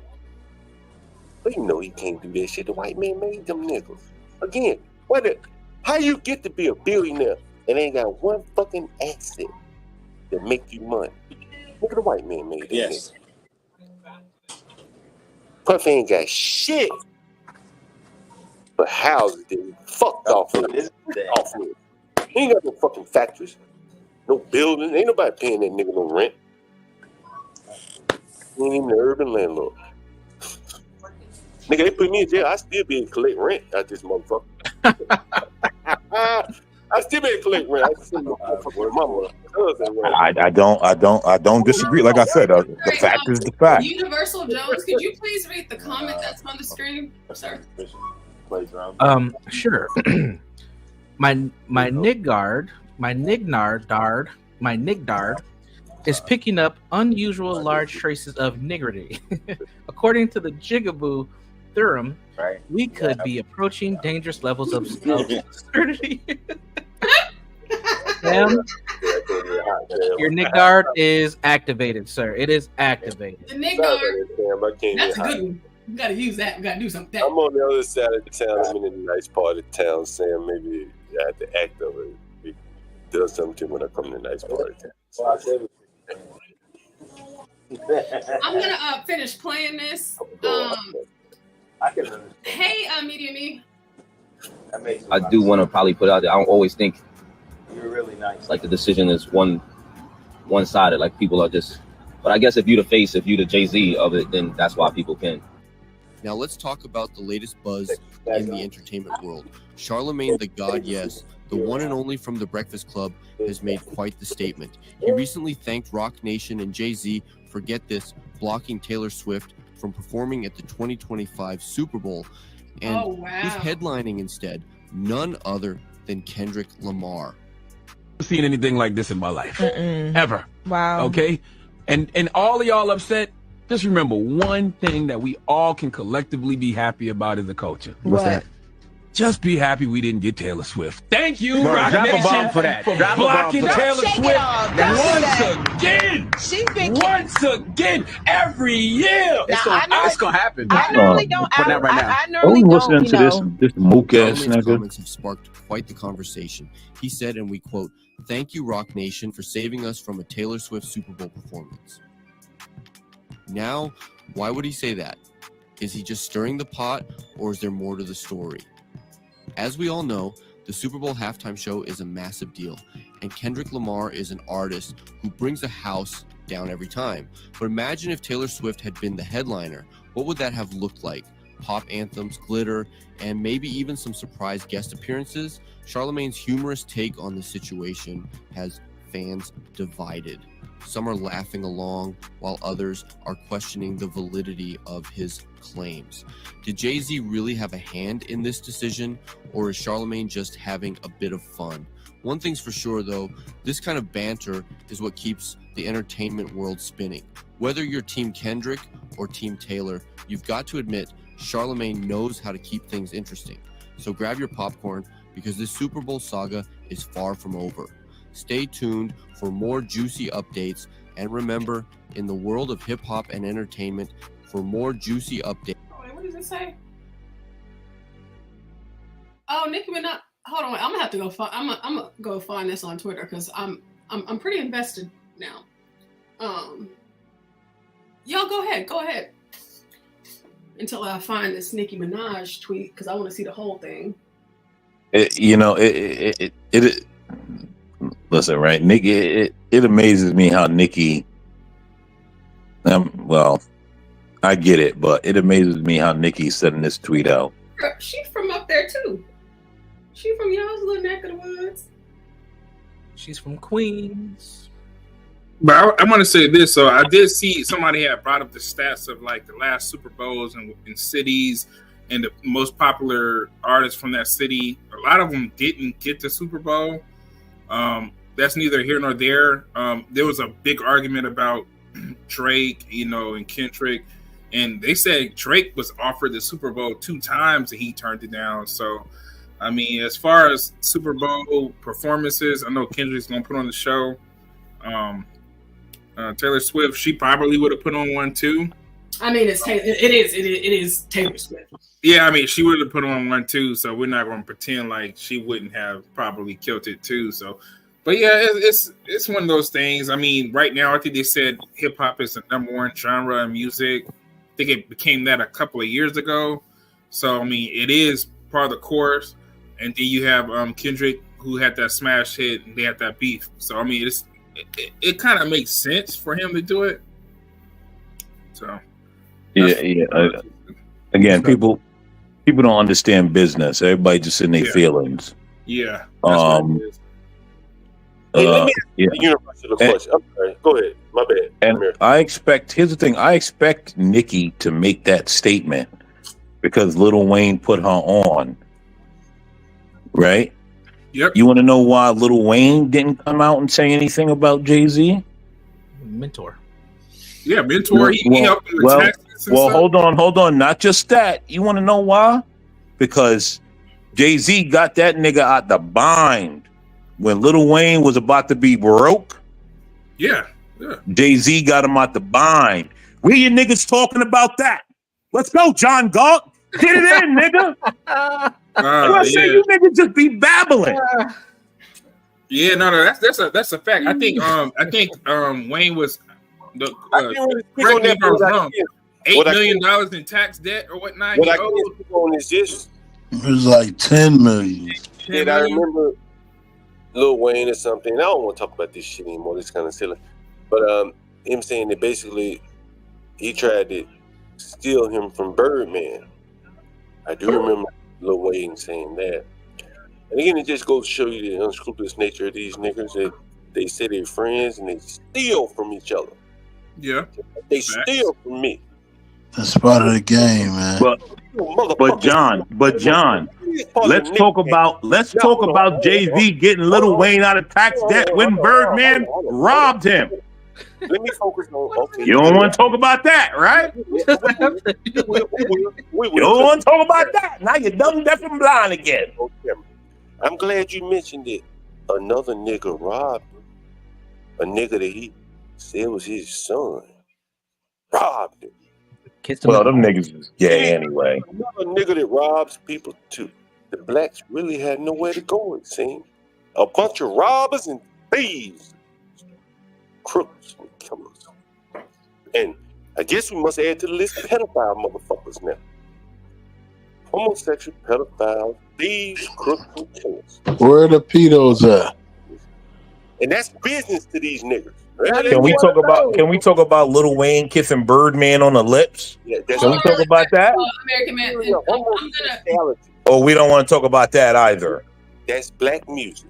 That's some New Orleans, DC shit they was on. I'm gonna read a little bit of this. Yeah, I know. We don't want to talk about that. It says many have blamed Jay-Z for the decision, accusing him of purposely snubbing Wayne due to their past beef.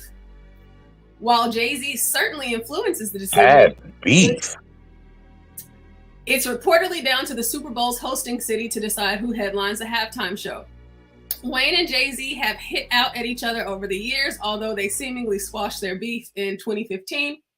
However, things got particularly messy when Nicki Minaj seemingly suggested that Jay-Z's longtime hatred for rapper Birdman, who signed Wayne to his label in 1998, a decade before stating that Wayne was a better rapper than Jay-Z, influenced his decision to choose Kendrick as the halftime headliner. Let's see. As you're probably aware, Nicki and Wayne have been close for decades. They were both YMCMB artists, along with Drake and others, and have collaborated numerous times over the years. Nicki tweeted, denying a young black man what he rightfully put into this game for no other reason but your ego. Your hatred for Birdman, Drake, and Nicki got you punishing Lil Wayne? Lil Wayne? The GOAT? Nola, what's good? Eminem stood firm on having 50 Cent come out. A white man. Shit sad. House N-word tings. But it's good for them. No loyalty. Well, the N-words will keep on sunning you. Wow. Wow. And by the way, you don't know half of what Lil Wayne has done for me and others. Wayne had Drake and I on his tour with no paper sign. He was on all of my mixtapes with no paper sign. This man has literally changed the face of hip hop. The hair too. He inspired so many to tat their faces and get locks, inspired your faves to want to be a great MC. He never was in this for the money. It was always for the love of the music. God forbid if Wayne was to leave this earth right now, the culture would be in mourning. That's why so many people keep saying to give our legends their flowers while they are still around to smell them. Sitting around all day playing games with people's life and legacy? Nicki also appeared to reference Jay-Z's controversial decision to partner with NFL shortly after the league was scrutinized for its treatment of former 49ers player Colin Kaepernick, who famously began taking a knee during the national anthem to protest police brutality and injustice. Roc Nation's decision to partner with the NFL so soon afterwards was deemed a betrayal of Colin by some. However, according to the Washington Post, Jay-Z said the partnership would help the NFL build on its social justice initiatives. Nicki tweeted, "One N-word took a knee, the other N-word took the bag. He gonna get you N-words in line every effing time." Nicki later added, "You can love and respect Kendrick and still love and respect Wayne. Even Kendrick loves and respects Wayne. Every real rapper loves and respects Wayne." Several other artists, like Master P and Boosie Badass, I love me some Bootsy, also publicly condemned the NFL's decision to have Kendrick perform at the halftime show. Oh, wow. Wow, this is getting messy. So there we have it. We'll keep you posted if anything else unfolds. Now I have to know what Master P and Boosie said. But you guys go ahead.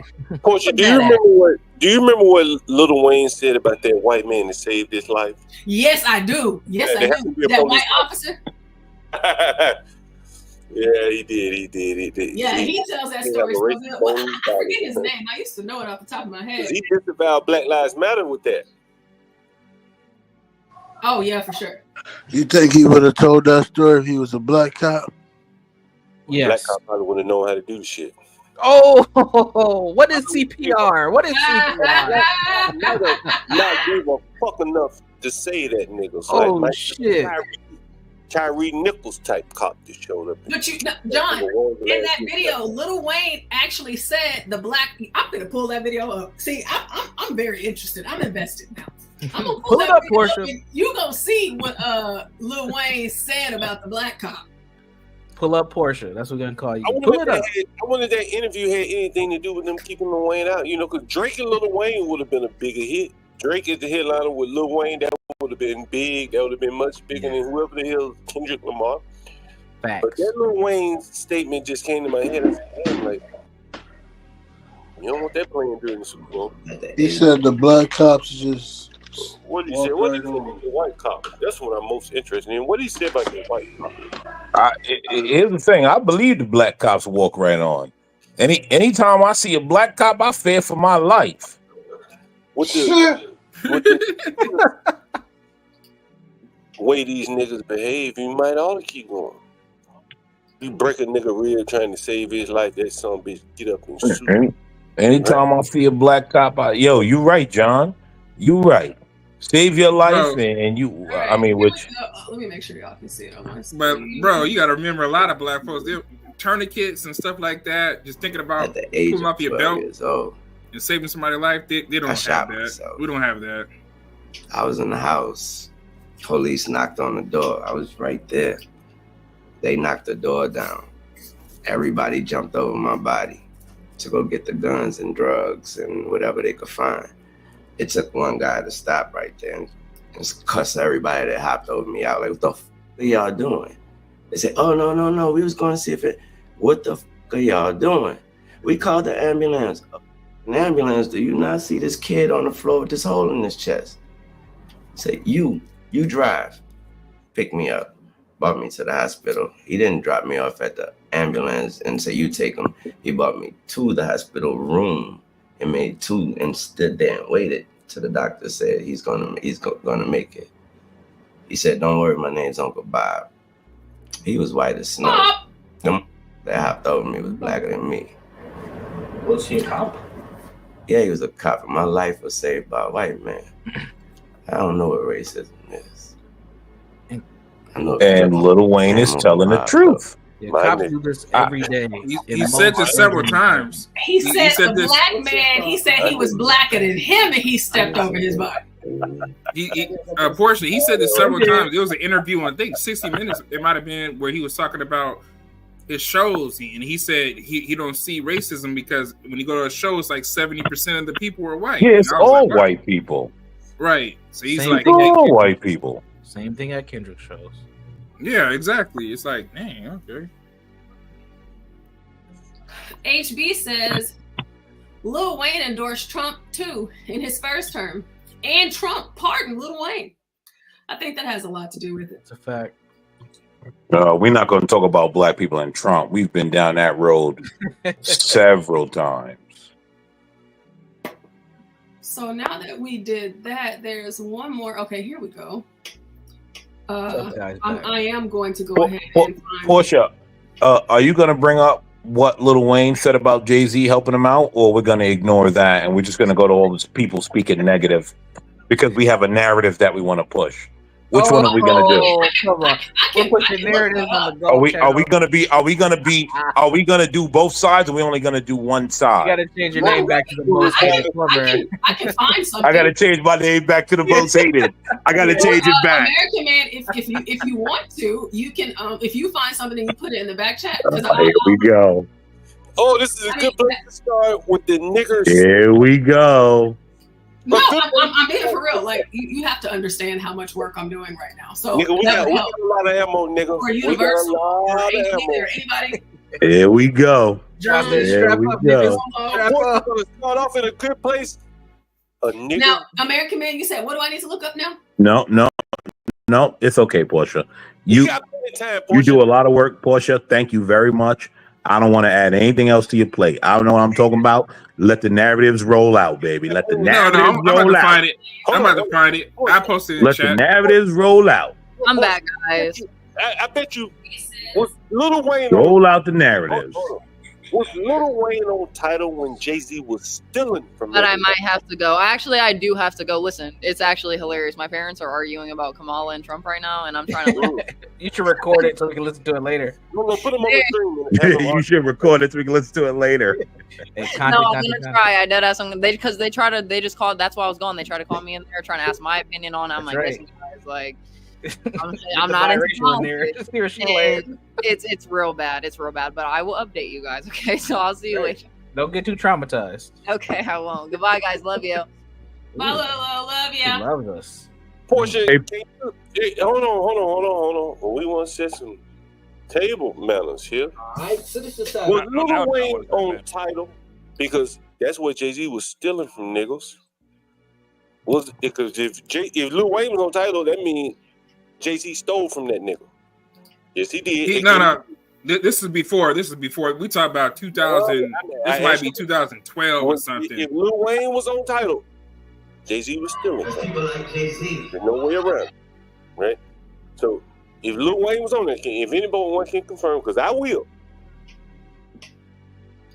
we're gonna see if Lil Wayne was on that motherfucking title because again, Jay-Z was stealing from other niggas that he's supposed to love so much. That he's supposed to be sheltering from the white racist men of the NFL. And he used that vehicle to steal. I appreciate. Listen. I appreciate your passion, John, but I think you might be going a little too far. Was Lil Wayne on title? I do not. I don't know if he was actually signed to them. I know his music was played on title. I mean, he was on it. If this video that Portia's gonna play details the fraud, you're gonna see for yourself that nigga was stealing from the people that he started the company for.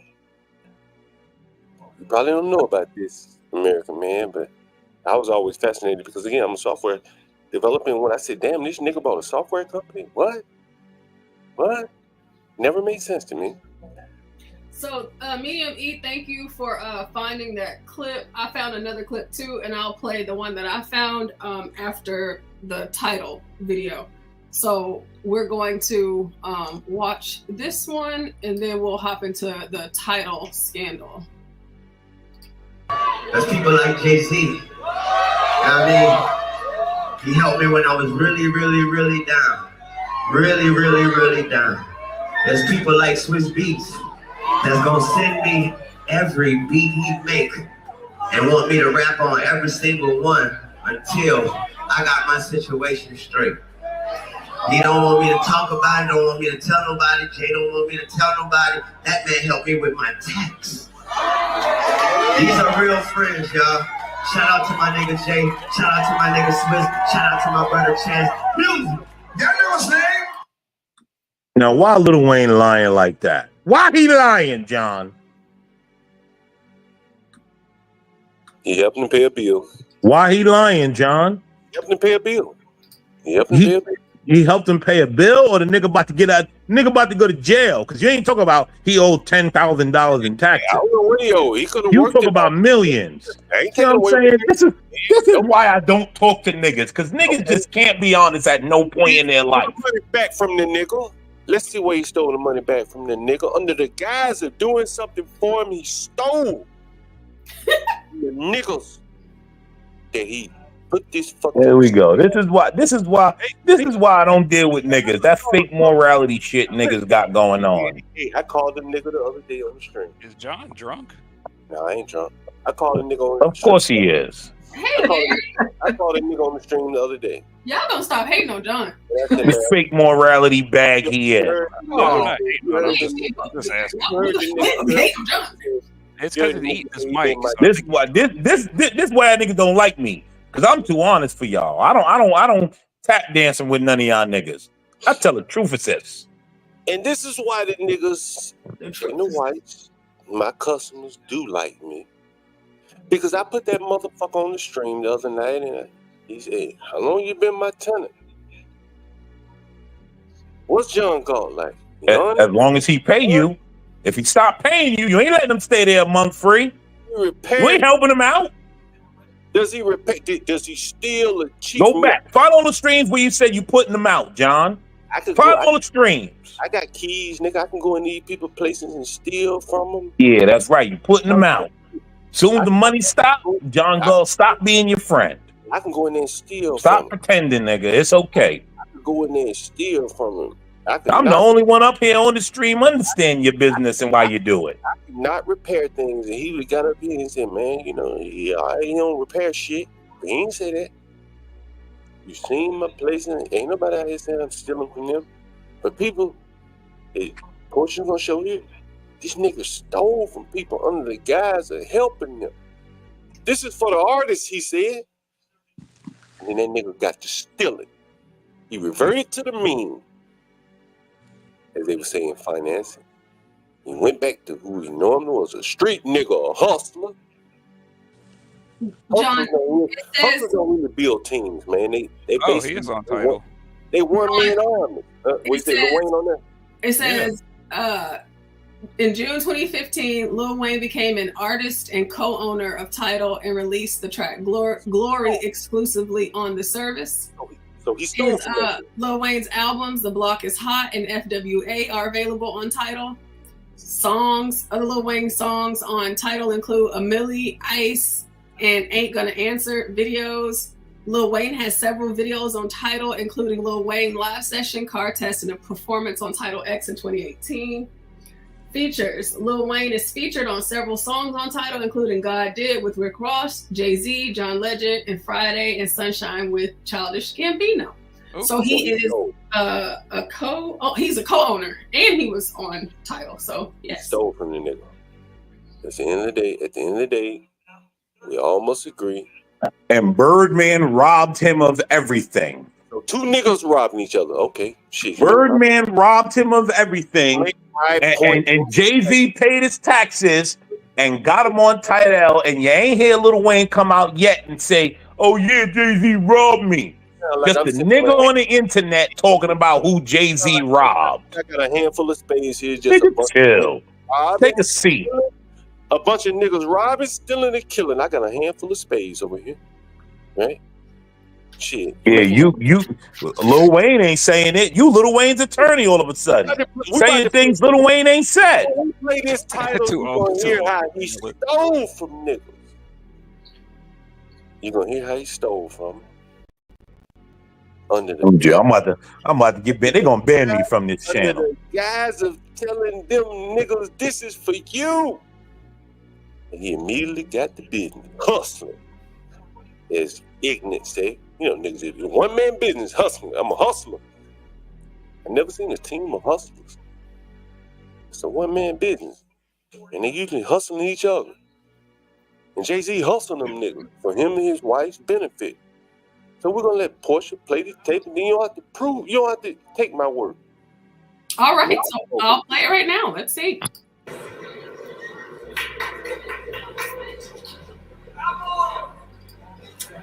Hello and welcome everyone. Tidal is a global and rapidly expanding streaming platform. We're here today to offer something different. Now, we are proud to introduce you to the future of music. The future of music. This is what Tidal was supposed to be. You might remember a lot of publicity surrounding it a few years ago, but recently it seems to have faded away. Owned by Jay-Z, it was supposed to be the next big thing in streaming, a service that paid artists what they deserved, where you could get the best sound quality. So what happened? Why didn't it take off? Let's have a look at why Tidal failed in its grand ambitions. Tidal wasn't actually founded by Jay-Z. He bought it in 2014 from a Norwegian company called Aspiro. After he bought it, a huge marketing campaign was launched to try and raise Tidal's profile. Many popular artists posted with the hashtag #TidalForAll on their social media accounts. And on March 30th, 2015, a press conference was held to promote Tidal to the mass market. Two things were emphasized that made Tidal different to its competitors like Spotify. The first is that Tidal is an artist-owned service. Many high-profile artists were at the press conference, including people like Madonna, Daft Punk, and of course Jay-Z. Some of the artists present were also announced to have a stake in Tidal's ownership. It was like a for artists by artists kind of thing. They promised to address the issue of low streaming payments to artists. The amount of money artists get for streams is extremely low. Even though the amount can vary, Spotify tends to pay out roughly $0.004 per stream. This means that for every 1 million streams you get, Spotify would pay out roughly $4,000. This doesn't even account for record labels and management taking their cut, meaning the artists behind the music mightn't see much of that money at all. Tidal promised bigger payouts for streams, though they didn't specify how much at the press conference. It was also announced that Tidal would have 2 subscription plans available, the first of these being a standard $9.99 per month subscription, which gives access to the full Tidal music library at 320 kilobytes per second bitrate. Sound quality is generally described by its bitrate, which describes the amount of data or bits that can be processed per second. 320 kilobytes per second is generally considered decent sound quality, and was the standard for streaming at the time. This is also the highest streaming quality that Spotify offers. However, even though 320 kilobytes per second is pretty good, it's not as good as the sound quality on CDs. Tidal's second subscription plan addressed this problem. The second subscription plan was a high fidelity or hi-fi plan for $19.99 per month, which offered lossless CD quality audio at 1,411 kilobytes per second. So all of this sounds great. A service owned by artists that addresses low streaming payments and with higher sound quality than its competitors. So why didn't it take off? Well, the press conference is one of the most awkward, cringy things you'll ever see in your entire life. I'll link the full press conference down in the description. I had to watch this thing in segments. It's that bad. Every great movement has been started by a few brave people who band together for a common cause. Madonna.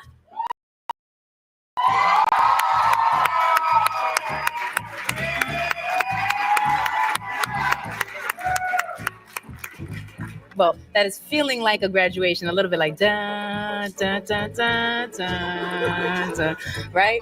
But in actuality, it is a graduation, and that's a really powerful thing. For today, we announced the launch of Tidal, the first ever artist-owned global music and entertainment platform.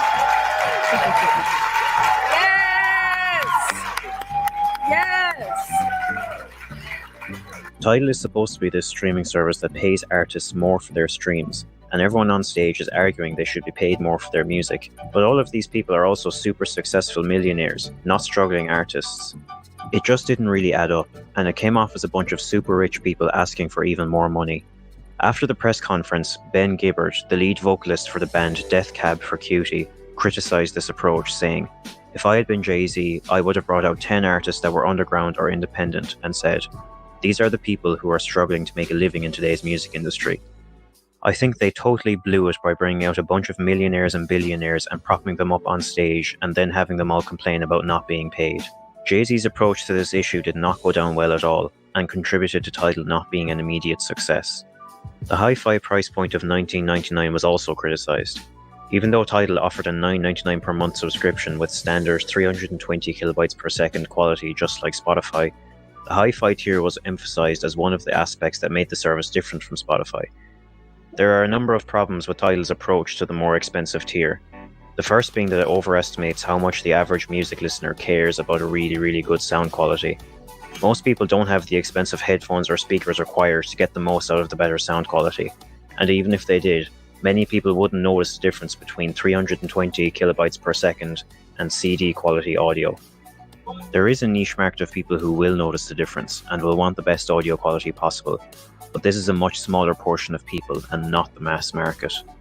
Spotify also managed to dominate the streaming market because you can use it for free if you want to.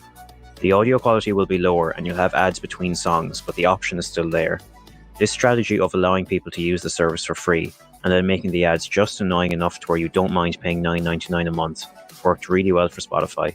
Tidal couldn't use this strategy because you have to pay for the service, and because they were emphasizing the hi-fi tier, which is more expensive, all people saw was a subscription service that was super expensive, being marketed by super rich musicians asking for more money. Breaking into the streaming market is a very tough task, and Tidal completely shot itself in the foot with this awkward, badly handled press conference. Subscriber numbers were low and the service didn't take off. Wow!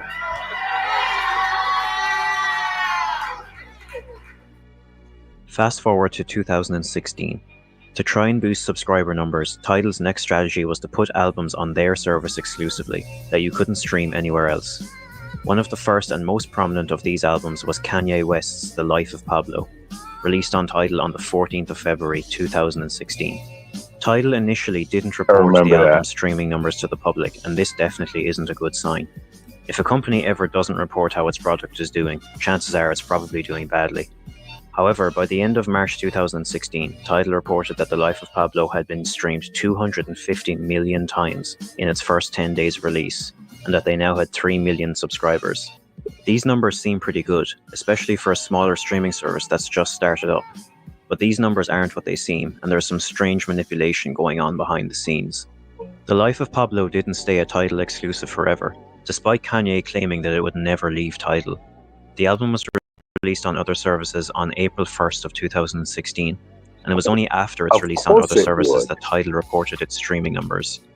In order to be eligible to chart on the Billboard 200 albums chart in the US, you have to report how well your album is doing to Nielsen Music. Since Tidal didn't report how well The Life of Pablo was doing for roughly its first 6 weeks of release, it didn't appear on the Billboard 200 at all during this time. This is likely because if they had reported the numbers, the album would have debuted very low on the Billboard 200 chart. It would be very embarrassing for both Kanye and Tidal if streaming numbers were so low that the album started at number 198 or something like that. Instead, they waited until a massive number of people on other streaming services were listening to the album, and then reported how well the album was doing, so that it went straight to number 1 on the Billboard 200. This is a clever tactic, but quite misleading, and the fact that they had to do this at all just shows that not many people were using Tidal. To add to this manipulation, in January of 2017, a Norwegian newspaper named Today's Business alleged that Tidal's claim of 3 million subscribers after The Life of Pablo's release was inflated by reactivating old accounts and including users on free trials. Furthermore, when Tidal released its monthly report to music labels in March of 2016, it stated it had 1.2 million activated accounts and 850,000 subscribers. This was the same month it claimed to the public it had reached 3 million subscribers. Tidal continued their strategy of releasing albums exclusively on their service. The most notable of these were Beyoncé's Lemonade and Jay-Z's 444. Both of these albums were fairly successful, but in 2018, Tidal was accused once again by the same Norwegian newspaper of falsifying streaming numbers. This time they claimed to have conclusive evidence. They had come into possession of a hard drive that contained billions of rows of internal Tidal data. The paper claimed that Beyoncé's and Kanye West's listener numbers on Tidal have been manipulated to the tune of several 100 million false plays, which has generated massive royalty payouts at the expense of other artists. Tidal has claimed that The Life of Pablo was streamed 250 million times in 10 days and that they have 3 million subscribers. Well, this means that Tidal would need every single one of its 3 million subscribers to stream the album around 8 times a day for 10 days to make up the 250 million streams they were claiming the album had gotten. It's very important to note that Tidal's claim of 3 million subscribers is also very likely not true, and that the actual number is closer to 1 million. Therefore, it's more likely that every single one of its 1 million subscribers would need to stream the album 25 times a day for 10 days to make up the 250 million. Portia. This is extreme. Oh, Portia. All right, excuse me. Thank you, Portia. So who did he rob? Give me a minute to explain. So basically, here we go. Basically, y'all niggas gotta get into the babble. Can we finish the video first? Yeah, go ahead, Portia. Because it might tell us. It's only about 2.5, 3 minutes. Here we go. Extremely unlikely to have actually happened, and even on the surface looks quite questionable. Today's Business supported their claims with findings by the Norwegian University of Science and Technology, who agreed that through their analysis of the data on the hard drive that the streaming numbers had been intentionally manipulated. Despite releasing a statement denying all wrongdoing, Tidal said it would investigate how a data breach resulted in Today's Business obtaining the hard drive they got their data from. If Tidal is denying all wrongdoing, why would they investigate a data breach unless at least some of the data on the hard drive is true? It's clear that Tidal has developed a reputation for false claims regarding their subscriber and streaming numbers. Tidal also hasn't addressed the issue of subscriber numbers since its claim of having reached 3 million subscribers in March 2016. The service's emphasis on high fidelity, album exclusives, and higher royalty payments for artists has also failed to catch on with consumers. So what's Tidal like right now in 2020? Since their exclusive album strategy failed, they've mostly focused on improving the service itself. I've actually been using Tidal since mid-2017 because it was the only service that had hi-fi quality, and at the time you could only stream Jay-Z's albums on Tidal.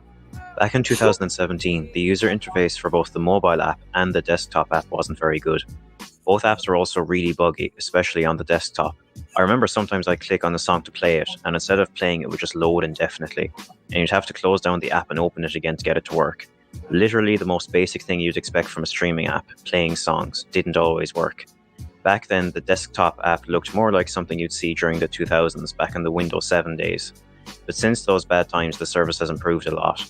Both the desktop app and the mobile app are a lot more intuitive than they once were, and feel a lot smoother to use in 2020. One thing Tidal used to severely lack was the personalization that Spotify is known so well for. Daily mixes, social media integration, and even recommended tracks were either completely absent on Tidal or not very well implemented. But since then, they have implemented these features. The service is particularly good for keeping up with new music. On the homepage, recently released tracks that the service thinks you'll like are recommended to you. And there's also a Releasing Tomorrow section, highlighting artists planning to drop music the following day. Overall, it's a very good streaming service now in 2020, but the time for Tidal to be one of the biggest streaming services has definitely passed. It's cool as a service that appeals to a niche market of hi-fi listeners, but it has ultimately failed in its ambitions to be a hugely successful service that solves the problems of low streaming payments for artists.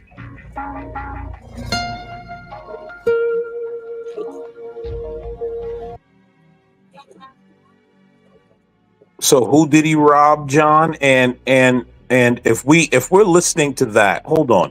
If we're listening to that, it more feels like the consumers, right?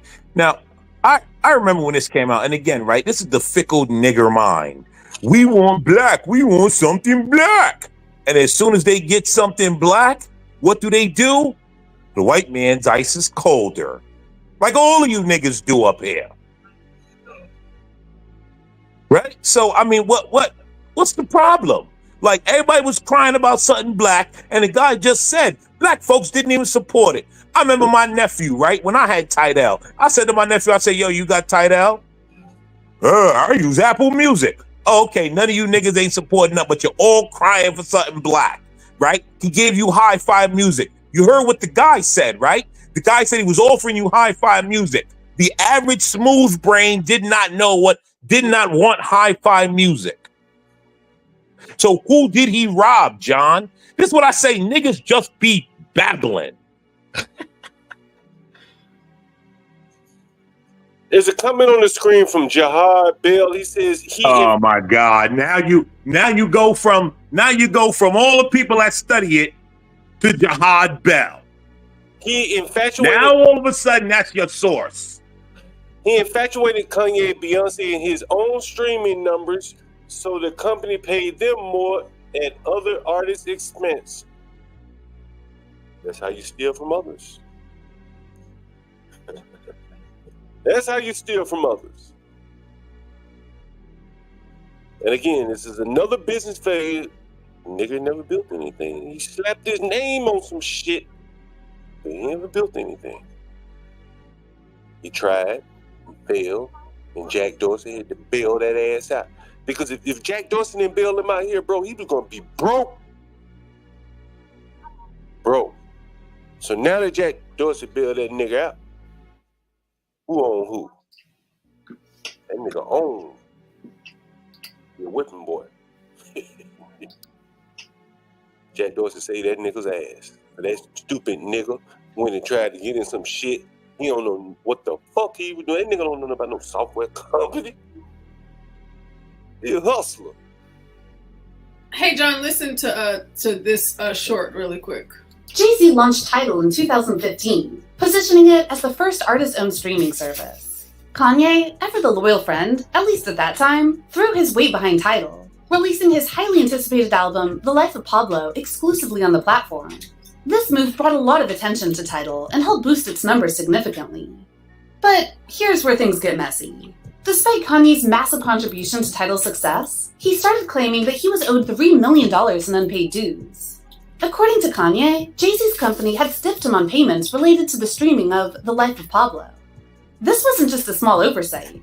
It was a huge financial dispute that soured their relationship even further. Jay-Z launched Tidal in 2015, positioning it as the first artist-owned streaming service. Kanye, ever the loyal friend, at least at that time, threw his weight behind Tidal, releasing his highly anticipated... Stole from that nigga. So you found someone who said Kanye said something and not Kanye's words. Isn't it fucking amazing? Listen, I understand you niggas want to hate. I get it. Keep up the hate. Keep up the hate.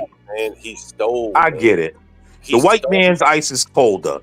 I mean, you can't admit he stole. That's why I don't fuck with blacks. You can't admit he stole. Right? Bro. And you can't prove he did. If he misattributed streaming to Beyonce himself and Kanye, that's stealing. That's fraud. That's stealing from others to enrich yourself. That's fucking fraud, bro. American man. All kind of shit. John, let me say this before you, bro. American man, like there's been a lot of, even J. Cole rapped about having bots where people getting fake streams to get their numbers up. You realize everyone's doing that though, right? Everyone's doing that, right? But it's only a problem when a black man does it.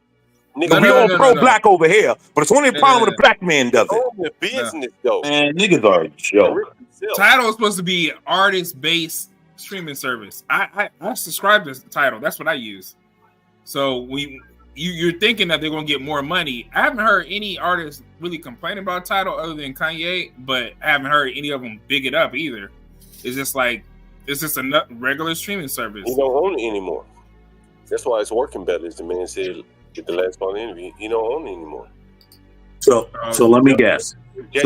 All the black artists and white artists was scared of Jay-Z at that time and didn't want to talk about him robbing them.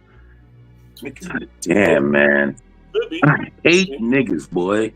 Could be. Yeah, I don't know. But I do know this. He did steal from them. You can't deny that he stole from their ass. Right? That's true. Right? He stole. I mean, American Man, Dame Dash said Jay-Z stole from him. So I mean, if we're gonna go down that road, you can do that too. Hold on, Medium E. Dame Dash also was the one that said that if we close a business deal, right? Let's say we close a business deal, 3 people for $300 million, and we each take $100 million, and I spend my $100 million, you should give me some of your $100 million. That's Dame Dash. If he said that, well, that is Dame Dash, sir. He said a lot of dumb stuff, bro. He said a lot of dumb stuff, but the whole point I'm saying is that's Dame Dash. Let me ask you, John, if you and I closed on a tower in New York City, right? and we split 50 million, and I got 25 and you got 25, and I spent my 25 million. Should I expect you to now give me some of your 25 million? Is that what Dame Dash is saying? I don't know what Dame Dash is saying. Nope. I'm asking you a question, John. Should I expect that? No, you shouldn't. But is that what Dame Dash is? Yes, that's what Dame Dash said. I don't keep up with them. I don't know what he's saying. That's what Dame Dash said, right? Dame, see, here's the funny part, right? Everyone says Dame Dash is such this genius, right? Why is the guy complaining on the internet broke? I didn't know they say he was a genius. Yeah. Everybody used to say that back in the day. Like, Why is he on the internet broke, right? You know what Jay-Z said in one of his songs? Everybody's saying they made Hove, okay, make another Hove. Why? How come Dame Dash? How come Dame Dash did not go and make anything else of himself after Jay-Z? I found this article. It's titled "Jay-Z's title hit with $5 million lawsuit." Things are looking stormy for Jay-Z's music streaming service Tidal. The company was hit with a $5 million lawsuit last week. This was from 2016. From Yesh Music Publishing and John Emanuel of Duo, The American Dollar. The lawsuit, which seeks class action status, alleges that Tidal licensed 118 songs by American Dollar without permission and without payment, and deliberately miscalculated the number of streams of the band's songs by tens of millions. Tidal is up to date on all royalties for the rights to the music stated in Yesh Music's LLC and Emmanuel's claim, and they are misinformed as to who, if anyone, owes royalty payments to them, the company said in a statement. The entire catalog in question streamed fewer than 13,000 times on Tidal and its predecessor over the past year. Tidal notes that it has removed all music associated with Yesh Music in Emmanuel. Representatives from Yesh Music did not immediately respond to CNBC's request for comment. So what I'm hearing is they were lying about the sales of the streams, and the artists are looking at the streams like in the millions, but they're not getting paid for it. But Jay-Z is. Portia, can I bring up articles about Trump and how bad of a person he is? Can I bring those articles up? Because I could find you 30 articles a day about how bad Trump is. Yeah, and right? You know, I've been listening. 30 a day. I've been listening. HP. Yeah, I've been listening, and American Man. Oh God! Don't come white knighting for John. No. I was actually about to tell you. I respect you more than I respect Jay-Z. What you do as a plumber, you actually help the world. You help America, in the least. You help America. I mean, without you, we'd be shitting in holes, dirt holes out in the middle. I still know what that has to do with the argument, and I'm not really interested in any of that, man. It has, because I don't think you really see what Jay-Z does, and it's I already pointed it out earlier, HB. I pointed it out earlier. Even with Tidal, though, the whole idea behind Tidal was we're gonna stop putting our music on this white Apple music. We're gonna stop putting our music on these white platforms and own our own. And then what did he do? He sold that shit for $200 because you niggas did not support it. No. Man, come on. See, this is why I can't fuck with niggas, because there's no genuine in none of you niggas. Which one of you niggas had Tidal? American Man, you heard the man just giving a review. He said, which one of you ever had Tidal? You heard the man saying that. Which one of you ever had Tidal? All of you pro-blacks up here. Which one? Hold on. First off, American Man. I remember. I'm looking for some of my tweets here because one person raised their hand. Which one of you had Tidal? Fair enough. One person. Yeah. But I remember. Right. None of you niggas. All right. But you want to talk about he's selling black people out? Come on. Let me know when you're done. right? Go ahead, get it out, American man. Go Get it ahead, out. No, it's not about getting it out. I'm just being honest, right? All you niggas scream pro-black. Which one of you had tied down and said, "Let me support this black man"?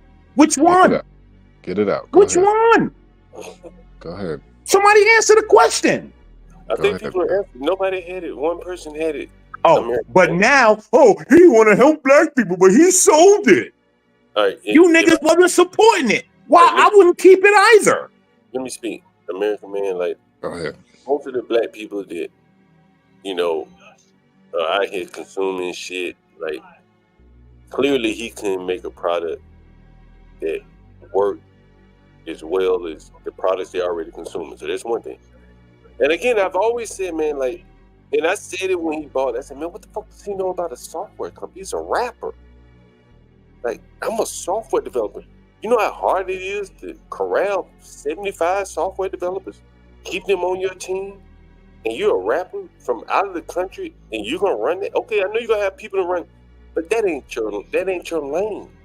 It'd be like me jumping into plumbing. I know a little bit about plumbing, but I can do what you do, like right out the gate. And he had to be right out the gate running a real company. He's never done that before. All he's done is slap his name on shit, right? And let other people run the business. But when he had to run his own business, you heard the man say himself, the software just wasn't working right. The least you'd expect, you play the motherfucker, you hit play, the shit play, shit wasn't playing. He's not a software guy, he's not a builder. He's a guy that, slaps his name on shit and let other people build. And that's what I'm saying, American man. Like, there's nothing, there's no talent there. Maybe rapping is a talent, but that don't get you to be billionaire status, right? He had to be bailed out in that type of vehicle. He got over his skis. And I honestly, stealing from people.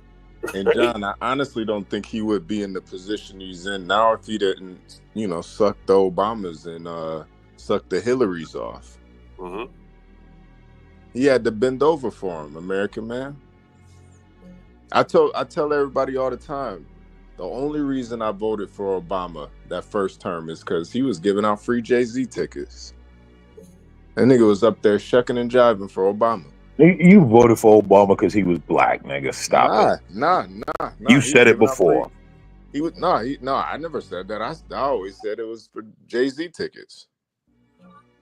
That was it. The nigga sold out back then. And he knew the gameplay. Do the whole pro-blackity black. We gonna stand up against the whitey, and then I'm gonna sell the company to the whitey. It's genius. I mean, if they didn't build him out, bro, he'd be broke. I truly believe that. I doubt he would be broke. I mean, I think we're reaching. But okay. Okay, like it was losing money. Either he was gonna keep funding it, keep borrowing money to fund it, or he gonna do what people do with businesses that lose money. You sell at a loss. All of a sudden, we acting like that's not how business works. All of a sudden, we're lost on how business works. Well, what I'm saying is that, hold on, American man.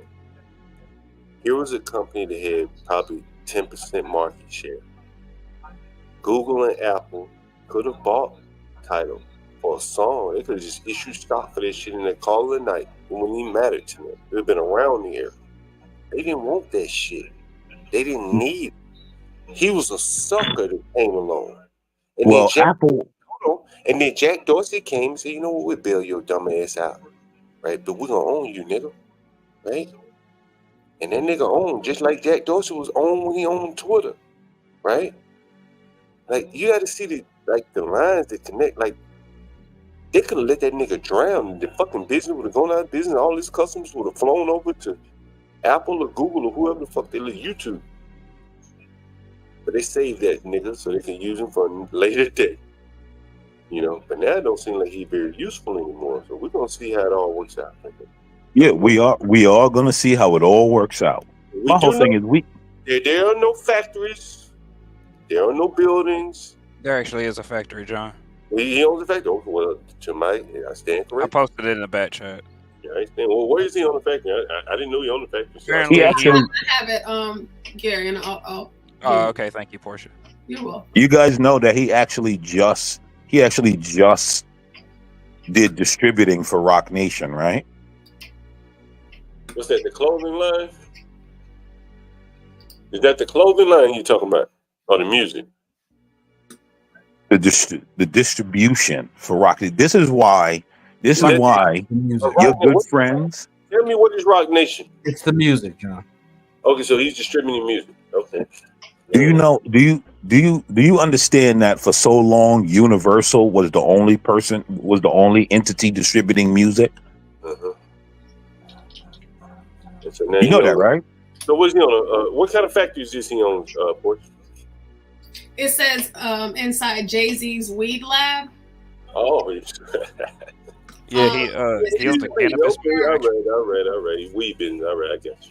Of the massive facility where the buds that go into Monogram, the rap mogul's new luxury marijuana brand, are grown. But there are no clothing factories, because he had a clothing line. Did he ever open a clothing factory? He exported all of his labor. So he slapped the label. Okay. How about a look? He on a brand of whiskey. Has he opened up a whiskey distillery or anything yet? Does he own any of that? He used to have a Duce, I believe. Yeah, it's a cognac. It's Duce. He sold that too. Distillery? Did he own a distillery? Or did he slap a label on it?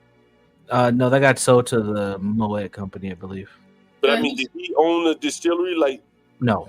Okay, No, so he he didn't. had a label. Label on it. Okay, so he got a weed farm. Okay. You guys know. John, you gonna buy some weed from him? You guys know that what's the name? Armand Brignon. You realize that those guys have actually a monopoly on grapes and all of that stuff. That everyone partners with them. You guys realize that, right?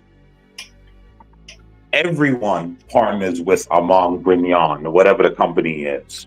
Not just him. Everyone. Even the whites that y'all worship How's that partner with that. How's the Bitcoin Academy, Jay-Z?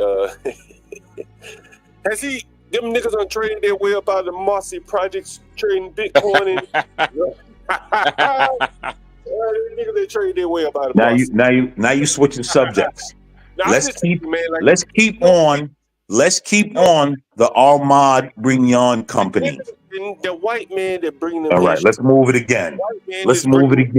White man that's bringing the Haitians in the Charleroi to work at factories. Oh, now we moving to Haitians. He ain't rich as Jay-Z. Jay-Z don't own no factory like that, man, though. And see, there and again, like, where are the real assets? Right? You got a weed farm, okay, you better hope I was going to say it's in the weed farm, apparently. You know, let's hope everything works out. I've been reading a lot about the weed industry, man. It's a tough business. You know, and there's nothing against it, but you know, I ain't even gonna argue about that. Talk about I that. wouldn't be surprised, John. I really wouldn't be surprised if he just wasn't the face for it, just like he usually is for everything else. Yeah, I was going to say, why can't this nigga keep a low profile? That nigga ain't about to grow no motherfucking weed. He don't know nothing about no strands, clones, nothing.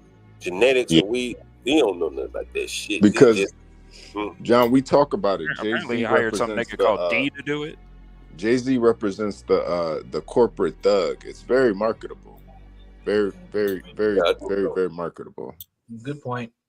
Yeah, and I think the belief that he actually is this mogul genius, I think that idea is very marketable for a lot of people. I mean, you got American man up here, you know. It's like this is screaming like at the top of his lungs over some. I know it's like his hero. It's like his hero. Like, how dare you make fun of my nigga Jay-Z like that, bro? He ain't cheat nobody. Hold on, no. I'm pointing something out that the rest of y'all want to ignore because y'all black. Is that he's doing what every other business does.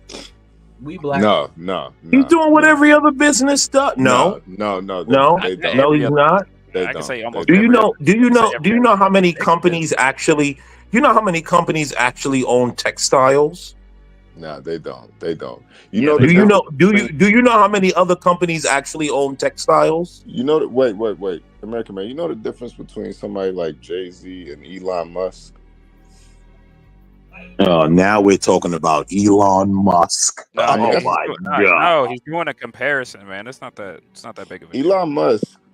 Elon Musk don't got Blue Ivy up on stage twerking for the audience. Elon Musk don't got to do that. All right, now, I mean, I think that's a little out of line and talk about a man's child. But It's true though. do you to try and prove your point? I mean, do it's you? true. It's true. You don't see Trump walking out his kids, having out them dancing on tour, shucking and jiving. Listen, man, I think the idea of this whole corporate thug, I think it's all a facade, man. And corporate thug, what? I think American man, I think you've actually done more business than Jay-Z. Honestly. Again, Real business. I think I you've don't done know. more real honest business than Jay-Z has ever done. Honestly. I mean, I don't know. You know what, American man, the more and more I think about it, man, like, I wouldn't be surprised if he came negotiate a contract as well as Master Kim. That's just my thoughts, man. Like, I just think that, you know, he's a good I don't think he did that corporate thug type shit. And So now Jay-Z is less than Master Kim. yeah, I think so, yeah. Yeah, I think, you know, Boy, if they both had to negotiate a deal. where's that Pastor Manning skit at? Yeah, we ought to play it. We ought to pull it up because I think it's very appropriate. I think that if you put a deal in front of them and say analyze this, I don't think Jay-Z would have the fucking common sense to be talking about EBITDA, cash flow, this day. Man, hell no. I believe that the music companies, executives, have more or less done that for him. I bet you if you to look at where his offices, things like that are located, they're probably in the offices of the companies that do his bidding, his work. He probably doesn't choose his lawyers. He probably doesn't write his contracts for his artists. John, you just saying Jay-Z got lucky. That's the only reason he a No, I'm billionaire. saying he's a face. That, you know, he's that Nah, corporate. he's not lucky. He's just American Man is taken up for him, but American Man wouldn't suck Obama off. That's the difference between. Let's fuck Obama. That's the difference between. To be American honest, Man. fuck Jay-Z. I If think we're the being reason- truly honest. No, in my opinion, I think Jay-Z's really just a professional dick writer. That's why he got so much money. No, and he knows no, a little no, bit he's about just- public assets. He's just he's a figurehead, man. He's a idea. He's Yeah, that's what I mean. His entire goal is to be the face of something, and he gets a lot of money doing that. A lot of money. Yeah. I mean, he's essentially just I don't think he's up there with Puffy though. Puffy a different No. breed. but just to be in so many different, you know, arenas that have nothing to do with each other. You got to really think about it, man. You think Jay-Z is some you know, super high IQ person that's just a genius? He could just take over all these industries one by one. You really believe that? You think he could? He knows how to make alcohol. I honestly think you guys. He knows how to program. I honestly think you guys are getting my argument wrong, but I understand. Like we're dealing with black people. I get it. Oh, come on, America, man. It ain't like that. I mean, I'm being honest, right? Like Man, you guys are taking my argument wrong. American Man, honestly, bro, you know, there are a lot of I don't even know why you There's two a lot of even rappers and people that, and again, I don't even want this to be about Jay-Z. We can extrapolate this from Jay-Z, but I'm going to use Jay-Z as an example. See if you can get one. Jihad, I was gonna say it, but I knew that these guys are not gonna accept it. No. The biggest difference is here we go. The biggest difference is Trump's daddy was a The white builder. man's ice is colder. That's the biggest difference. Listen, the biggest difference is where Jay-Z Towers at. Where is Towers at? Yeah, but those are not Trump Towers. This is his name. When they went to take him off in Manhattan, they took him off. Remember? You guys remember when he became president? They took his name off. American Man, you talking about the buildings? Do you remember? Hold on, American Man. Let me speak. Here we go. What you're talking about are the buildings on the West Side Highway. The Trump Shout out building. to Trump and the West Side Highway. the building right there where Kimmy Cakes was the other day, was it 55th and Madison or 55th and 5th? That motherfucker's still there, right? Kimmy Cakes was there. The big sign is right there. We can Google it right now. Right? Yes, I agree. There's still some buildings that he has his name on. Mar-a-Lago is still there. There ain't Well, no fucking Trump, Jay-Z building nowhere. well, Mar-a-Lago is going to be there because that's the property in the golf course that he built. There you go. And Trump I mean, Tower. I'm not going to sit here and lie. Listen, too, and right across from Columbus Circle, you know what that is? That's Trump's building too. That's 3. Duale, that makes 4. Those are Chicago Trump. That's 5. Those are real serious assets. The average man won't build them in his lifetime. If he lived 2 lifetimes, he wouldn't build that shit. Jay-Z's a billionaire just like Trump. He ain't built shit. Ain't no building, not even a flop house with that nigga's name on it. And John, just to put it in perspective too. So having your name on a building is the measure of whether you're a real billionaire or not. No. Thereof, bro. Like there is nothing there. There's no there. Yo, they couldn't in Chicago, American man. They've been voting Democratic president since 1926. They couldn't get the Trump Tower out of Chicago if they wanted. That's real power. And They couldn't. Here's the thing: they can't get the Trump Tower out of Chicago because all the other shareholders just won't let it move. No. There's no other shareholder. No, the not fact that that. it's a building there, ain't none of these niggas got a building. Jay-Z and Puffy could have came together and done some marvelous things. But deep down, man, they ain't nothing but hustlers. Hustlers don't build, man. They don't build teams. They don't build buildings. They just extract. You understand? That's what a hustler does. You come into your community and hustle. Dope. Food stamps, I can show you a nigga. And I may show that later. Yeah. I walked in my house this morning, niggas on my front porch by 8 o'clock in the morning, hustling. That's what Jay-Z was. He was hustling. One man hustling. Yeah. Lil Wayne in the world where the Beatles win. I keep trying to explain it to you. That's why everybody around Jay-Z broke. Him and his wife. He stole from him and his wife. Everybody else broke, man. Like Everybody. So Rihanna broke. Beanie Siegels of the world. She built her own shit. The Beanie Siegels of the world. Them niggas broke as fuck. Did you ever listen to Beanie Siegel's story? When you hear Beanie Siegel himself told you that he messed it up. Y'all for real gonna argue about this all night? I Yeah, think we gonna John's go- we entire gonna go point is that Jay-Z and Puffy are parasites and they can't create nothing. And That is correct. They don't create. They don't build. Not even a team. yeah, and John hates that because he thinks all. It wasn't nobody but his mammy and the kids he sired. He had no support. Wasn't nobody. His paralegals out there talking shit.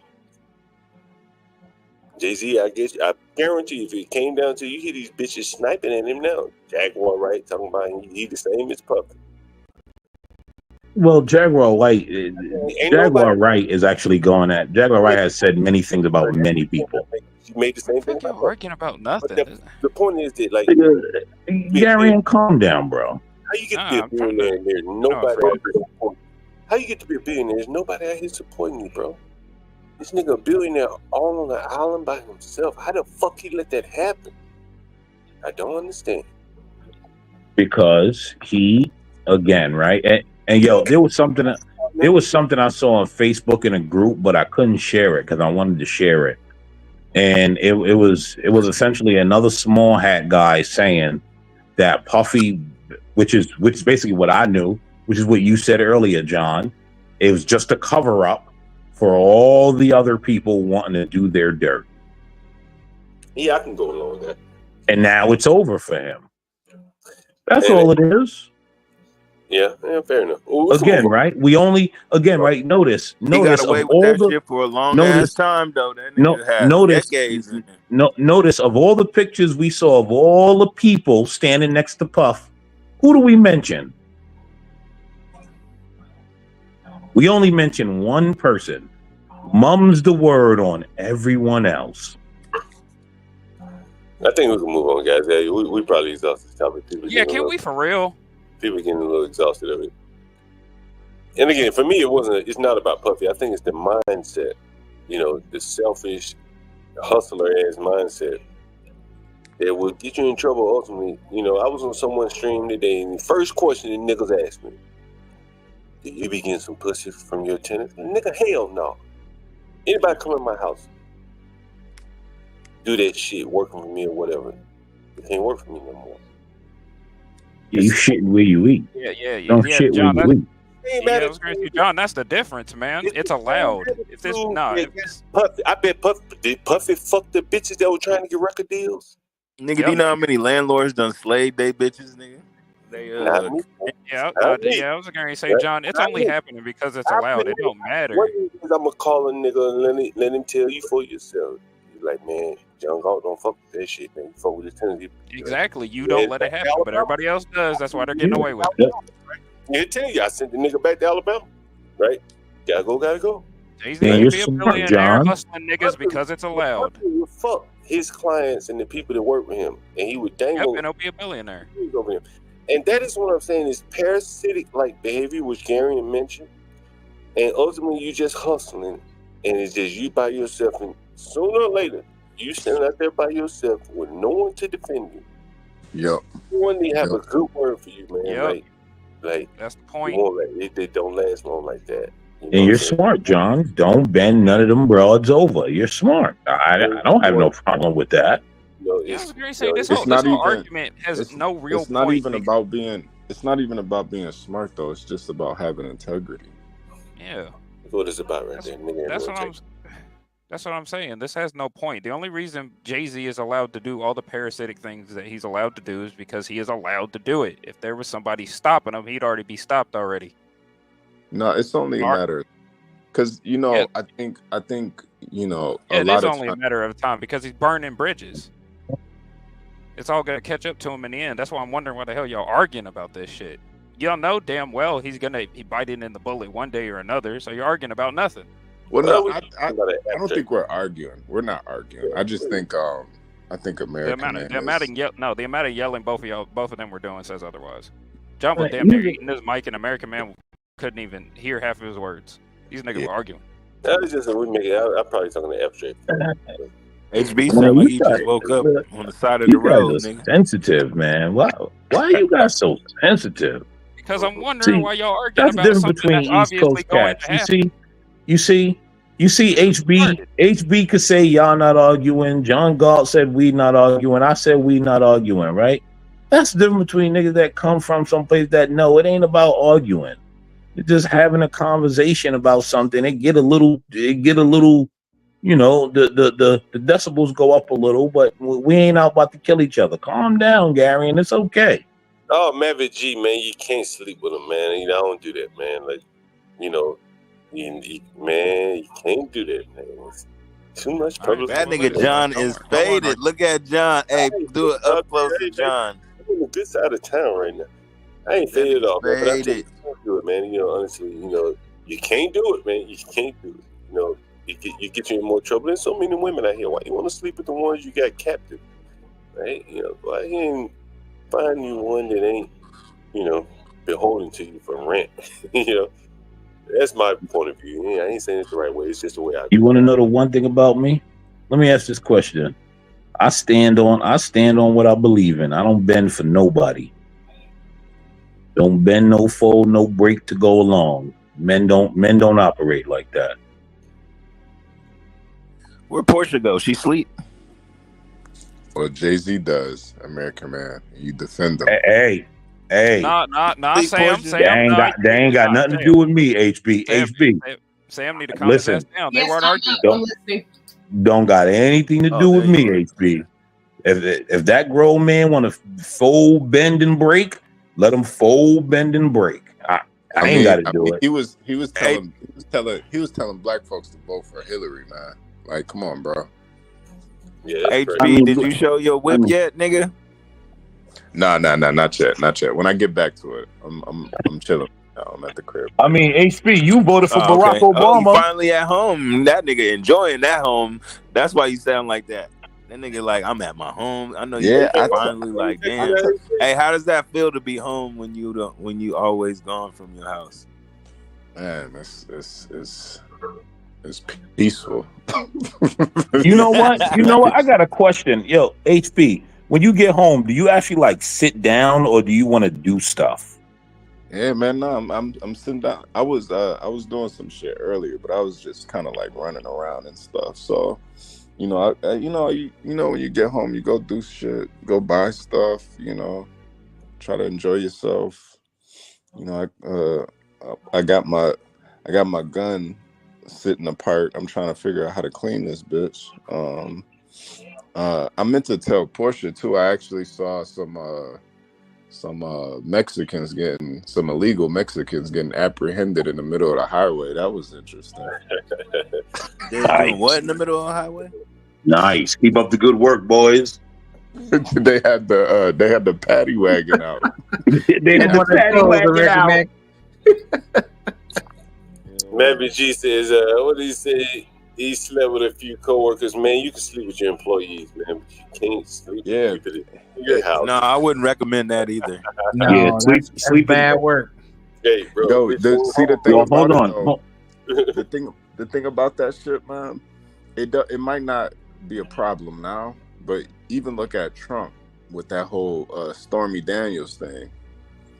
Like it might hit you 10 years later.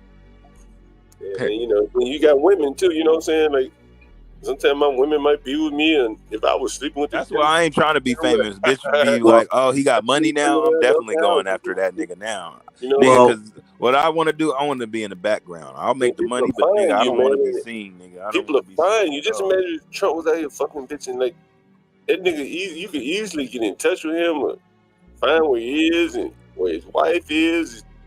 Paramours can show up. You gotta be discreet, man, and you know he can move around a whole lot more discreet than I can. Well, sleeping with employees is different than sleeping with subordinates. Yeah, it's only in your house, man. It's totally different, bro. They can do some serious damage in your house. You know what I mean? Just get fired. Fucking with an employee. What's up, Rashu? Yo, what's up, guys? What's going on? What's up, but nah, but to what you guys are saying, Trump, this journalist named Whitney Webb went in deep on Trump. Pause, but she she was saying. Basically, he was raised up by a bunch of people who were blackmailers in the mob.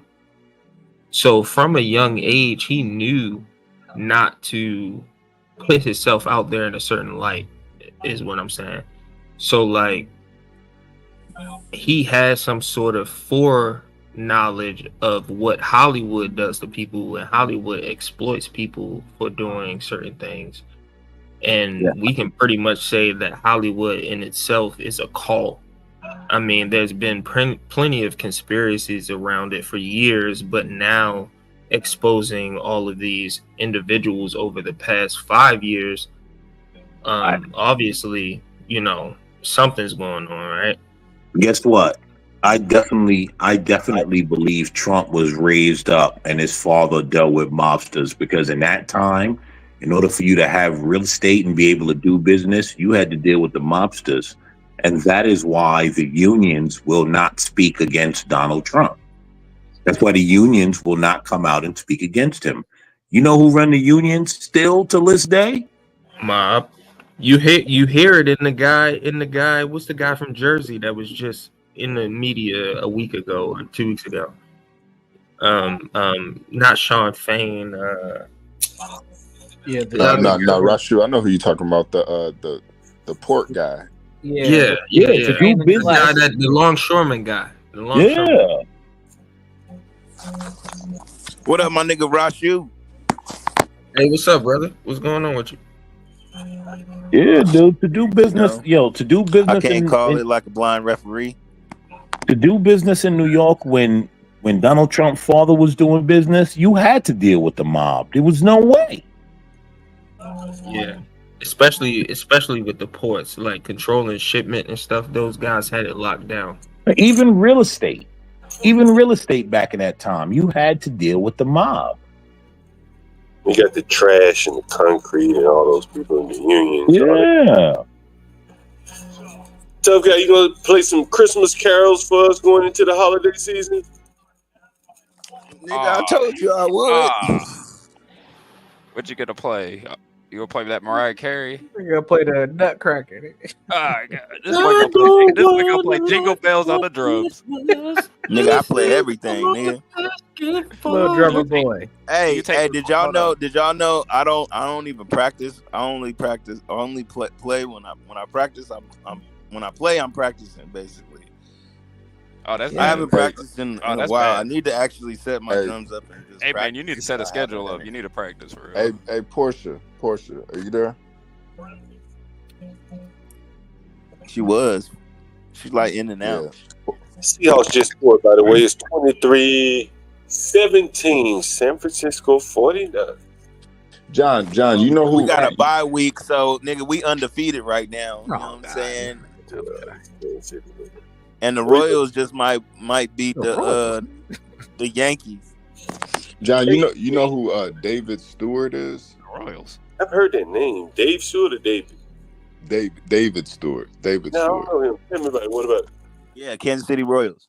So that's somebody that, I feel like we should probably do a deep dive on to maybe do a little comparison from him. He's actually the richest black man in America, but nobody really knows who he is though, like that. Good. Why is he the good richest trait? black man? I What think does I know he- you're what does he talking do? about. What He does he started own? all those franchises, right? There we go. What does he go. own? HB. Why is he? He owns a lot. He actually owns shit. Like he actually owns a lot. I mean, where did he start it from? Where does his wealth start from? Hold on. I'm not the guy that's going to be talking about the sports aspect, but his franchise business is, man, Jesus. Yo, You have assets, like, you're less likely to engage in that puffy type behavior. If Universal is still up here, like, he can't be out here just fucking employees, getting wild. of course not. You know what I mean? Like, you just can't do it. Yeah, that's a fact. You know what I'm saying? There's just something just going. But when you got money like that, you don't need to fuck your employees, nigga. You be money like got that. bitches Yeah, all You over. don't need money like that. If you got clout and status, you good. But I don't think you get money like that behaving like Puffy. You know what I'm saying? Like, No, you don't. If you do, you gotta keep it tight. You gotta keep it But the locked thing in. is about Puffy, Hey. I'm gonna tell y'all this right now. Hey, look at Back in the Vince day, it McMahon. was a different time, and he got plugged in a long time ago. So, like the elites in what New I'm York, talking he about- had the keys to New York. He had the keys Nigga, to the what I'm city talking of about- Miami. What I'm This talking about nigga is- has different connections that we That's don't not- know that's about. not the- So that's he not may the- be in jail and all that, but nigga, he still got pull and rank and shit and money. Nigga. Can we? Oh, we about to have another useless conversation. No, what I'm talking about is discipline. You gotta have some discipline. The man just Right. seems to have discipline. You know what I'm saying? That's my opinion. Can we all just admit that Puffy's another fall guy, just like Epstein? Like I don't see why that's hard to admit. I agree with Yeah, exactly. That's exactly what he is. They keep fucking with niggas though. They all the niggas Yeah, with yeah, I money about noticed to that lose too. their Why money. Why all these niggas? Yo. Why all these 'Cause niggas get niggas taken out are at the same They tired of dispensable. niggas stunting Niggas are and dispensable. being like, I got bling bling and big cars and all this But other that shit. Nigga, that they goes tired to of what niggas John having was money. saying earlier. These niggas are set up to be dispensable. They're useful idiots. Yeah, they can get to a multi-million-dollar status, but who's pulling their strings at the end of the day? That's Man, what ain't John nobody- was wasn't nobody the pulling thing, that the thing is too. Nobody pulling them strings. They just Puffy, get caught in Puffy that was bullshit. in illegal. You said nobody was pulling Puffy strings? American man, they wildin'. Puffy was in a legal situation with the owners of Ciroc. Yeah. Puffy. See, what Puffy did was he tried to play that whole race shit like Jay-Z. But see, when Jay-Z does it, Jay-Z knows how to. When Jay-Z plays the race shit, he's trying to get into a industry. It's a little bit different. But what Puffy did when he played the race angle, he tried to sue his business partner. And when you have a freak off parties flying niggas out in front of your business partners, listen, man. With your business partners. Yeah. So just mind you, let's say you do business with a white guy and the business don't go how you want it to go. And then you go sue him and say it's because of racism. Ain't that some fucked up shit? Yeah. No, it is 100%.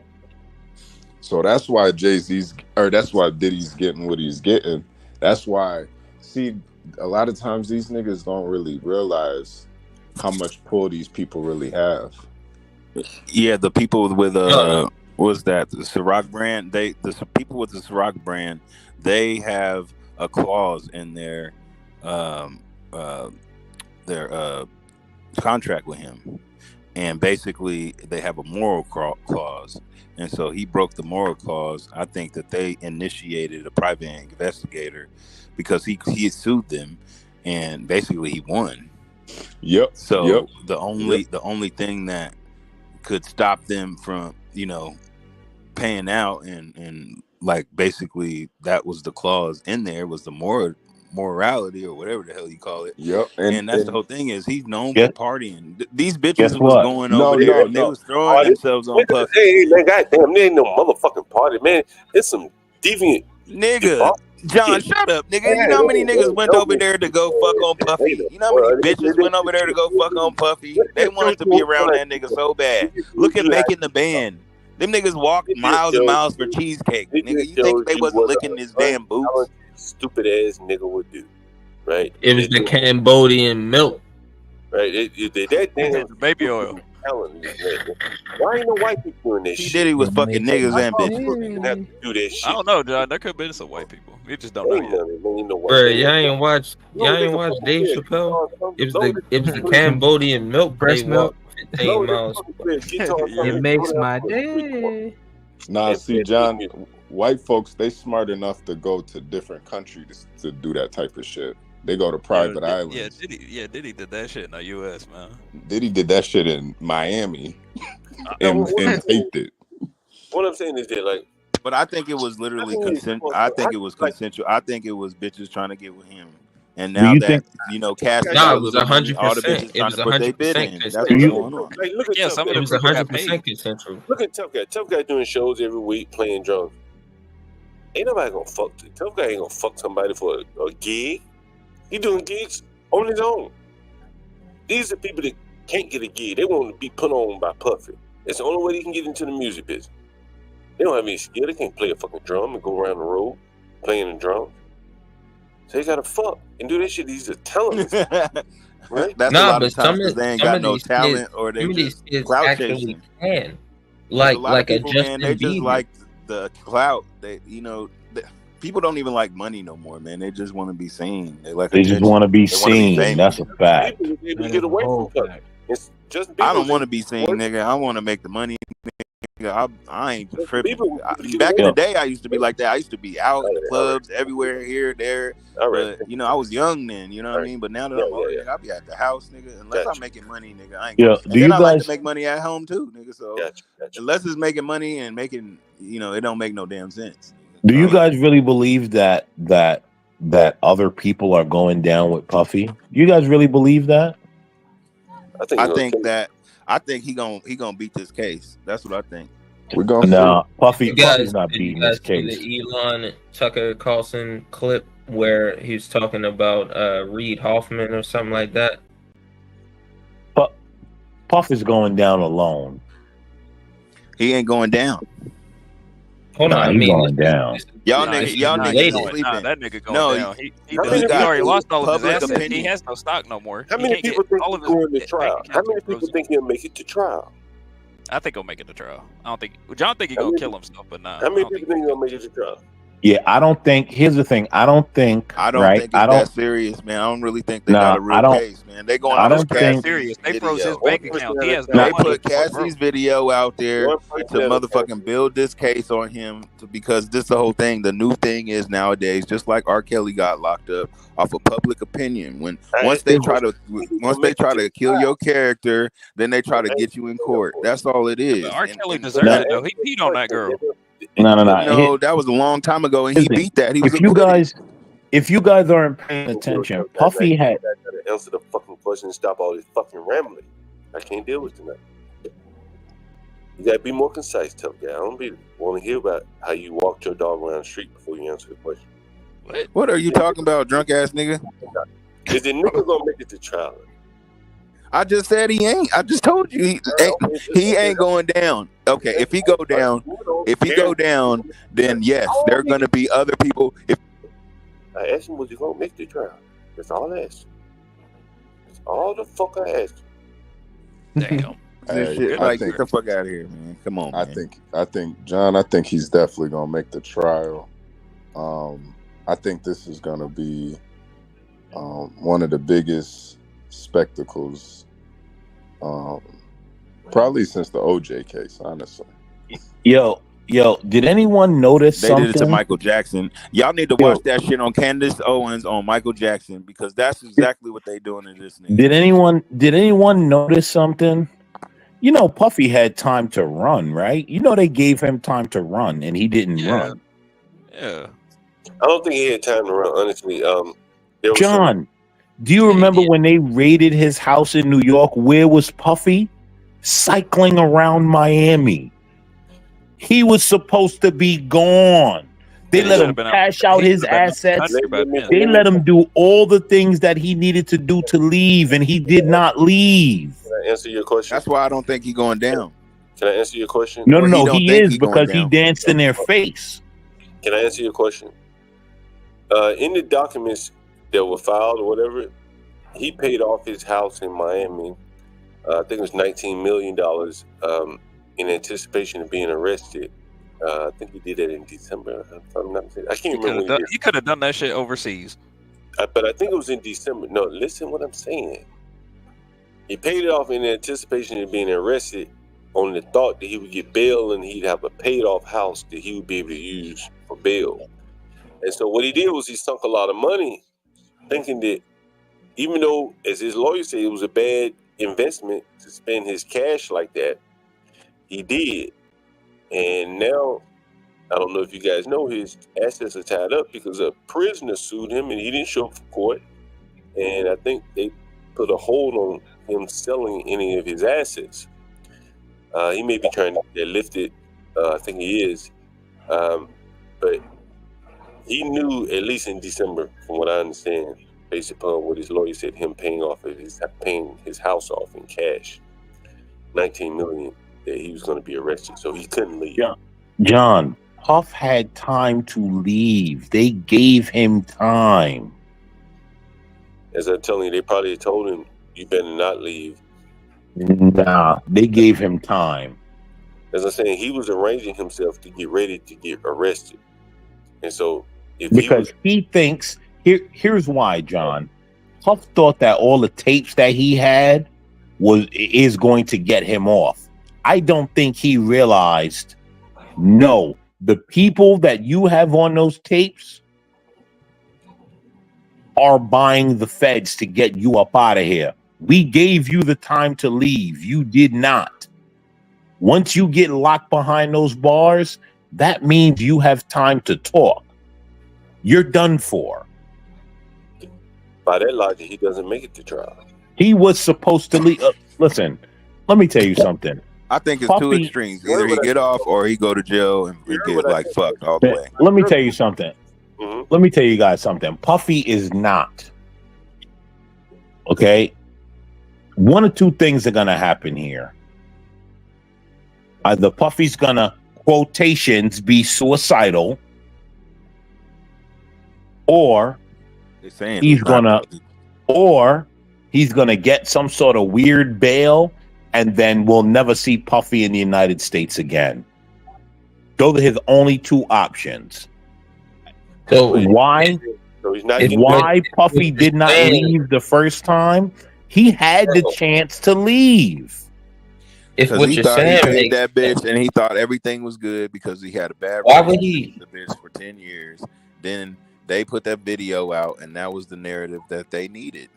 Because that's what y'all talking about. He's done for and all this other shit. He got raided. He had baby oil. And it was because of the goddamn video of him beating the shit out that bitch. No, But Puffy had he got time his to own story to that leave. too. That's what I'm saying. Like everybody got their own mindset or Anyone- thoughts about it, but we don't know what the fuck was going on in that hotel Again, room. We don't know when what do the the fuck was feds going on in their raid your relationship for house? 10 years. Here's the thing: when do the feds raid your house? It's about cash. Watch nigga. this. That's Watch what they this. got. Watch it. Listen to The this. most When do the feds raid evidence one that house they and have you're is against cycling him in with another one state? person.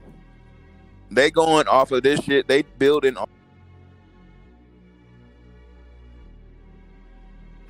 No, so you're trying to say he was cooperating, right? Make sure y'all hit the like button, subscribe if you're new here. I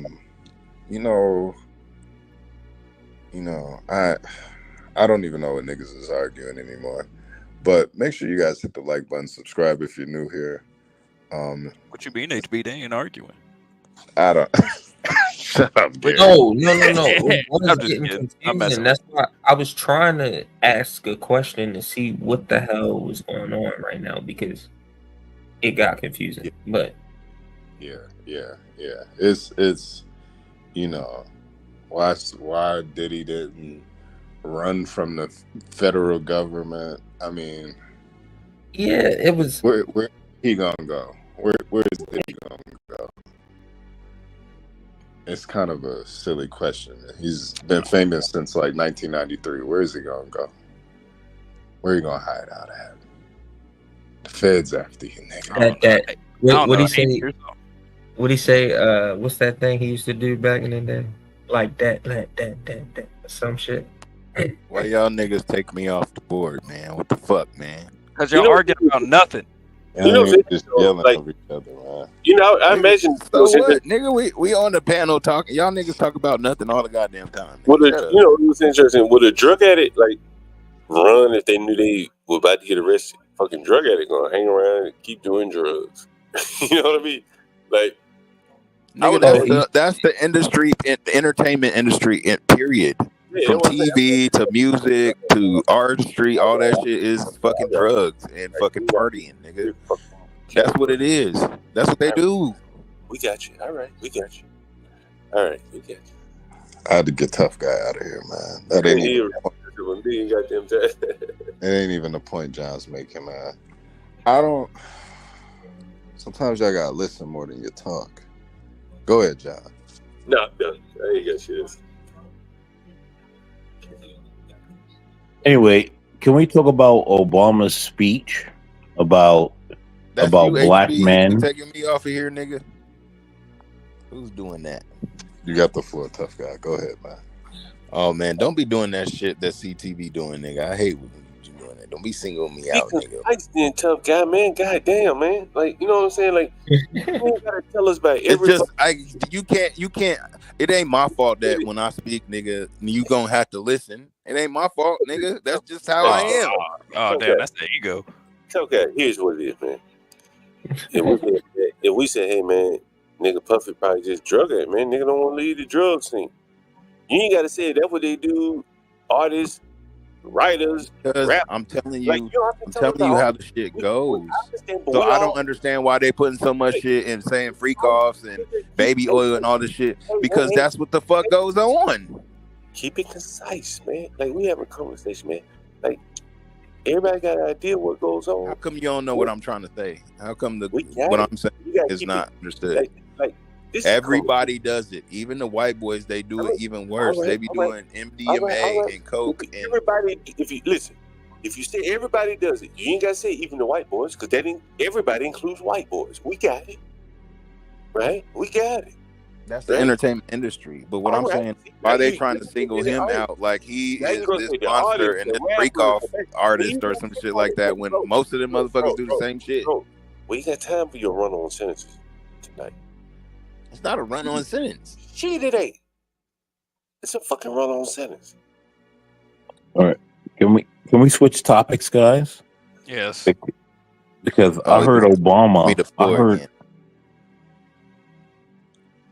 All I'm saying is, at the end of the day, that is.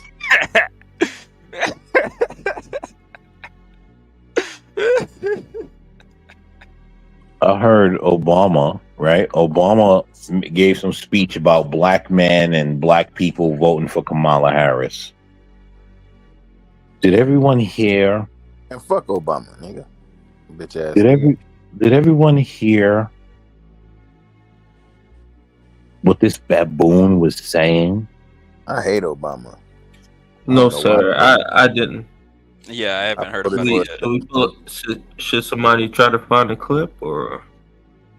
Dude, this guy was literally telling black people, Kamala knows your struggle. She's been through your struggle. And the fact that you won't vote for her is a real problem because she's a real black woman. I mean, compared to Obama, she's closer to. Basically, she's a real nigga, huh? Well, she has been in these streets, as she quotes. Yeah, sucking dick. She's a real nigga. You know, I find a real problem with that. A real problem. On her knees? Because you have an Indian woman. This woman is literally Indian. Maybe German too. Wait. I just want to say the Black Knight, I think the difference is with Russell Simmons, I think it was just a civil suit. And the feds wasn't on him. Pretty sure it was just a civil suit. So he left before any of that shit. Russell And that's why Simmons? he does come back to the United States though. I say he does come back all the time. So yeah, it was he lives out there, but he comes out here periodically. He ain't trying to stay out here because he probably like they ain't about to build no shit on me, nigga. I'll live somewhere else. But yeah, I'm pretty sure it was a civil Yeah, suit. he's not. He's good because he's not a citizen anymore. Everyone, I think the feds ran down. He was like, "Fuck America." He's like, "I'm about to go to Bali where they be doing that yoga, freaking and shit. They be freaking and doing all type of shit out there in Bali, doing drugs and." It's called no extradition. Now yoga retreats and shit, all that shit. Did anyone hear the disturbing Obama piece?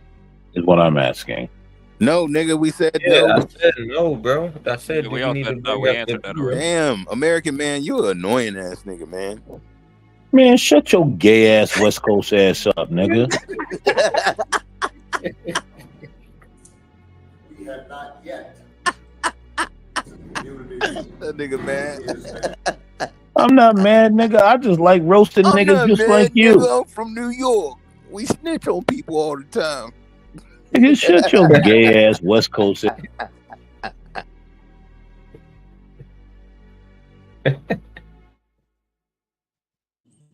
Go ahead, play a portion.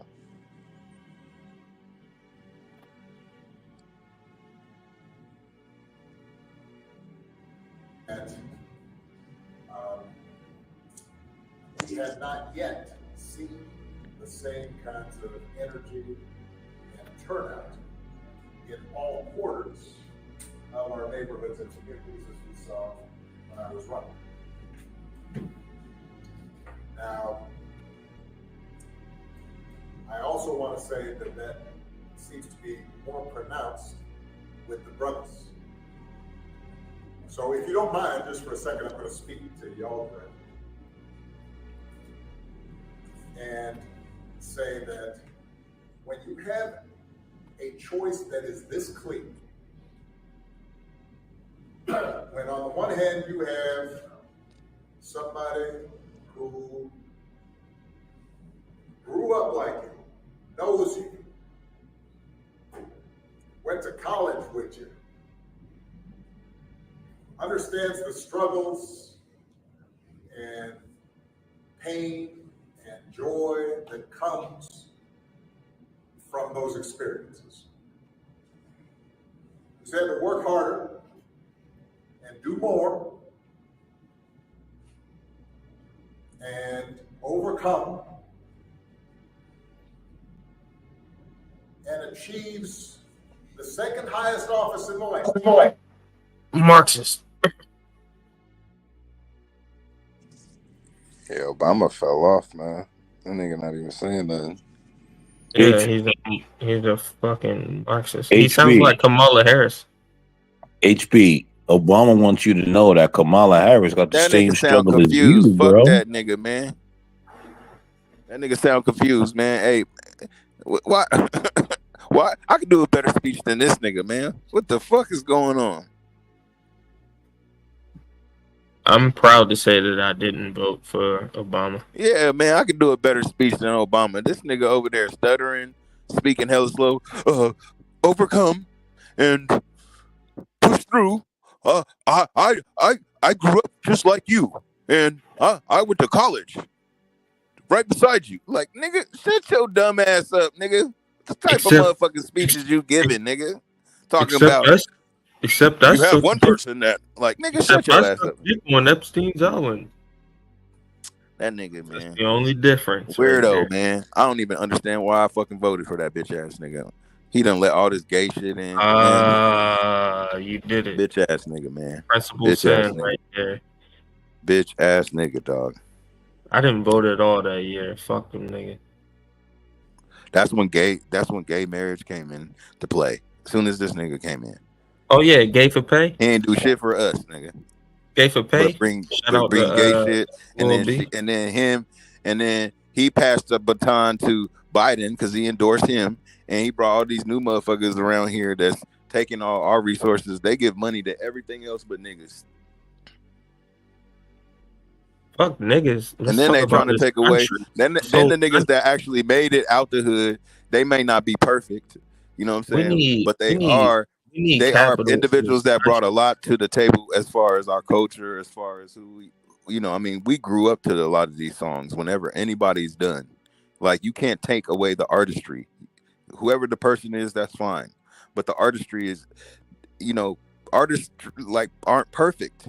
There's a lot of things that we indulge in that may not, you know what I'm saying? Like the person that created it may not be the greatest person. But I think there was a conversation I heard today. Is like a lot of great people did a lot of bad shit, nigga. Like, that's just the truth. Well, they were talking about Lawrence Taylor or somebody. What do you define as bad? Like, everybody has different definitions on everything, right? Like, some I know people you heard about Lawrence Taylor. He was great. Yeah. But, you know, like, people have another side. Just like people might think that Beast Mode is not as formal as he should be. But the nigga is the truth. You know what I'm saying? I understand. This nigga's weird. It's got to be HB doing that shit. Oh, Lord. Do not do that.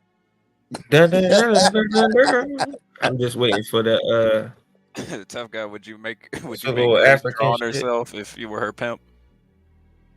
Hell no, she's stupid as a motherfucker. Could you make Grace shower more than once a month? Man, if Grace would listen, she could do a lot. But she don't listen. That's why she be up in that trailer sitting up there with her dad. Funky than a motherfucker, breath stank, nails not done. She finally did something to her hair. It's wild stupid, that man. It's just it's like wild that she's not at least like doing some like computer science type work. Grace's dad can barely comprehend the stock market, much less a goddamn computer science or But electronics. I don't understand why she's so. Well, like, I think she's it's also comprehending. age. No, but I think She's it's age. But she's just so fucking airheaded. Like, you know what I mean? Like, she ain't trying to. Well, and she a lot of the claims- shit that they say is just like content. They treat conversations like they're not.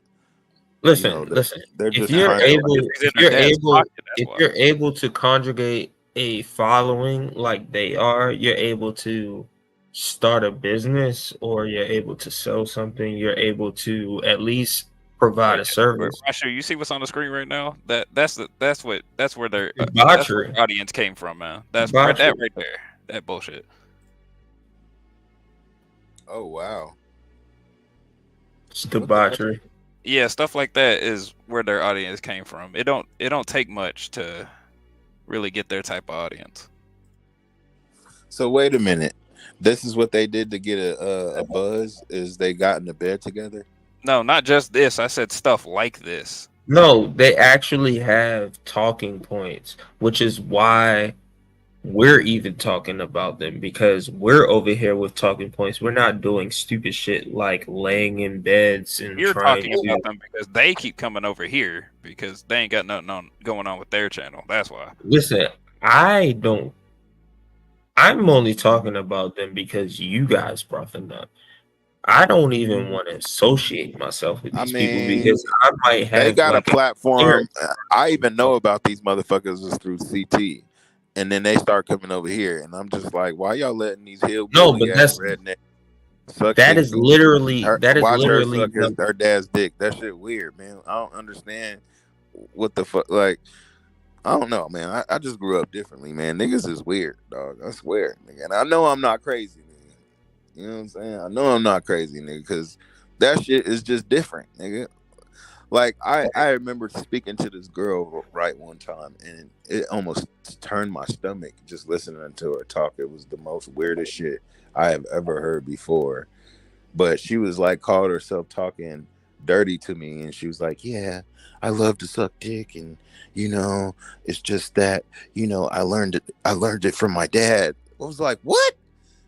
And then she started like going on about how her dad. I was like, oh no, like in my mind, I tried to excuse myself off the phone, but when I got off the phone, I was just like, I could not believe my ears, bro. That shit was the weirdest shit I have ever heard. And guess what? It was a white girl, and that's what I'm saying. White people be on the most weirdest shit, bro. Weirdest shit, bro.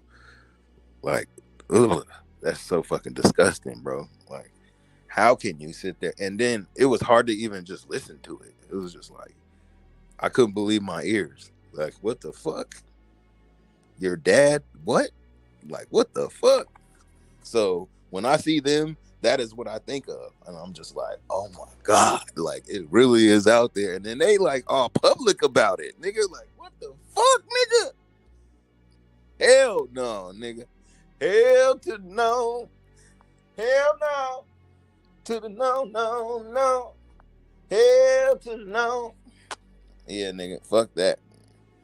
Can't do it, man.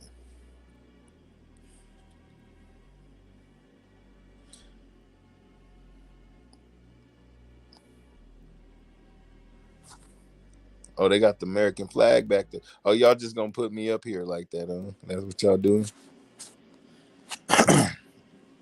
Okay. Rashu. Let me start reading the motherfucking comments since they got me up in here. Running things. Take that. Take that. Hell no.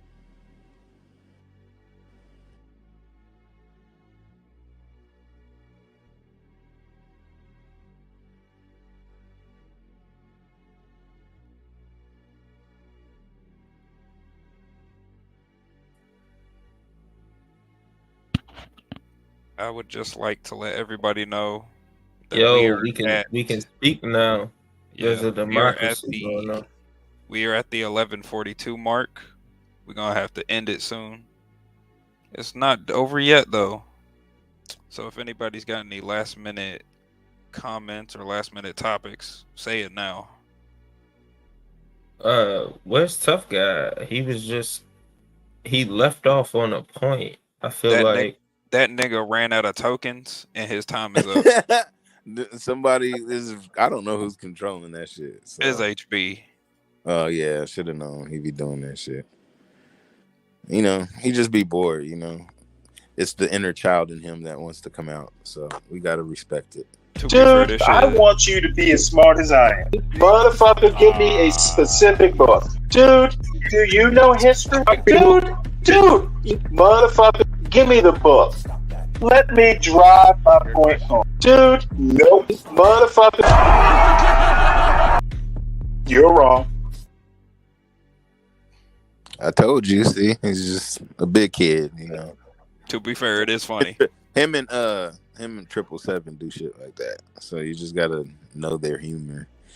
If you don't, then you just lost. It's all good though.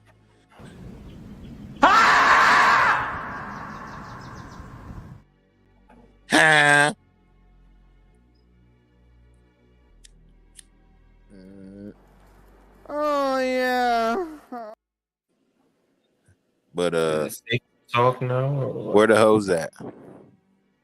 Nah, Rashu, we gotta let the goofiness run its course. Rashu. I'm about to go to sleep soon, so I'm about to get the hell up out of here. That nigga said, "Fuck that." Hey man, everybody talking about they sleepy and they tired. And Is Stanley coming up for the next show? About about like 3 weeks. Time gonna change on the first week of November, and then everybody gonna get y'all gonna get your extra hour, and you're gonna feel refreshed. You're gonna feel a lot long as fuck when it first starts. So just remember, when the time change, your day is gonna be long as fuck, and then by the time your day is over, it's gonna be dark. It's gonna be dark early than a motherfucker. And you're gonna be so motherfucking mad because it's gonna be dark at 4:30 and 5 p.m. So get ready because it's coming. It actually is already starting. I don't know if y'all can tell. You funny as hell. Damn. Anyway, everybody, make sure you like and subscribe. We're gonna see if we can keep this going. No, Diddy. He likes. Oh, Righteous. Where Righteous been at? I don't know. He was on CT's. I don't know if he ain't been over here in a while. No, Diddy. He likes to bag it up. Oh, this is the greatest show in the history of shows. We brought. Oh my god! Bro, baby, shake that up. Yeah, let's go. Let's go with that.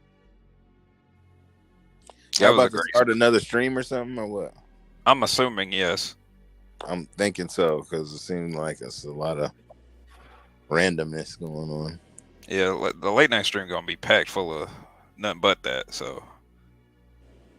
Yeah, I'm getting the hell up out of here. Yeah, hey, that bitch is so ugly, man. God damn, that bitch. Talking ugly. to you, Rashu. We'll see you later, man. That's an ugly ass bitch. All right, Rashu, man. Enjoy that motherfucking Subaru, nigga. Yeah, keep saying.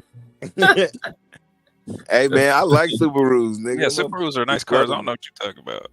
Nigga, that shit. I love that motherfucker. I know you do, nigga. That's what I'm saying, nigga. That motherfucker be floating, nigga. And I bet you could take that shit out off land like an off-roader.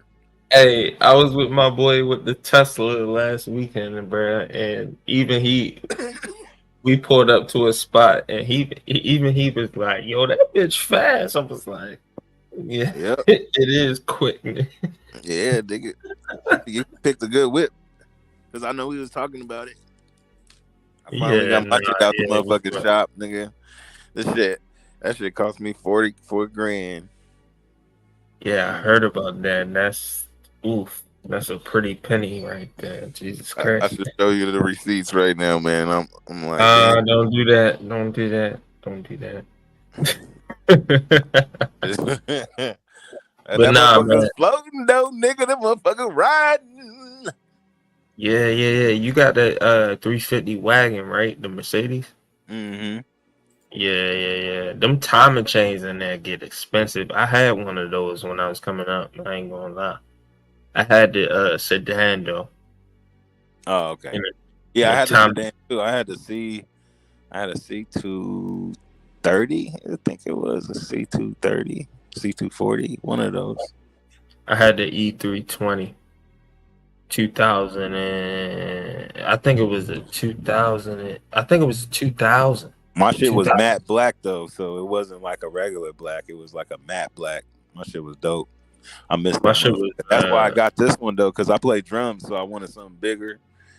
Because I had the sedan for a long ass time, and then I had the Acura. I had that sedan for a long ass time, but I wanted to get the whoopty wop, so I got. Nah, this joint was champagne, and I got rid of it because of the time of chain issue. Because that shit was like $5,000 or some shit. It was a bunch of money at the time. I was a fucking kid, bro. But yeah, I'm up out of here, man. All Good right, talking to you. Yep. All right, see you, man. All right, bro. John Galt, where your drunk ass at, nigga? He probably gone. I'm a dip too. New stream about to start. See you, tough guy. All right.